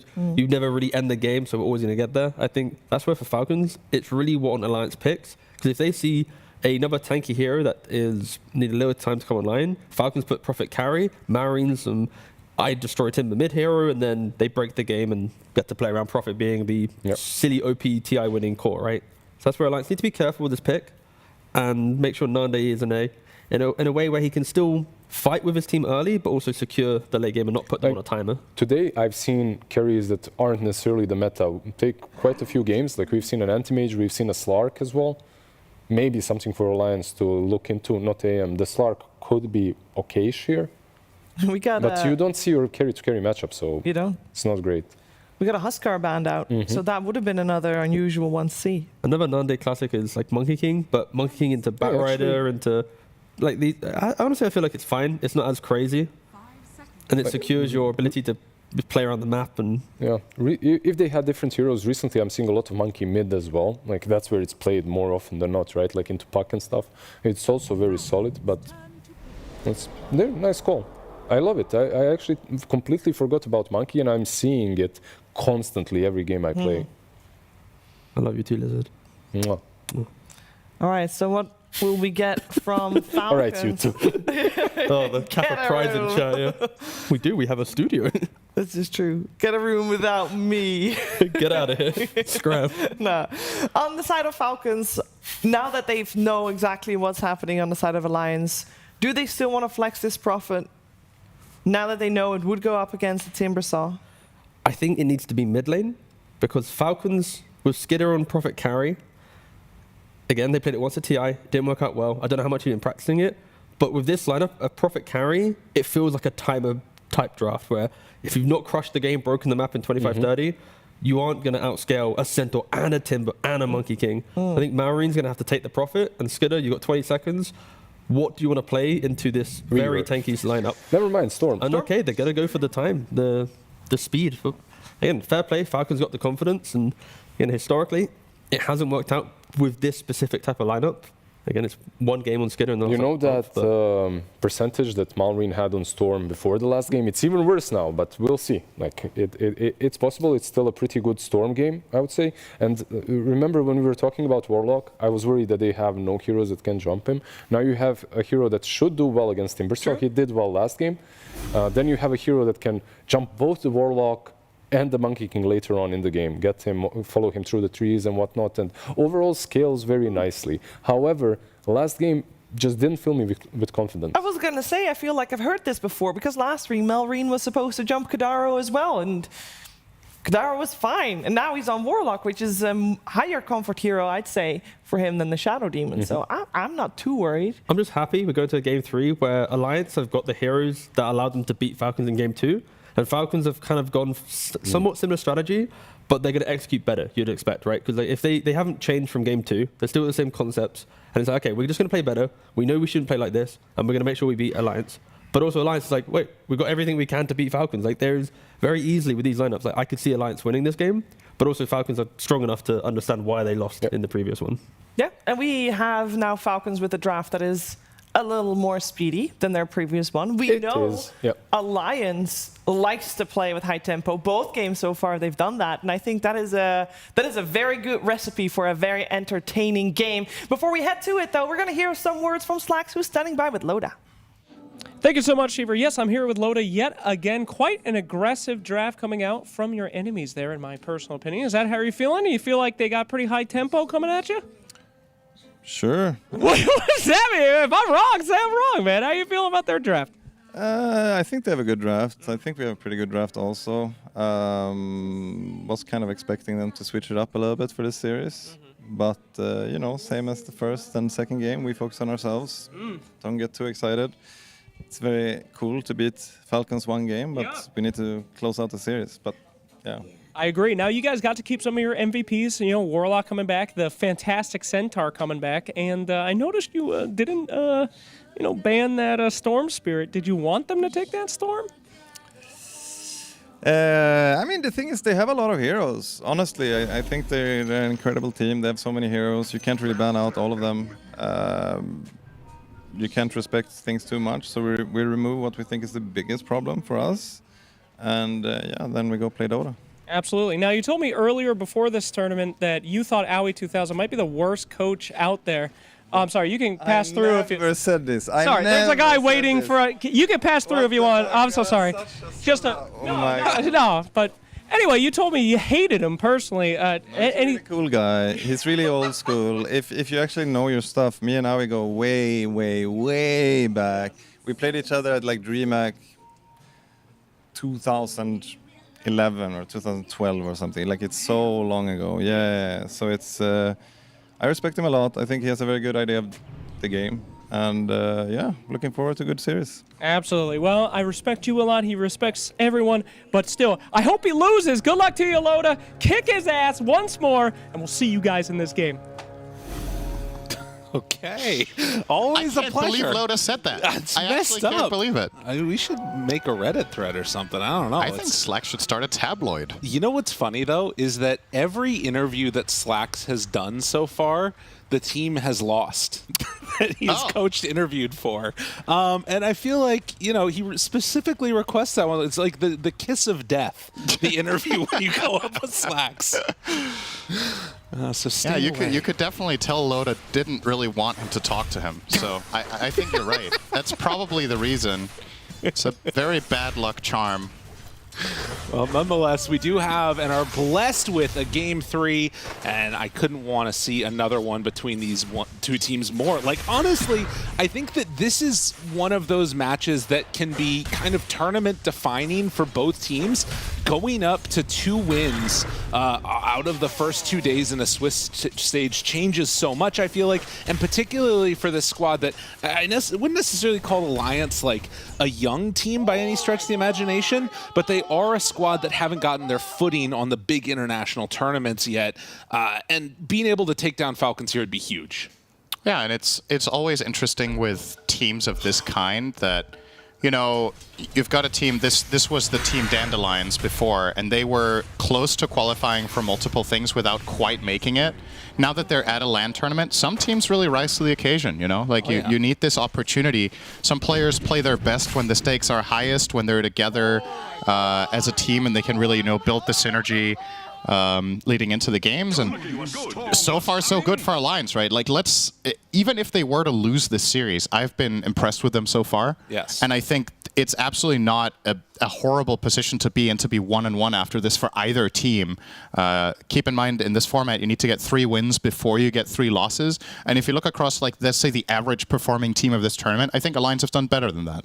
So a 3-2 result will get you through. A 3-1 result will obviously get you through. And if you're 2-0 here, you need to lose out from there on out to not make top 8, right? So realistically speaking, both teams, I think, are in a solid spot. And this, like you said, it's a tournament-defining game in the sense that you get a ton of breathing room. But at the same time, I'm also not too concerned for either team if they lose.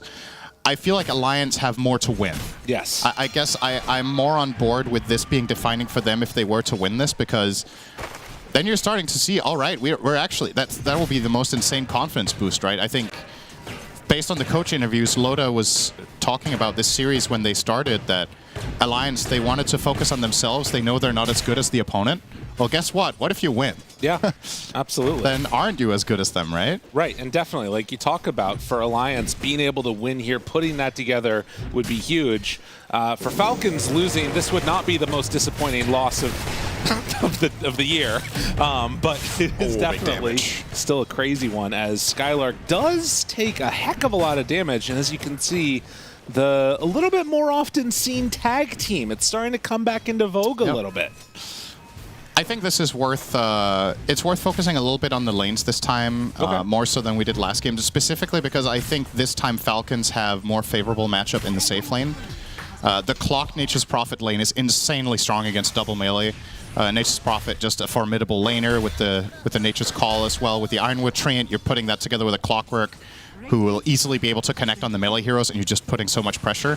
On the flip side, though, in theory, down bottom, Alliance with the Monkey King versus melee core matchup should also be good. But Monkey, not the best hero the first few levels, which Amar and Crit are taking advantage of. And then, hang on. A chance and a solo. That is really good news for Malrine. He was doing well in this lane last game. This time he's crushing. Yeah, I think that's one of those where you learn the matchup even better and you're able to more convincingly sort of win the lane. But should note also that I feel like the Monkey King pick, T called it on the panel. He felt like it was relax, get out of my lane apparently. But I do sort of feel like it was a moment where because it's paired with the Warlock, it's a little bit funky, right? Normally, if you had some sort of slow or something else, the Monkey King can take over with the damage and really bully. Kind of feel like Amar can just walk away, and you can see his item build. He's gone immediately in for boots. Yeah, that's fair. It's definitely, as far as Monkey King lanes go, this is one of, I would say, his worst partners in lane. But obviously, when Alliance went for the Warlock pick, the Monkey King was probably not at the top of their list of what they were planning to do. Oh, yeah. But I guess the way Falcons picked in the second phase kind of dissuaded them from what their original plan A was. And now they've opted for this as like a backup plan. And the good news is Monkey should probably still do fine in this lane, but he's not going to crush the Kunkka. Yeah. Top lane again. Turning, good cogs, hitting, big damage. Punching Skylark, snowball onto the creep, and that gets him away. Desire takes the last little remnants of this battery assault, and as you mentioned, they are getting bullied back by that Clockwork. They're just running out of juice up here. They have no regen left. So one more cog, you probably got to kill. Sprout first. On him, cogs out, dead. Yeah, right away. That's all it takes. And this is a huge wave coming in, too. Oh, I don't know what they're going to be able to do. I mean, he will have a TP, but, I mean, they're going to lose some to it, and I think the tower is going to take some damage. If they can zone him off from XP range entirely, they move back in with the Centaur now. And I mean, Desire could die here. Yeah. Actually. Trying to get away from him. Snowball off to the other creeps. Nicely They'll put played. the pressure onto Skylark instead. No cogs, though, surprisingly. Could have done some decent damage there, but wants to preserve his mana for later. There. But yeah, this is a huge lead already for Falcons. This did not happen in either of the previous two games that either team really got off to this good of a start in lanes. So we'll see if Alliance can handle the heat. Because if there's one thing Falcons has shown all year, it's their ability to transform one-sided laning affairs into just never losing it. Yeah. Just controlling the lead until the game ends, building it, expanding their advantage. Yeah, and I feel like there's going to need to be some type of a rotation, stop the bleeding moment from somebody. I'm just not really seeing who that is. Like, if Tusk leaves that Centaur alone, he is going to die. But maybe you just need to, like, step back and let that type of thing happen, and maybe you can rotate in. You can't really do it onto Malrine. Storm has got 6 now. It's a little tough to make anything change, really, with this. Although Desire will manage to secure a regen rune. Yeah, that's very good news for Mobe. He'll get that in the bottle. But, as we said, you leave Skylark alone, he's dead. So they're going to be able to run him down. A couple more punches is all they need, and yes, indeed, the Centaur will fall. The Clockwork matchup is so rough for Centaur in lane if you don't have protection. And now, for Alliance, if they don't want to absolutely get completely rolled, they have to get a Wisdom Rune. I think if you give 2 Wisdom Runes now over to the side of Falcons, the map is just dead for the next 5 to 10 minutes. Like, you will have no play potential with your supports. And that can't afford to happen. Malrine makes the rotation. They find that kill. Timber moves in. They are all fatal bound together, but can't quite connect with that chakram onto the Storm. So they will manage to step out of there, and it looks like Tusk should be able to secure his Wisdom Rune. Yeah. So they do get that one, but another successful move here from Falcons, building a very meaningful advantage. Kunkka is now going to get level 6, while Monkey just cracked 5. So a full level advantage for Amar. And it's a problem because if there's one thing Monkey King struggles with, his health pool early in the game is pretty terrible. He's instead going to make his own move up to top, combating Skitter. Very unpredictable here. Nice move that Falcons did not see coming. So finally Alliance get on the board. But my concern for Nande is here. If you show up to lane, you get X-Mark, Torrent, Boated, and there's one hero connecting and you might just die. Warlock can't protect you. Tusk will have to TP to try to save. I mean, to be fair, I think that probably the best target for them consistently is going to be the Nature's Prophet. Like, you know, you've got Rum you need to battle through with Kunkka, Storm, obviously, they don't have the best lockdown for it. But if they can get on top of this Nature's Prophet, he's kind of a sitting duck.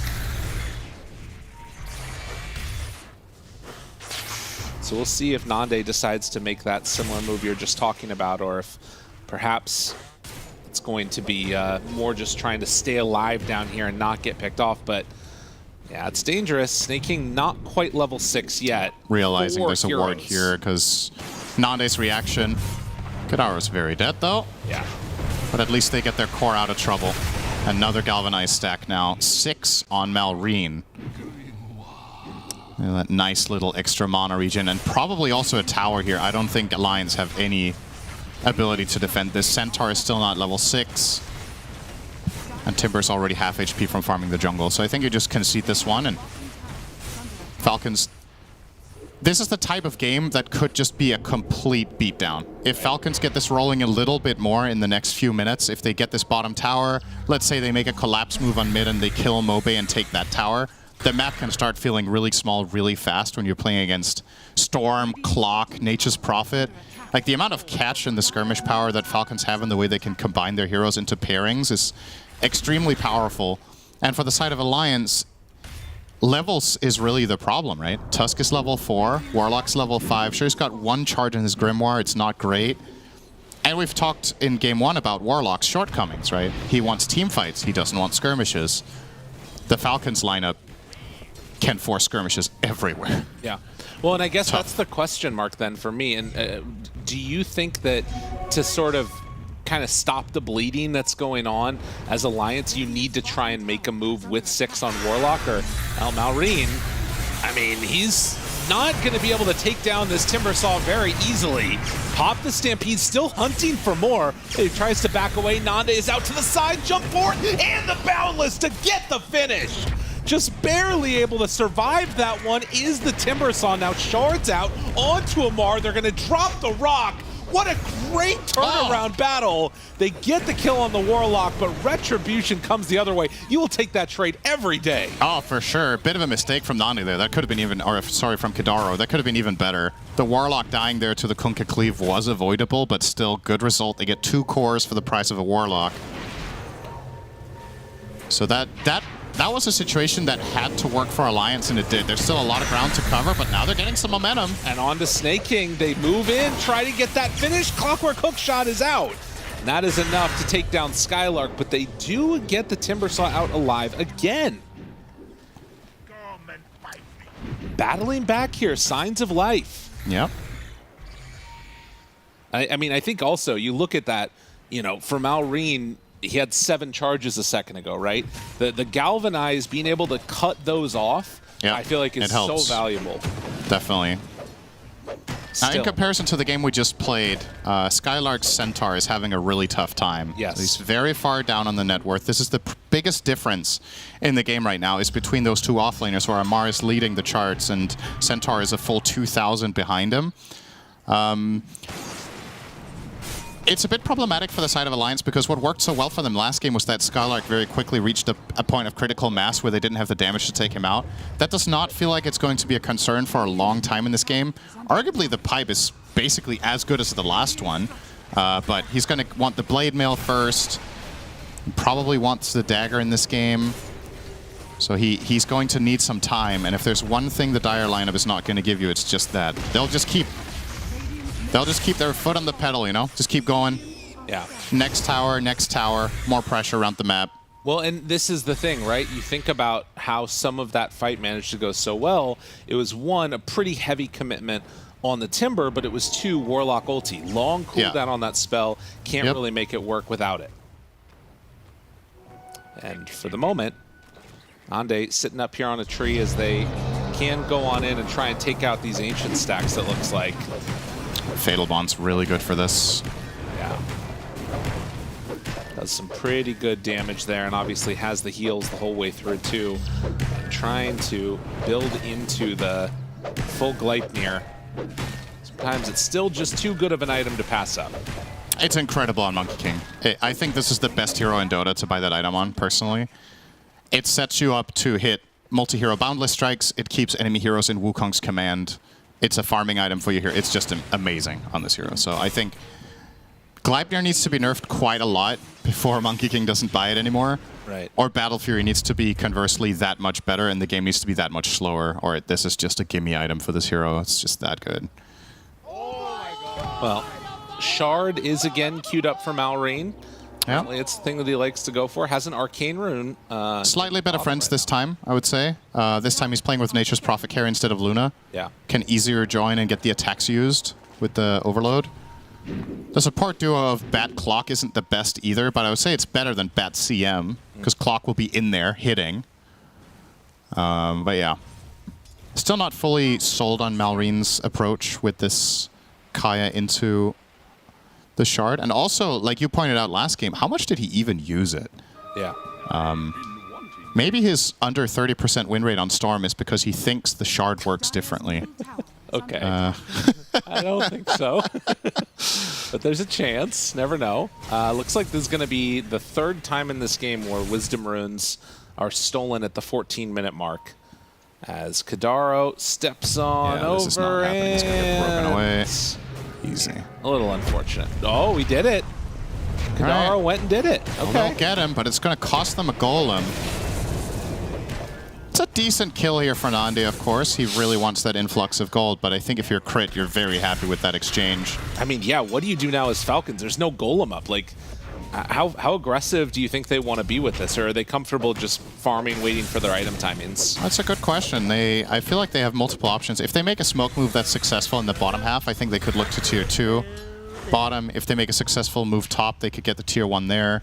The mid tower is off limits for now, but it's definitely not out of the question that they could look for a smoke play and really take advantage of this major cooldown being unavailable. As a matter of fact, it's Alliance putting a bit of pressure now, though. Nobody's showing up to defend this for the time being. Okay. They're just going to get this tower? All right. It seems like it. Nobody is responding. I guess they just feel more... I mean, to be fair, like they're building up a gold lead more and more as this is happening. Crit's going to come on over and finally put the stop to it. Tower within deny range, which he might opt to do if they want. But still, you know, a lot of structural damage done. The game slowing down a little bit now as Falcons still holding on to this 5,000 gold lead. Yeah, and it should keep growing. Yeah. This is a Nature's Prophet with Mjolnir. This hero farms like an absolute machine. And Malrine just owns the bottom half of the map entirely. He's such a difficult kill for the side of Alliance. They need to bring so many heroes. Between the Rum, the ult, the Blade Mill, and the threat of the Prophet. It's difficult. And that's, once again, it's a bit of an issue that Alliance's lineup has thematically is... Oh, hang on, Mobe. They're going on the Timber again. I'll protect him. A little bit scary. Snowball is ready, but a little bit too far away. And, well, Nande, though, a big hit out with the Wukong's command. Malrine tries to get away, but Nande is in trouble, and he's going to die. Too much right-click coming in from the Nature's Prophet, and they're all going to die. Did not stand a chance. No golem, no fight. That's a really, really big blow to the side of Alliance. And it begs the question, was Dagger first on Timber the choice this game? I think he's just too vulnerable. Falcons make the read. All right, we can actually just open on this Timber. He can't fend for himself. Like, there's not enough protection. Sure, you can try to snowball him. Then you're just setting up for an even better combo for Clock or Kunkka. And they're just using their numbers advantage, really. They're bringing enough heroes. They have the net worth to just pile onto them. That's another easy kill here. Onto Kadaro, and this is starting to get completely out of control now. Yeah, this is a problem. I did actually see the Shard get used there, and it looked kind of good. He died rather rapidly, which, I mean... Bit misleading, he had Amplify Damage Rune. Okay, that's fair. But yeah, we're going to see the replay here. Imagine if Mobe has some sort of tankiness here, right? Yeah. They barely kill him, despite him only having the dagger. This shot... I guess there was a hook shot after, so maybe not as close, but... Yeah, numbers advantage here. Very quickly in the way of Falcons. Skitter is just completely free fighting. Centaur never shows up to the party. He has no resources farming down bottom. Now this will be an easy roast for the side of Falcons using that overload on 5 heroes. That will make for a quick roast. And Aegis for Malrine.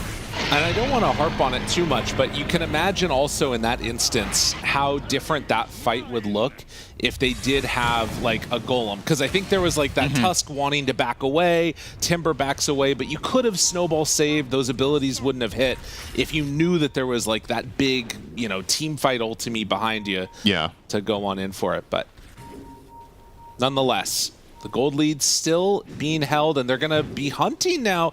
This Nature's Prophet kill, if they could get it, would be really good. Really good read here from Skitter to not get caught. Yeah, dodges out of that one. And that's just a full-on waste of time for the side of Alliance. And yeah, Falcons with some pretty good wards. They have aggressive lane wards top. They have a lane ward mid as well. So moves from Alliance are relatively telegraphed as long as waves are pushed. Yeah, and even though they show immediately on a ward that was placed down, you can see Alliance not wanting to go for like a TP play to jump the Nature's Prophet. So they're going to instead claim this tier 1 tower on the bottom side of the map. And will try to make a play for maybe the 20-minute Tormentor? Not sure if they want to stick around a whole minute there.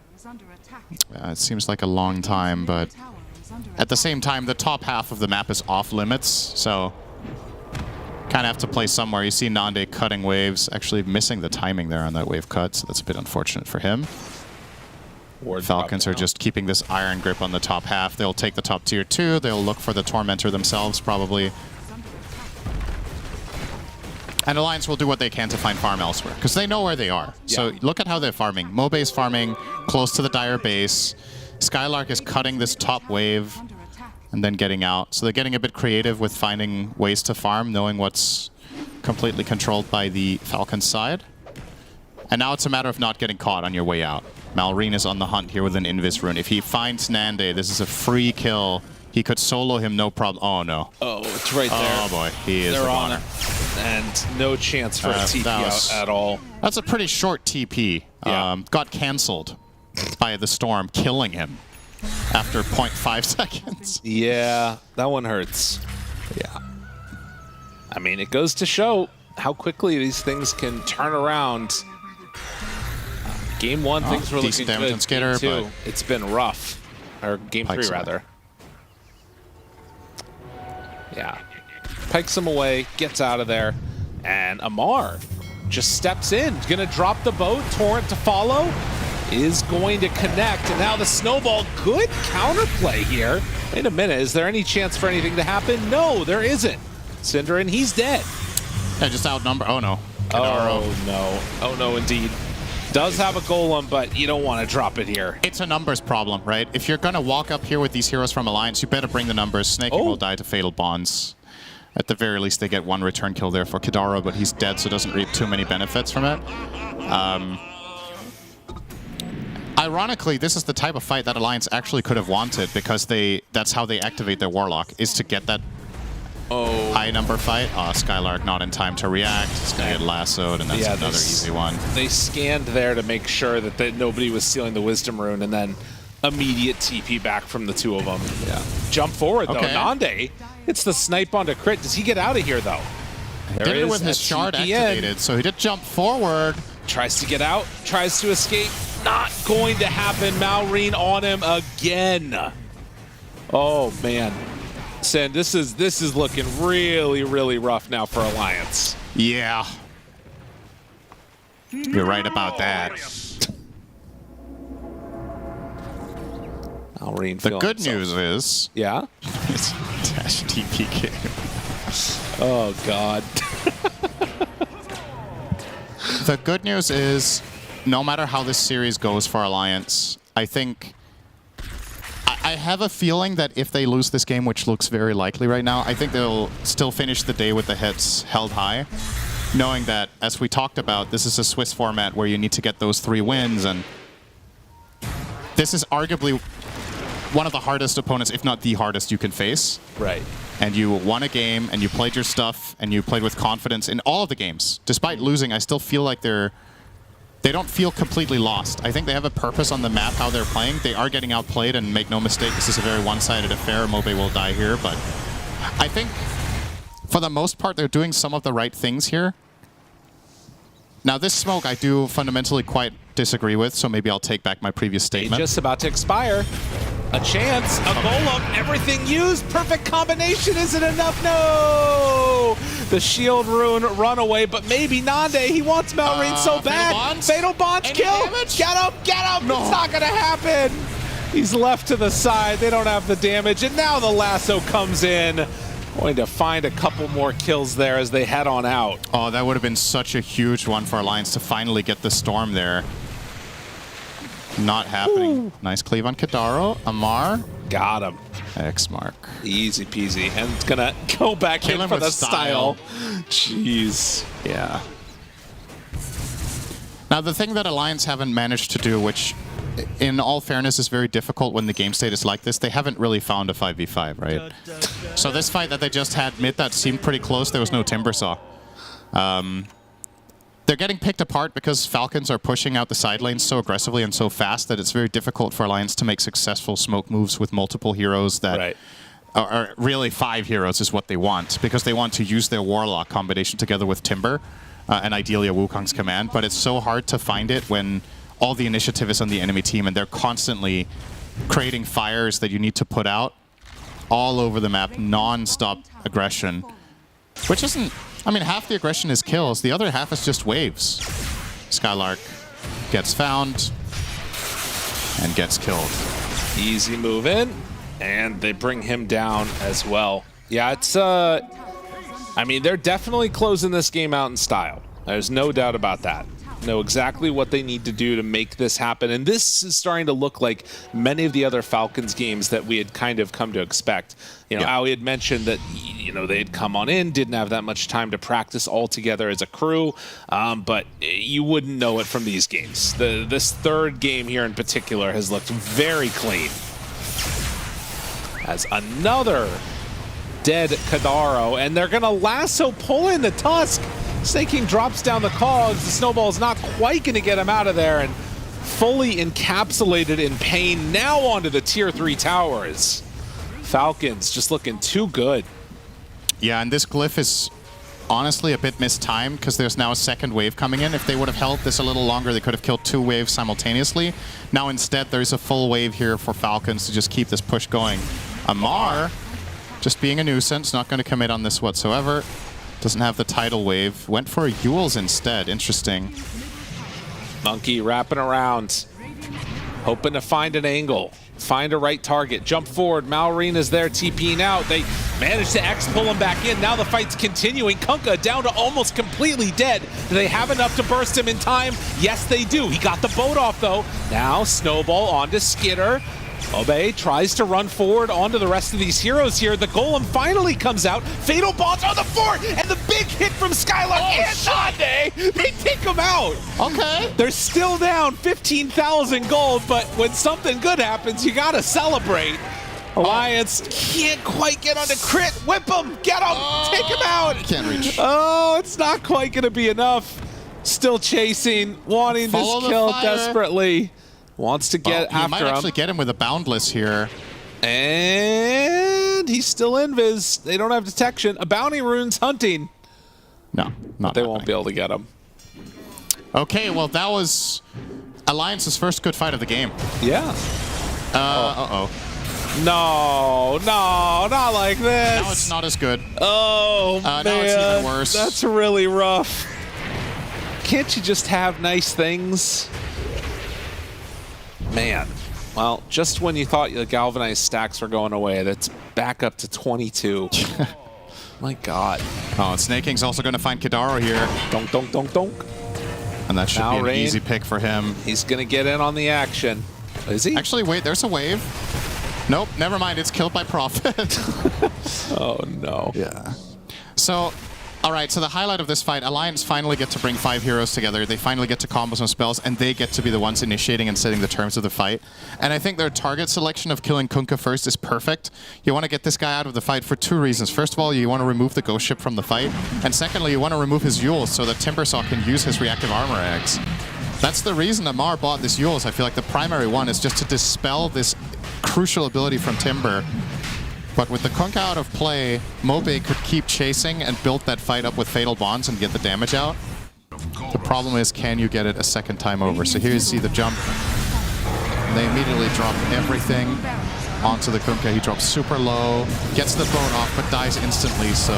And look at this, the total health that Falcons have when the Fatal Bonds comes in is still insane, but it just drops like a rock off the back of this. Yeah. Huge hits coming through and just obliterated. But that's what those big spells do. Yep. But you could really tell in that fight as well that Mobe got to play aggressively and with confidence because Kunkka was dead. He just charged into 3 heroes with his reactive armor running, and they can't really kill through that barrier. So, nicely done there from Alliance, but as you said... Actually, I don't know if you said this. I did say it. But is it too little too late? Yeah, I definitely said You said that.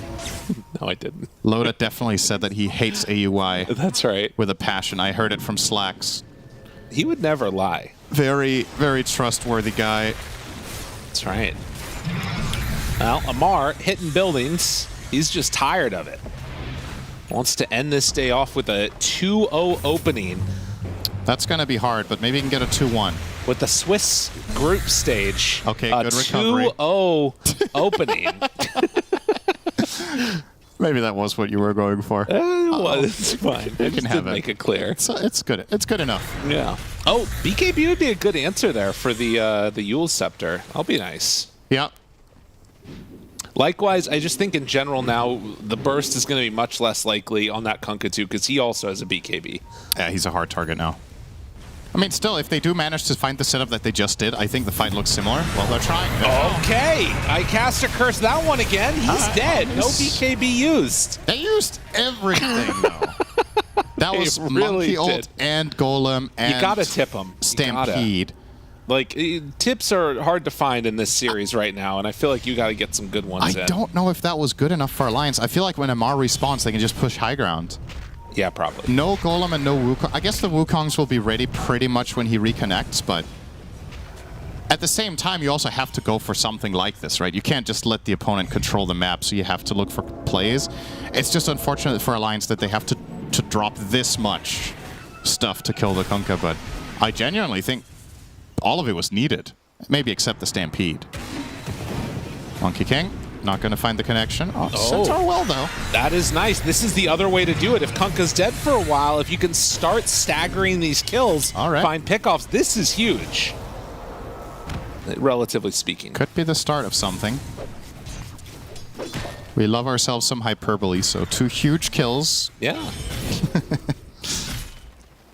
Well, that's... Gotta start small. All right. Gabe Newell watched TI3, so he knows Alliance can get this done. That's right. 24% of the time. Every time. Those 24% were back in 2013. Okay. I mean, honestly, I'm a little shocked at how high of a percentage it is. Yeah, me too. I was not expecting that. Mobe, BKB TP out. No lasso in range. Did he not have the 20, the leash for Skitter? I guess I don't remember if that still works or not through BKB. It doesn't work through BKB. Okay. I'm going to say with 100% confidence and hope I'm right. I'm pretty sure that was one of the changes. Well, he didn't use it. He's a pro player, so he would know. Yeah. Never seen that messed the up pros before. don't ever make mistakes. No, that's why they're pros. Yeah, it's part of the contract you sign when you join an org is I will not make mistakes. That's a Crimson Guard done so they can protect their buildings. Which 1 minute Aegis, Skitter, the absolute artillery cannon. Just going to work. Oh, good counterplay. Nice, nice. Gets the punch. He was still away, though, on crit. Now, Gleipnir. Zippy wants to get it. BKB out in time. Kadaro in trouble, and Kadaro going to die. Buyback Golem. Do they want to fully commit for this? Falcons respecting the buyback. Yeah, this is actually a very playable situation for the Radiant. You got to be a little bit careful as Falcons to not overextend. You have 2 heroes on half health. I'm remembering Monkey back King to that punch game. Crit. He finds him and he kills him. Oh, that's a really good start. They could chase this. And now Stampede forward, already dead on Skitter. He's out of there. Can they get any more? Skylark being a bulwark in front of all of them. They haven't bought back yet on Warlock, and I mean, I don't know if they're even going to be able to now. He can't get there in time. They're dead on 2 more. Oh, what was looking good before now starts to look really unfortunate. Maybe Kidaro felt like his buyback would be irrelevant because he couldn't connect to the team, but honestly, I think he could have bought back TP'd and then run over there and built that into a bigger fight. When the bat buys back after Monkey can kills him, I think you have to respond and turn immediately, and then if Falcons back out, you traded buybacks, right? But the alternative is this, where you lose the fight, Falcons get it for free, and you lose a lane. This felt avoidable, and I really don't blame the rest of Alliance for chasing there. Killing the bat and having an open fight out in the middle of the lane sounds really good for their team. But yeah, that was just not the way to do it. Either you don't chase and you take the bat kill and you're happy, and you say, awesome, we got the bat. Or if you chase and they buy back, you have to match. It's just that simple. They are, oh, they had him under vision. Now Shard gets him blocked off. The boat is there. It's going to take some time, but they might be able to get this. Thinking about the hunt, the second ship goes through. Now the tidal wave. They get him with the Gleipnir. Continuing to chase. The rest of the team is over on the other side of the map, but they're on top of Amar now, and well, he's already slowed down to relatively low HP, and I think he's just going to be dead. Oh, as Skylark is onto him. For that. Okay. Seems a bit excessive, but they get the kill. Storm underneath a ward still, but recognizing the danger, will back out now. Had regen and amp bottled.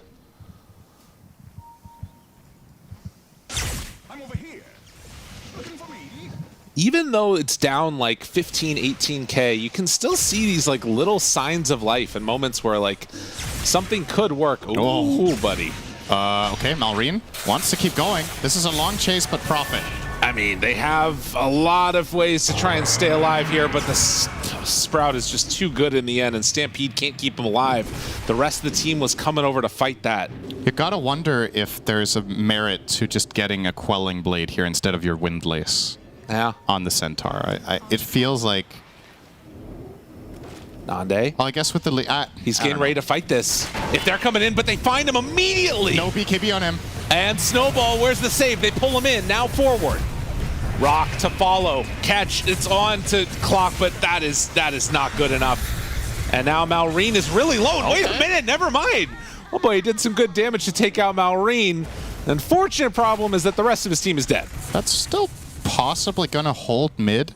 The mid wave is pushing the other way. Amar is gonna start dealing with it now though, but Mobe feeling confident that he can't die here. We'll try to take care of the wave step by step. I mean, it's a lot of damage coming from Skitter, and the Treant, it's really hard to contend with this. You're back up again on Centaur now. They're just trying to hold their base, extend this game out longer, hoping that they can make something work. With double catapult, you got to show yourself at some point here. Got him caught for the moment on the Timber. Cuts it all out. Now hookshot in, snaking, hitting him. Obey moves through, down to very low HP. Gonna pop the BKB, pop the Aghanim Scepter. Now Desire in forward. How much damage can they do onto the rest of these heroes? Lamar is somewhat low, snaking, finally goes down there. Desire still on the hunt. The rest of Alliance is up and online. As they chase, it can't quite get him there. That's such a big escape. Amar is still being hunted, but I don't think they're going to be able to get him either. A kill on Skitter there could have given Alliance a potential Roche, so that is huge. Oh, and they even lose their middle melee barracks to the last shot from the siege creep. Oof. So that's 2 full lanes now for the side of Falcons. They will also take a Tormentor, get a free shard for Skitter, so Curse of the Old Growth, it adds up. And no clockwork for 25. Yeah, they can't really do anything meaningful with this, though. The Roche isn't respawning for another 20. And at that time, you would imagine that Falcons are pretty well reset. I imagine we'll see Amar with a little bit of an X-Mark heal here. Yeah, definitely Seems like the time to do it. Look at the imps, they're after him. Still has his nice shield. Little map hack imps here. Yeah. Rest of the team on the hunt. He's going to stay up here. When this barrier, when the shield rune expires, Amar is actually a pretty easy kill if he doesn't reset. I mean, this would be such a big Aegis for them to get. It's also the Aghanim Scepter, which starts to meaningfully cut into the lead. So if Alliance can manage to win a fight with what they have right now, you can see a world where things start to feel a little better. Centaur is not here with them, though. And Moby's going to break the smoke. Timber right through and dead! Holy! They got him. Now looking for more. Amar, he's in trouble. Chase, chase, chase. How much more can they do, though? It looks like, well, Ande's still chasing after him. They have buyback on Storm. If he buys back and gets into this fight, it'd be big. Storm is going in for this one. They try and pull him away, keeping Amar alive for the moment. The jump forward. Maureen on to Nande. They've already taken down Amar, though, trying to live, but look at the deeps coming in onto this monkey. But the glimmer and the save. It's enough. And now Snake King is going to die again, maybe? It doesn't look like they have it. Kadaro running in like a madman. Aggressively pressuring forward. Okay, getting some vision. Okay. He's going to live? He's okay. He knows how the limits of his hero. What can I say? Yeah. He was like, hey, you guys want a gem? And they did, but wow. And chase him down. That was, okay, that's pretty promising for Alliance that they get that such a quick burst. And getting the buyback, Clockwork just out of position here. Snake King. Found. If they could finish him, that would be really nice. Yes. So, got to get this Roche. Alliance have a very clear-cut path now to blowing this game wide open, which is kill the Storm again. Forcing Malreen's buyback and still getting a good fight out of this, and now an Aegis is absolutely huge for them. And an Aegis with Aghanims. Like, look at how much this lead is going to go down if they can manage to finish this in time, which I think they do. Now, who do you give the Ags? I don't know. Monkey King or Centaur? Because I genuinely think there's some serious merit to getting the card in this game. But who, I mean, is it even that good with these heroes? Let's see. Nande has picked it up so far. Not swapped it in just yet. I don't know if they're discussing it. They're not getting it on Tusk because he bought his own. So they'll have the kick for the coming fight as well. Monkey will consume it. So they will just get that extra soldier spawn and more damage for him. I mean, it's the stable and safe choice. There's just, I think in this game, there's merit to getting the card, right? If you think about how Falcons approach fights, it's Blink Lasso, it's Storm jumping in on people. If Centaur could just Blink save them, that could be something. That's fair. I like that idea. They'll go for the stable and safer choice, which is fine. I can't help but wonder if this game is just going to end up with a situation where, you know, you get ratted by Nature's Prophet. You know what I mean? Yeah. Like, there's only one melee Rax that's left alive right now. Obviously, you can play against Megas, but it starts to feel really rough. I don't know. I'm worried about that. The 25 talent for Timber saw that he chose the Whirling Death Tree increase. I kind of feel like we're at a point now where that is how Falcons win. Yeah. I don't know if they're far enough ahead anymore to win the fights head on. And look at these trees. The 13k lead is not that insurmountable 41 minutes in, especially when you consider how the gold is distributed, right? Yeah, it's a mega farm profit, but he's capped more or less now. They need to buy Dagons, actually. I think they need to deal with these trees. 4,600 HP, and like they will take the racks eventually. Yeah. I feel like support Dagon might be a thing. There it comes. Look at the inevitability, just the madness in its eyes. It's going to come take your racks. There's nothing you can do about it. Here comes Gunther. Who's Gunther? Kick him away. What is Gunther the Greater Treant? Okay. Well, he didn't hit that time. No. He does look quite spooky, warming up here for Halloween. That's right. Those Treants. But yeah, you're absolutely right. It's going to be a lot of work for Alliance to try to deal with these Treants, and it probably is what Skitter just wants to do to win this game, is to keep splitting them up, forcing them back, and then maybe you can get a man advantage in a fight and get a 5v4 because somebody has to defend against your Treants eventually. I'll tell you, I've played enough games with Jenkins. I know how this ends. I'm so sorry for you. There's a moment where it's just, I'm not fighting anymore. It's not going to happen. I think the way this ends is Nature's Prophet has fun and nobody else. Yes. Right? That's how it usually ends, yeah. I think it makes a lot of sense. Now that techies got changed, I think Jenkins looked for what is the other hero that I can be the biggest piece of shit on that is left in the pool. Take some notes, Slacks. True, Slacks should probably just learn to play Prophet. There you go. I mean, they are literally just staying on the other side of the map, and look at, they have to stay here. Like, all of until they get a Dagon, they can't deal with it. But I don't know if they're going to get that idea. I don't think they have the same experience you do dealing with this. All right. They haven't been in this game state so much, but I'm on board with it. But nobody's queuing up Dagon for their side right now. And when this hits, it's going to hurt. I mean, they're in backdoor right now, but like you can see, the creeps are not going to deal with this Treant. Like, it has 4,000 HP. It's just not happening. And yeah, nobody's dealing with it. Oh my god, it hits hard. It's gonna kill it. Like, honestly, Amar is there, but like another one's coming in. Get your Dagons. It's gone, bros. You're megas. What? You're megas. Look at it. It's too strong. Dude, I told you. I told you. You need a Dagon. It's too strong. Wow, that's got to be so infuriating. There's another one coming. Listen, this is how this game ends. It's death by 1,000 little pricks. Look at how strong they are.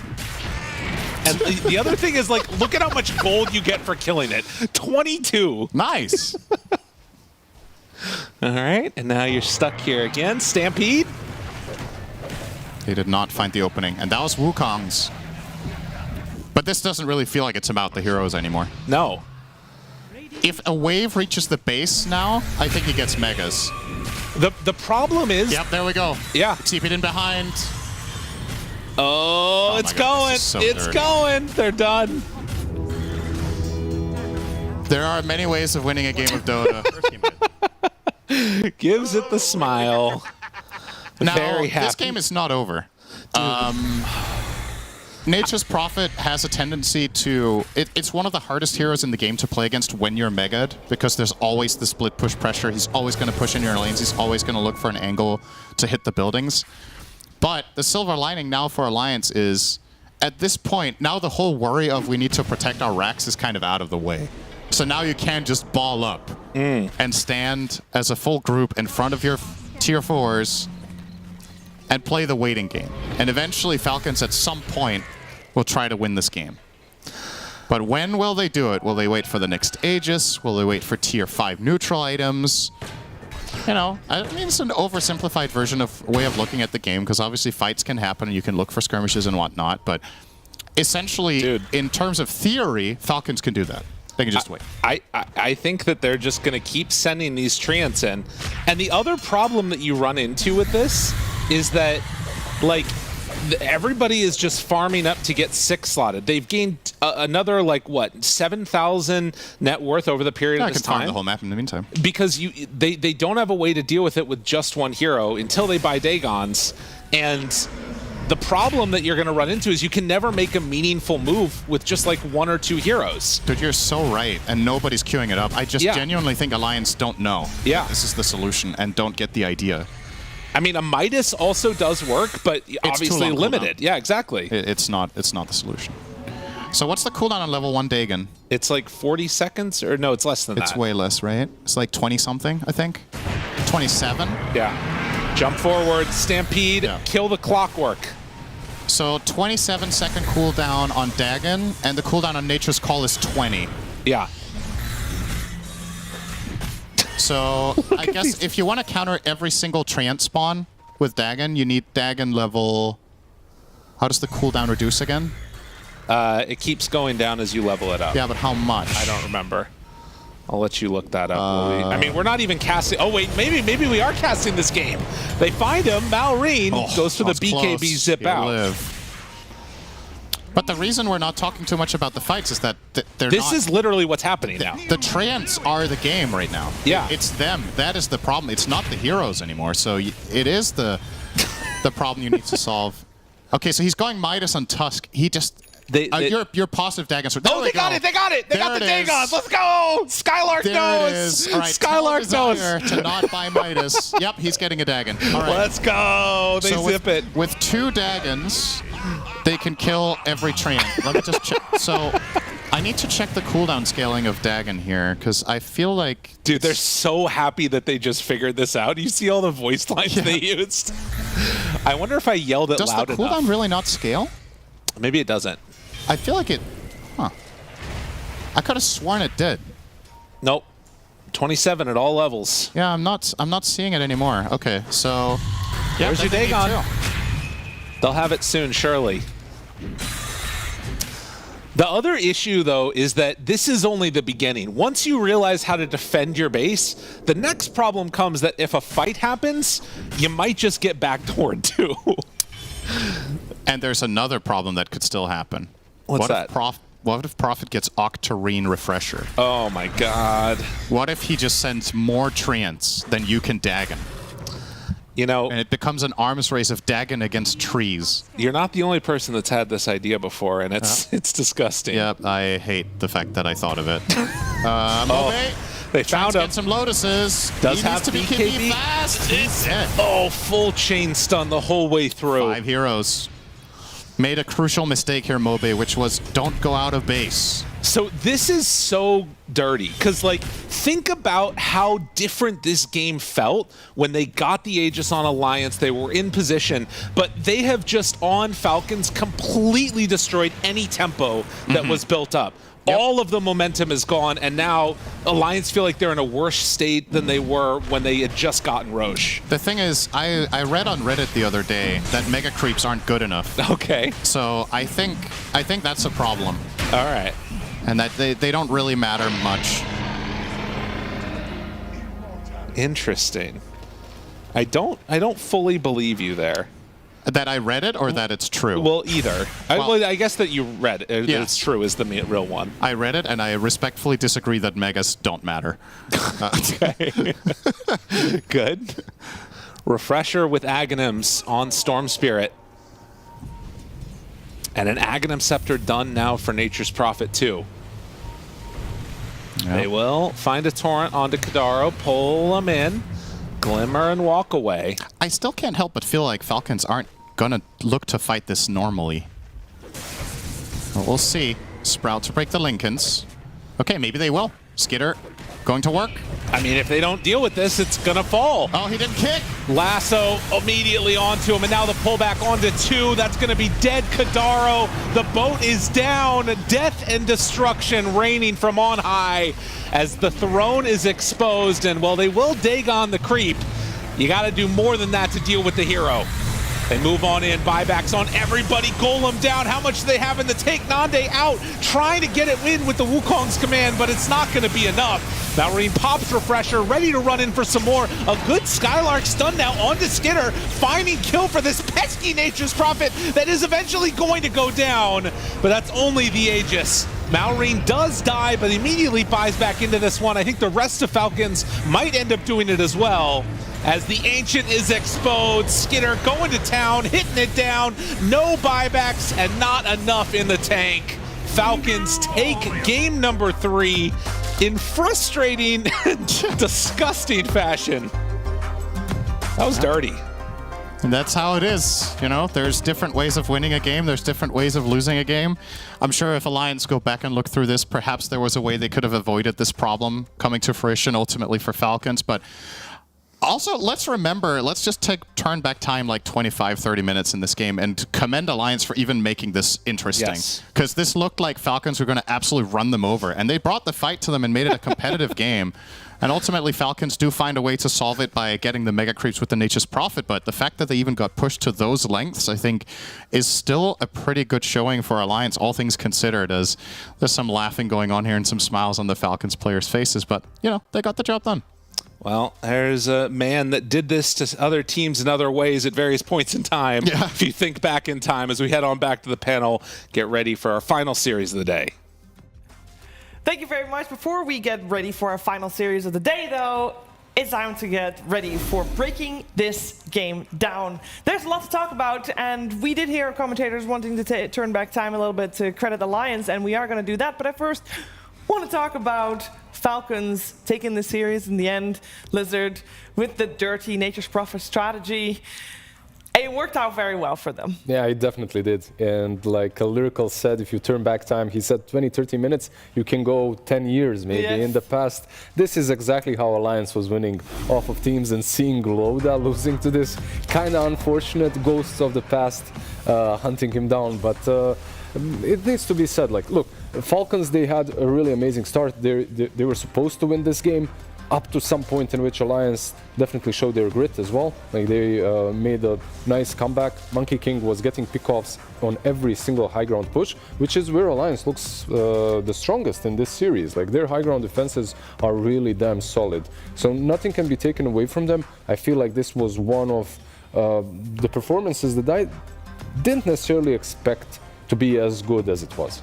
Yeah, for Alliance, they did kind of course, struggle lanes. The advantage the Falcons got from laning phase was incredibly good. They were able to sweep throughout the map, build up some insane lead. And the reason why I think Alliance keep going back for Warlock is, like just mentioning, this high ground. Like, when you have Fatal Bonds in the high ground, it doesn't matter if you have Golem available or not, because the bonds plus any damage reliably thrown, like as you see here with the fight recap, like this is all due to Kadara just hitting a 4-5-man bonds, and then the entirety of Alliance just throwing damage in. So I think I like the concept of Warlock and what they're bringing, like this new kind of potential strategy to the tournament. Unfortunately, those lanes were not as consistent throughout the entire 3-game series to ensure that they could actually get to the mid game with confidence.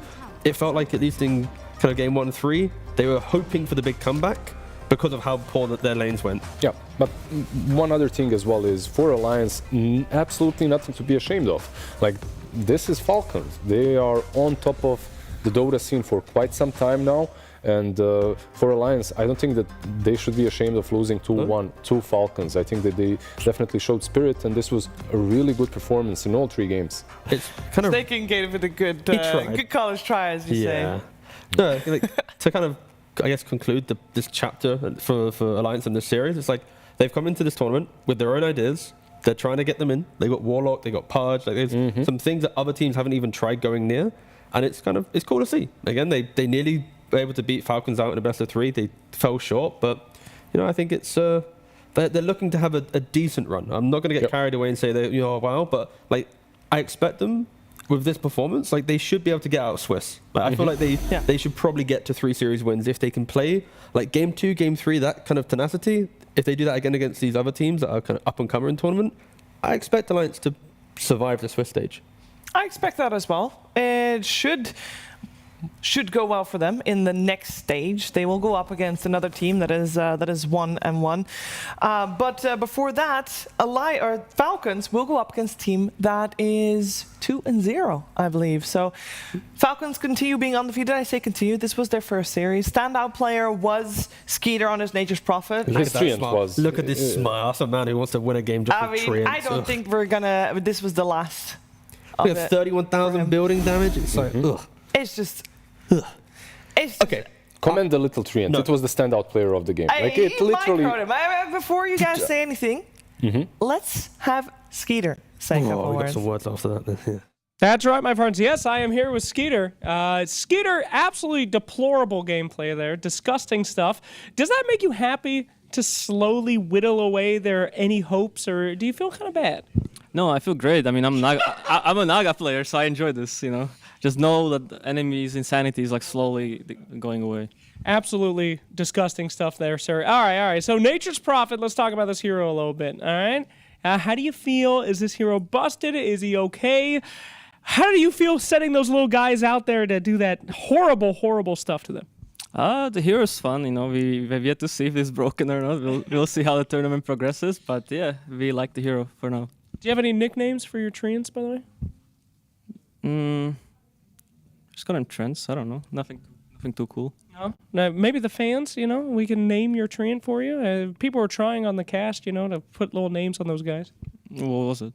I don't remember. Some cinder and cringe stuff. I don't try not to. If you want to make it cringe, you can be like little skits, Little skits. All right. So the little skits got thrown all over the place, and it was nasty, nasty stuff there for them. What about the other games in the series? Game 2, were you surprised? Did you expect a 2-0 Alliance? I mean, I come to every series respecting my opponent. I don't want to downplay anyone, because I know in the current environment of Dota, we can lose to anyone, and anyone can, we can also beat anyone. So the game 2, I think we had some drafts blunders, but at the same time, like I personally misplayed quite a lot. Like our lane was atrocious. So it's hard to really draw conclusions outside of that because the early game was just butchered. Absolutely, absolutely atrocious. I have to agree with you. Sorry to be offensive there. Last question for you. Yesterday, your series, of course, had to be postponed. You were going to play with AVULUS 2000 yet again. Unfortunately, ATF didn't make it back to the tournament. Are you kind of disappointed that AVULUS couldn't stand in, or are you happy to have ATF back? I mean, we were making fun of Amar that he basically kept Miracle and Sumail hostage. So he basically won us a series without doing. So all according to the plan. But I was telling to Stas was very excited to play with AOI because it's like playing with coach, exciting stuff. I told him I did it in Bali Major and Rihad. It's not very cool to just randomly play with someone else, No offense. AOI is cool, but you know how it goes. Absolutely. Well, it's great to see you guys at full strength. Congratulations on that series. You guys nailed it. Super fun for super sickos to watch. And watch out there, little skeets, because we might see some more of them. Oh, I have no doubt that we'll see more Nature's Prophet coming out and potentially in the hands of Skeeter if he does manage to get his hands on him again, because it was pretty dominant. So who knows? Maybe it'll just be banned material for the future, but we'll let Falcons rest for a little while. There's a couple teams who haven't played yet today, and we have another series coming your way with Tundra taking on L1ga team. And before we get to that series, we are going to learn a little bit more about the current state of Tundra as we listen to Saksa. Hey everybody, I'm here with Saksa. So good to see you. I am so happy that you're here once again, my friend. Welcome back to the hot seat. From stand-in of the decade to now player of the year. Hello, how are you? I feel good. All right, good. Let's talk a little bit about TI, all right? That run was incredible. I don't think anyone's ever going to beat your stand-in record for getting that high in a tournament. How are you feeling after that? Pretty wild, huh? I mean, it went pretty much as good as you can expect out of that situation, considering we had like 1 day of practice and there was like no prep or anything, and we just ended up in the 3rd place. Sad part is we could have actually gone further, like we were very close to the final, but at least I think we had the best games at that time, like the most entertaining for the crowd, so I'm happy with that. Yeah, not to be offensive, but by far. That was, I think, the only game that went to a Game 3 besides the finals, and it was sick. So yeah, great times to watch. Now, were you expecting going into that? I mean, it's got to be such a feels good environment to just be like, I'm a stand-in, what happens, happens, or were you really getting super invested towards the end? No, I feel like the whole tournament was like very low effort and kind of like no cares. So, I don't know, it's just things just kind of worked out. I had like a very chill mindset. The team was like very, very nice to play with. They were like super fun guys, and everything was just very smooth. I didn't really have any expectations, maybe top 8, like if we were lucky. So getting top 3 was like a big result, and yeah. Happy with it. Excited to play with 33 again? Yeah, I mean, he is like one of my top favorite teammates of all time, so playing with him is very easy. He makes the game super easy. I think as people, we kind of like combine well, so I also, it's fun to do new stuff in Dota, and especially in lanes and stuff, and I feel like that game has been getting a bit stale. Like people are not experimenting so much, so I'm hoping to bring that back a bit. All right, well, tell me a little bit about your other teammates on this team and the dynamics that you've seen so far. Have you had a lot of experience playing with like Whitemon and all the boys? With Whitemon, I mean, before I stood for them for TI, I always thought he was kind of a good player. But when I think out of the team that I stood in for, he gave me like the best impression as a person, as a player. Like he's like a sponge. He just picks up everything you tell him. He is very cheerful as a person, and yeah, he's like the best teammate you could ask for. Like if you thought about someone, what you want from a guy, he kind of fits all things, I guess. All right, and what about the coach over there, Mr. Moon Meander? I know you guys kept him on and are continuing with him. Any thoughts on Moon? I mean, you're a guy who's been through a lot of teams and had a lot of experience. Does he bring a lot to the table, you think? Yeah, for sure. I mean, we've also played together in 2017 in DC. That's right. Oh my God, that's a long time ago. Woo. Yeah, so we kind of know each other like from back in the day. We kind of share some things, but I think he's a good coach. He's always been like a good Dota mind, and he still has this like a lot of passion for the game. I see. Like I mean, even at TI, the guy was getting very hyped up So I think he brings good things to the teams, and yeah, I'm happy to work with him. Now, there's no ill will there, right? Because one of you is still a player, the other one's a coach. I mean, he's not ever mad about that, right? No, the only thing is he asked me how am I still good at the game. I'm supposed to be washed up by now, by his standards. Incredible stuff. Well, that's really, really cool to know that, you know, everything's gelling really well and you guys are feeling it. But there's a little bit of pressure on you guys this tournament because of your performance and, of course, 33 winning the last event. A lot of guys think that maybe you're top dogs in this, even potential to win. Is that how you're feeling going in, or are you still feeling like you guys are got to figure out your team at this tourney? I mean, we are playing with 2 stand-ins, so I definitely don't think we're top dogs for this tournament. I think we also, like, it's a new team. Even though we've played together, we still need to relearn some things that we are supposed to do. So I think definitely for me, no expectations. I think if people expect us to win, then that's their thing. But for now, we're just gonna work on our game, try to improve as much as we can and learn. And for me, this is like a learning tournament. Dang, okay. See, I feel like if I was standing in on your team with the God stand-in, I'd be very nervous. Because you've already set the precedent of what a stand-in can do, and now you got 2 here. You're going to be judging them, you know? Being like, hey, you know, if I was standing in for this team. I mean, every situation is different, so for sure, not judging them, but we will try to help them as much as we can to try to kind of integrate themselves in the team. So yeah, no judgment for sure. All right, well, good to know. All right, fantastic. Last question for you then. What do you think about with the new patch and the new Dota?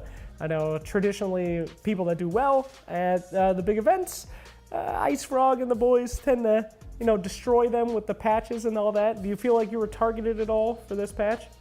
Not really. I feel like the auras actually didn't get nerfed enough, in my opinion. I think they should have gotten nerfed even more. The bracer changes are good. Like in the past meta, like this, with the supports having like 3k HP, it was kind of getting very boring, I think. Yeah. And I'm happy that the patch is out. I think it's gonna make things kind of more balanced, like it used to, like have an actual support in the game, not like a guy with just 3000 HP so just sitting there. So I'm happy we got it. I think there's still some changes that need to be made, and for now it's good. Yeah, you're not going to miss 4,000 HP Tusk at 20 minutes? I mean, I was that guy, so, you know, maybe I'll miss it a bit. Only if I got Havoc Hammer, then it's fun. Okay, well, fantastic. Well, thank you so much for your time. Very excited to see how this new iteration of Tundra works, especially with you and 33 at the helm and all the other boys still rocking it. So appreciate your time. We'll see more at Tundra and Waska coming up here at PGL Wallachia.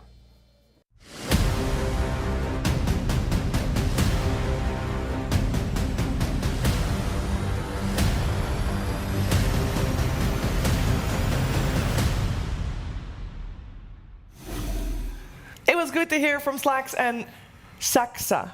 I think at some point Slacks will learn how to pronounce the name, hopefully.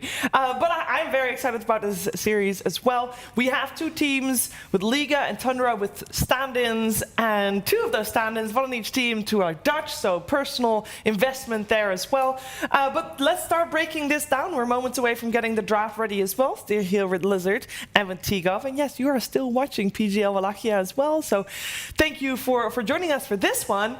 And this series, Lizard, very exciting. Yeah, definitely. Like you mentioned, there's a lot of stand-ins, but a lot of points to be made by them as well. Maybe they want to stand out a little bit as stand-ins. Also, keep in mind that one of them had a 90-minute game yesterday as well, right? So he definitely had a lot of playtime already and should feel very comfortable coming into the series. But overall, I don't know, we can, when it comes back to Saksa, we can call him by the real name as well. I like that he mentioned Whitemon as well and how they gelling. I think that 33 was involved most likely a lot in the formation of this new squad. That's something that he told when he left Liquid, right, as well. And I like that these 2 are playing together. Whitemon, watching him through the years, like he has always been exactly what Saksa was talking about, this cheerful player that always lifts the spirit of his teammates.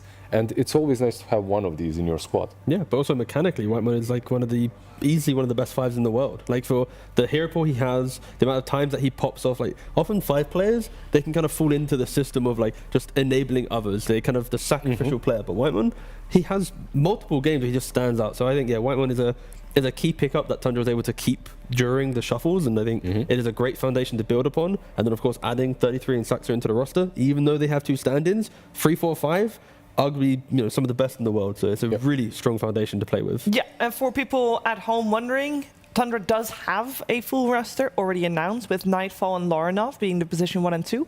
But for this event, we have Mid1 in the mid lane standing in for Lorinov, and Shad standing in for Nightfall on the carry position. So those are the standings on that side. When we're talking about Liga team, well, they have also got a Dutch carry player standing in. We got Crystalis on the carry position. So let's first highlight those two and the differences and maybe the similarities, T, in that one. Yeah, the key thing is Shad, throughout his previous season of the the last Dota tour, he plays quite a greedier carry. You can see here Sven, Ursus, CKs, they all need to have quite a lot of economy to feel good. Well, Crystalis, we've known him from his time at Secret. He loves to be aggressive. The Monkey Kings, the Razors, he wants to be super aggressive. And that is one thing that is really exciting about Liga team in this tournament. They have some of the most aggressive players as stand-ins, because like Atlantic, he loves to go aggressive. He wants to play heroes that break the map. Crystalis wants to break the map.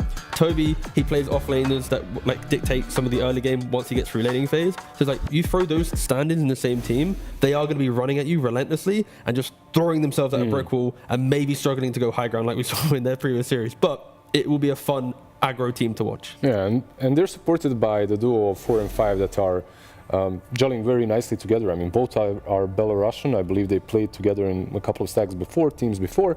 14K MMR, both of them. But one thing that you have to notice between Crystalis and Shad as well, when he was talking about these heroes, is when you look at Shad and his hero pool, there on the screen at least, one of them is in the meta, and that's the Dragonite.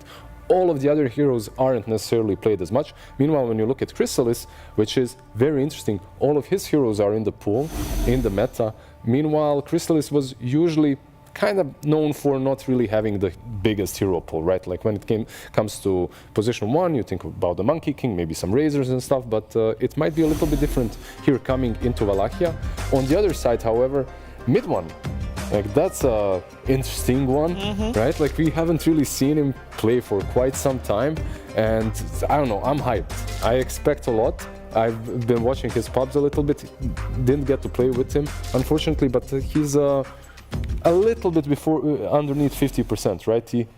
In the pubs at least. Dota Pro Tracker, I think around 45%, something like that. But he played a lot of games. By the way, both of these teams are spamming pubs. Like when you look at some other players, you see 12 games in 7 days, 8 games in 7 days. Toby on his own has 60 games played in the last week. That is a lot. And I'm also wondering, like, and please correct me if I'm wrong, but out of the 5 standings that we have with Shad, Mid1, Crystalis, Atlantic, and Toby, only Crystalis has a current stack that he's sticking with, right? The no one stack. What is it called? The Banda no one. Yeah, I would, from the top of my head, I would agree. I think Atlantic doesn't have a stack at the moment. Mid1 hasn't even played competitive, I don't think, for some time. It was Secret and SMG. Toby, yeah, teamless. So yeah, but with Mid1, it's kind of the same situation with Saxa, right? Like he wasn't playing competitively, and they picked him up, and he did really damn well with TI, obviously. By the way, going into the draft just a tiny bit, like Monkey and Razor, the 2 heroes we just mentioned about Crystalis, instantly getting banned out, so they will not get the chance of playing those at least. This is the logic of when you talk about players and what they're good at. At least with Crystalis, with Amar, years ago, captains would try and break the players and be like, okay, you're good at these heroes, but I need you to play more. Nowadays, it's just, what do you want to play? Let's amplify that and really bring you to the draft. So of course you have to respect it. If it's in meta or not, you're still going to go for it. And on the other side as well, like one good thing that Liga was doing yesterday is like I was just talking about the 4 and a 5 and how they gel together. Well, Toby T mentioned it. Like he plays these very interesting offlaners. Like he was playing even Winter Wyvern yesterday, and then you have some bounty hunter running around, creating a lot of space on that position 4. Plus, they also played Alchemist as a support as well. So they were, let's just put it this way, they're very versatile at putting these position 1s as 5s that can play as 5, and I believe Bristleback might be a bait as well, because he is also, you know, you go for that Snot Rocket kind of a build, and it can work. Some teams have played it. Nouns, I believe, played it already. Fly was playing the position 5 Bristle. He was indeed. For Tundra and for Liga, they're both here because they won the series they had yesterday. Just for the record, Tundra 2-0'd Waska, and Liga team 2-1'd Nouns. So that has happened yesterday, and that's why they're playing against each other here today. I'm expecting a very back and forth series actually with this series, and a lot of pressure on. Okay, someone has tagged themselves up as No-Tail on the side. Yeah, they did. OG No-Tail. Confusing for me, but I think it's the 5. It's the pantomime. Like he uses OG No-Tail tag. Okay. Yeah. But like you said, I'm expecting the same thing. I'm looking forward to a 3-game series here because we do have a lot of stand-ins, and like Saxa said, he doesn't necessarily feel that they are any kind of a favorite here. I think luckily though for Tundra, their stand-ins, they've got kind of the correct recipe, where it's like your carry historically is a slightly more farming style carry. So that as a stand-in, that's not the hardest to integrate, right? Because okay, just do your job, farm, and then when you're ready, we'll play for you. And then from mid lane, a stand-in from mid, it's like, right, just do whatever you want, boss. Again, it's like, it's not the craziest. I think if you have like a support stand-in, then with like a different offlane, like that's where your early game tempo is harder to kind of understand. So I think for Tundra, the fact they have 3, 4, 5 as their main roster, it's not going to be as jarring as other teams and what stand-ins they're having to present. I would say as well that it all depends on the team. Like it depends on how much the player is talking, how much he's doing, what kind of strategies do you tend to run around that player. Sometimes the position 4 being replaced completely ruins the way the team is playing, and sometimes replacing him is very easy. So we'll see how it goes for Tundra and Liga. But yeah, like these players, they play with each other all the time. They know each other. Maybe they don't play in the same exact stack, but they know each other's strengths and weaknesses. Yep. Liga, already going back for the aggressive lineup that we mentioned. There you got a Bristle and a Willow, and I feel like this is just going to be, you know, multiple steps down this correct path, and before I can even finish talking, they go for a clock again. It's really formidable lanes where Bristle easily could be the off lane here or the carry. Either lane is going to be really good for him with Clock or Willow. A lot of chase down in the lane and kill potential. They're not hiding that Bristle is a core, however, so that's something that they're giving us at least. So far they have played Storm, Earth Spirit and Puck on the mid lane, all very aggressive, all very mobile early on. And Puck already banned of the 3 you mentioned. Banned, yeah. Also Enchantress, something that everyone is playing right now, and I do like it here. I feel like Enchant, Luna, there aren't many lanes that can win against that. Dark Willow plus whatever, like even Bristle, I think it's okay, but it shouldn't at least bully the Luna and Ench, especially because you can sustain yourself through that lane. It'll be cool to see if Tundra wants to pick off lane +4 here to give mid 1, you know, priority in the draft, allow him to see everything before his pick, or go for, let's say, like a Pangolier and then I just want to see what he plays. Like, what does mid 1 play now? I saw like 50 games on him. Yeah, but I didn't see anything that really stood out. Like, when I look at some other mid laners, I see something that they spam and that they're really strong with. Tundra, you have 33. I think this is pretty much a no-brainer. Yeah, when you're talking about a hero that someone stands out on, this definitely comes to mind when you mention 33.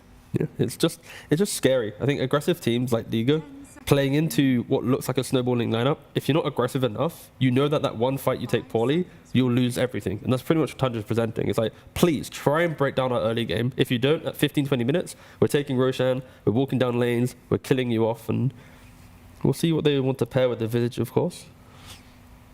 Yeah, so far, Enchantress Luna is most likely the lane.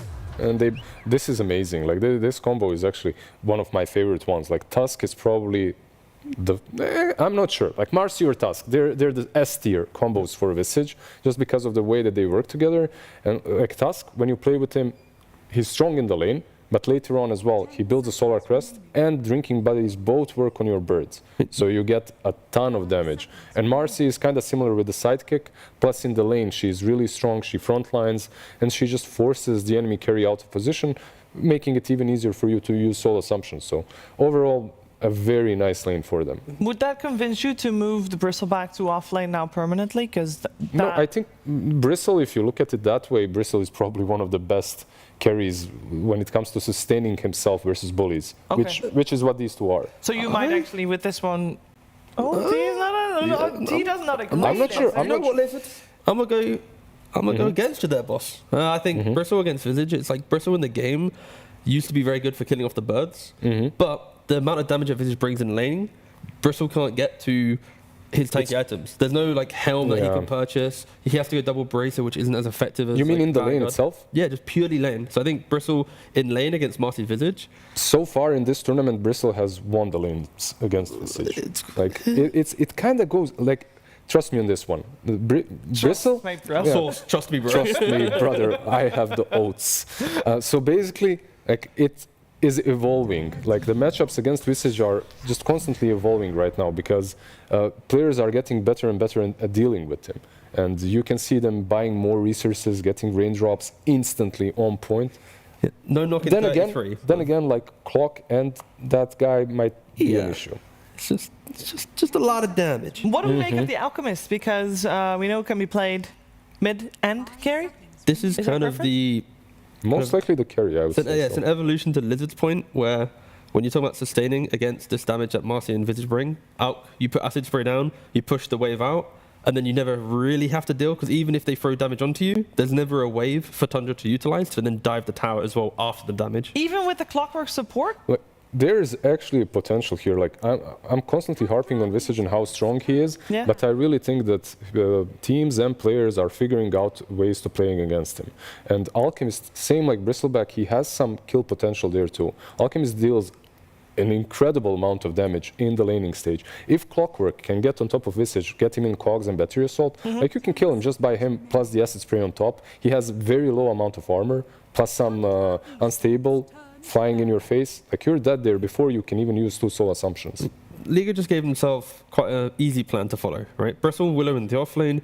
Once Bristle was set up to be independent, at some point Willow will then go bottom with Clock and Alchemist, then you keep trying to kill Visage. There's also a world where maybe you start level 1 with Clock, Alch and Willow, you start in the tree line, you get 1 kill on Visage, he then has to TP back to lane, he has to be a little bit more mindful what he's doing. Bristle, sure, he gets soaks a hard lane or wave or 2, but I think Liga, they've got opportunities to deal with Tundra, and for Tundra it's like Visage Marcy has to do well. Luna will farm her lane and Ench can be active, but like if Visage doesn't have a good off lane, their entire draft is built around farming for the next items. While Liga, they can be a bit more aggressive. When I was talking about Bristle and Alchemist, by the way, in the last few minutes, I was always taking like the devil's advocate kind of a side. You're because being difficult. No, the thing is, like, I'm playing way too much Visage, and I can see the ways for them to go through this lineup, but I would still much rather play the Marcy Visage lane, because it is something that you have to beat. Like, you are playing against the meta right now.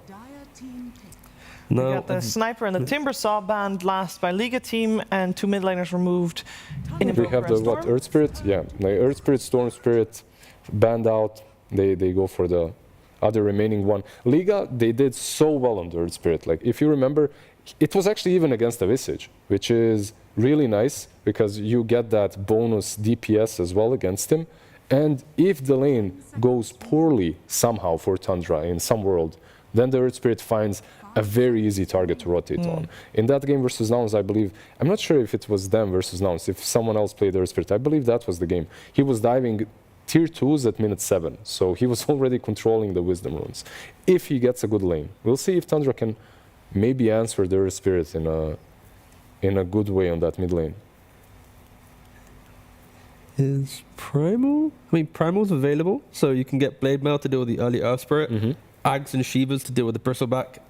You can break him, the Shivas to deal with Ags. So I think Primal kind of takes a lot of the items to deal with Liga, and also the early game pressure. You slot a Primal behind the Visage, it feels pretty good. Again, in this situation, you look towards your standard mid one, it's like, boss, what do you want to play? you give him a little bit of trust and whatever he calls for, you let him play. But I personally would like Primal. I'll go with the Pango. I feel like Pango became the hero of the tournament somewhat. Just by Mage Slayer, kind of. I think that's... it's the Mage Slayer and it's the other facet that everyone is taking. It's just looking a little bit easier for him. Yeah, the speed. It's just looking a little bit easier for him to Thunderbolt, right? That's the name. It's easier for him to get these pick-offs, get the kills, catching people off guard a little bit here and there as well with it. Yeah, I mean, I kind of like both lineups. I think Xantic on Spirit has a lot of opportunities to break open the game. I think if 1J on Willow is able to set up Toby for success in his lane, and he can play into the Visage early on, there's a lot of aggression from Liga, but of course, Tundra, the experience they have, 33 Visage, the scaling of a Luna, like, you can never knock Tundra out, but I think Liga, being the aggressive team that they are, they have a good foundation to make this very competitive. No, absolutely. Like, I love their draft. I really like their draft. This is very similar to what they have already done. I think this is a chance for them to show us all what they've got. I think they can take Tundra. I think they can take game 1. Because the way we were talking about this draft kind of felt like it was Tundra as the team to beat and Liga as trying to do that. You guys feel that way? You don't feel like this game going into it would be somewhat even, or is the caliber of player on the side of Tundra with the 3? Yes, the amount of stands Liga have, the lack of experience, plus in the caliber of Tundra, it's like it's really hard to put them at even matching. One way heavily. But these drafts allow for a very even game. So if you ignore the names, it's like I could see Liga winning this game. And it was like Tundra constantly hitting them with problems, and at the same time, Liga, in my opinion, found the right solutions to them. So you believe in this one in your book? If you would have to predict it, if I just saw the drafts, I would predict Liga. Okay, and since you know... Since I know, I'm still predicting that. Let's go. I'm going with them. No, we're gonna see how it goes. Of course, both of these teams, we've had some entertaining games from them, and I believe game 1 to be just as entertaining as some of the previews. Before we get there, though, some words from the coach. Absolutely, I am here with No Fear coming out from the Liga team. Liga above Tundra, we will see.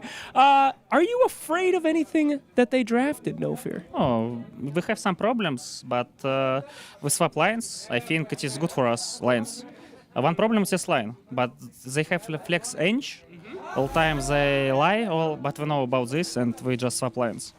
Absolutely. Now, people are not banning this Earth Spirit against you guys. They should probably have a little bit more respect for it. How do you feel about that? Are you happy, or feel like people are going to start catching on about this Earth Spirit thing? I think Earth Spirit is good. One problem, we lose our game with Earth Spirit. We have 0 win rate with Earth Spirit, one game. It is good hero for Azantic, but Pack better. They ban Pack, they ban Storm, they fear him. And they can't ban all heroes. I think we be happy if we pick Storm, you know?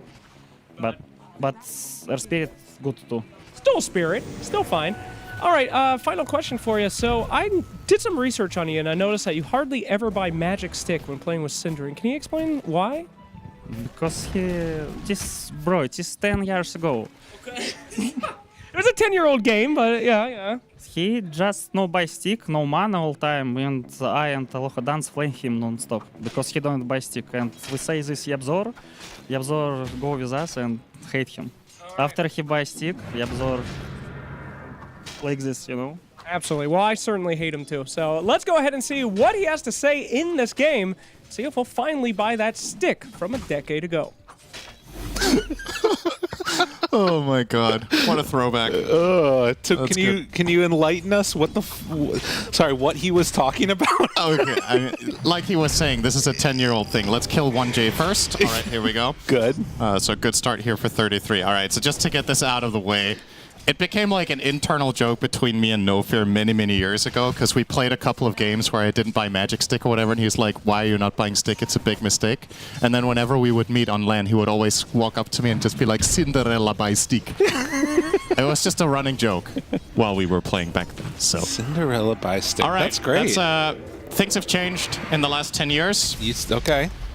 So now neither of us is competing anymore, but. We're still getting our Dota fix in different ways. He's obviously coaching Liga, and I'm here telling old stories. So there we go. Good start for 33, though, as we focus a little bit on the game here. He's got the Death Toll facet, which he always was taking at TI, and getting the first blood on Visage is even better. So getting that bonus gold from the Soul Assumption plus the First Blood bounty will give him a very nice head start on the Familiar. And then, of course, in the mid, it's the old classic. Melee heroes, Pango getting played, Xantic going up against him with this Earth Spirit. He did say that they're going to do the old swaparoo on the lane shenanigans, so you got Bristle up there on the bottom side, and then they're putting AVULUS up top. Not sure exactly what fully he was mentioning, but they are just going to be able to pull this wave back, and it seems like they're going to have an okay time. Yeah, I'm not quite sure. Decent damage here onto 33. Blood Grenade, one more hit would do it. Oh, but a Blood Grenade turnaround instead, and then it's going to be a solo kill, essentially, coming out the other way as they do manage to take down 33. Although it was the Blood Grenade that killed him and not the Acid Spray, so he didn't get the bonus gold.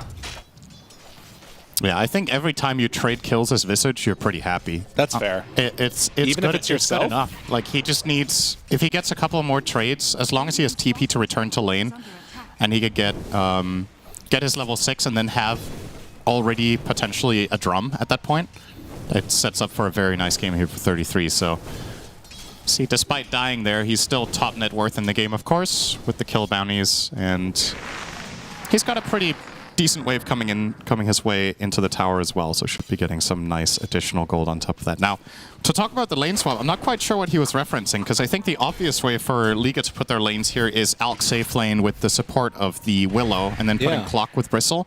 But maybe what they were originally planning was to play Clock with the AVULUS. So playing the Clock 5 and then putting Bristle together with Willow bot, but they felt like because of the Enchantress they have to move things around because this matchup's too bad for Willow. Maybe that's the idea.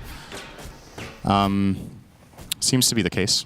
Otherwise, I don't know what he means about the lane swap, because the rest, I mean, the Bristle was definitely meant to be offlane and AVULUS safe, right? So it did just seem a little bit interesting there. But yeah, that does make sense that there'd be a certain bit of a switch up in that regard. And then I guess the other thing to kind of keep our eyes on is going to be when these rotations do come out. You know, are they going to try and put early emphasis on shutting down that Alchemist?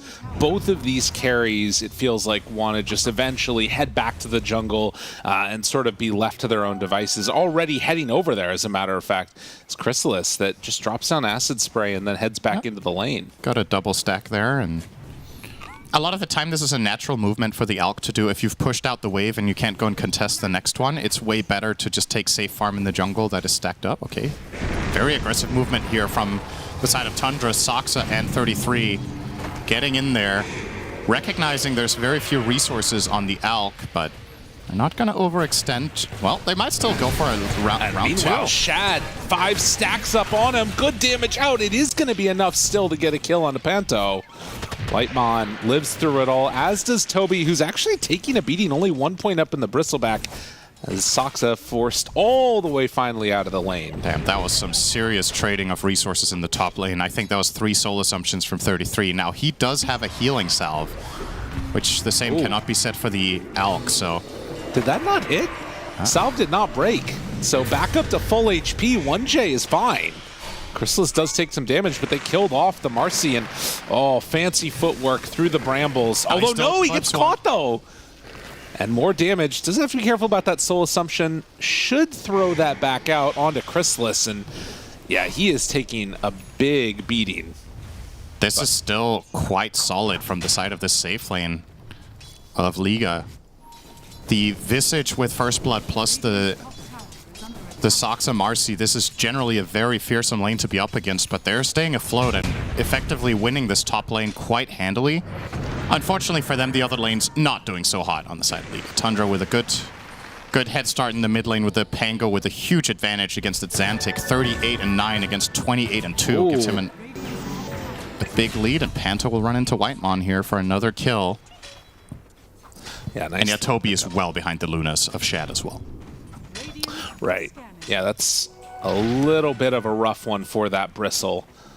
I mean, I will say that 33 being able to keep this wave back under here and sort of get pretty freely to level 6 is going to be a nice pickup for him. Yeah. Maybe then you can start putting some extra pressure onto Chrysalis, see if you can shut down this AVULUS a little bit. mid lane. But I think that's where Alchemist is an interesting matchup against the Visage, is when you do manage to float the lane and do fine now, he's going to get level 6 in time, and now he has choices, right? Do you want to lane or do you want to go jungle? You don't have to face Visage's pressure head-on necessarily. Decent damage from it. Xantic. Oh, the Bramble's going to miss. If that connected on mid one, that would have been a kill, but now he gets to disengage with the ult. Although, never mind, he's too slow. The battery assault doesn't come out. I mean, he did get it interrupted a couple of times previously, but this will turn into at least a kill for 33. It's the Soul Assumption goes out in time. But yeah, a big kill taking down that Pango. I'm surprised they reached him. I genuinely really thought that mid one was out of there, but he's playing. Oh, he's playing without boots. That's why. So he didn't have the move. Clock could flat out catch up to him. Just raw move speed advantage. Was able to get on him with the battery assault. And yeah, it's a nice kill. Now the turnaround play from 33 to instantly TP in summon familiars and then get the kill back his way makes it kind of even, again, because of the death toll facet. Shad out of range, now connecting. Oh, there's the wave. And not going to be able to do it. Toby backs away from that one. And now up top, Chrysalis getting pummeled. Oh, it doesn't quite come off cooldown, the Soul Assumption, for him to throw another one, and that keeps him alive just barely. As Toby moves in and tries to find the finish onto Whitemon, they will manage to bring him down. So a very back and forth type of game here at the beginning. It feels so weird to look at a hero that has Ring of Health. I feel like I'm back in time, like a year and a half. But the Bristle running Ring of Health here. It's like gotten nerfed so much over the years, it feels like. Yeah, Bracer got way buffed, right? So it was just a no-brainer to not buy this item, but we're seeing it crawl back in here. Top tower. Major pressure applied by the Visage. Let's see what Liga want to do about this. There's even an Ench flank coming in with the creep. Missing the stomp. Connect. That clap, Chrysalis, the birds are right on top of him. Toby too. And now rooted on Whitemon, trying to get out of there. They also have the Clockwork moving forward onto mid one. Still no boots. He's switching them into his inventory and now finally manages to get his way out. Saksa can go for the dispose and the walk away if he wants to. Hanging on to rebound. Waits for them to step all the way forward, and now the turnaround comes. Mid one, good damage out. They're stuck in a horrible position. Mid one is doing a massive amount of damage with that roll. Now, in the end, maybe a chance to step forward. Liga wanting to get some retribution in this one. A big stun, bird dead in 33. If they can get that kill, it'd be big for them too, but it's not going to happen. So in the end, Luna, Marcy, Pango for Bristle and the Willow, along with Clock. It's a kind of nice win there for Liga. Yeah, I think they should be pretty happy with this. Alchemist being the biggest winner of that fight, accelerating, getting this faster Radiance, and especially... The hero matchup of Alk against Luna on paper should be really good for Alk, because what Luna is largely a spread damage carry, right? Yeah. And you have this really beefy single target hero that Luna can't necessarily deal with, especially when he has an item advantage. So the fact that this trade happened, Chrysalis survived and Shad didn't. I think Tundra might run into a little bit of problems dealing with this Alk with single target damage. Visage is okay for a while, but you ultimately overpower it with Alk a lot. And the Pango, once again, was also involved and got killed there on mid one. So Chrysalis' advantage is starting to look more and more healthy. Well, and even if you do manage to bring down that Alk, well, Toby is not the most fearsome of heroes at this point right now. It sort of ends up being a similar situation later for him, right? Where you do have just, you know, a lot of damage need to be piled in single target to deal with this hero. Also, it looks like he's queuing up a Crimson Guard right now, and this is one of the more valuable Crimson games I've seen in a while. Pango, Visage, Luna, you got Marcy even. It'd be really nice. Yeah, I definitely feel like Crimson is just a must-buy for the Dire in this game. But you're right, the Marcy is a little bit of an X factor when it comes to the single target damage, so... Oh, Chrysalis. Well, I don't know if it's going to matter in this one, as... Oh, didn't quite get the catch. There's no Roach there to deny you. So they managed to bring her down. Sox obviously realized there was a ward there with how Crystallis moved, so he gets the D ward, but dies for it. Now, no mana? No mana? Oh, nice hook save. Ponto, nicely done. Big save. Was really needed. Yeah, curious to see Toby here. Now, he finishes the Soul Ring, and as you said, going at the very least for the Vanguard, but he is queuing up the Shard before Crimson. Don't know if he's going to follow this path or deviate from it, but yeah, his net worth is definitely not looking too healthy with only the 50 CS min at 12. Are there any stacks? There are, but probably going to the Alk, if I had to guess. I'm curious real quickly, also, I wanted to bring this up and what you thought about it. The Diffusal Blade Pango, I feel like, am I just crazy that I'm not remembering that, or is that people like still picking that up pretty consistently? I think it's the more common build now. Okay. But it's relatively recent that this has come back as the build.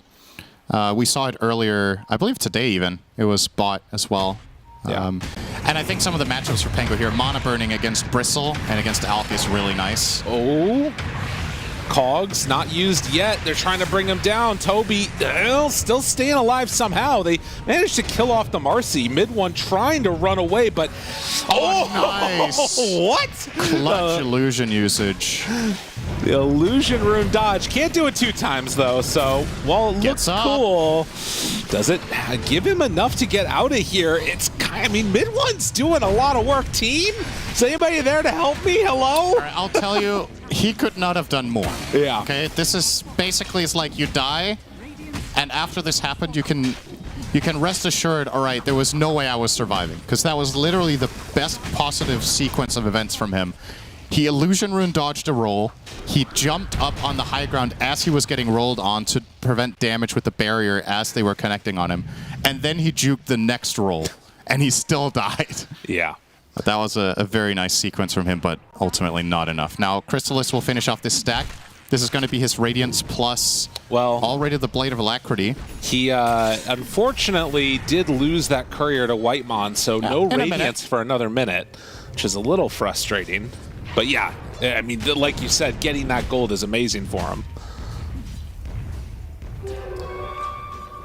Very curious to see his build. He's going Radiance Manta by the looks of it, but what's going to be next? Is it the Dagger? Is it AC? Is it BKB? I personally feel like if he's having this good of a game, I would really like to see him buy Blink so he can connect with Clockwork and Earth Spirit on the aggressive moves and really take advantage of just the raw net worth advantage he has. But we'll see after the Manta. Based upon the way that both teams have been moving, you know, I'm looking at this, it's a relatively even game that always makes me feel a little bit worried when you're in an Alchemist draft, but do you think that based upon how it started, League are in a comfortable spot? I think it's good enough. I don't think Alchemist strategies always have to be ahead on net worth. Okay. As long as the net worth distribution is good enough. Like, Alk being rich here is fine. He has enough of a net worth lead. And, you know, Visage is also a little bit of a wild card in this sense, right? You could also argue that Visage is a bit inflated from the death toll. Okay. Saksa, major trouble here. Major dead. Just trying to shut this guy down as much as possible. And not having the best game here, 0-5, and not really making much progression in terms of his item build. He is working on a BKB, but very, very long way to go for that.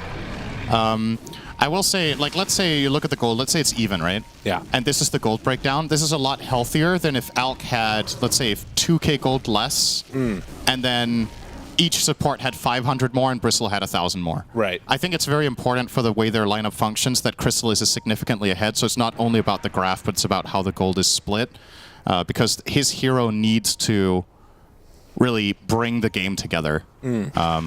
So I think it's okay. It's by no means, like...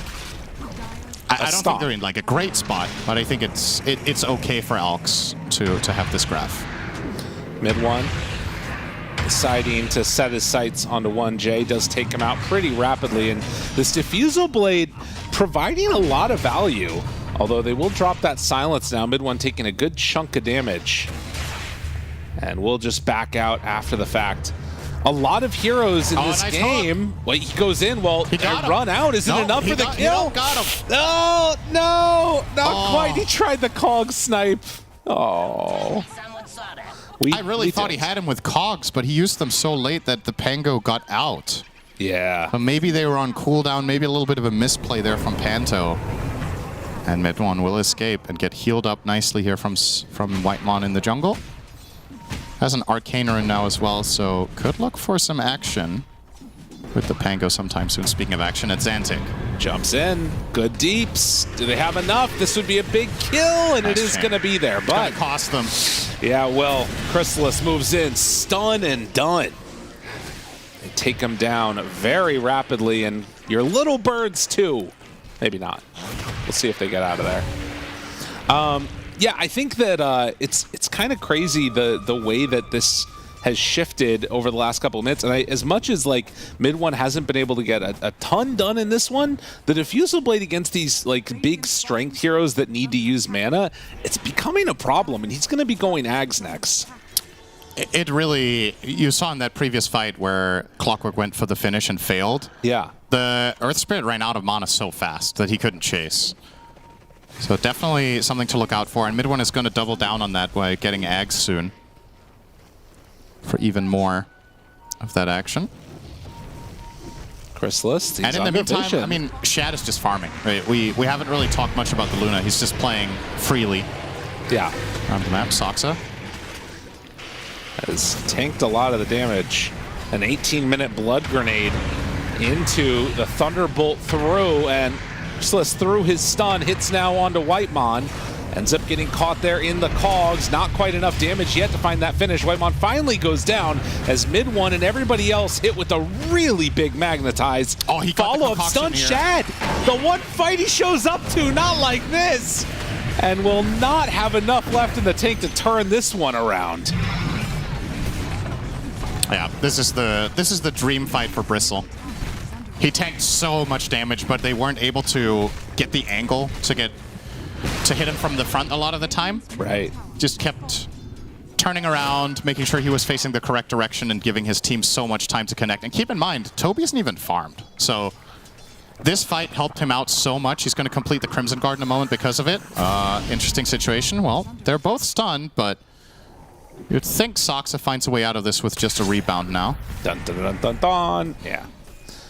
Not able to do any extra work there. And, I mean, Soxa's had a rough game, like you mentioned earlier. 0-6. Yep. It's not where you want to be. Really surprised to see Chrysalis not buying Blink here. I just feel like you want to keep this ball rolling. Yeah. You have so good pairings to initiate with. You have the Willow that can set you up with Brambles, the hook shot into Cogs. You can just blink into the Cogs and blow the target up. Earth Spirit loves to play with you when you have a Blink. But he just wants to scale hard and just be in the center of the fight with an or a BKB, it looks like. And maybe that's the line of thinking here is, I don't need Dagger because we have so good initiation regardless. Yeah, you can't really roll there. That's awesome. I like that. We did, don't you worry. Stacking up more camps now, all into the bounty and backpack of Shad, as he is going to farm it up. 20-minute mark comes around immediately onto that Tormentor.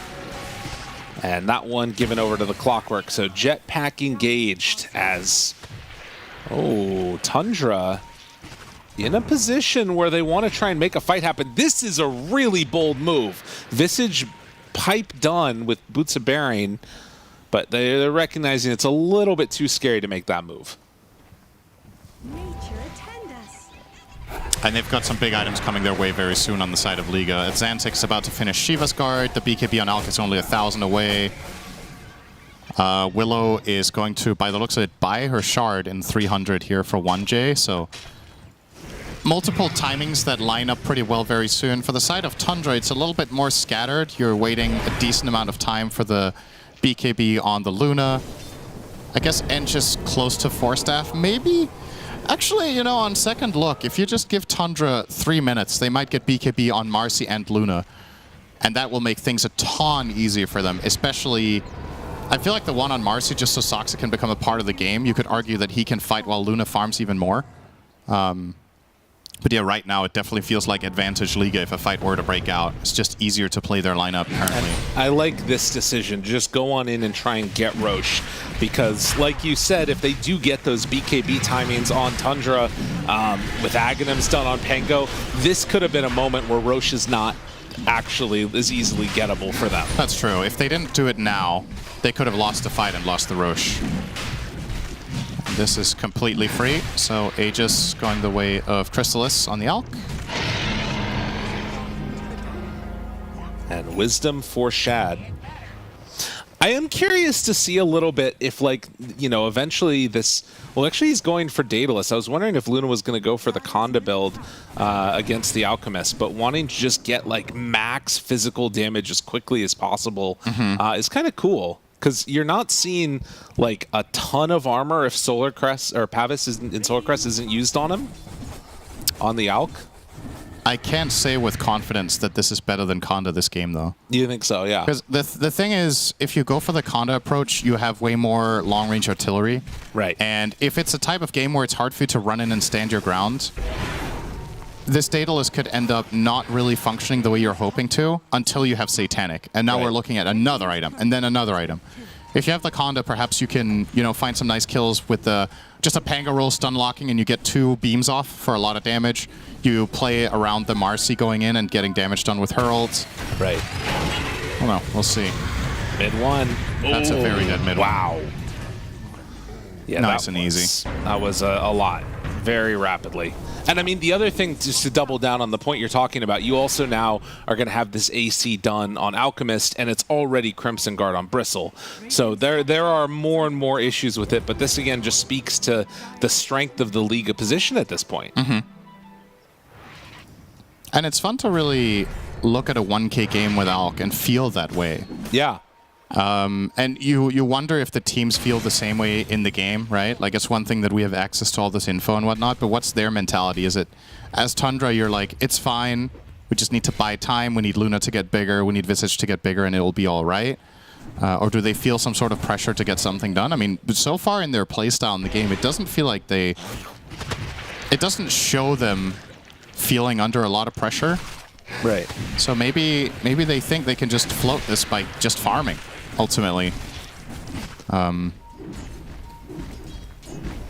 Yeah. Still is getting a ton of space, though. He's still only 2,000 ahead of the Luna, to be fair.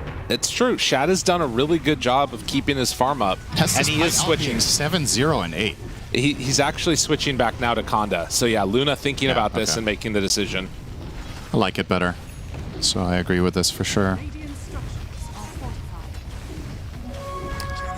But yeah, I mean, he's had a crazy game on Crystallis, and now that they're starting to really siege aggressively these tier 2 towers, and then also keeping the rest of their team out looking for fights at the same time, I'm a little bit worried for Tundra's ability to hold their base.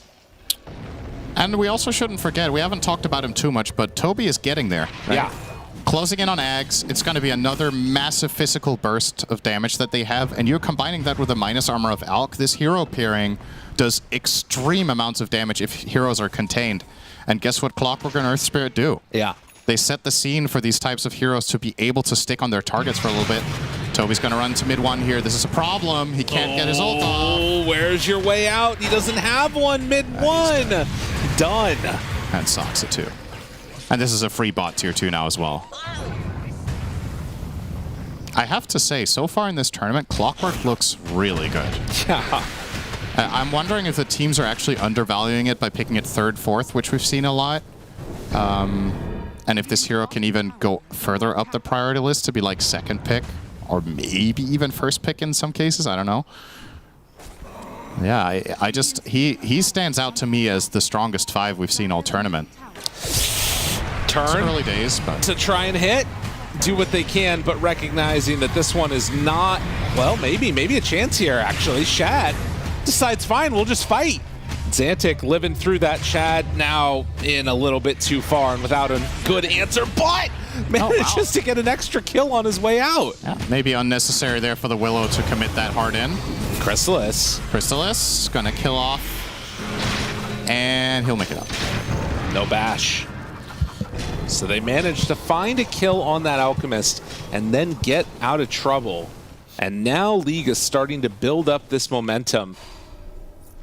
Yeah, that's the BKB for the Earth Spirit. This is the Axe for the Bristleback and the AC for Alk, all within 30 seconds of each other.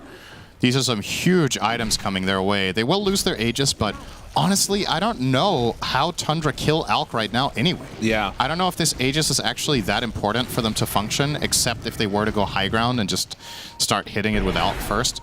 But even then, you can put the Solar Crest on him, you can give him Crimson Guard, and maybe they can't kill him regardless. Panto will find the Visage of 33. Drops it down. Can they do much of anything here at all? It doesn't really look like it. Mid one coming in just a bit too late though, and 33 ends up dying. They don't have the sustained damage to take this fight. And now finding Whitemon, they're all going down. They managed to get the kill onto the clock, but still, L1ga keeping this momentum and fighting going. Yeah, this mid tower's gone. Maybe they go high ground. They've got 30 seconds on 2 heroes. Might feel confident. The other option is to just keep controlling the map and taking it easy. I guess with Toby running out of mana against this Diffusal Blade. Okay, that's Xantic. Yeah, thought that he was safe. Doesn't quite look like it. Now it's Xantic. After he was taking some damage. Oh, now they don't even get the tower, maybe. Or Toby? Looking a bit dicey. Yeah, he'll back off. Okay. So that dive ends up costing them the 2-2. They'll get it eventually, but didn't really pay off to try to go for the mid one Pango there. The level 20 on Shad, I think, is a big little pickup here, too. Being able to get those extra glaives out. Yeah. Soxa steals the Wisdom Rune, and going to be able to get another one over here, too. Yeah, wonder what he's going to buy next. If it's just going to be the standard Basher, or if he has other plans on Marcy. Right now, it's Sentry Wards. Yeah. I can afford those. Sometimes it's the little things. Yeah. Now, don't be too greedy. Just buy what you can and be happy. I mean, in that interview that he did, he said, I like it, you know, we're back to supports not having a ton of HP, and, well, this is the price you bear. Although, gets up to the high ground, buying some more time, eventually it is going to be Enchantress dead. A nice little vista up there. And finding more. Panto on top of 33, the kick on to the bird, and now walking forward with Marcy trying to find a target. Oh, Chrysalis already taking a ton of damage. Do they have more? Terrorized Throne. Eventually, Chrysalis in some trouble, rolling in onto mid one, trying to bring that hero down. They have enough for Toby. They still haven't killed anybody yet. Oh, nice sidesteps there from L1ga. Panta out. Oh, good dodge of the stun. Can they do any more? Rolls through on Xantic to get that extra movement speed, and they get away with only losing the Dark Willow. That is crazy they managed to get out with all the rest of them. That was so close to so many kills on Tundra, and if they get the ball rolling there and they kill Alk, they might just get 2 or 3, so... Nice defensive plays, really crucial glimmer there from Panto onto Chrysalis to get him out. Yep, tooth and nail fights. It's a matter of little things. If one more spell connects, if you get a little more damage in and you get these kills, either way, really, the fights can blow wide open, but the supports are doing a really good job at using their defensive utility to protect the right heroes at the right time. Hook shot. Roll in. Onto mid one. Gets up to the high ground. Yeah, you know, one thing that I am seeing as Xantic is not going to be able to chase down the Pango, that is a little bit of a concern for L1ga, is that if they start the fights on like the Visage or the Pango, it's 3 melee cores. You kind of need to bring them to the fight to get those kills.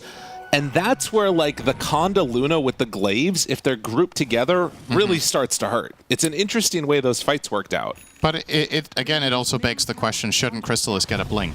Right. So that they can, once they do connect, get the burst and get out. Yeah. It's like, you're getting some nice hook shots, you're getting some nice roll connections, but if Alk can't dish out all of his net worth in value during those engagements, the spells are ultimately going to expire.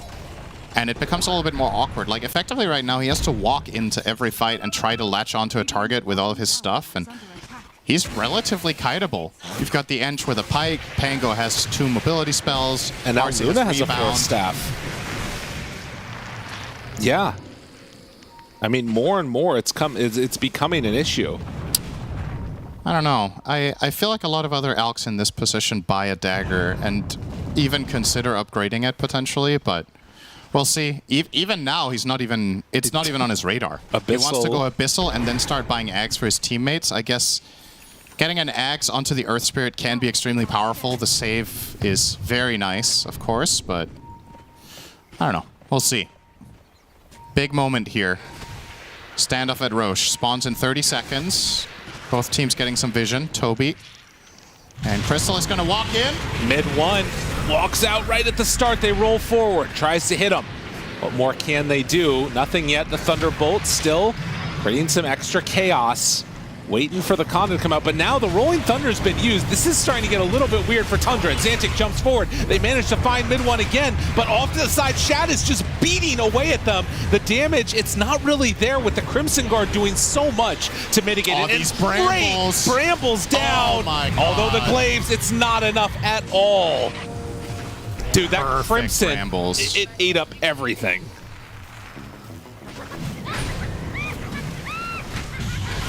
They were just able to connect all the... I mean, Zantic had an insane fight there. Really nice roll through. Once the Pangolin is down and they get to connect on him and isolate him and take him out, the fight becomes so much more manageable and so easy to navigate for them. You're going to see the replay here. So this is obviously the Pangolin out of the way.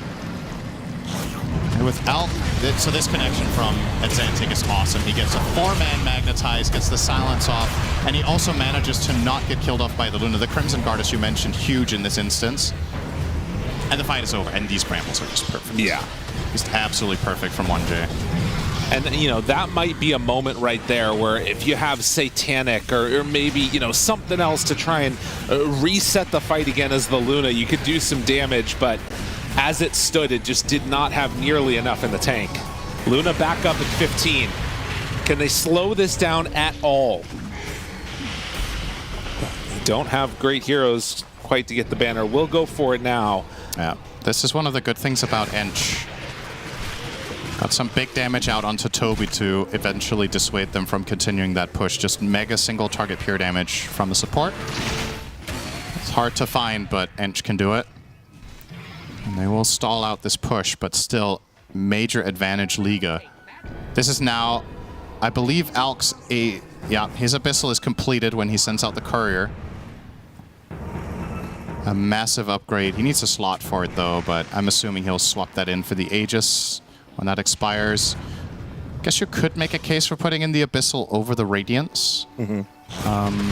If he really wants to be able to just stick on a target and get the job done, but Radiance obviously has a lot of just inherent value in the fights, and whenever he pops Mance to split push, he could swap it in.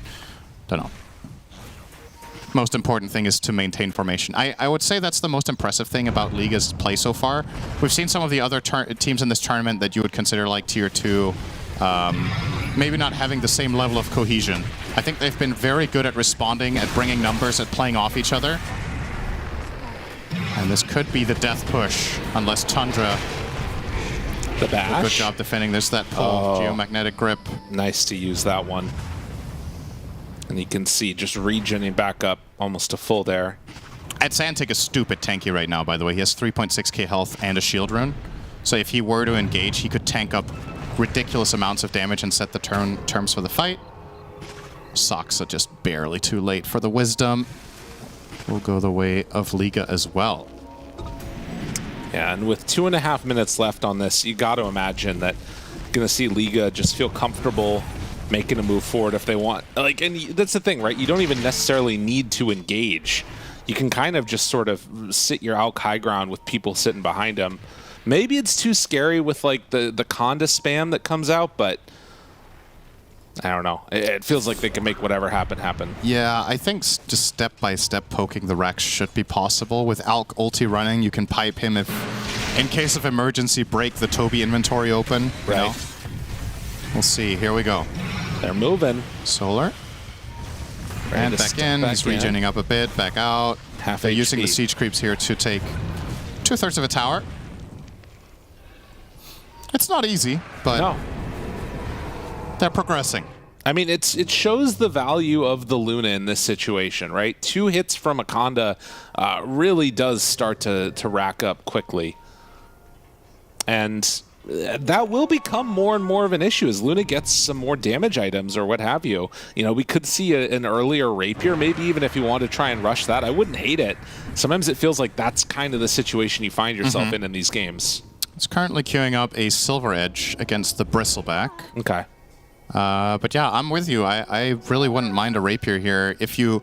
But again, it's a matter of what's their read on the situation. Do they feel cornered? Do they feel like they're under a ton of pressure? And if not, then they might not need to buy it. Blink out. And Xantic, nice connection. He is able to get out, though, after. Now Fear. Missing the roll. And the hook shot. They are leaving him to die. So yeah, the moment Tundra leave their base to try to do anything, they just get... They get shown the door. Right away. At the very least, these Luna Illusions have managed to push top wave far enough in that it'll take some time for L1ga to get a wave back in there. 4 blood grenades for 1J in his inventory, 37 minutes. It's kind of cool. Yeah. Cheapest HP there is. If you have the slots. Yeah, why not? He's already got the Solar Crest. Oh, he's queuing up Hex next. There you go. I guess if you want to get to your Hex, you might as well just get the blood grenades for the HP and then call it good for the rest of it. This feels like a game where with the control you have on the map, I wouldn't mind seeing him going the build that we saw from Desire the other game with the Ag's mom. Yeah. I actually think there's some serious merit here to turning Willow into a 3rd core. Right. I guess 4th core. I suppose the Bristle is having a good enough game now as well to output that damage. Because you have such an insanely strong front line. Alk, Bristle, and Earth Spirit are mega tanky, so you can just be the damage artillery standing in the back, just getting free attacks out, doing massive amounts of damage to the heroes once the BKBs expire. They are getting lower by the minute, right? It's a 6-seconder on the Luna. It's a... Okay, Visages actually hasn't been used there. So 6-second Luna, 7 seconds on the Marcy. Panto's going to find mid one here. Backup is on the way. Did he realize? Doesn't look like it. Roll up into the rollout. Jumps over the side. Does have a TP ready for himself too. And needs to dodge it. Yeah, he should be fine here. Although... he needed another second there, and that was a... It's going to be a snipe. All right, Luna did commit for the Shadow Blade and full Silver Edge completed. Yeah. No buyback now. Okay. If Shad dies, this game ends, most likely. So he's got to be careful. Boots of Travel 2 now on the way for Crystallis.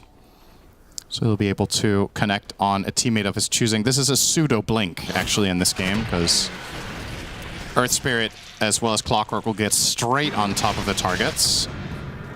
So this also is a hidden Silver Edge. I don't believe that L1ga will have spotted it at all. So Shad could get a reveal for a kill on Bristle. Could catch him off guard. Although, as you mentioned, that Toby's working on a Wind Waker, though. That will make things so much harder. They aren't even remotely close to buying Nullifier on anyone on the Radiant. Yeah. The only real candidate is Soxa, but his game is just so bad right now. He's 0-11 on that Marcy. A very rare stat line for this player, but it does happen. Like some games you just get countered and everything goes wrong. But yeah, getting toward a Nullifier is quite the path, and it's also a matter of is that even going to be his choice, right? He has so many slots to fill. You really want a Basher, you maybe want an Ags. You know, there's many. Maybe you want utility items for your team of some kind. Nothing in his quick buy for now to show what his line of thinking is here, but. I will say, even in these situations where like you're really far down, I never feel like you're completely out of it when you've got like a Luna, you know? You win one or two fights and like you can run down lanes and hit tier 4s and it could be over. If they don't have buyback. Yeah, I mean, artillery heroes are always a nuisance on the high ground. Yeah. So the obvious #1 example of it is a farmed sniper. Can be very difficult to push into, but effectively Luna with this Lucent Beam can become a similar issue, especially when he gets to level 29. But that's going to be a while, because then he gets the 2-second cooldown reduction as well on the beam. But on level 20, you have to choose between the glaives fired on beam or the beam CD. But having both is crazy. That's a long, long way to go for that. Yeah. armlet. Okay. All right, not on my list of suggested items here for the Marcy. I was never going to guess this. You told me, list me 10 items you think Saksa will choose between. It would not have been in my list. So very surprising. But right now, if your play call is, we need to win the game right now, this is the deciding fight, it's probably the best bang for your buck he could get, just in terms of raw stats per gold. Wow. It's a bit tankier with that. He has the Overseal Totem as well. Really nice positioning here from Panto. Now they will loop around. They hit on the scans. They know they're over there. Dire are scanning for the wraparound. They hit on that one, so they know exactly where Tundra is right now. Liga, they run in with Panto, ready to go with the jetpack, break the smoke, and now trying to back away. Jumps forward with 33 is Whitemon. Bearing the brunt of this initiation, will get jumped on mid one right on top of Xantic. How much damage they have? Saksa pops BKB, but already took a ton of damage, and this fight has not gone the way they wanted. Although Shad walks in immediately out. Look at the damage out from this Luna. Doesn't it have enough though? They take down one, they take down another. Can they kill him off in time? Chrysalis is just beating away, and without the lifesteal, it's not enough. Mid one still alive as 33 goes into burrow mode. This guy not able to lurk his way out of here, though, as up to the high ground. He jumps, lands back down, and, well, in the end, it was all too much. Yeah, that was an insane amount of output from Shad, but just not enough, right? Like, ultimately, you have an initiation where Ench does nothing, and your Saksa Marcy gets forced out of the fight after 1 second. Yeah. So, yeah, Luna had an insane fight there, but it was all Luna and a little bit of Visage, and that's it. That's just not enough in the tank. They have to have more heroes able to fight. And it really comes down to the first point of contact, right? Ideally, you want the hero to be jumped to probably be the Visage. If he gets his BKB off and he becomes the primary target, you get time on all the other heroes to get stuff off. Not the case there, Whitemon. Oh, now with all the buybacks coming, they turn, they hit, they break, they kill. That is so expensive just to kill Bristle, though. It is. I don't think Toby feels bad about that at all. He got 3 core buybacks, and they kill 1 hero, and everyone else gets a clean disengage, and they retain their Aegis. Yes. So, honestly, if you're the side of Liga right now, you wait for Bristle to respawn, you smoke, and you look for any fight. And if you kill a core, you probably just win. Right. So, there's a very straightforward path to victory here now after this sequence just happened. And I mean, it's easy to say in hindsight, but that's just an overcommitment on buybacks on the side of Tundra, right? You can't burn 3 for this.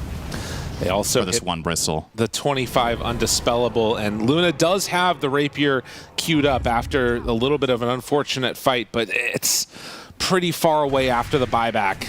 So can they get this in time? And I mean, if you get to the rapier territory, it isn't a massive amount of damage and starts to change the complexion of this game, but... Yeah, you saw the previous fight. If he has a rapier in that one... Yeah. Yeah, then they all die. But, yeah, it needs to happen soon. Right. Chrysalis eyeing up an axe. Who would he give it to? Maybe the Willow. Maybe that's why Willow didn't buy an axe. Hoping to get it for free eventually. Also not bad on Panto, if he wants to buy it for him. Right. But for now, Crystal is holding on to his gold. He also is buying the Blessing, though. So is he just going to give it to himself? Has it gifted any yet? I don't think so. That doesn't really It might make have just much misclicked. sense. That's fine. We'll see. Oh, Toby. Maybe he got it from him. Oh, did he gift it to Toby? He might have. I forgot how many Roches we had this game. Well, refresher on I think he gifted one to Xantic. Toby. I think you're right. This is going to be a lot. No doubt about it. With Magnetize Undispellable, did he go for both of the talents too? He didn't go the spell imp, but he did do the 30% damage and duration at 15. So it's a lot. If you can find the right targets to go on. And of course, the big thing that we were waiting for was Rapier, which is actually coming back right now. Shad managed to farm it in time, but is he going to be able to get there quick enough? The Rapier on the courier coming out to him. They do have it done. What did he sell something for that? He sold his boots to make sure that he could get it. So Boots out, but now they have the surprise rapier. Look at that damage, but he gets feared. Oh no, and he can't get close enough to start hitting. The stun that came afterwards, what a Dark Willow play. Can they still get the damage in from Shad though? Yes, they can. Yes, they can. Oh, wow. She destroyed Chrysalis and now caught a second salvo. The damage is there. My goodness gracious, Shad did everything for his team. That's Rapier for you. They had no idea it was coming. Look at those damage numbers. 12k. He did more than his team combined in that fight. Jeez. Well more than them.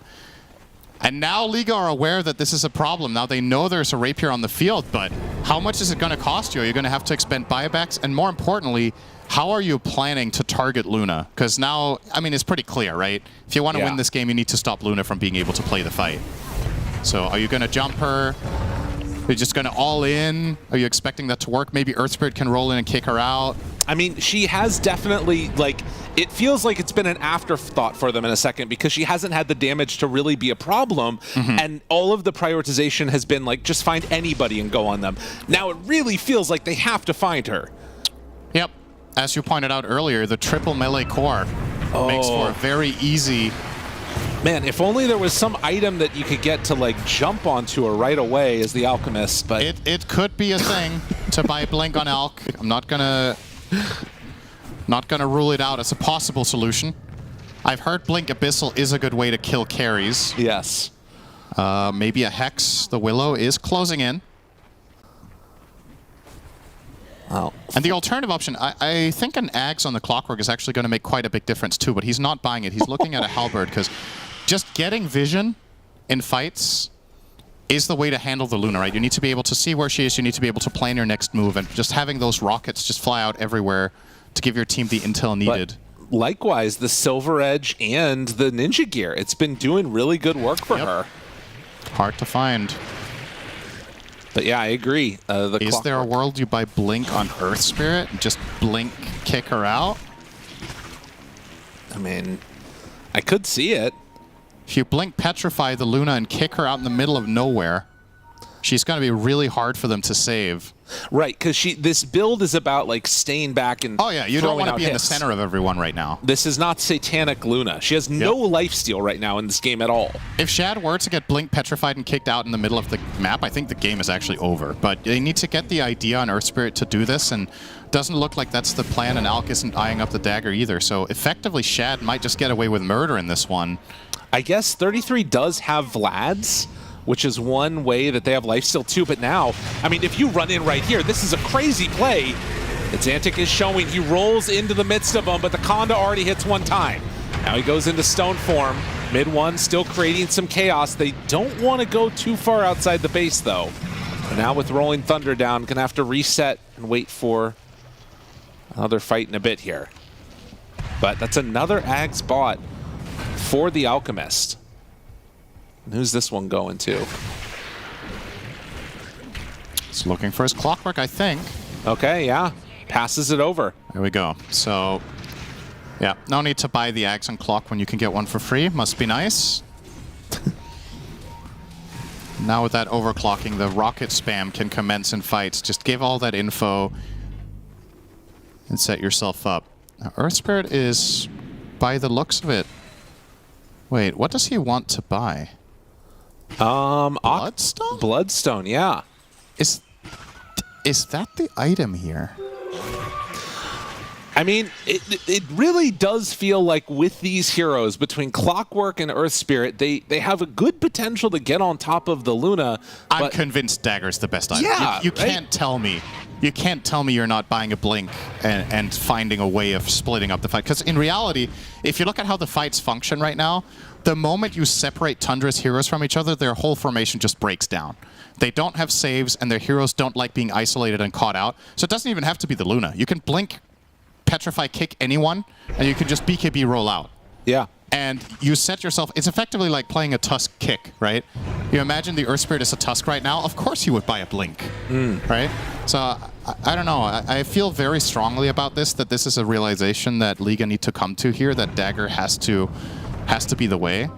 But nobody is planning for it. It seems like their interest more is to try and outlast the damage, but against Rapier Luna, that feels really dangerous. And now this wraparound. This is a big moment. Coming look at Cheese. Nice. Okay. Cheese. Looking. Mid one rolls in. Finding a couple there, and already silenced. Hit now onto the Dark Willow. Roll forward, find the Visage, but Luna is there. Beats into it Xantic a little bit, but doesn't really have the damage. Again, the lifesteal is a problem. They're right onto him. Do they have any save at all? The batch? It's not going to happen. Luna dead. Rapier picked up by Chrysalis, but they are cleaning up a little bit with this mid one roll, and the damage coming out also from Whitemon, but it's not enough. They're so tanky. The buybacks come. They need to get back into this fight and do what they can. Shad shows back up, but it's Xantic already away. Now thinking about going with the Silver Edge. It's not pretty, but do they have enough damage to burst through the Bristle? They will. They get that kill too, now chasing for Chrysalis. If he turns though for the stun, Shad, have you gone out a bit too far? Manta, try and dodge, roll away, 1J? They were not on the same page with what the plan was there. I mean, there's 2 heroes dead without buyback now, and how much gold do you have on Luna? She does not have enough to buy another Rapier. She bought out for Ags. She has an Ags recipe. Oh no. What? So Roche now is up in 15 seconds. This is a Radiant Roche if they scout it. Yeah. They'll get it. They put a gem in there, so they'll know. Oh my god, they're going to get Roche here. I thought for sure when Luna died there, this game had to end. They even got a full value cheese off on Xantic. He tanked so much damage. But still, this time around, despite Luna not doing so much, this time the rest of the team really got to get the damage out. You saw all of them with some nice numbers. They're about 4k plus on every single hero. And it adds up over the course of a fight like that. Okay. Oh, Shad will get that Aegis. We'll see this replay again here. A weird way the fight starts. But in the end, you can see this roll-in at Xantic. I mean, with all of his big tankiness, he was able to do a lot, and Shad eventually just gets brought down there. Yep. But a huge, I mean, imagine if mid one doesn't have Refresher here. I think the game ends, actually. Yeah. This Refresher orb usage and getting this extremely valuable secondary role that gives his team so much time and space really makes a big difference. It's not the best possible outcome regardless for Tundra here, but just the fact that they can take a little bit of a breather with the Aegis allows them to farm up another Rapier now.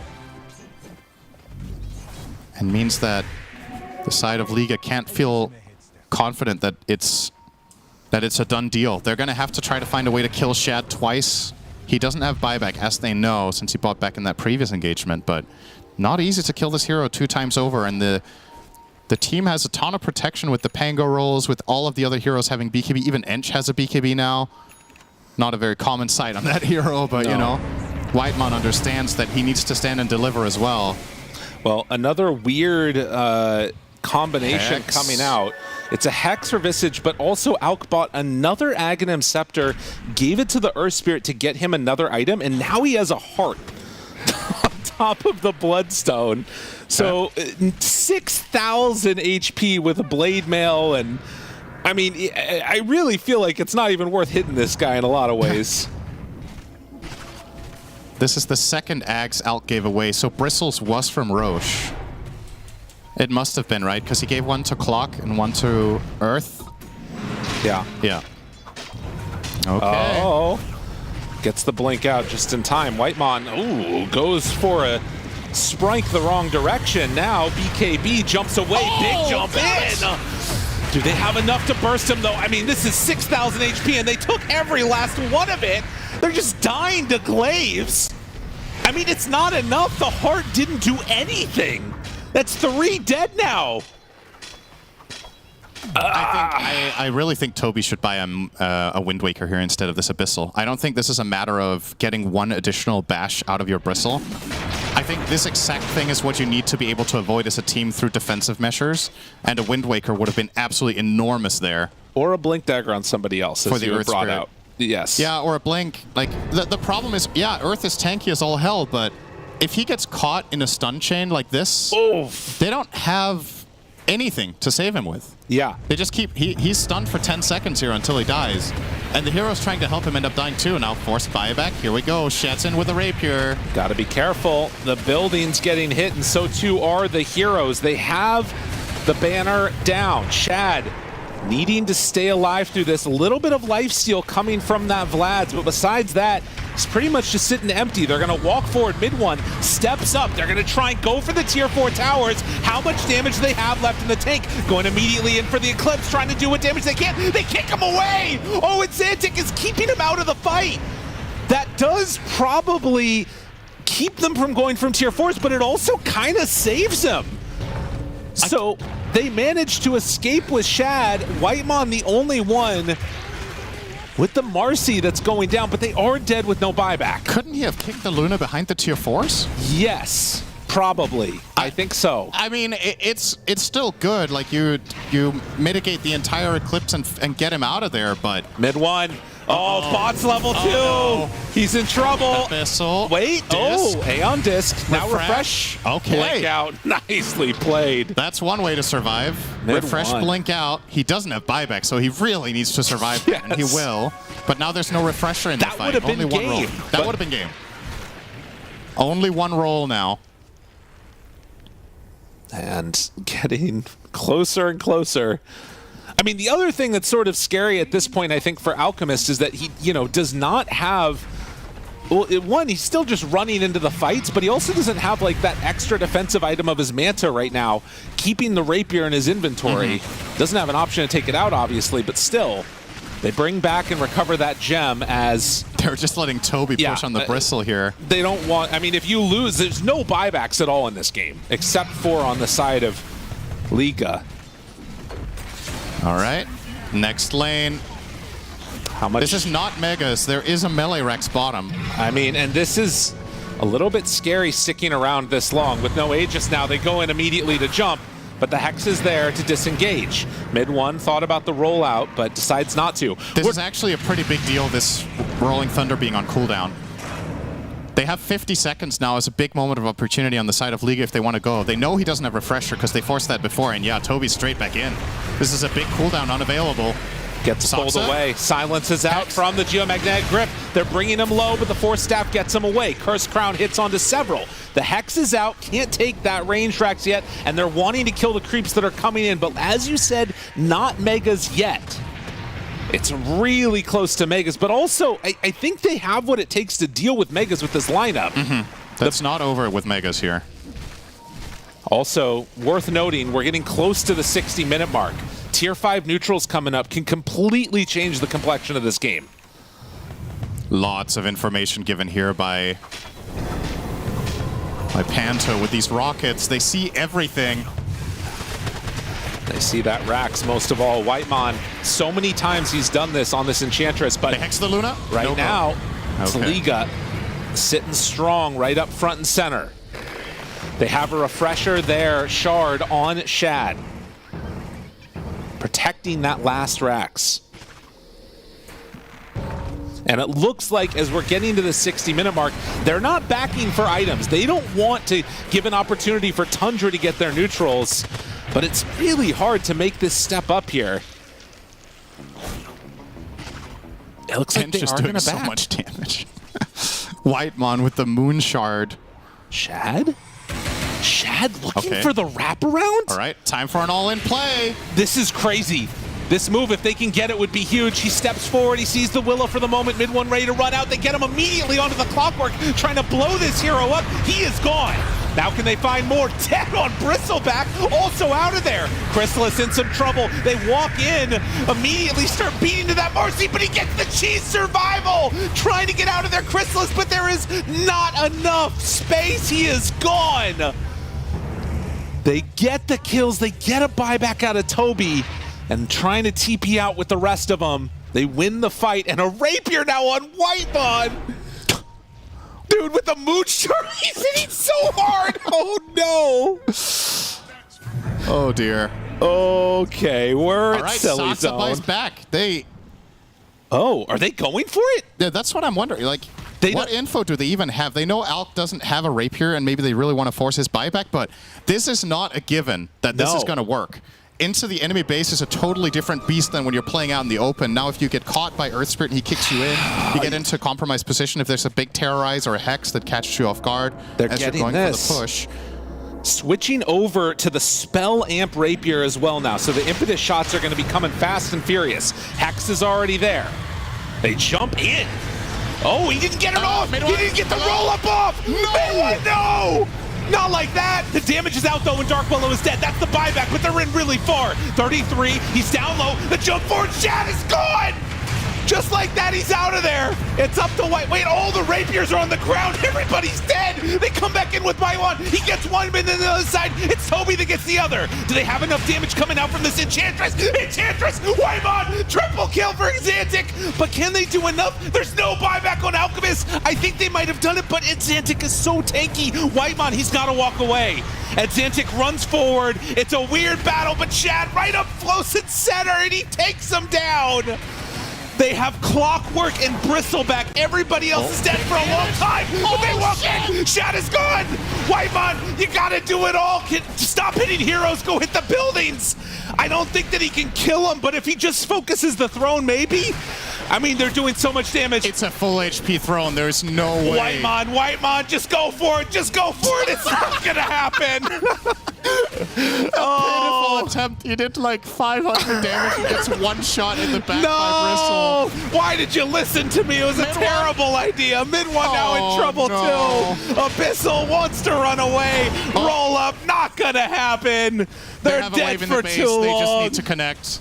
Toby just needs to get to the base. He can just travel to the enemy base now and win. And he will. He has a full minute, 1v0. Oh, and GG is called. Rapiers on the deck. My God. That was so close to amazing. But Liga pull it out in the end. What an I can't believe it. This is the most hype that I've seen a team after a victory since we've been here. I don't think they thought they won. I mean, also, you've got to be so relieved. I feel like this was the most, out of all of the decision-making paths you could have chosen, this felt like the hardest possible way to win this game for Liga, and they do finally pull it out, but my God, did Tundra make them work for it. That was hype as all hell the last couple of minutes. That was sick. Well, we'll see if they can pull it together for game number 2, Tundra. So they got to think about the strategy as we head on back to the panel. Oh my gosh, I can't believe that game played out the way it did. I had to take a little bit of my energy out there for, you know, respecting the sad faces that we saw on the side of Tundra. They can't believe what just happened, and I think a lot of us with them as well, as I was sure that Liga was not going to be able to do it, Lizard, because it looked like, okay, they lost their rapier. No, I love the wraparound play from Tundra, and then they ran it down mid, and then they... Yeah, I have no idea. I at some point I was going at the rush fights. Come on, say you got this one. At the rush fights, I was like, okay, this game's over. Then the high ground pushes happen. Liga literally cannot push high ground ever. It seems like in all of their games, not in all of them, but 2 games now in this tournament. It's very difficult for them. Then I'm thinking, okay, Tundra has got this. Then they don't have it. Then they lose the rapier. Then they take another rapier. It's just craziness. Especially, of course, these last 2 minutes.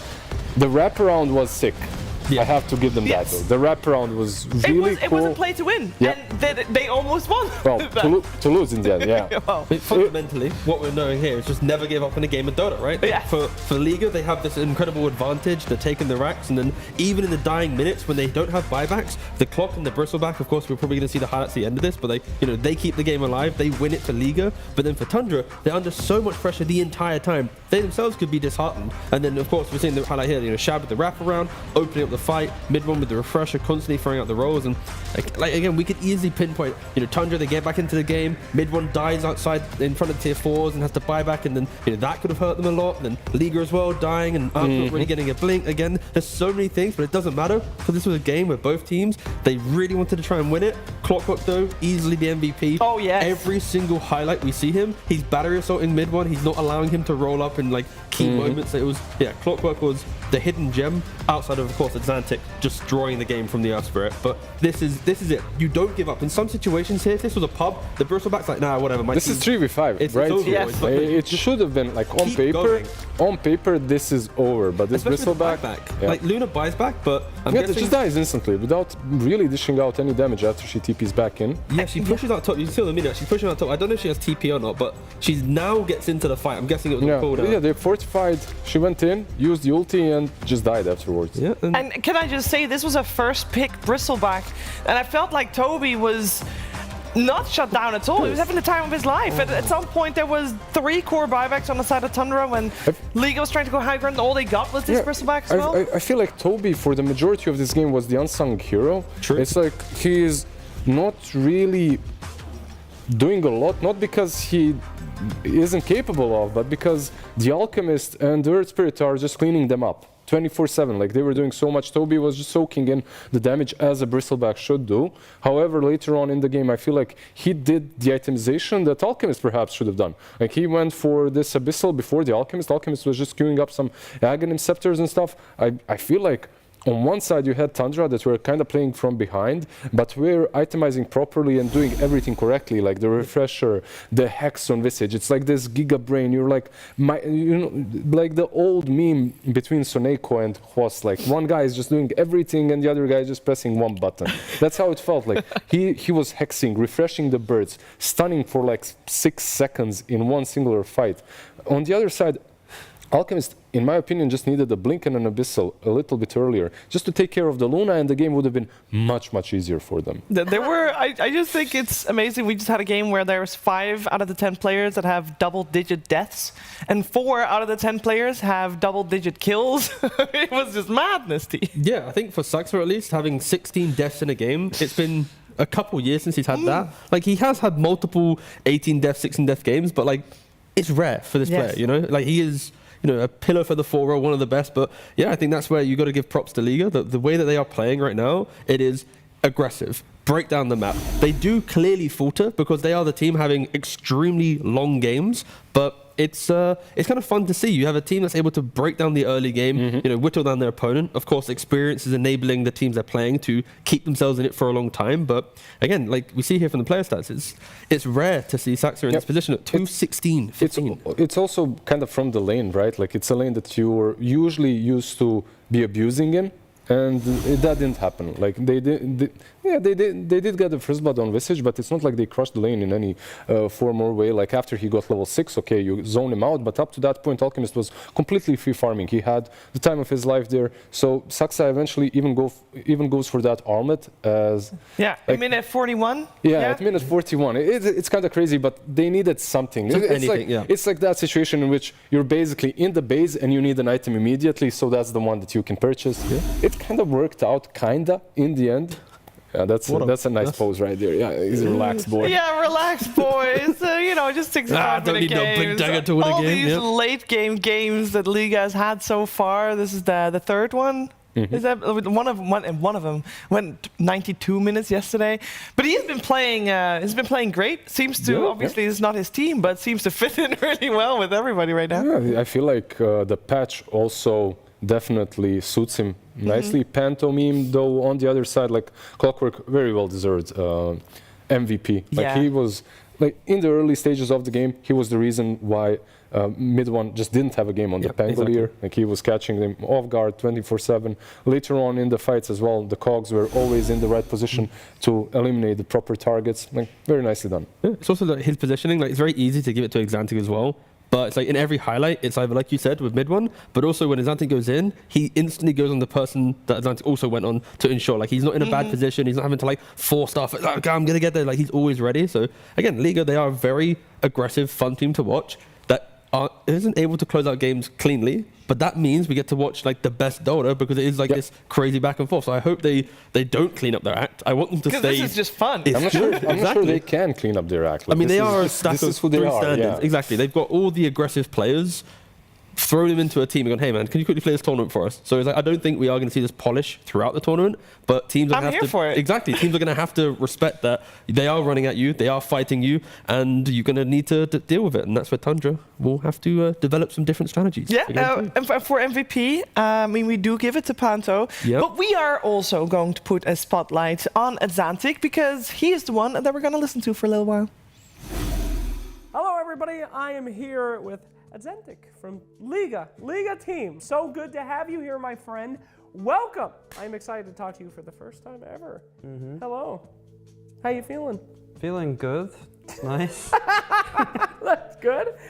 Sir, I brought you here because you are a British Dota 2 player. Yes. There's about 3 British players of any relevance. There's you, Ari, and kind of Pyrian Flax, but not really. He's not a player though, is he? He has played before. That's it. That's the entire country. So it's very, very interesting to meet you. Am I wrong? Are there other Brits that I don't know about? There's a few of us, yeah. I mean, I think most of them don't play anymore. Tana doesn't play anymore and Symmetrical doesn't play anymore, so there's a few other ones as well, but they're lower MMR. I don't know. So what's up with that? How come you and Ari are the only, representatives from that entire region of any skill? Sorry, Pyrian Flags. I think it's just because nobody plays the game in this country. Like, there's definitely not any PC cafes in this country. It's all console games and stuff like that. Let's talk about you in general. I don't know. I just came from England. I was born in England, even though my accent doesn't sound like I was born in England. I was born in East Midlands, like around Nottingham. So I don't live anywhere near London where all the other players play. I played recently, like most success is when I played on Hustlers with Llama, Shad, all that. We had like a decent run like a year ago, and we almost got the TI, but we didn't quite make it. And then I remember that. But what about your Dota journey? What do you think have been like your most exciting moments, the things that you're excited for now, being here today on this fantastic event? Like, have you, been to that many LAN environments? No, like this is actually my first big LAN, which is cool. It's exciting. It's got to be cool, though, to see all these people in person. Yeah. And then have you intermingled with the other teams very much yet? Or Only seen a couple teams so far, not many. Okay. Everyone likes to stay in their practice rooms and hibernate. Yes, as always, in these LAN environments. Is there anyone that you would be especially excited to meet, like a different player in real life? No, not really. No? Just excited to see my friends, because last time I saw some of them was like a year ago at boot camp, so it's nice to see them again here. It's been a while.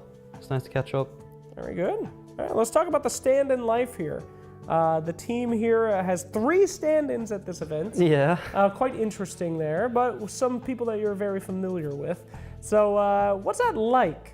What do you think if, let's say you guys win this tournament with 3 stand-ins, are you just going to be kicking out the normal players of the team, or what? Tell me about that from a player's perspective. I have no idea. I mean, the other Europeans on this team, Crystallis and Toby, we've played together before on like other stacks, but we've never actually had like an established stack together. We all like friends. It's nice to play with them. I don't know if anything will happen, even if we win or if we lose. I don't know.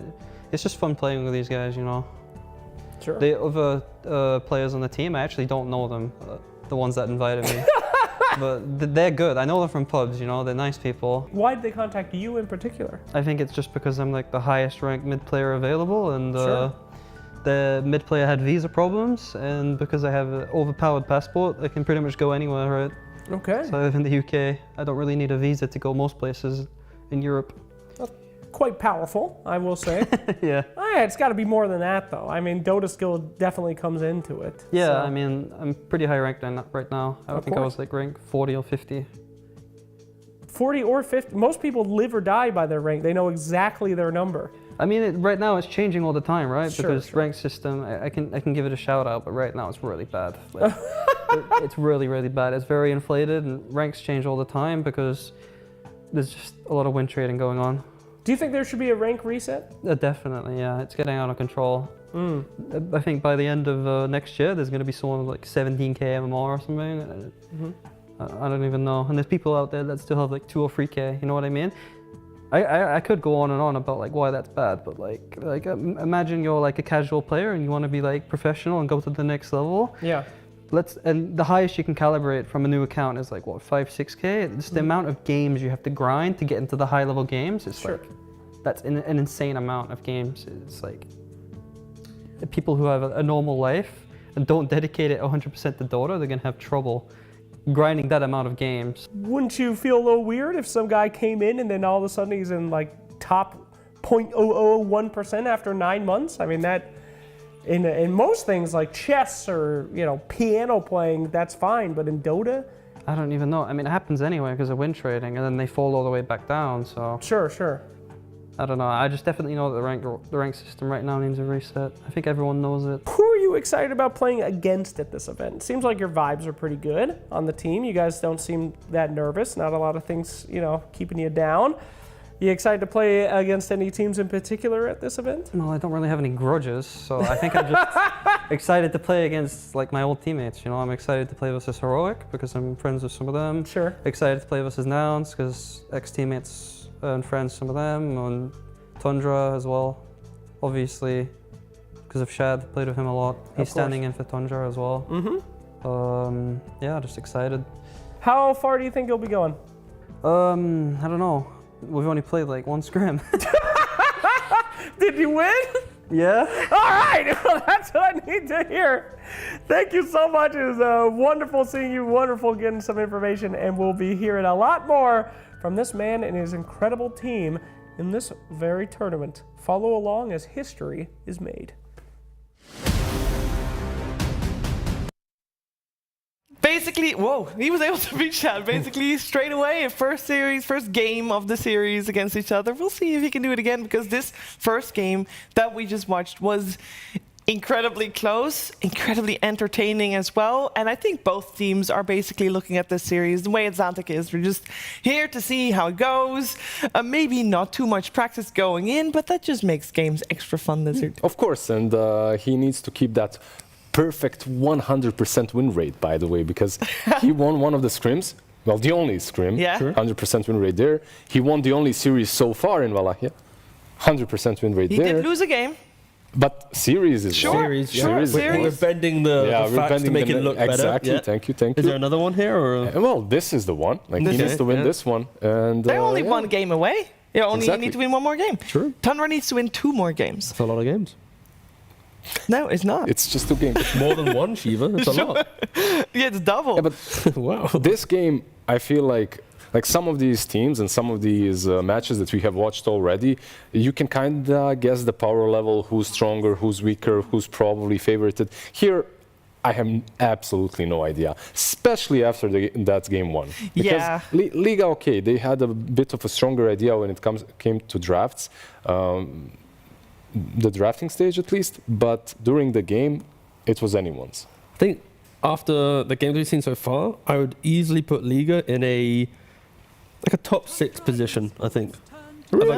As a quick power ranking, I think they're aggressive enough that teams like Azure Ray, IG, MOUZ, Nouns, you see this man? He's coming for your careers. Sure. Man. Yeah. Not this man, the other man. Yeah, that one, yeah.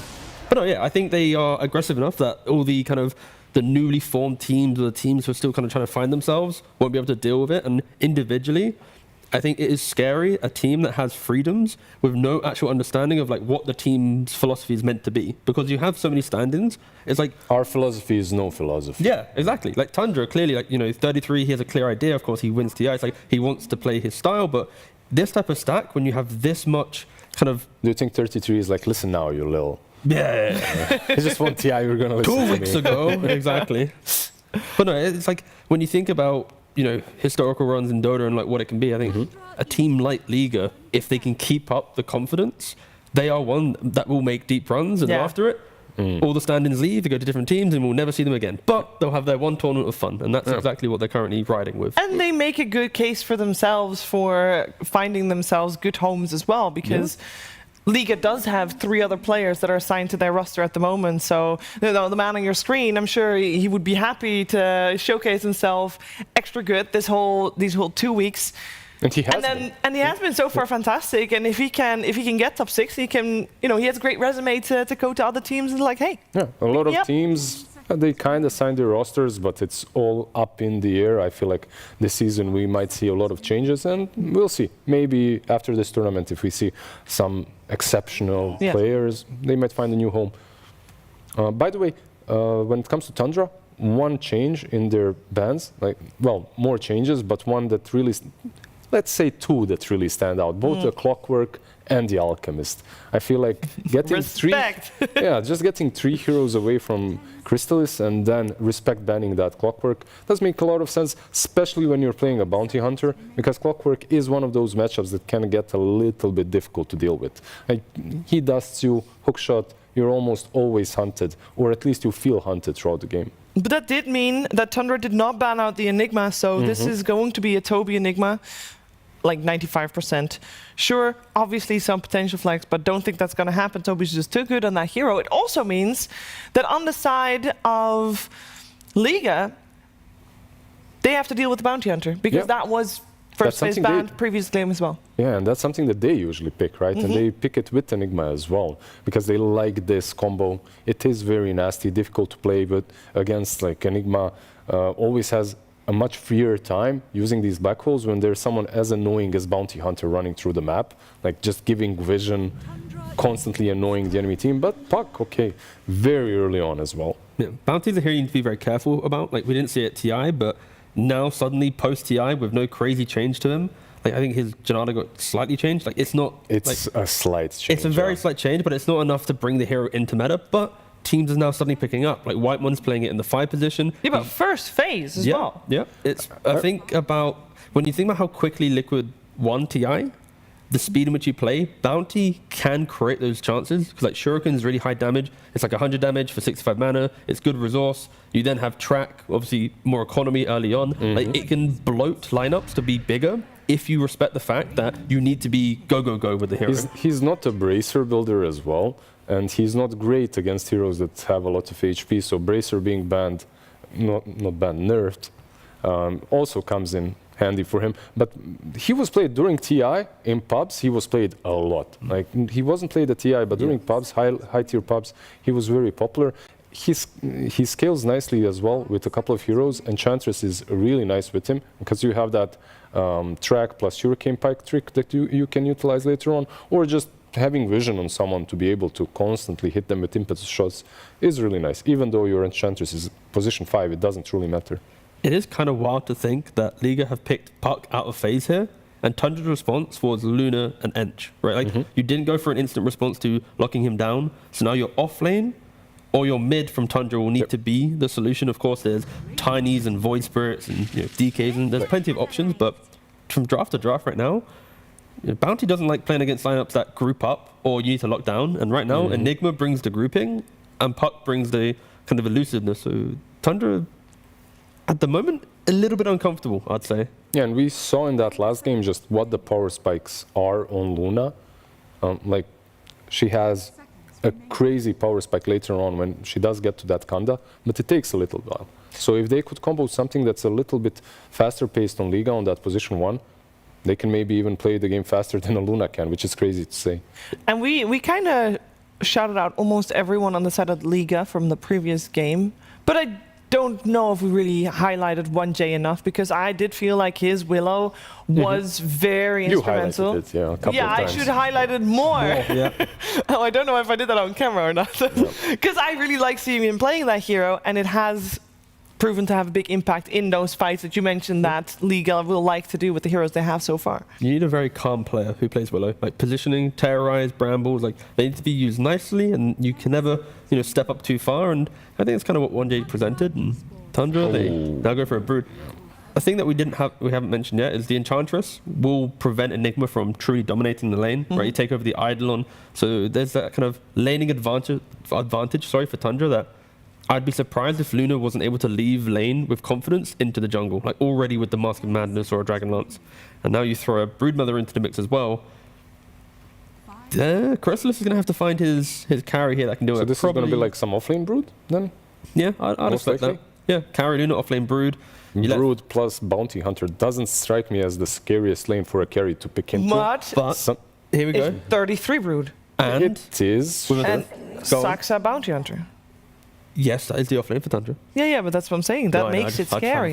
But the reason why it's also scary is Brood can be left independently in certain matchups where Bounty can then be free on the map. That's my problem though, certain matchups. And one thing that I see Brood really shining right now is when she's given space and when she's secured. She won't be secured with a Bounty Hunter support if they pick accordingly, which I believe they should. Unless they think that Crystallis has been completely negated with the bans that they've used so far.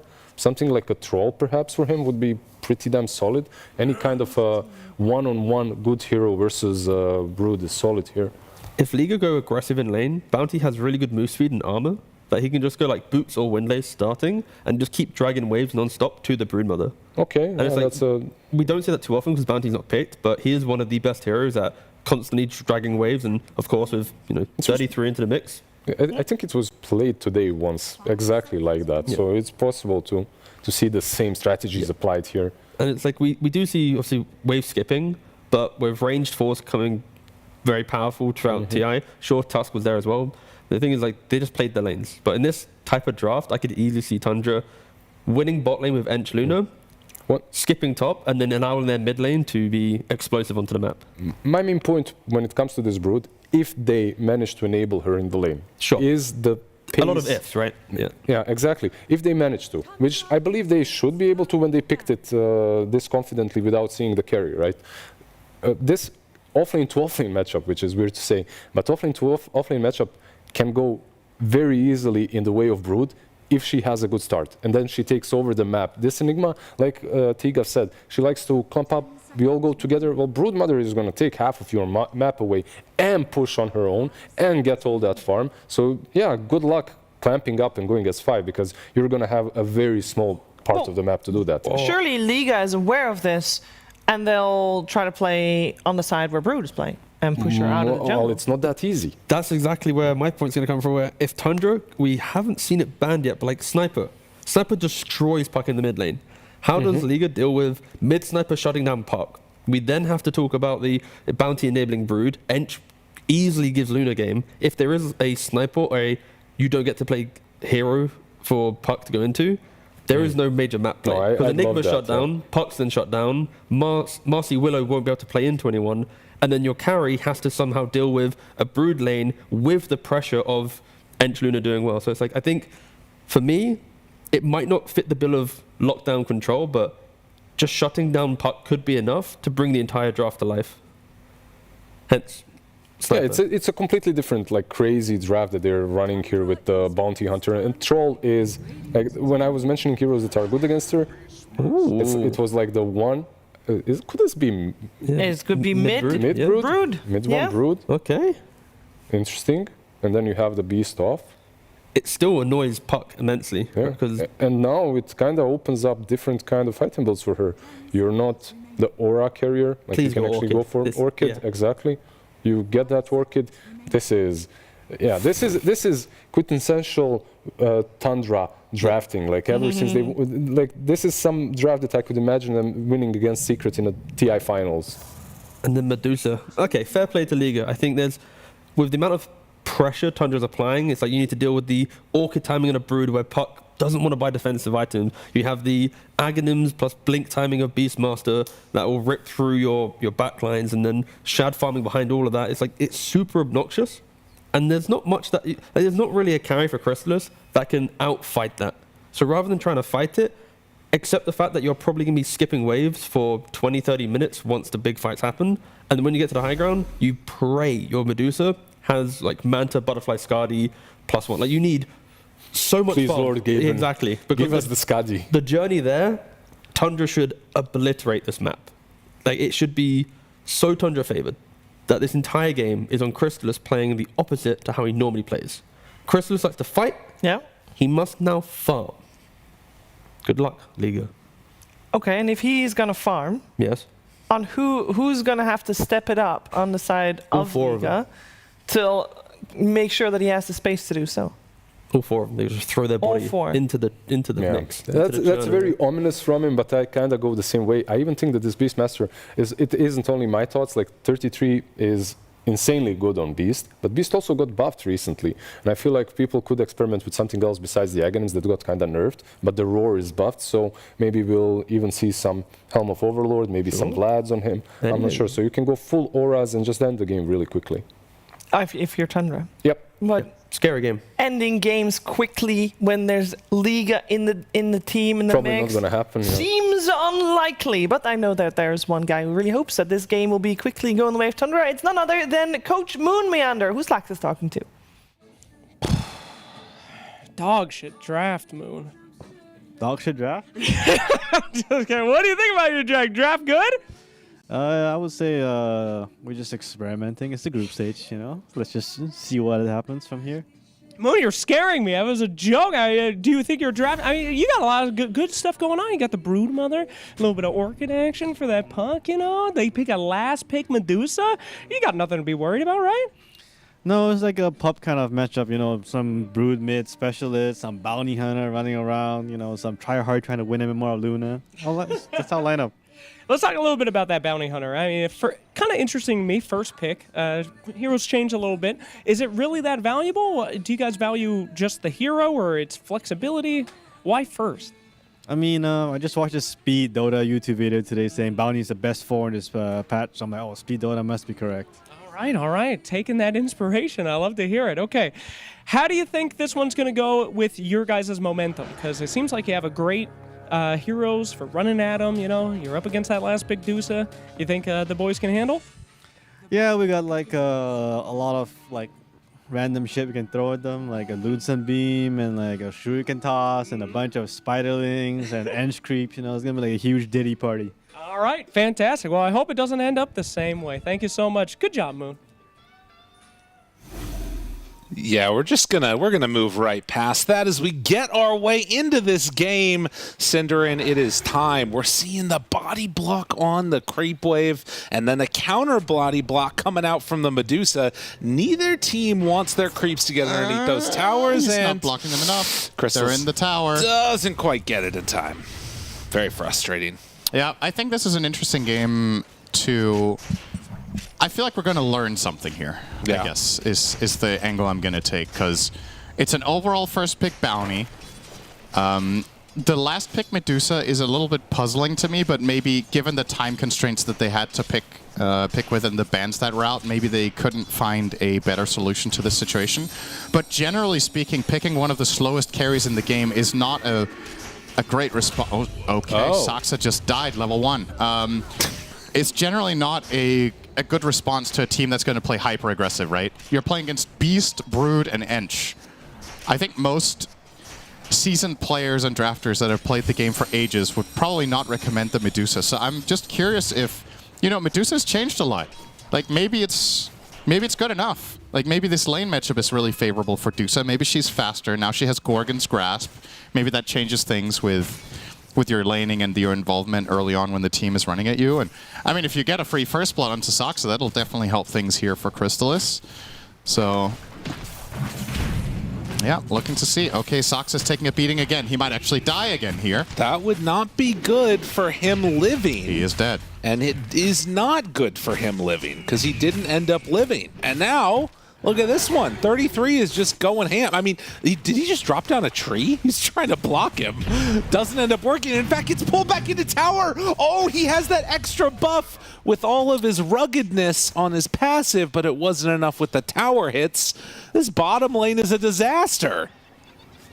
I genuinely could not have imagined this being 3-0 at 2 minutes in this lane. That is unfathomable to me. The Bounty Hunter dying level 1 when the enemy team only have a dispose is one thing, but then they immediately run back in and get killed again on the bounty, and then Beastmaster overcommits and also dies. Just multiple things here that are just flat out really surprising to me, and a great start for Liga in this lane where, you know, the Medusa was a question mark for me, but guess what? If you're winning your lane like this, I'm sure it's going to be fine. Well, and it's kind of weird, right? Because now Medusa, sort of the double nuke build that you can go. You've got like Mystic Snake and this Gorgon's Grasp, which starts to deal some pretty serious damage if you can get people caught in it. I mean, Sox is not having a great time. And another Snake, I mean... He'll live, but that's a yikes. salve now. Having to be expended. Look at these lanes, man. Okay, so obviously the group up potential of Tundra is very scary. If they don't come away with the lane win, how bad is this for Tundra? This is a classic timed game as far as I'm concerned. You have one team that is on a timer that wants to play hyper aggro and should be doing well in their lanes and then just running around the map in trios or... Yeah, probably just as trios and just taking the map over. But if they lose the early game momentum and fail to do so, you have the other side of the coin, which is Liga, that just want things to be slow. Yeah. So if the lanes go okay for them and they don't lose towers and they get to stabilize, I definitely have them favored here. I think Enigma is a late game beast, obviously, goes without saying. The Puck will potentially have a difficult time for a moment against the Orchid that we're assuming Brood will build, but you're itemizing your way out of that problem. And you look at the side of Tundra with Ench, Bounty, and Brood. There's something when I look at this trio of heroes where if they don't do well early, I struggle to see the playmaking potential if you're not coming out of a win of lanes, right? Like, how do you initiate good sequences? Yeah. Are you only playing around the Beastmaster? Does he have to do all the heavy lifting? Your Luna is going to be farming. So, yeah, this is definitely not the hottest of starts that they could have hoped for. Given their strategy, I think Liga should be very happy right now. Right. Considering how this looks, I mean, also your Nigma up top on the lane there is 30 and 10. Like, all of these denies just from free splits on the Eidolons. It's really tough for Shad. And throws out some extra damage. The root is there, some more hits. If this Luna goes down now, my goodness, getting body block, can't make it through the trees. Whitemon will manage to take down L1ga, but I mean, it's all falling apart here. They do also lose the Marcy, though. All right, so Tundra strike back a little bit down at bottom and get a counter kill here. Yeah, it's very clear from the way that Liga banned that they put a ton of emphasis on giving Toby a good lane. They were banning 2 counter carries, and Luna ends up being the pick for Tundra, and that is a pretty good lane matchup for the Enigma. Oh, missed up hill, too. Soxa, or rather mid one, will be okay here. But yeah, I think Toby should be off to a really good start here. The lane matchup against Ench plus Luna when you're playing together with the Marcy is very good.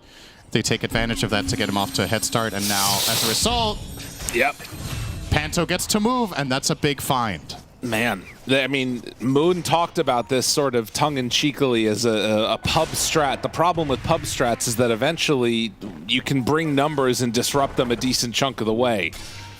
Soxa running now at Toby, slowing him down. Whitemon there too. He's still living. And actually, the Enigma Eidolons blocking out the pathway. They can't get through, and yes, Soxa is going to fall. Oh my goodness. Yeah, well, he's playing without Shadow Walk. He's going 1-1-0, which is pretty standard on Bounty. This sets up for 33 to go down on the bottom lane too.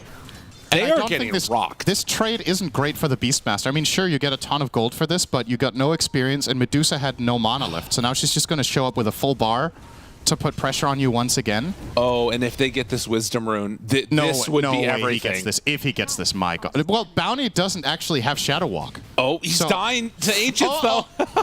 The Enchantress pulls him to the side. Is he quick enough? Oh, he takes it! Oh, my. Oh, no. All right. Oh. I'll say it. Liga could not have hoped for a better start than this. And this is with a Bounty Hunter. Like, Bounty level 3, minute 7, and it's going to take a while to get to that track, which you really want in this game. You want to run around with your Brood and find track kills. You want to run around with your Beastmaster and find track kills, but the curve for Soxa in this game is going to be a really long recovery for Bounty Hunter. That Zanzik will just get out here. Jumps. Oh, they're turning around. Coil. On to mid one. He's dead. Couldn't get the snap, So but it easy. did not matter. Where are things going right? Because it just looks like Tundra is getting bodied, but it's only 1,000 gold lead. I guess that, like, things are relatively even amongst the net worths, but they have OKCS. Yeah, I guess so. So that's the thing. Like, yeah, they're dying, but they're getting creeped out. Okay, that's another dead Soxa. Yeah, Panto's level 6 minute 8 on Marcy. Jeez. That's really good. He has the potential to kill with any of his cores. He can easily kill on a Coil. He can easily kill on a Malefice. I guess with the Dusa it's a little bit trickier, but honestly, I still think you could find a kill on the Beastmaster with these two together if you do it right. So yeah, the map is just... The map is open. Not what I was anticipating. Top tier 1 already down. Coming into this game, but they are looking really, really solid. Beastmaster still having a good game. This is the thing that we can sort of lean back on for Tundra. And finding Chrysalis here, he just now gets Stone Gaze back up in time, and yeah, they don't have enough. And now, in fact, if they're not careful, 33 just barely gets clipped by the Gorgon's Gaze. Panto needing to back away from Whitemon, and they... Oh, that's a good snake. Will keep him back. Now, Soxa moving in, but he's into the dust, so they can't really do much of anything So here. this is what Tundra's lineup is meant to do, is to make these kind of aggressive moves. If the lanes had gone better, these moves would be successful instead of being either trades or losses. They find Soxa again here with a Coil. But the fact that they've taken this bottom tier 1 tower with the Beastmaster and they're starting to play here is the right idea. And now Brood also wants to put the simultaneous pressure on mid so that you need to put out fires in 2 different areas at once. That's when it starts getting really difficult to play against these kind of lineups. And it's also why it's so important for Liga that the lanes went the way they did, because imagine they lost their lanes, how horrible this state of the game would be right now. But they have levels. Their supports are level 6, so they have tools in the kit to be able to fight back, which makes such a huge difference here. The enemy supports are level 4, your supports are level 6. So it's all the difference. These Wisdom Runes and the early laning, absolutely huge for being able to protect their heroes here. And furthermore, there's no track that they have to be like super worried about at this stage to make things happen, right? Like if you end up trading kills when track is online, then things start to feel like pretty bad for you as Liga, but Bounty needs to stay out of the fight because he has to catch up in levels a little bit. Yeah. You really don't want to lane on this hero, but sometimes it's just necessary. Yeah.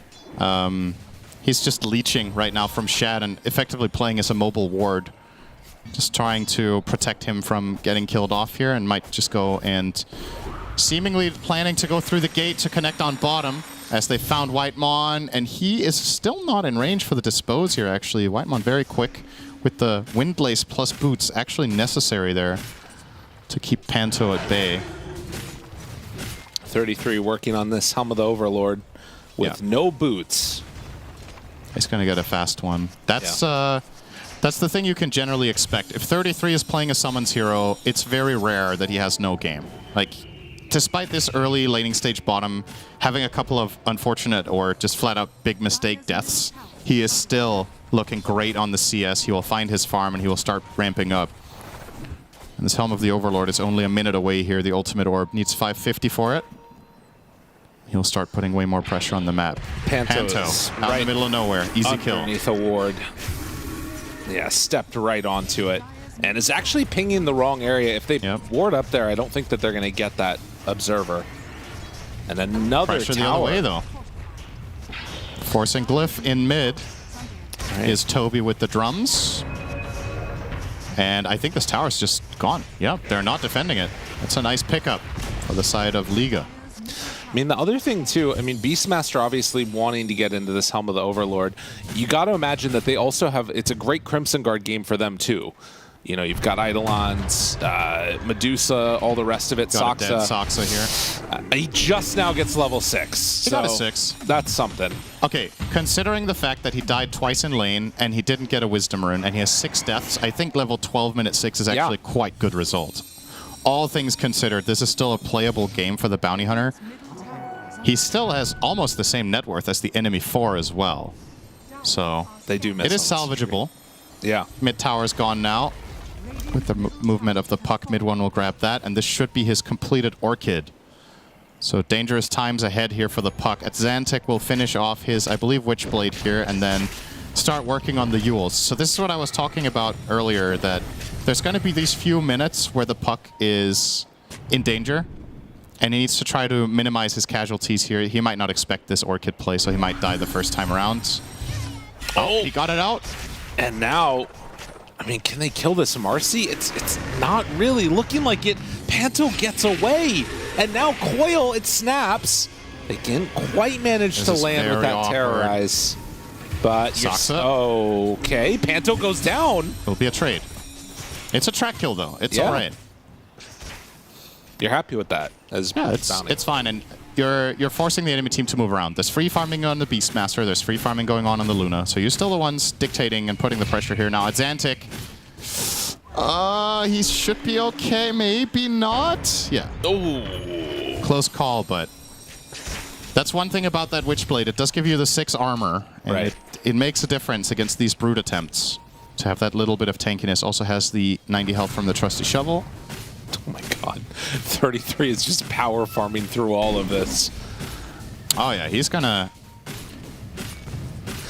be the top net worth in a short amount of time, most likely. Crystal is still #1, but that rugged innate ability is really nice, just for like making sure he can secure the jungle farm for himself and doesn't need one of those like sort of, you know, damage block items. Yep.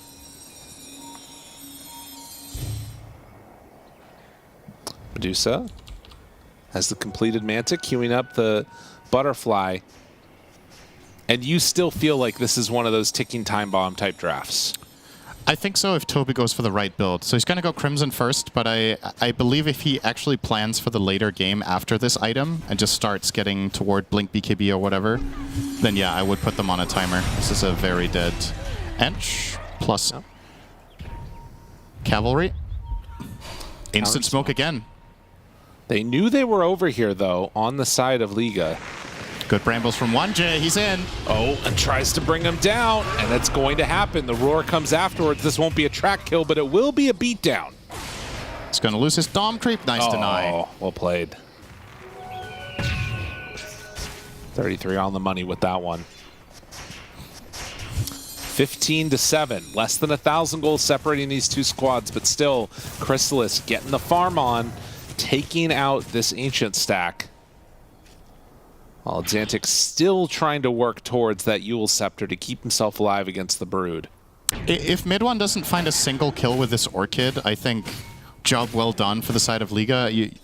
You're expected at this point with the Brood to find some sort of connection. You're playing with Bounty Hunter as well, right? You really want to work together. There's going to be a TP out here from the Willow and Shadow Realm. This is meant to be a point in the game where you're putting pressure. So if you're spending the time jungling more so than looking for kills and finding an advantage, I think the side of Liga will be pretty happy. And they're closing in on that Yules, as you said here. They go on Toby. He has Vanguard, though, and a full wand, so won't die. And this instead is going to be a response the other way. Oh no! Pulls him in. Oh, that's so big for Liga. The stomp is there, but I don't know if they have enough. Oh, the last Bramble connects onto Whitemon, and Ponto there onto him. The jump forward rebound. He's got a lot of sprites near him, but in the end, it's enough to take down that Enchantress. It's just so big to survive this Brood phase for the side of the Radiant. The Yules is complete in a sec now, so this was meant to kill Puck. It did it 0 times. Now Xantic has a solution ready. And all you have to show for it, well, this Roche is nice. Yes. 33 is definitely putting in work on Beastmaster this game. Great farm, getting this objective, getting the bottom tier 1, getting... You know, the majority of the successful things that have happened in this game have been around the Beastmaster, but it's also just so much pressure on him, right? Right. It really feels like the Dire need to rally behind this hero to get stuff done, with Brood's timing now effectively somewhat missed. Toby now finishes the Crimson Guard. He's going to start working on Greaves by the looks of it, so not thinking about going for the late game approach, but more auras. I think both options are fine. It puts a little bit less of a ticking time bomb, if you will, on it, that he isn't going for the really big ticket Enigma late game items. It does also But they scale super well. Right. It makes this window from them too really scary. Yes. Because when you pair together that Butterfly with Crimson and Greaves, like, how are you going to kill this hero? Yeah, DOTA is going to be super tanky, and if you get to the late game anyway, even if Enigma doesn't have Blink, BKB, Lincolns, like whatever, some super late game stuff, if your Marcy is having a game as a support and she gets to scale, if your Puck has multiple items and you have a super fat DOTA, I think just the threat of the black hole plus auras are probably enough anyway. Right. And another thing is this is also comfort. I think this is what Toby is mainly known for. Play offlaners that are either summon-based or tanky and build auras. He had a phase where he was buying piped Reeves on literally everything he could think of. And this game is a little bit different because Crimson Guard is actually an item now. Back then it wasn't particularly popular. The idea is the same. Crystal is going to get fully surrounded here. Gets off the Stone Gaze though. And the roar comes out, but he'll be he's fine. going to stay alive. Panto also didn't die to the Brood Orchid play from North, so this play is effectively over now for Tundra. They've got 5 heroes stuck down here, and they'll struggle to push this tower without that roar. Still 3 minutes left on Aegis, so you can get a lot done here to towers, but they're not finding kills. I'm surprised they're conceding this. I feel like this was very defendable. Okay. They'll give it up. Surprising. With no roar and with you have full resources, you have all your spells ready except the Medusa ult, but they still respect the potential of Tundra diving them. They'll yield, concede that area. Important word here from mid-1 sees this movement very clearly from the side of Liga. And this could lead into a play for Tundra themselves if they want to try for a little bit of a backstab. They will give away their position hitting this courier though. So 33 shows his whereabouts. Now trying to head on over and maybe get that creep, but no, they will TP out and will get away on the Dark Willow. I mean, this is the thing too, like I feel like they first picked this bounty hunter on Tundra, and Liga not only did a good job of like dealing with it in terms of the heroes that they have, you know, Dark Willow, as soon as you're tracked, you can still go Shadow Realm and TP out, but also in the way they're playing, they really have not opened up any avenue for him to find pickoffs. Like 3, 8, and 0, no assists on a bounty hunter at this point in the game is kind of crazy. It is a very polarizing hero in its results, generally speaking. If the lanes go well and your lineup is snowballing, you can look like the most broken hero in Dota. Right. And if things go poorly and your lanes fail and you're kind of running around the map, a lot of the time you're effectively just a scout. Yeah. So this is that second version of the game where things just don't go the way you planned. And despite that, Tundra are still in an okay position in terms of net worth. I just worry that, you know, the gold isn't everything. It's about the flow of the game. It's about whether you feel that you can make the moves, whether you're confident to take the necessary approach to the game. And right now, the vibe I'm getting is that Liga are, you know, getting the space that they need. Right. It's still not, by no means are they not under pressure, but they're not bleeding. So as long as they can keep finding farm on all of their cores and keep scaling, it's looking quite healthy. Yeah, they feel mega comfortable in this one. And, like, again, the extent of the damage that this Aegis has done has pretty much been the 1 tier 2 tower bottom for 33. So outlasting that one against this lineup that has such intense push potential, like, there's going to be other windows where you need to be careful. Shad has not really entered the fights yet, and when he does, it will be an issue. But regardless, will be Whitemon getting the Sproink. Yeah, and immediately skills the level 1 impetus. Okay. Seems like a good idea. It scales with your level of impetus, right? If you have no point in impetus and you press Sproink, you just fire a regular attack. I don't know about that. I've never gotten impetus without, or Sproink without impetus. That was a possibility there. If he would have skilled another point in enchant, he wouldn't have had it. But it looked like he was specifically holding his skill point in impetus to see if he got the shard, so I'm assuming it does specifically use your current level of impetus. Well, mid one. Mid one with the BKB. It's a 5k gold lead. Yeah. I mean, over time, they are amassing a ton of gold on these heroes, just playing the map and finding a lot of farm. And they're controlling more than 50%, which is what you're hoping for. So once again, if the early game for Tundra had gone according to plan, this could have been an absolute smackdown. And now it feels like it's a competitive game.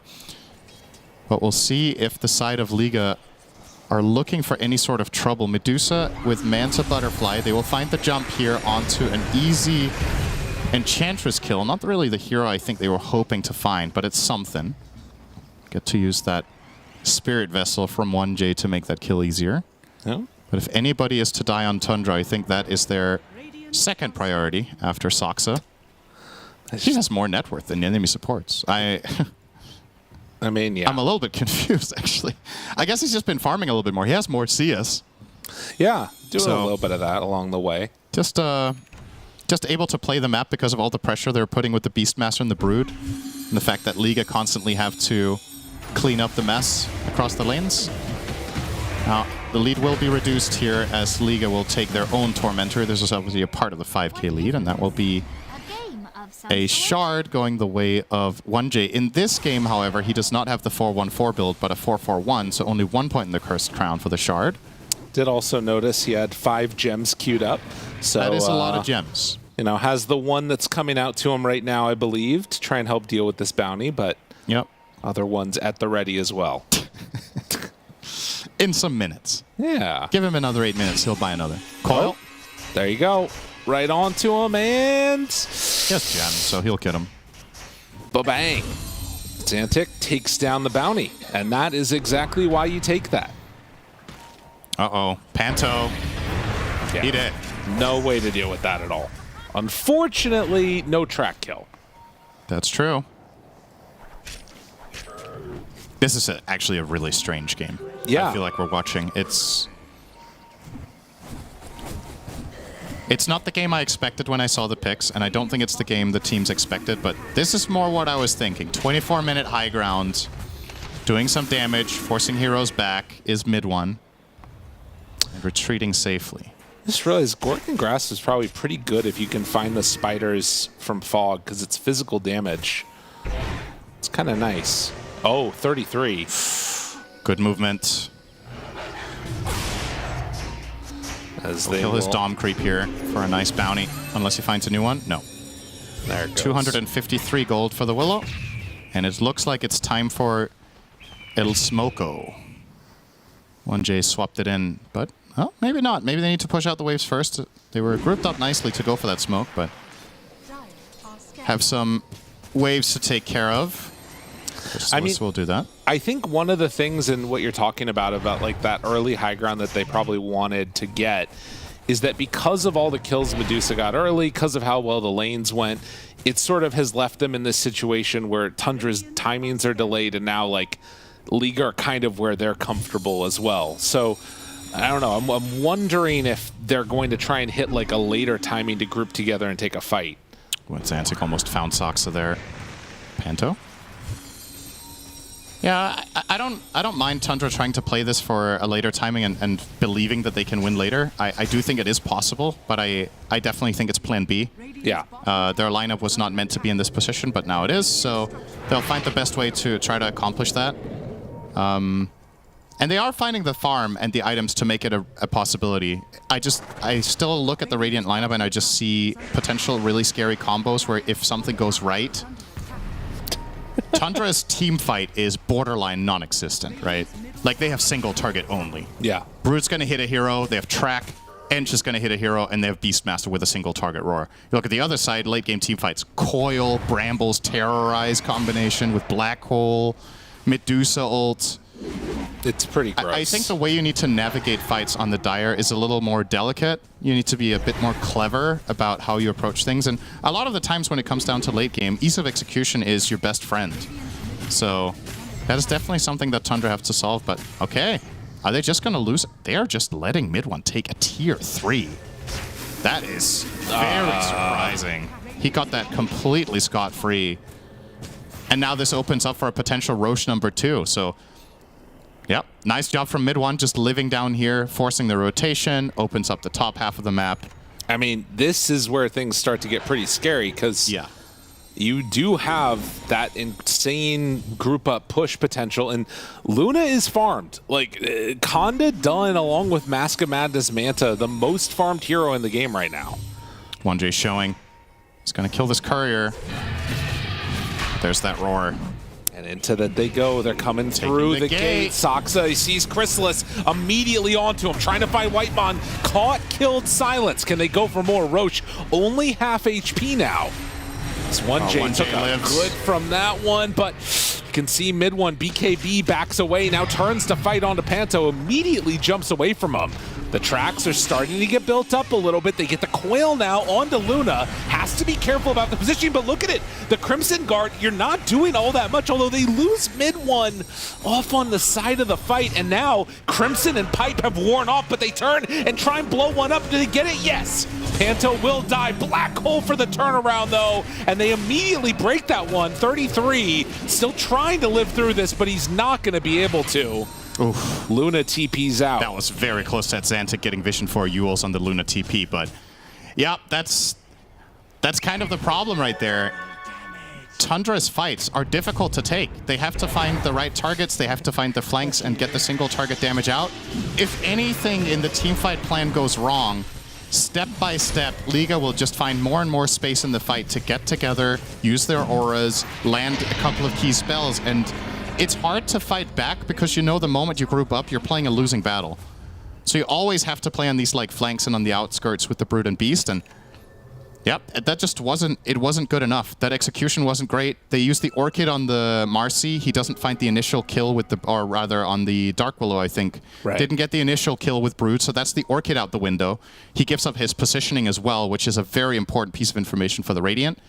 And then they pick them apart step by step. They find a Malefice here, they find a Coil there, find a Bramble here and there, and then it's very hard for Tundra to fight back. That's the entire lead gone. They were up 7k just a moment ago. I mean, we did also see how good these various different auras are that you have on Tundra. The problem is they also have them on Liga. Nigma has done a great job of building up these team fight-oriented abilities. Yep. Rums, Crimson, Greaves. The other thing is that unlike the Pipe and Crimson... Big Lotus, he'll live. Unlike the Pipe and Crimson, you keep that Greaves aura the entire time compared to the barriers. As 1J will back away from 33. Oh, it's going to live. That is true, and it's also, you were pointing out the Crimson Guard, right? That, again, if your execution isn't clean on the Radiant side, or on the Dire side, excuse me, these auras just expire. Yeah. And Puck has the superior mobility, and the constant poke, speaking of which, that is a very easy kill on Ench. Panto. See if they can turn this around in any way. It doesn't look like they're particularly interested on Tundra and even fighting this, but maybe they will. 33. Ready to go. He still has that Stone Gaze at the ready if they want it. Of course, the silence is there, but they do have the Manta and also the Butterfly Mix. Our Chad goes forward brazenly, but they find the kill onto Panto. Can they go for any more? The buyback comes from Marcy. Mid one backs away. BKB try to escape. They're still on top of him. He turns. Insatiable Hunger, a good amount of damage. Look at the hits from that Conda. They're trying to whittle them down around this Lucent Beam Pay, and it's kind of working a little bit. If Tundra can live through another salvo of this. But it looks like Tundra are just going to back away after the Willow kill and the buyback on the Marcy. There could be a Blink Coil here. Jumps, gets it. Stun for a moment. He just ties to him. Shad does a lot with this hit. And still living for the moment. They walk in, and this Enigma hurting a whole heck of a lot. 33 is just this massive hero in front of all of them, and the track kills, they keep on coming. Toby, nowhere left to go, 4 dead. And Chrysalis, the last one left alive. Can he manage to get out of there? Goes for the TP away, and the hits, they keep on coming. They find him, they kill him. That's one time. Can they get him again? Curse Crown is out, trying to buy some time for Chrysalis to escape. The silence is there. And while the Medusa is big, she is not that big. Tundra, they come in clutch. That time around, they got the execution right. They just kept poking and prodding and playing angles. I think the key difference... Oh, okay. All right, why not? The key difference between this fight and the previous one was that mid one was able to actually find assassinations off from the tree line. He got in and found a support here, a support there, got the pressure out, and Liga weren't able to stick on the targets the way that... Okay, oh my god. Over? I think so. Medusa's dead for 50. They Crimson, try and keep it alive, but they're up in their face, and I don't think they have what it takes to deal with this. Enigma does have Black Hole. He's going to look for the wraparound, has the BK or the Blink Dagger too. They jump in with one. They need a huge one here, but they don't get it. The roar is out. Toby, not like this. They end up turning onto the Ancient and force out the GG. Well, you know, we were anticipating a quick, 28-minute game. I don't think it was meant to be like that, though. There were so many things in this game that did not go the way I was anticipating, but the result and the way this ended felt like, how to say, this was how you could have envisioned this game happening 10 minutes earlier, right? Right. If things went right for Tundra in the lanes and they would have got ahead and this was the original game plan of finding the flanks and making the moves against the heroes they were facing, this was the type of game I could see happening. The reason I thought it wasn't going to was that Liga effectively stalled out and got through the general time in the game that this will be a problem. But still, ultimately, Tundra find one moment of opportunity where they get like 4 track kills, they keep pincering them, they keep finding kill after kill after kill with their Orchid, and there's no buybacks. And then they just run down mid and finish at ultimately kind of the expected finishing time, just in a very different way than I was expecting them to get there. But, you know, it's the same outcome, so hey, good enough. Good enough. That's what we can say after game number 2. We're getting another game number 3. You know we want to, as we head on back to the panel, let them talk about it. And if all games were super predictable, it wouldn't be fun, would it? I thought this game was having the right pinch of predictable and unpredictability for sure. Let's break it all down. T-Gov, Lizard. See, this game was, let's start at the beginning because it didn't start the way we thought it would. It was bloodbath on that bottom lane. Yeah, I mean, there's 2 ways you can word it, right? Either, you know, Tundra played really poorly in lanes, or Liga played really well in lanes. And it's kind of, I think, a mixture of both because, of course, individually, Crystalus, a really strong laner, it's what allowed him to do well in Secret. And, you know, he's showcasing it here as well. They're getting early kills, they're punishing Tundra, and then very early on, you know, Saxo, he moved to the top lanes and 33 was left independently, which further amplified how strong that bot lane was for Liga. And yeah, the start of the game was really strong for them. And like Synderen mentioned at the very end of the cast there, it was unfortunate for Liga where they get to a point where it just takes that one bad, you know, position, that one bad fight. They had second Aegis, that gave them confidence. They lose the kind of the win because they lose it, and then suddenly Tundra, they swarm the map and, you know, win the game. And yeah, fair play to Liga, great lanes, but it just takes one mistake against Tundra with these heroes and we're going to a game 3. Yeah, it's more often than not like that with Mona. If you pair up the Beastmaster as well with her, suddenly your base is being destroyed in one swoop. But Synderen put it very nicely. Like, we got to the envisioned ending. Look at the chase from Atlantic here, and he just instantly unfortunate. Yeah. So we kind of all thought that the game is going to last around 25-30 minute mark, but not this way. And after this beginning, I believe that this game is still going to go like 50-60 minutes or something like that, where we see the same thing that we saw in the first game. However, yeah, mistakes happen, and we got a bit faster of an ending. I think it's fair play to Tundra. Like, the fact that 33 dragged Luna into the Roshan. Without the Agnems, he needs to have +1 to help him out. And because they got the first Aegis, I easily could have seen Liga with Medusa, you know, move the Enigma there, take the Aegis themselves, and a Manta, like Butterfly or Skadi timing with Aegis. It could have easily broken Tundra. Like, I think they gave them way too much with that first Aegis. Not only by giving them the Aegis, which they took for free, but also by not fighting them after that. Because they had the ability, like they have the power and they had the items. Like, their supports were heavily out-leveling the supports of Tundra even before that. So I do believe that Liga team, they were kind of stuck in this mindset in which we are playing for the late game because of the heroes that they've picked. But they actually could have won this game if they played it a little bit more active post-laning stage, because Marcy, level 6 minute 8, that doesn't happen way too often. And when it usually does, you should play this game as a pub. Like, literally just play on yourself, become another carry. Maybe some things that they took a bit too much discipline when they approached them. Yeah, we did also see Panto having a tough time after that laning stage. He was caught out a lot. This guy on your screen, he had a rough lane, but he can recover like the best of us. He, like, at the end of the game, you wouldn't have thought. I mean, of course, it's 33. Yeah. You Same wouldn't have thing. thought that he would have been able to come back from that? I mean, same thing with Visage, but of course, 33, he always finds a way back into the game, and especially because the focus was on other parts of the map, he was able to, quietly get his game going, and then once he has a statement, he then, like I said, he goes to Roshan, and that is where, I kind of agree with Lizard there, that the fact that Liga, they had, I think, a very brief window to go from a late game scaling lineup to breaking their opponent, but it's like a 3-4 minute window of finding that time. It passed, and then instantly it's like, okay, back, we need to scale. And it comes down to that Aegis, which was taken, and maybe that disheartened them a little bit for them to lay back and just keep on farming, even give out a tier 2 when most of the spells were used by Tundra, just because they had that Aegis. I really think they could have taken a bit more of an aggressive approach. Unfortunately, they haven't. They didn't, and 28-minute game is what we got. And do we criticize Liga for not having buybacks there at the end, or is that just a state of a game where you're not expected 100%. to have?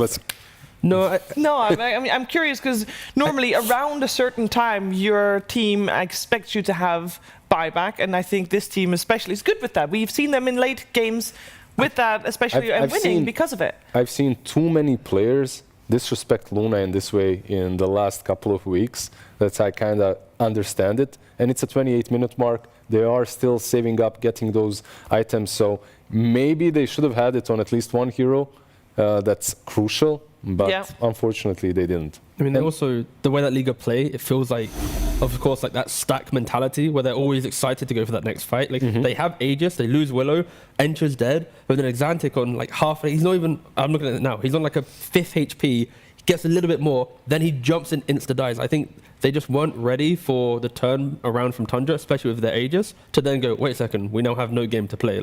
Again, it's one mistake, but you can't really knock them for it because they played one scrim, they're kind of playing in whatever the motion of the game is currently in, they follow it. If it's an aggressive game, they go aggressive. If it's a scaling game, they'll try and scale, right? I think they play in the moment, which is scary to go against for a lot of teams. But of course, Tundra, with this type of lineup, where it's not as volatile as the previous one, they're going to easily see the path there. 33 in this game is guys, just chill. When I hit these 3 items, game's over, so...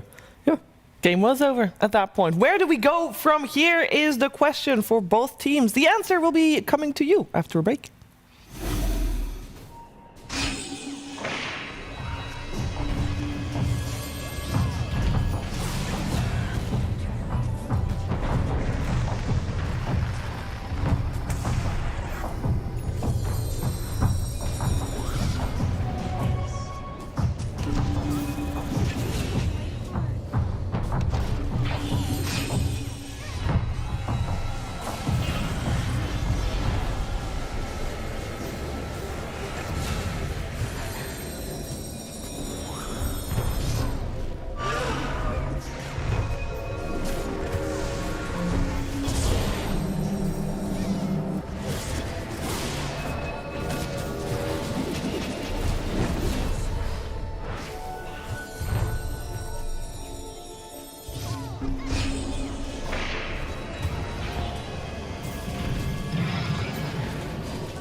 We're heading into game number 3 here in the series between Tundra and Liga team.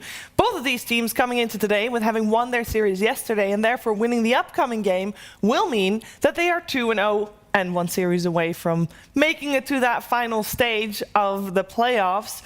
Which team will be the one victorious here? We'll find out, because I think we've seen strong sides for both squads. A lot to learn from the games we just witnessed. And I'm going to talk about the draft, because it should be on your screens very soon.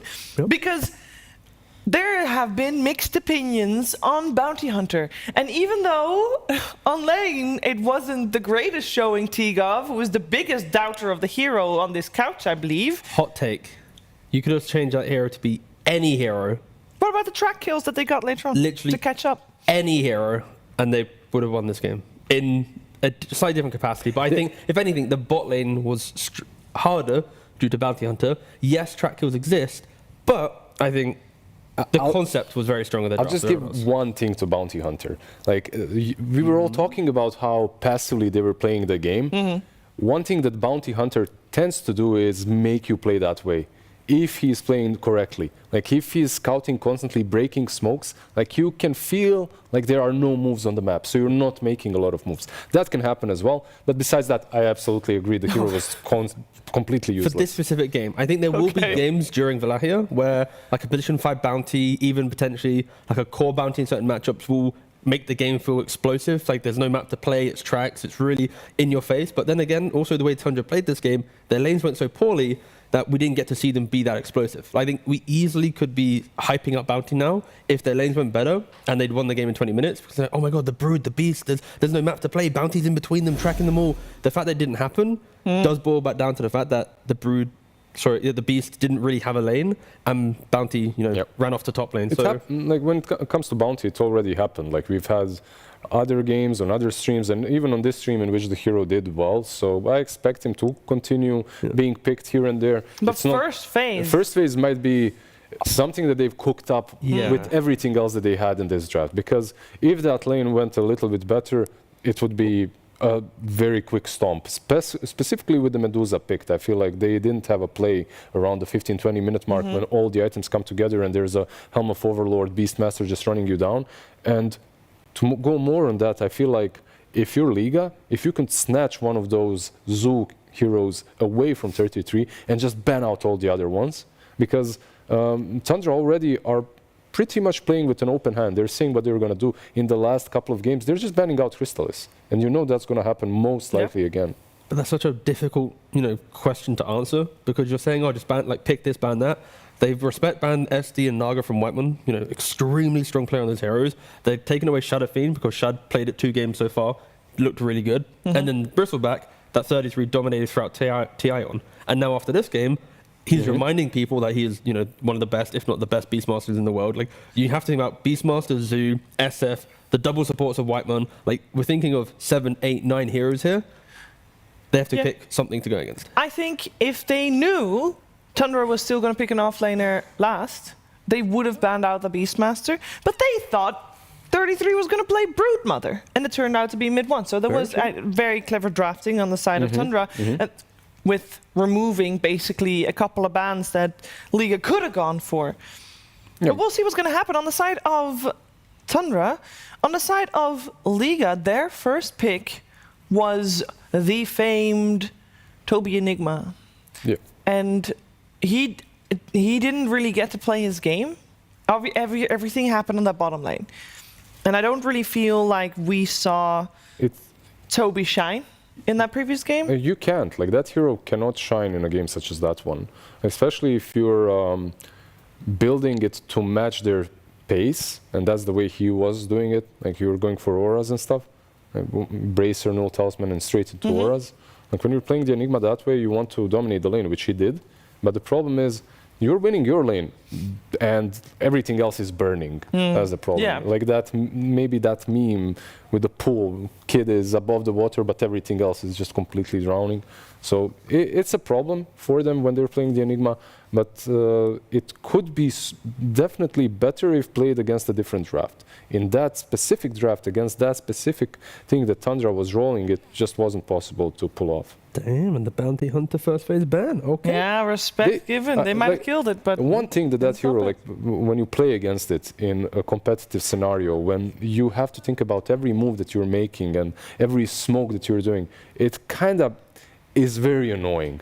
It's very annoying to play against. But also League is a team that's played Bounty Hunter, and against Nouns, they banned out Bounty Hunter. And I don't know if Nouns have even played it themselves yet. So it could also be one of those heroes that is just super high value for this team, and they're now thinking about it, which, again, but other teams are picking it as well. Yeah. And there's also data from screens that we don't know, right? Yeah, so for sure, for sure. Again, it is kind of like the hero that will emerge throughout the tournament. I think by the time we get past the group stage, we'll have a lot more information on the hero to really know, is it a 5, is it a 4? I kind of think from gut feel, it's best as a 5, where you kind of play instead of a tree or a clock, and then you transition from your carry, and then you play into your offlane. I think from how I've seen it so far, that's the best. And if we are to see it again from Tundra, I hope Whiteman picks it up, and then we get to see Saxa kind of be the explosive, annoying 4 that we, Yeah, we have similar bans in game number 3 that we've seen from Tundra before. They ban out Monkey King and Razor against Crystallis. And the other two, they removed the Naga Siren, who's still very strong, and the Bristol now as well. In the last game, did they have an additional ban in the first stage against Crystallis or? No, they just, at that point, they banned, because they were first pick last game, they banned Monkey King Razor and Clock. I see. Okay, so Tusk gets picked up by Liga, just not really giving anything away right now, just a solid pickup. And banning Shadow Demon, of course, with that as well. Okay, well, with an opening that doesn't say a whole lot, Tundra might as well also open with something that leaves everything on the table, unless they want to secure themselves one of the zoo heroes we talked about, because you can guess that Liga will probably remove There's one if problem not two. with the zoo heroes. Usually they're bad into Enchantress, and that hero is still left in the pool. Yeah, but they have one ban to protect it. That's true. I think this is where now, like Tundra and the more experienced teams, if they see a concept that is high value, like you mentioning Shiva, that's when they lock it in here. So before it's like there's high value on Luna, for example, for Tundra, but now because of Beast Mode, it's like maybe we just go for the Beast. We just prefer it. Nah, they go for Clock again. It's been a pretty strong hero in game 1. We didn't see it in game 2 because Tundra banned it themselves, but again, very very good hero, and it kind of continues to draft in a nice way because what Tusk does, Clock does to some degree. Like they're kind of like equal 5 heroes, annoying in the fight, protective, can also initiate, BKB piercing. Like they, relatively equal heroes. Obviously, slight nuances to them, but yeah, draft wise, it comes down to the execution, right? Yeah. Like you can save your teammates in the laning stage with Snowball from level 2 battery assault when it becomes a problem. And then at the same time, Clockwork can follow up, use cogs properly. Like, there's a lot of nuisance between these two heroes. Is that the right word? Similarities? Similarities, sure. Nuances. Nuances. I mean, that's where I was going. But they open up, like Tusk opens up a lot of very aggressive position trees on the offlane for Liga, for Toby. And when it comes to Tundra, your position ones right now can be these glass cannon types, right? Like with the Clockwork. The SF is obviously already banned out, but we've seen even Nature's Prophet be a position 1 today with the Clockwork. Tundra needs to be careful, as Xantix, one of his best hero, is Timbersaw. It's not picked yet, it's not banned yet, but they closed the phase for Liga in the second phase, sorry. And with a Clockwork position 5, depending on which route they go for, these are often openings that are susceptible to heroes like Timbersaw. And just want to throw that one out there early, and here's the respect that we were wanting to see. Of course, Beastmaster. It's one of plenty, one of many. Yeah, it needs to be gone. Still, though, I really think that Beastmaster is... who was it? I think it was PTP that talked about Beastmaster because it was buffed, and then I started seeing it in every single game afterwards. Like a lot of players are picking up on the Beast. I believe at the same time that it was played here, it was also played on the secondary stream as well, with a very similar build. I believe Helm of Dominator and Crimson, something like that. But Helm of Doms, Vlad's, Okay, Aghanim's got nerfed, but you can still go for everything else that this hero is strong with. So. Yeah, so far it's been played 7 times, 57% win rate. It's not in the top 10 contested, but it can easily rise up. That's a peculiar one. Like usually you expect Doom to be banned out in the first stage. We don't really see a lot of it. At least today we haven't. You need to be the right team to play Doom. I think TI showcased that. Yeah, but immensely. TI, it was 33 Exactly. that showcased that, so I think it's in the right hands. Look at this little 1-2 hype point being made. This is great. It is looking solid for them. Sorry, like you worked together before. Almost. Yeah. Maybe. A little bit. Sometimes. Here and there. Sometimes. It also it just denies a lot of heroes away from Liga as well. Like when you pick up a Doom this early on, I wasn't gonna say Visage for Toby, but with Tusk, like earlier, what was it? Marcy Visage, Tusk Visage is my second favorite pickup. I really like it. Doom negates a lot of carries away from Liga that you can go for, but You don't like Tusk as a 5 anymore? As a 5? Yeah. I like it as Visage in the lane, basically. Okay. I think the it's strongest range okay. hero should take him, basically. Like if you have a Visage, you can entertain it. If you have a range carry, again, I think it just really depends on at what stage you lock in your 5, because some drafts, like Liz mentioning, it can go to 4. It's really strong. Other drafts, it's really good amping up, again, pre-patch, like a Windrunner, right? So, or a Gyrocopter. Do you want a really sad stat for Toby? Sad? Yeah. Okay. Do you know how we had the Amar issue and Malrine issue earlier, where they picked heroes they're not very high win rate on? Sure. What's the win rate? Tell us. Yeah, This is his 15th most played pro hero, and it's Okay. the only one with. How many games is that? It's 26 games. Okay. Visage. That's not a lot of 46% win games, rate. yeah. All is 40 what? 46% win rate. I think, you know what? I don't think that's bad at all. Okay, compared that to 71% Centaur, 61% Beastmaster, 69% Death Prophet. There's a slight difference there, or nuance, little like with the asterisk, right, Visage. you Yeah. know. This is the thing, though. This hero requires you to play a bit more games. Like if you want to play it on a level of which 33 was playing it with Refresher and Hex, in which you're hexing a target twice and stunning it 6 times in a row with birds. For that, you need around 100 games to get good on, right? So even as a pro player, this hero does require a little bit of like dedication, let's put it that way. And at least the way that Liga's playing right now, I think, win rate aside, it is a very Liga team. They want to be map pressuring, they want to be Very really annoying in aggressive in the lane. lanes. And it's like, it does tick the boxes. If it's Snap, Visage in lane, one Scatter Blast, boom, Solar Search, and you throw it out, it's going to, it's And really one thing obnoxious. that does not require dedication or practice is coming to a lane with that tall facet and just spamming. Oh, Wind Ranger. Interesting. It's a hero we do not see at all. Yeah, and it's a core as well. Like we see the supports, we get our Wind Ranger back. Is With all the nerfs. Whirlwind dead? As in, is this Wind Ranger, is it going to be played with Whirlwind or Focus Fire nowadays? I am excited to see, because I think on glance value, when you look at Focus Fire, the key change, of course, was at max level 18, you have 50-second cooldown rather than during TI 30-second. On top of that, Gleipnir with the -5 damage here, stats there, like there's multiple nerfs towards Renano that you could entertain. That the single target Focus Fires are important. But the farm speed, that hasn't changed. It's always been 70 seconds, level 1. So the speed in which you get to Master and BKB will be the same. It's just your late game pop-off. So I think Whirlwind's still available. Ursa, damn. This is quite a Chrysalis hero that can go Battle Fury, Blink, It's MKB and Basher, and then destroy Window. Throughout the history of Dota, when Doom was popular on the offlane, Ursa was also a popular carry because he just dominates him in the lane, and then later on he doesn't truly care too much about the Doom. So overall, interesting pick. We'll see if it works out. It's not necessarily the most meta hero, but he also was for like, pre-TI maybe a month or two. He was picked constantly. It was insane, It was insane how popular this hero was. Nothing changed to him, and then suddenly disappears. So maybe Ursa is still very valid pick.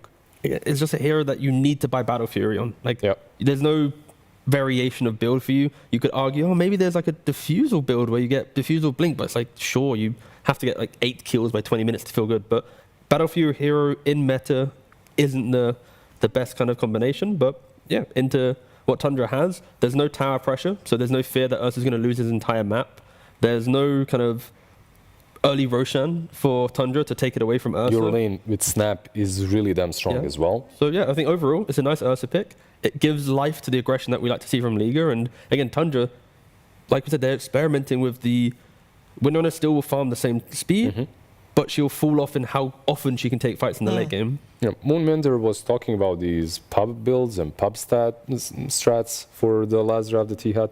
Like this time around, when I look at Liga, this is the ultimate try-hard strat. Like when, in the pubs themselves, this is like when you want to try hard, this is what you go for. You see some melee offlane that can do a lot. Snap plus Ursa is most likely going to be picked. And first pick Visage and Tusk, like 90% of the games. I still wouldn't. Sorry. I was wondering if there's not a chance for Wind Ranger to go mid.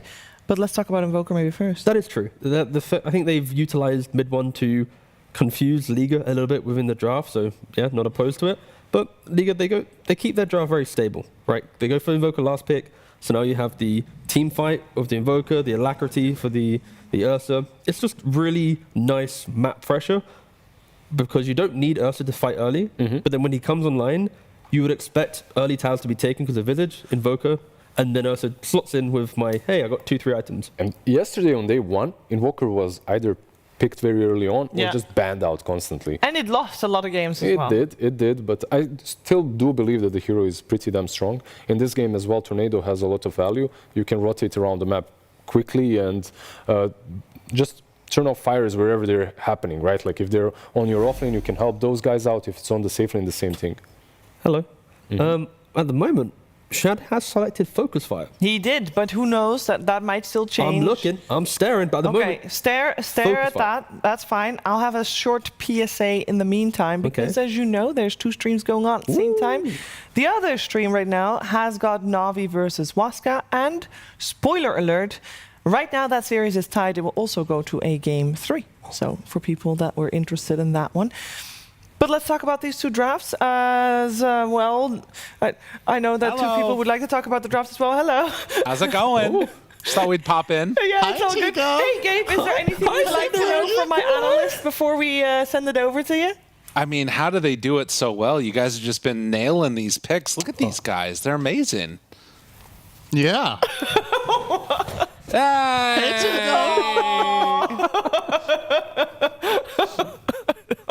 Love you, Lyrical. Close enough. Here we go. Don't punch him. No, here we go. It's all good. Okay. Thank you, Gabe. And Synderen, enjoy the cast. We'll be sending it over to them. I just knocked him over. Yeah, well, just like that, I actually knocked him off the screen. Synderen, how you doing, my man? Yo, I'm okay. Hey, I'm back. What's up, everyone? We're ready for this game. I can't believe it. The last game, like, it just baffled me. I didn't know what the hell was happening. And this one, I feel like we're seeing Wind Ranger now with Focus Fire. Ursa's in this game. The heck's going on, man? I mean, there's a couple of things to unpack. Yeah, like you said, the last game.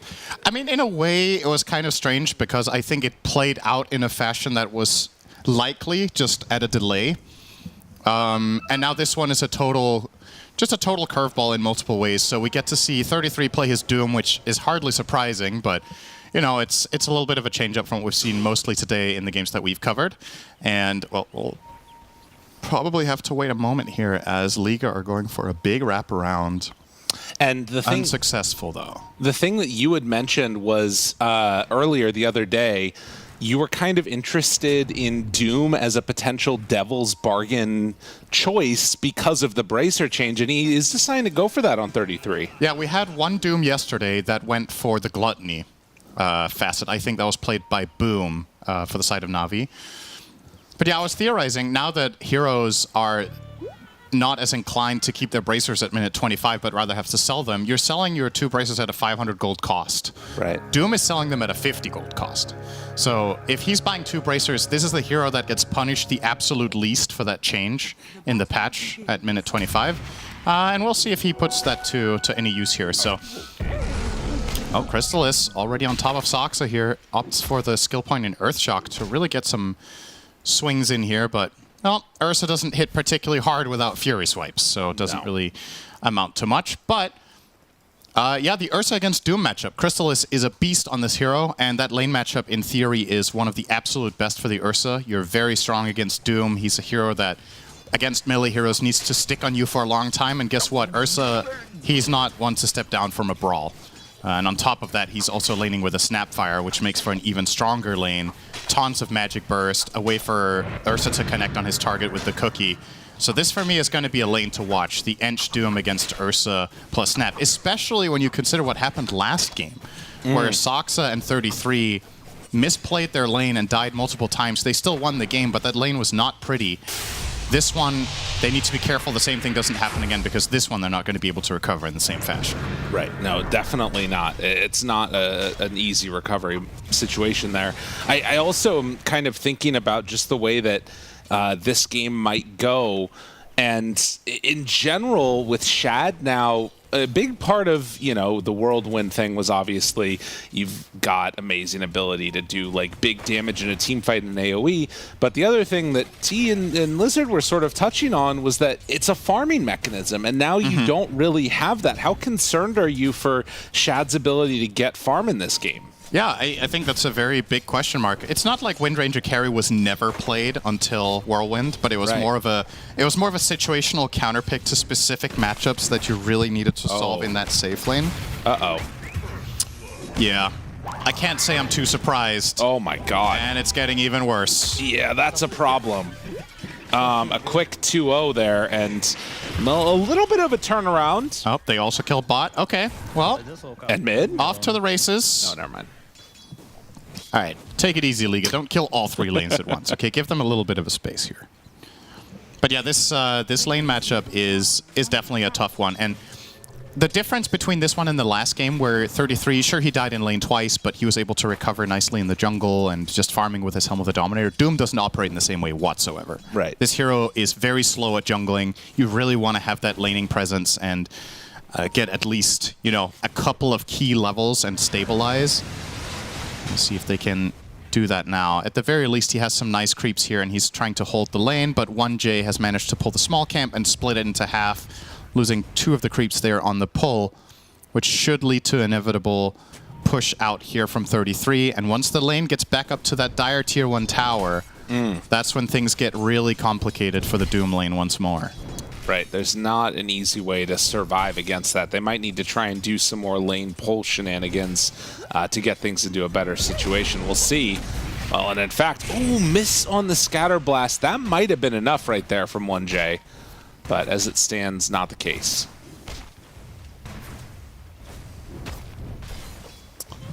Well, Hill Troll being a tiny nuisance, but not too much. One of the worst creeps that Ench can find here. The break not too significant. He has an axe too. Look at that guy. Yeah. And he's dead. Oh, he berserked himself to death. Okay. Unfortunate. Not quite as good as the troll hero. That does have the same accoutrement. So now Soxa just used enchant on a melee creep, which means that there is a potential moment of opportunity here where he can't use enchant to slow down the Ursa if they were to get on top of the Doom. You have to be very wary of how you use this spell in this particular lane matchup, because the trade-off can be quite expensive on throwing it away. As Whitemon will find Panto down here, so a nice little pick for them in their safe lane for Tundra. Chrysalis thinking about the turnaround, but not quite strong enough in this instance to do it. 33 with the 2 points in Scorched Earth, it makes a really big difference. It gets almost twice as good. And will be able to stand his ground as a result. But now that is on cooldown, so again, now another potential moment of opportunity. If 33 walks up to the wave now, he will be punished severely. So probably just not going to do it. And that means that Chrysalis will just be able to farm up this entire wave for free. Right. But I mean, so far so good for the Doom, right? I was saying that, yeah, it sucks to die here. If you fall behind, it can be hard to recover in the jungle. He's got 20 CS for just raw creeps from the lane. So 33 has managed to stabilize. Now the question is, Ursa is going to get a point in overpower. And this is when this lane can start getting a little bit out of control, is if Ench uses enchant and then you get to overpower after and get on top of the Doom, I think the Scorched Earth doesn't even matter. Like, he's just going to run you down and kill you 100-0. We're going to see an attempt right now. Enchant is ready, but takes it's too late. It doesn't matter. It's already dead. Not there quick enough. Yeah, when the first few swings of the overpower are out already, the enchant doesn't matter anymore. You want to use it specifically to dispel the overpower when Ursa's about to go in.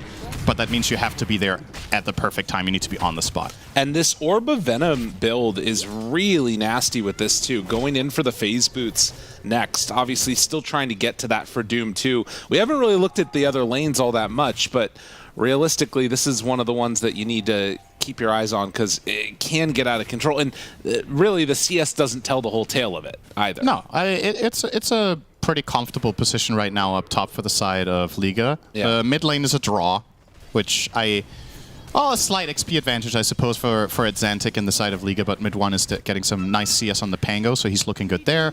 And now the big win is bottom lane, where Tundra are absolutely crushing with the 33-7 on Shad against the 16-3 on Toby's Visage. Whoa. Behind by a full level. Whitemon manages to get in there and can't jump out of it. Chrysalis gets to the far side now, but it's not enough. And moving in with the Tusk, they don't quite manage to connect onto that Doom. So if Tundra gets out of here with everybody, 0 kills. Oh, that is quite rough for Liga. Tundra, get away. No way. Damn. Yeah, this entire sequence stems from the fact that the Tundra side are so comfortable bot, right? Yeah. So the reason Clockwork can rotate is that Shad is very far ahead against Toby, and Visage as a hero just isn't strong in a 1v1 when you're level 4.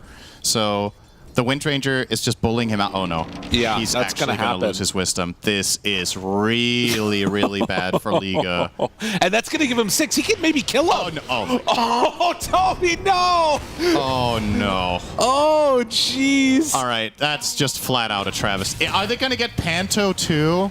I mean, I think they might just do it. Another power. If he could hit this power shot, nice shards. He also he has Raindrop and a lot of wands. And meanwhile, up top, they do get 1J. This is the makings of a stomp. Losing both wisdoms like that, being so far.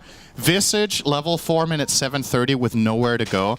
There was a game somewhat similar to this at TI where 33 had a rough start on Visage in his lane, and he went and ganked mid at level 5. Yeah. Because he couldn't lane. So he had to do something else. Now we'll see this time around if Toby's going to find a similar angle, or if they will just flat out bodyguard him with multiple heroes. They're bringing both supports now to try to bring him into the game. This feels really bad, though, for him. Right. Well, I think Panto has to walk out to the left, give full XP to Visage. They should not be sharing this. Visage has to get 6, because when you give Visage the 6, he can go jungle and you can take lane.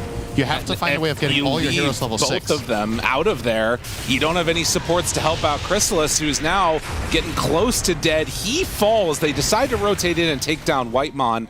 The other thing to mention, I mean, Lizard was talking about this during the draft.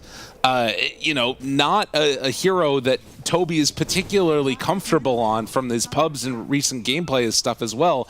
It's even worse when you're, you know, sort of not new to a hero, but, you know, building up your comfortability with it when you have to play in a position like this when you're that far behind. He's actually in trouble here. He's getting solo killed by an Enchantress right now.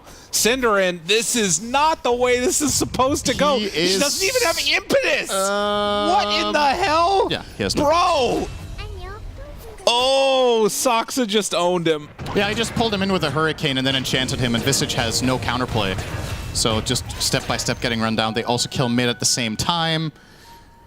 This is not looking great for Liga. Because it's one thing with the gold lead or whatever, but they're just starved for experience. Yeah. Both supports are level 5, which is okay, but Toby also level 5 on that Visage. You look to the other side. Ench almost level 7. Clock is level 6. Pango is level 8 in that mid lane, so he's powering up, and he has awesome heroes to play with to just really take initiative and ramp up the pace.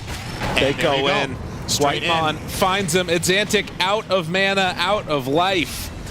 As they get that kill, the support's turning up here, and, well, Chrysalis, he dies at the other side. Oh, wait, what are they? No, they're snowballing. Okay, yeah, okay. They're okay. If they snowball Shad there, they're both dead. Chrysalis also died up top to 33. Oh, yeah, just as a parenthetical comment here, he got soloed by the Doom. Yeah, this is grim, man. There's no need to sugarcoat it. The Dire are actually in deep shit right now, and recovery here comes from Visage getting 6 and combining with Invoker, most likely. They're going to try it with the level 5. I think they can't kill Ench here. I don't see it. And he's fine. Well, he's getting Hadoukened. All right, they're bringing in with more. Tusk. Panto. This is... Oh my god. What a tragedy. They get the creep at least? Yes, right. they do. All right, creep secured. Oh no, and Chrysalis, he gets level 6, but getting pushed around by these cogs, the hook shot is out, and I mean, everybody TP'd the other lane, so Chrysalis is left on an island. Go sneak a Roche or something. Like, they gotta do something else.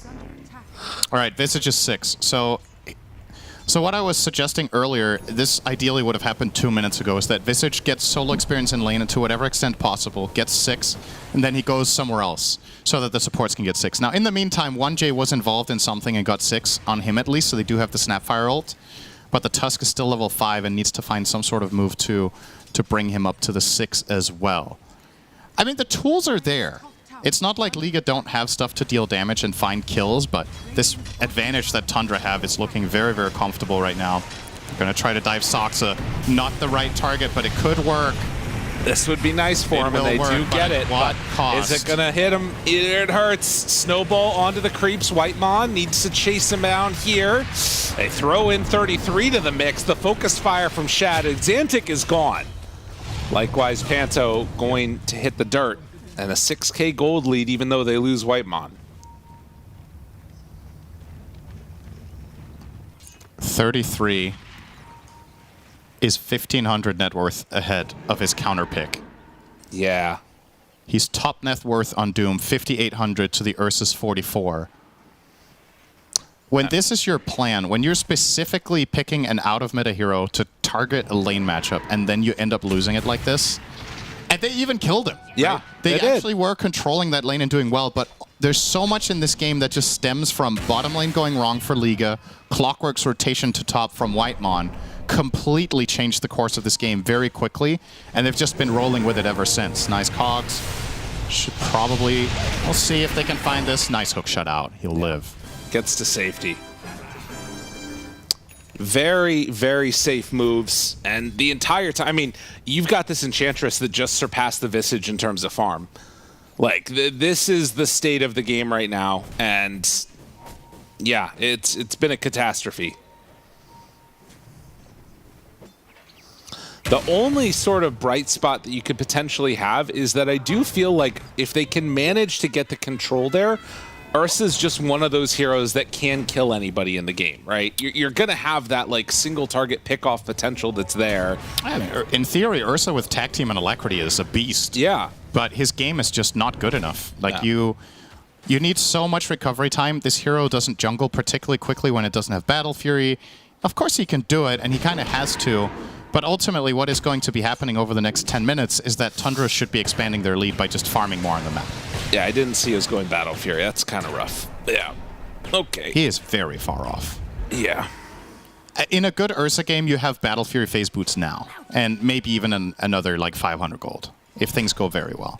Because you can imagine if the Dooms and the Ursa's net worths were inverted, right? That's where we would be at. Yeah. But not the case, clearly. Nice hook shot, Toby. Another time where the cogs are blocking off, and, well, Whitemon, hey, roll through, the snowball's onto him, but already dead on the Visage and the clock.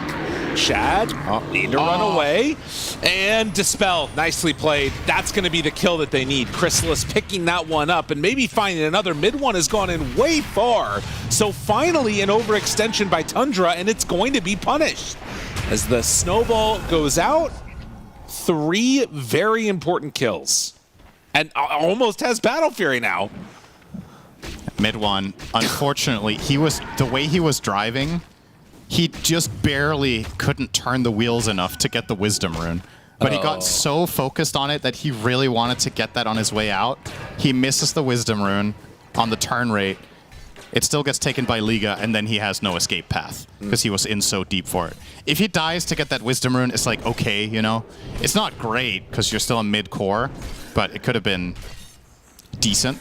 Now he ended up just dying for nothing and giving Liga a little bit of space. Make no mistake, they're still very far behind in this game, but a little bit more of that. You give them some time. Ursa gets his Battle Fury.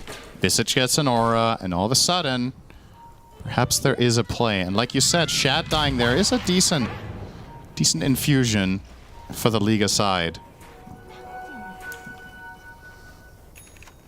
Well, we'll see if they can make a couple more of those moves happen. It was a little bit dependent still upon bad misplays on the other side, and Whitemon is going to go down now. So another window here where, you know, getting the sixes on these supports for Liga, they're making some kills happen. Step by step, baby steps.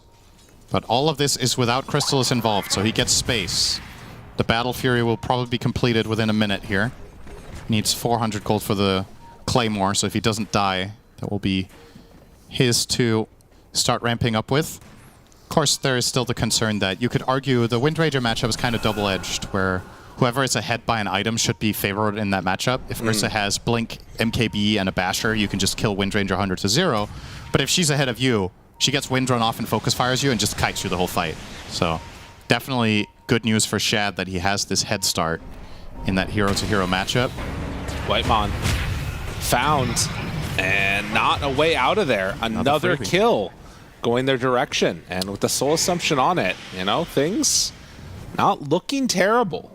They are moving a lot of heroes together to accomplish this, but as long as they keep finding kills semi-regularly, it kind of makes up for the farm that they're losing. Right. Especially, as you mentioned, with Death Toll. It's a big help. Now, Crystallis. Battle Fury complete. Yep. 17 minutes in.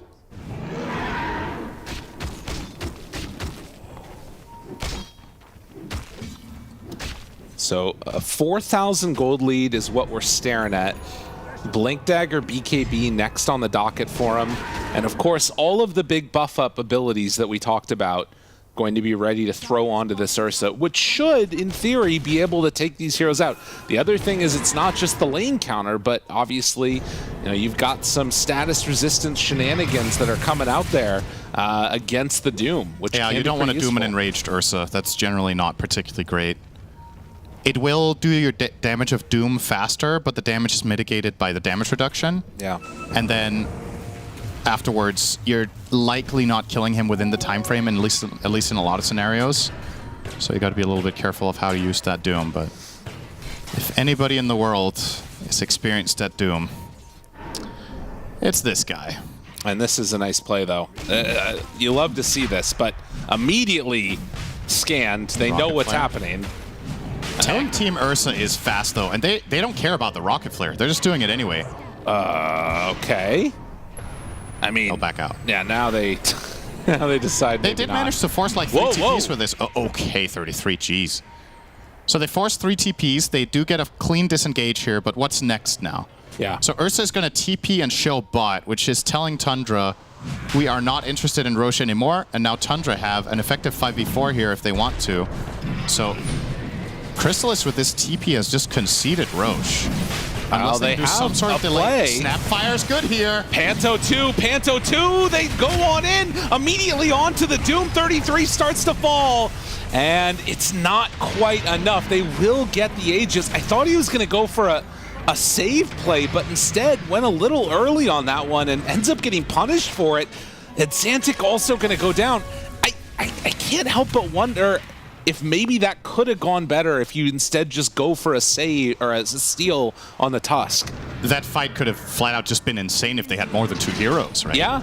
Even with Ursa bot, there's still a play to be made here with 3 or 4 heroes on the side of Liga. If Invoker is a part of that, if you get an EMP tornado set up in the pit into all of the combos that they threw there, they could have got 2 or 3 kills and the Roche. Right on a ward Shad. But they were not doing it together. Instead, they go for mid one. Can't get him there. Obviously, Aegis on the Wind Ranger makes her a less tasty target. And they do get the Observer ward taken out.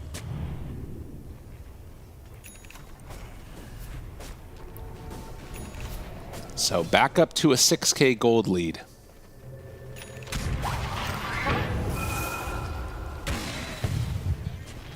Shad now very comfortable sitting on the Aegis. He has an item flying out. It is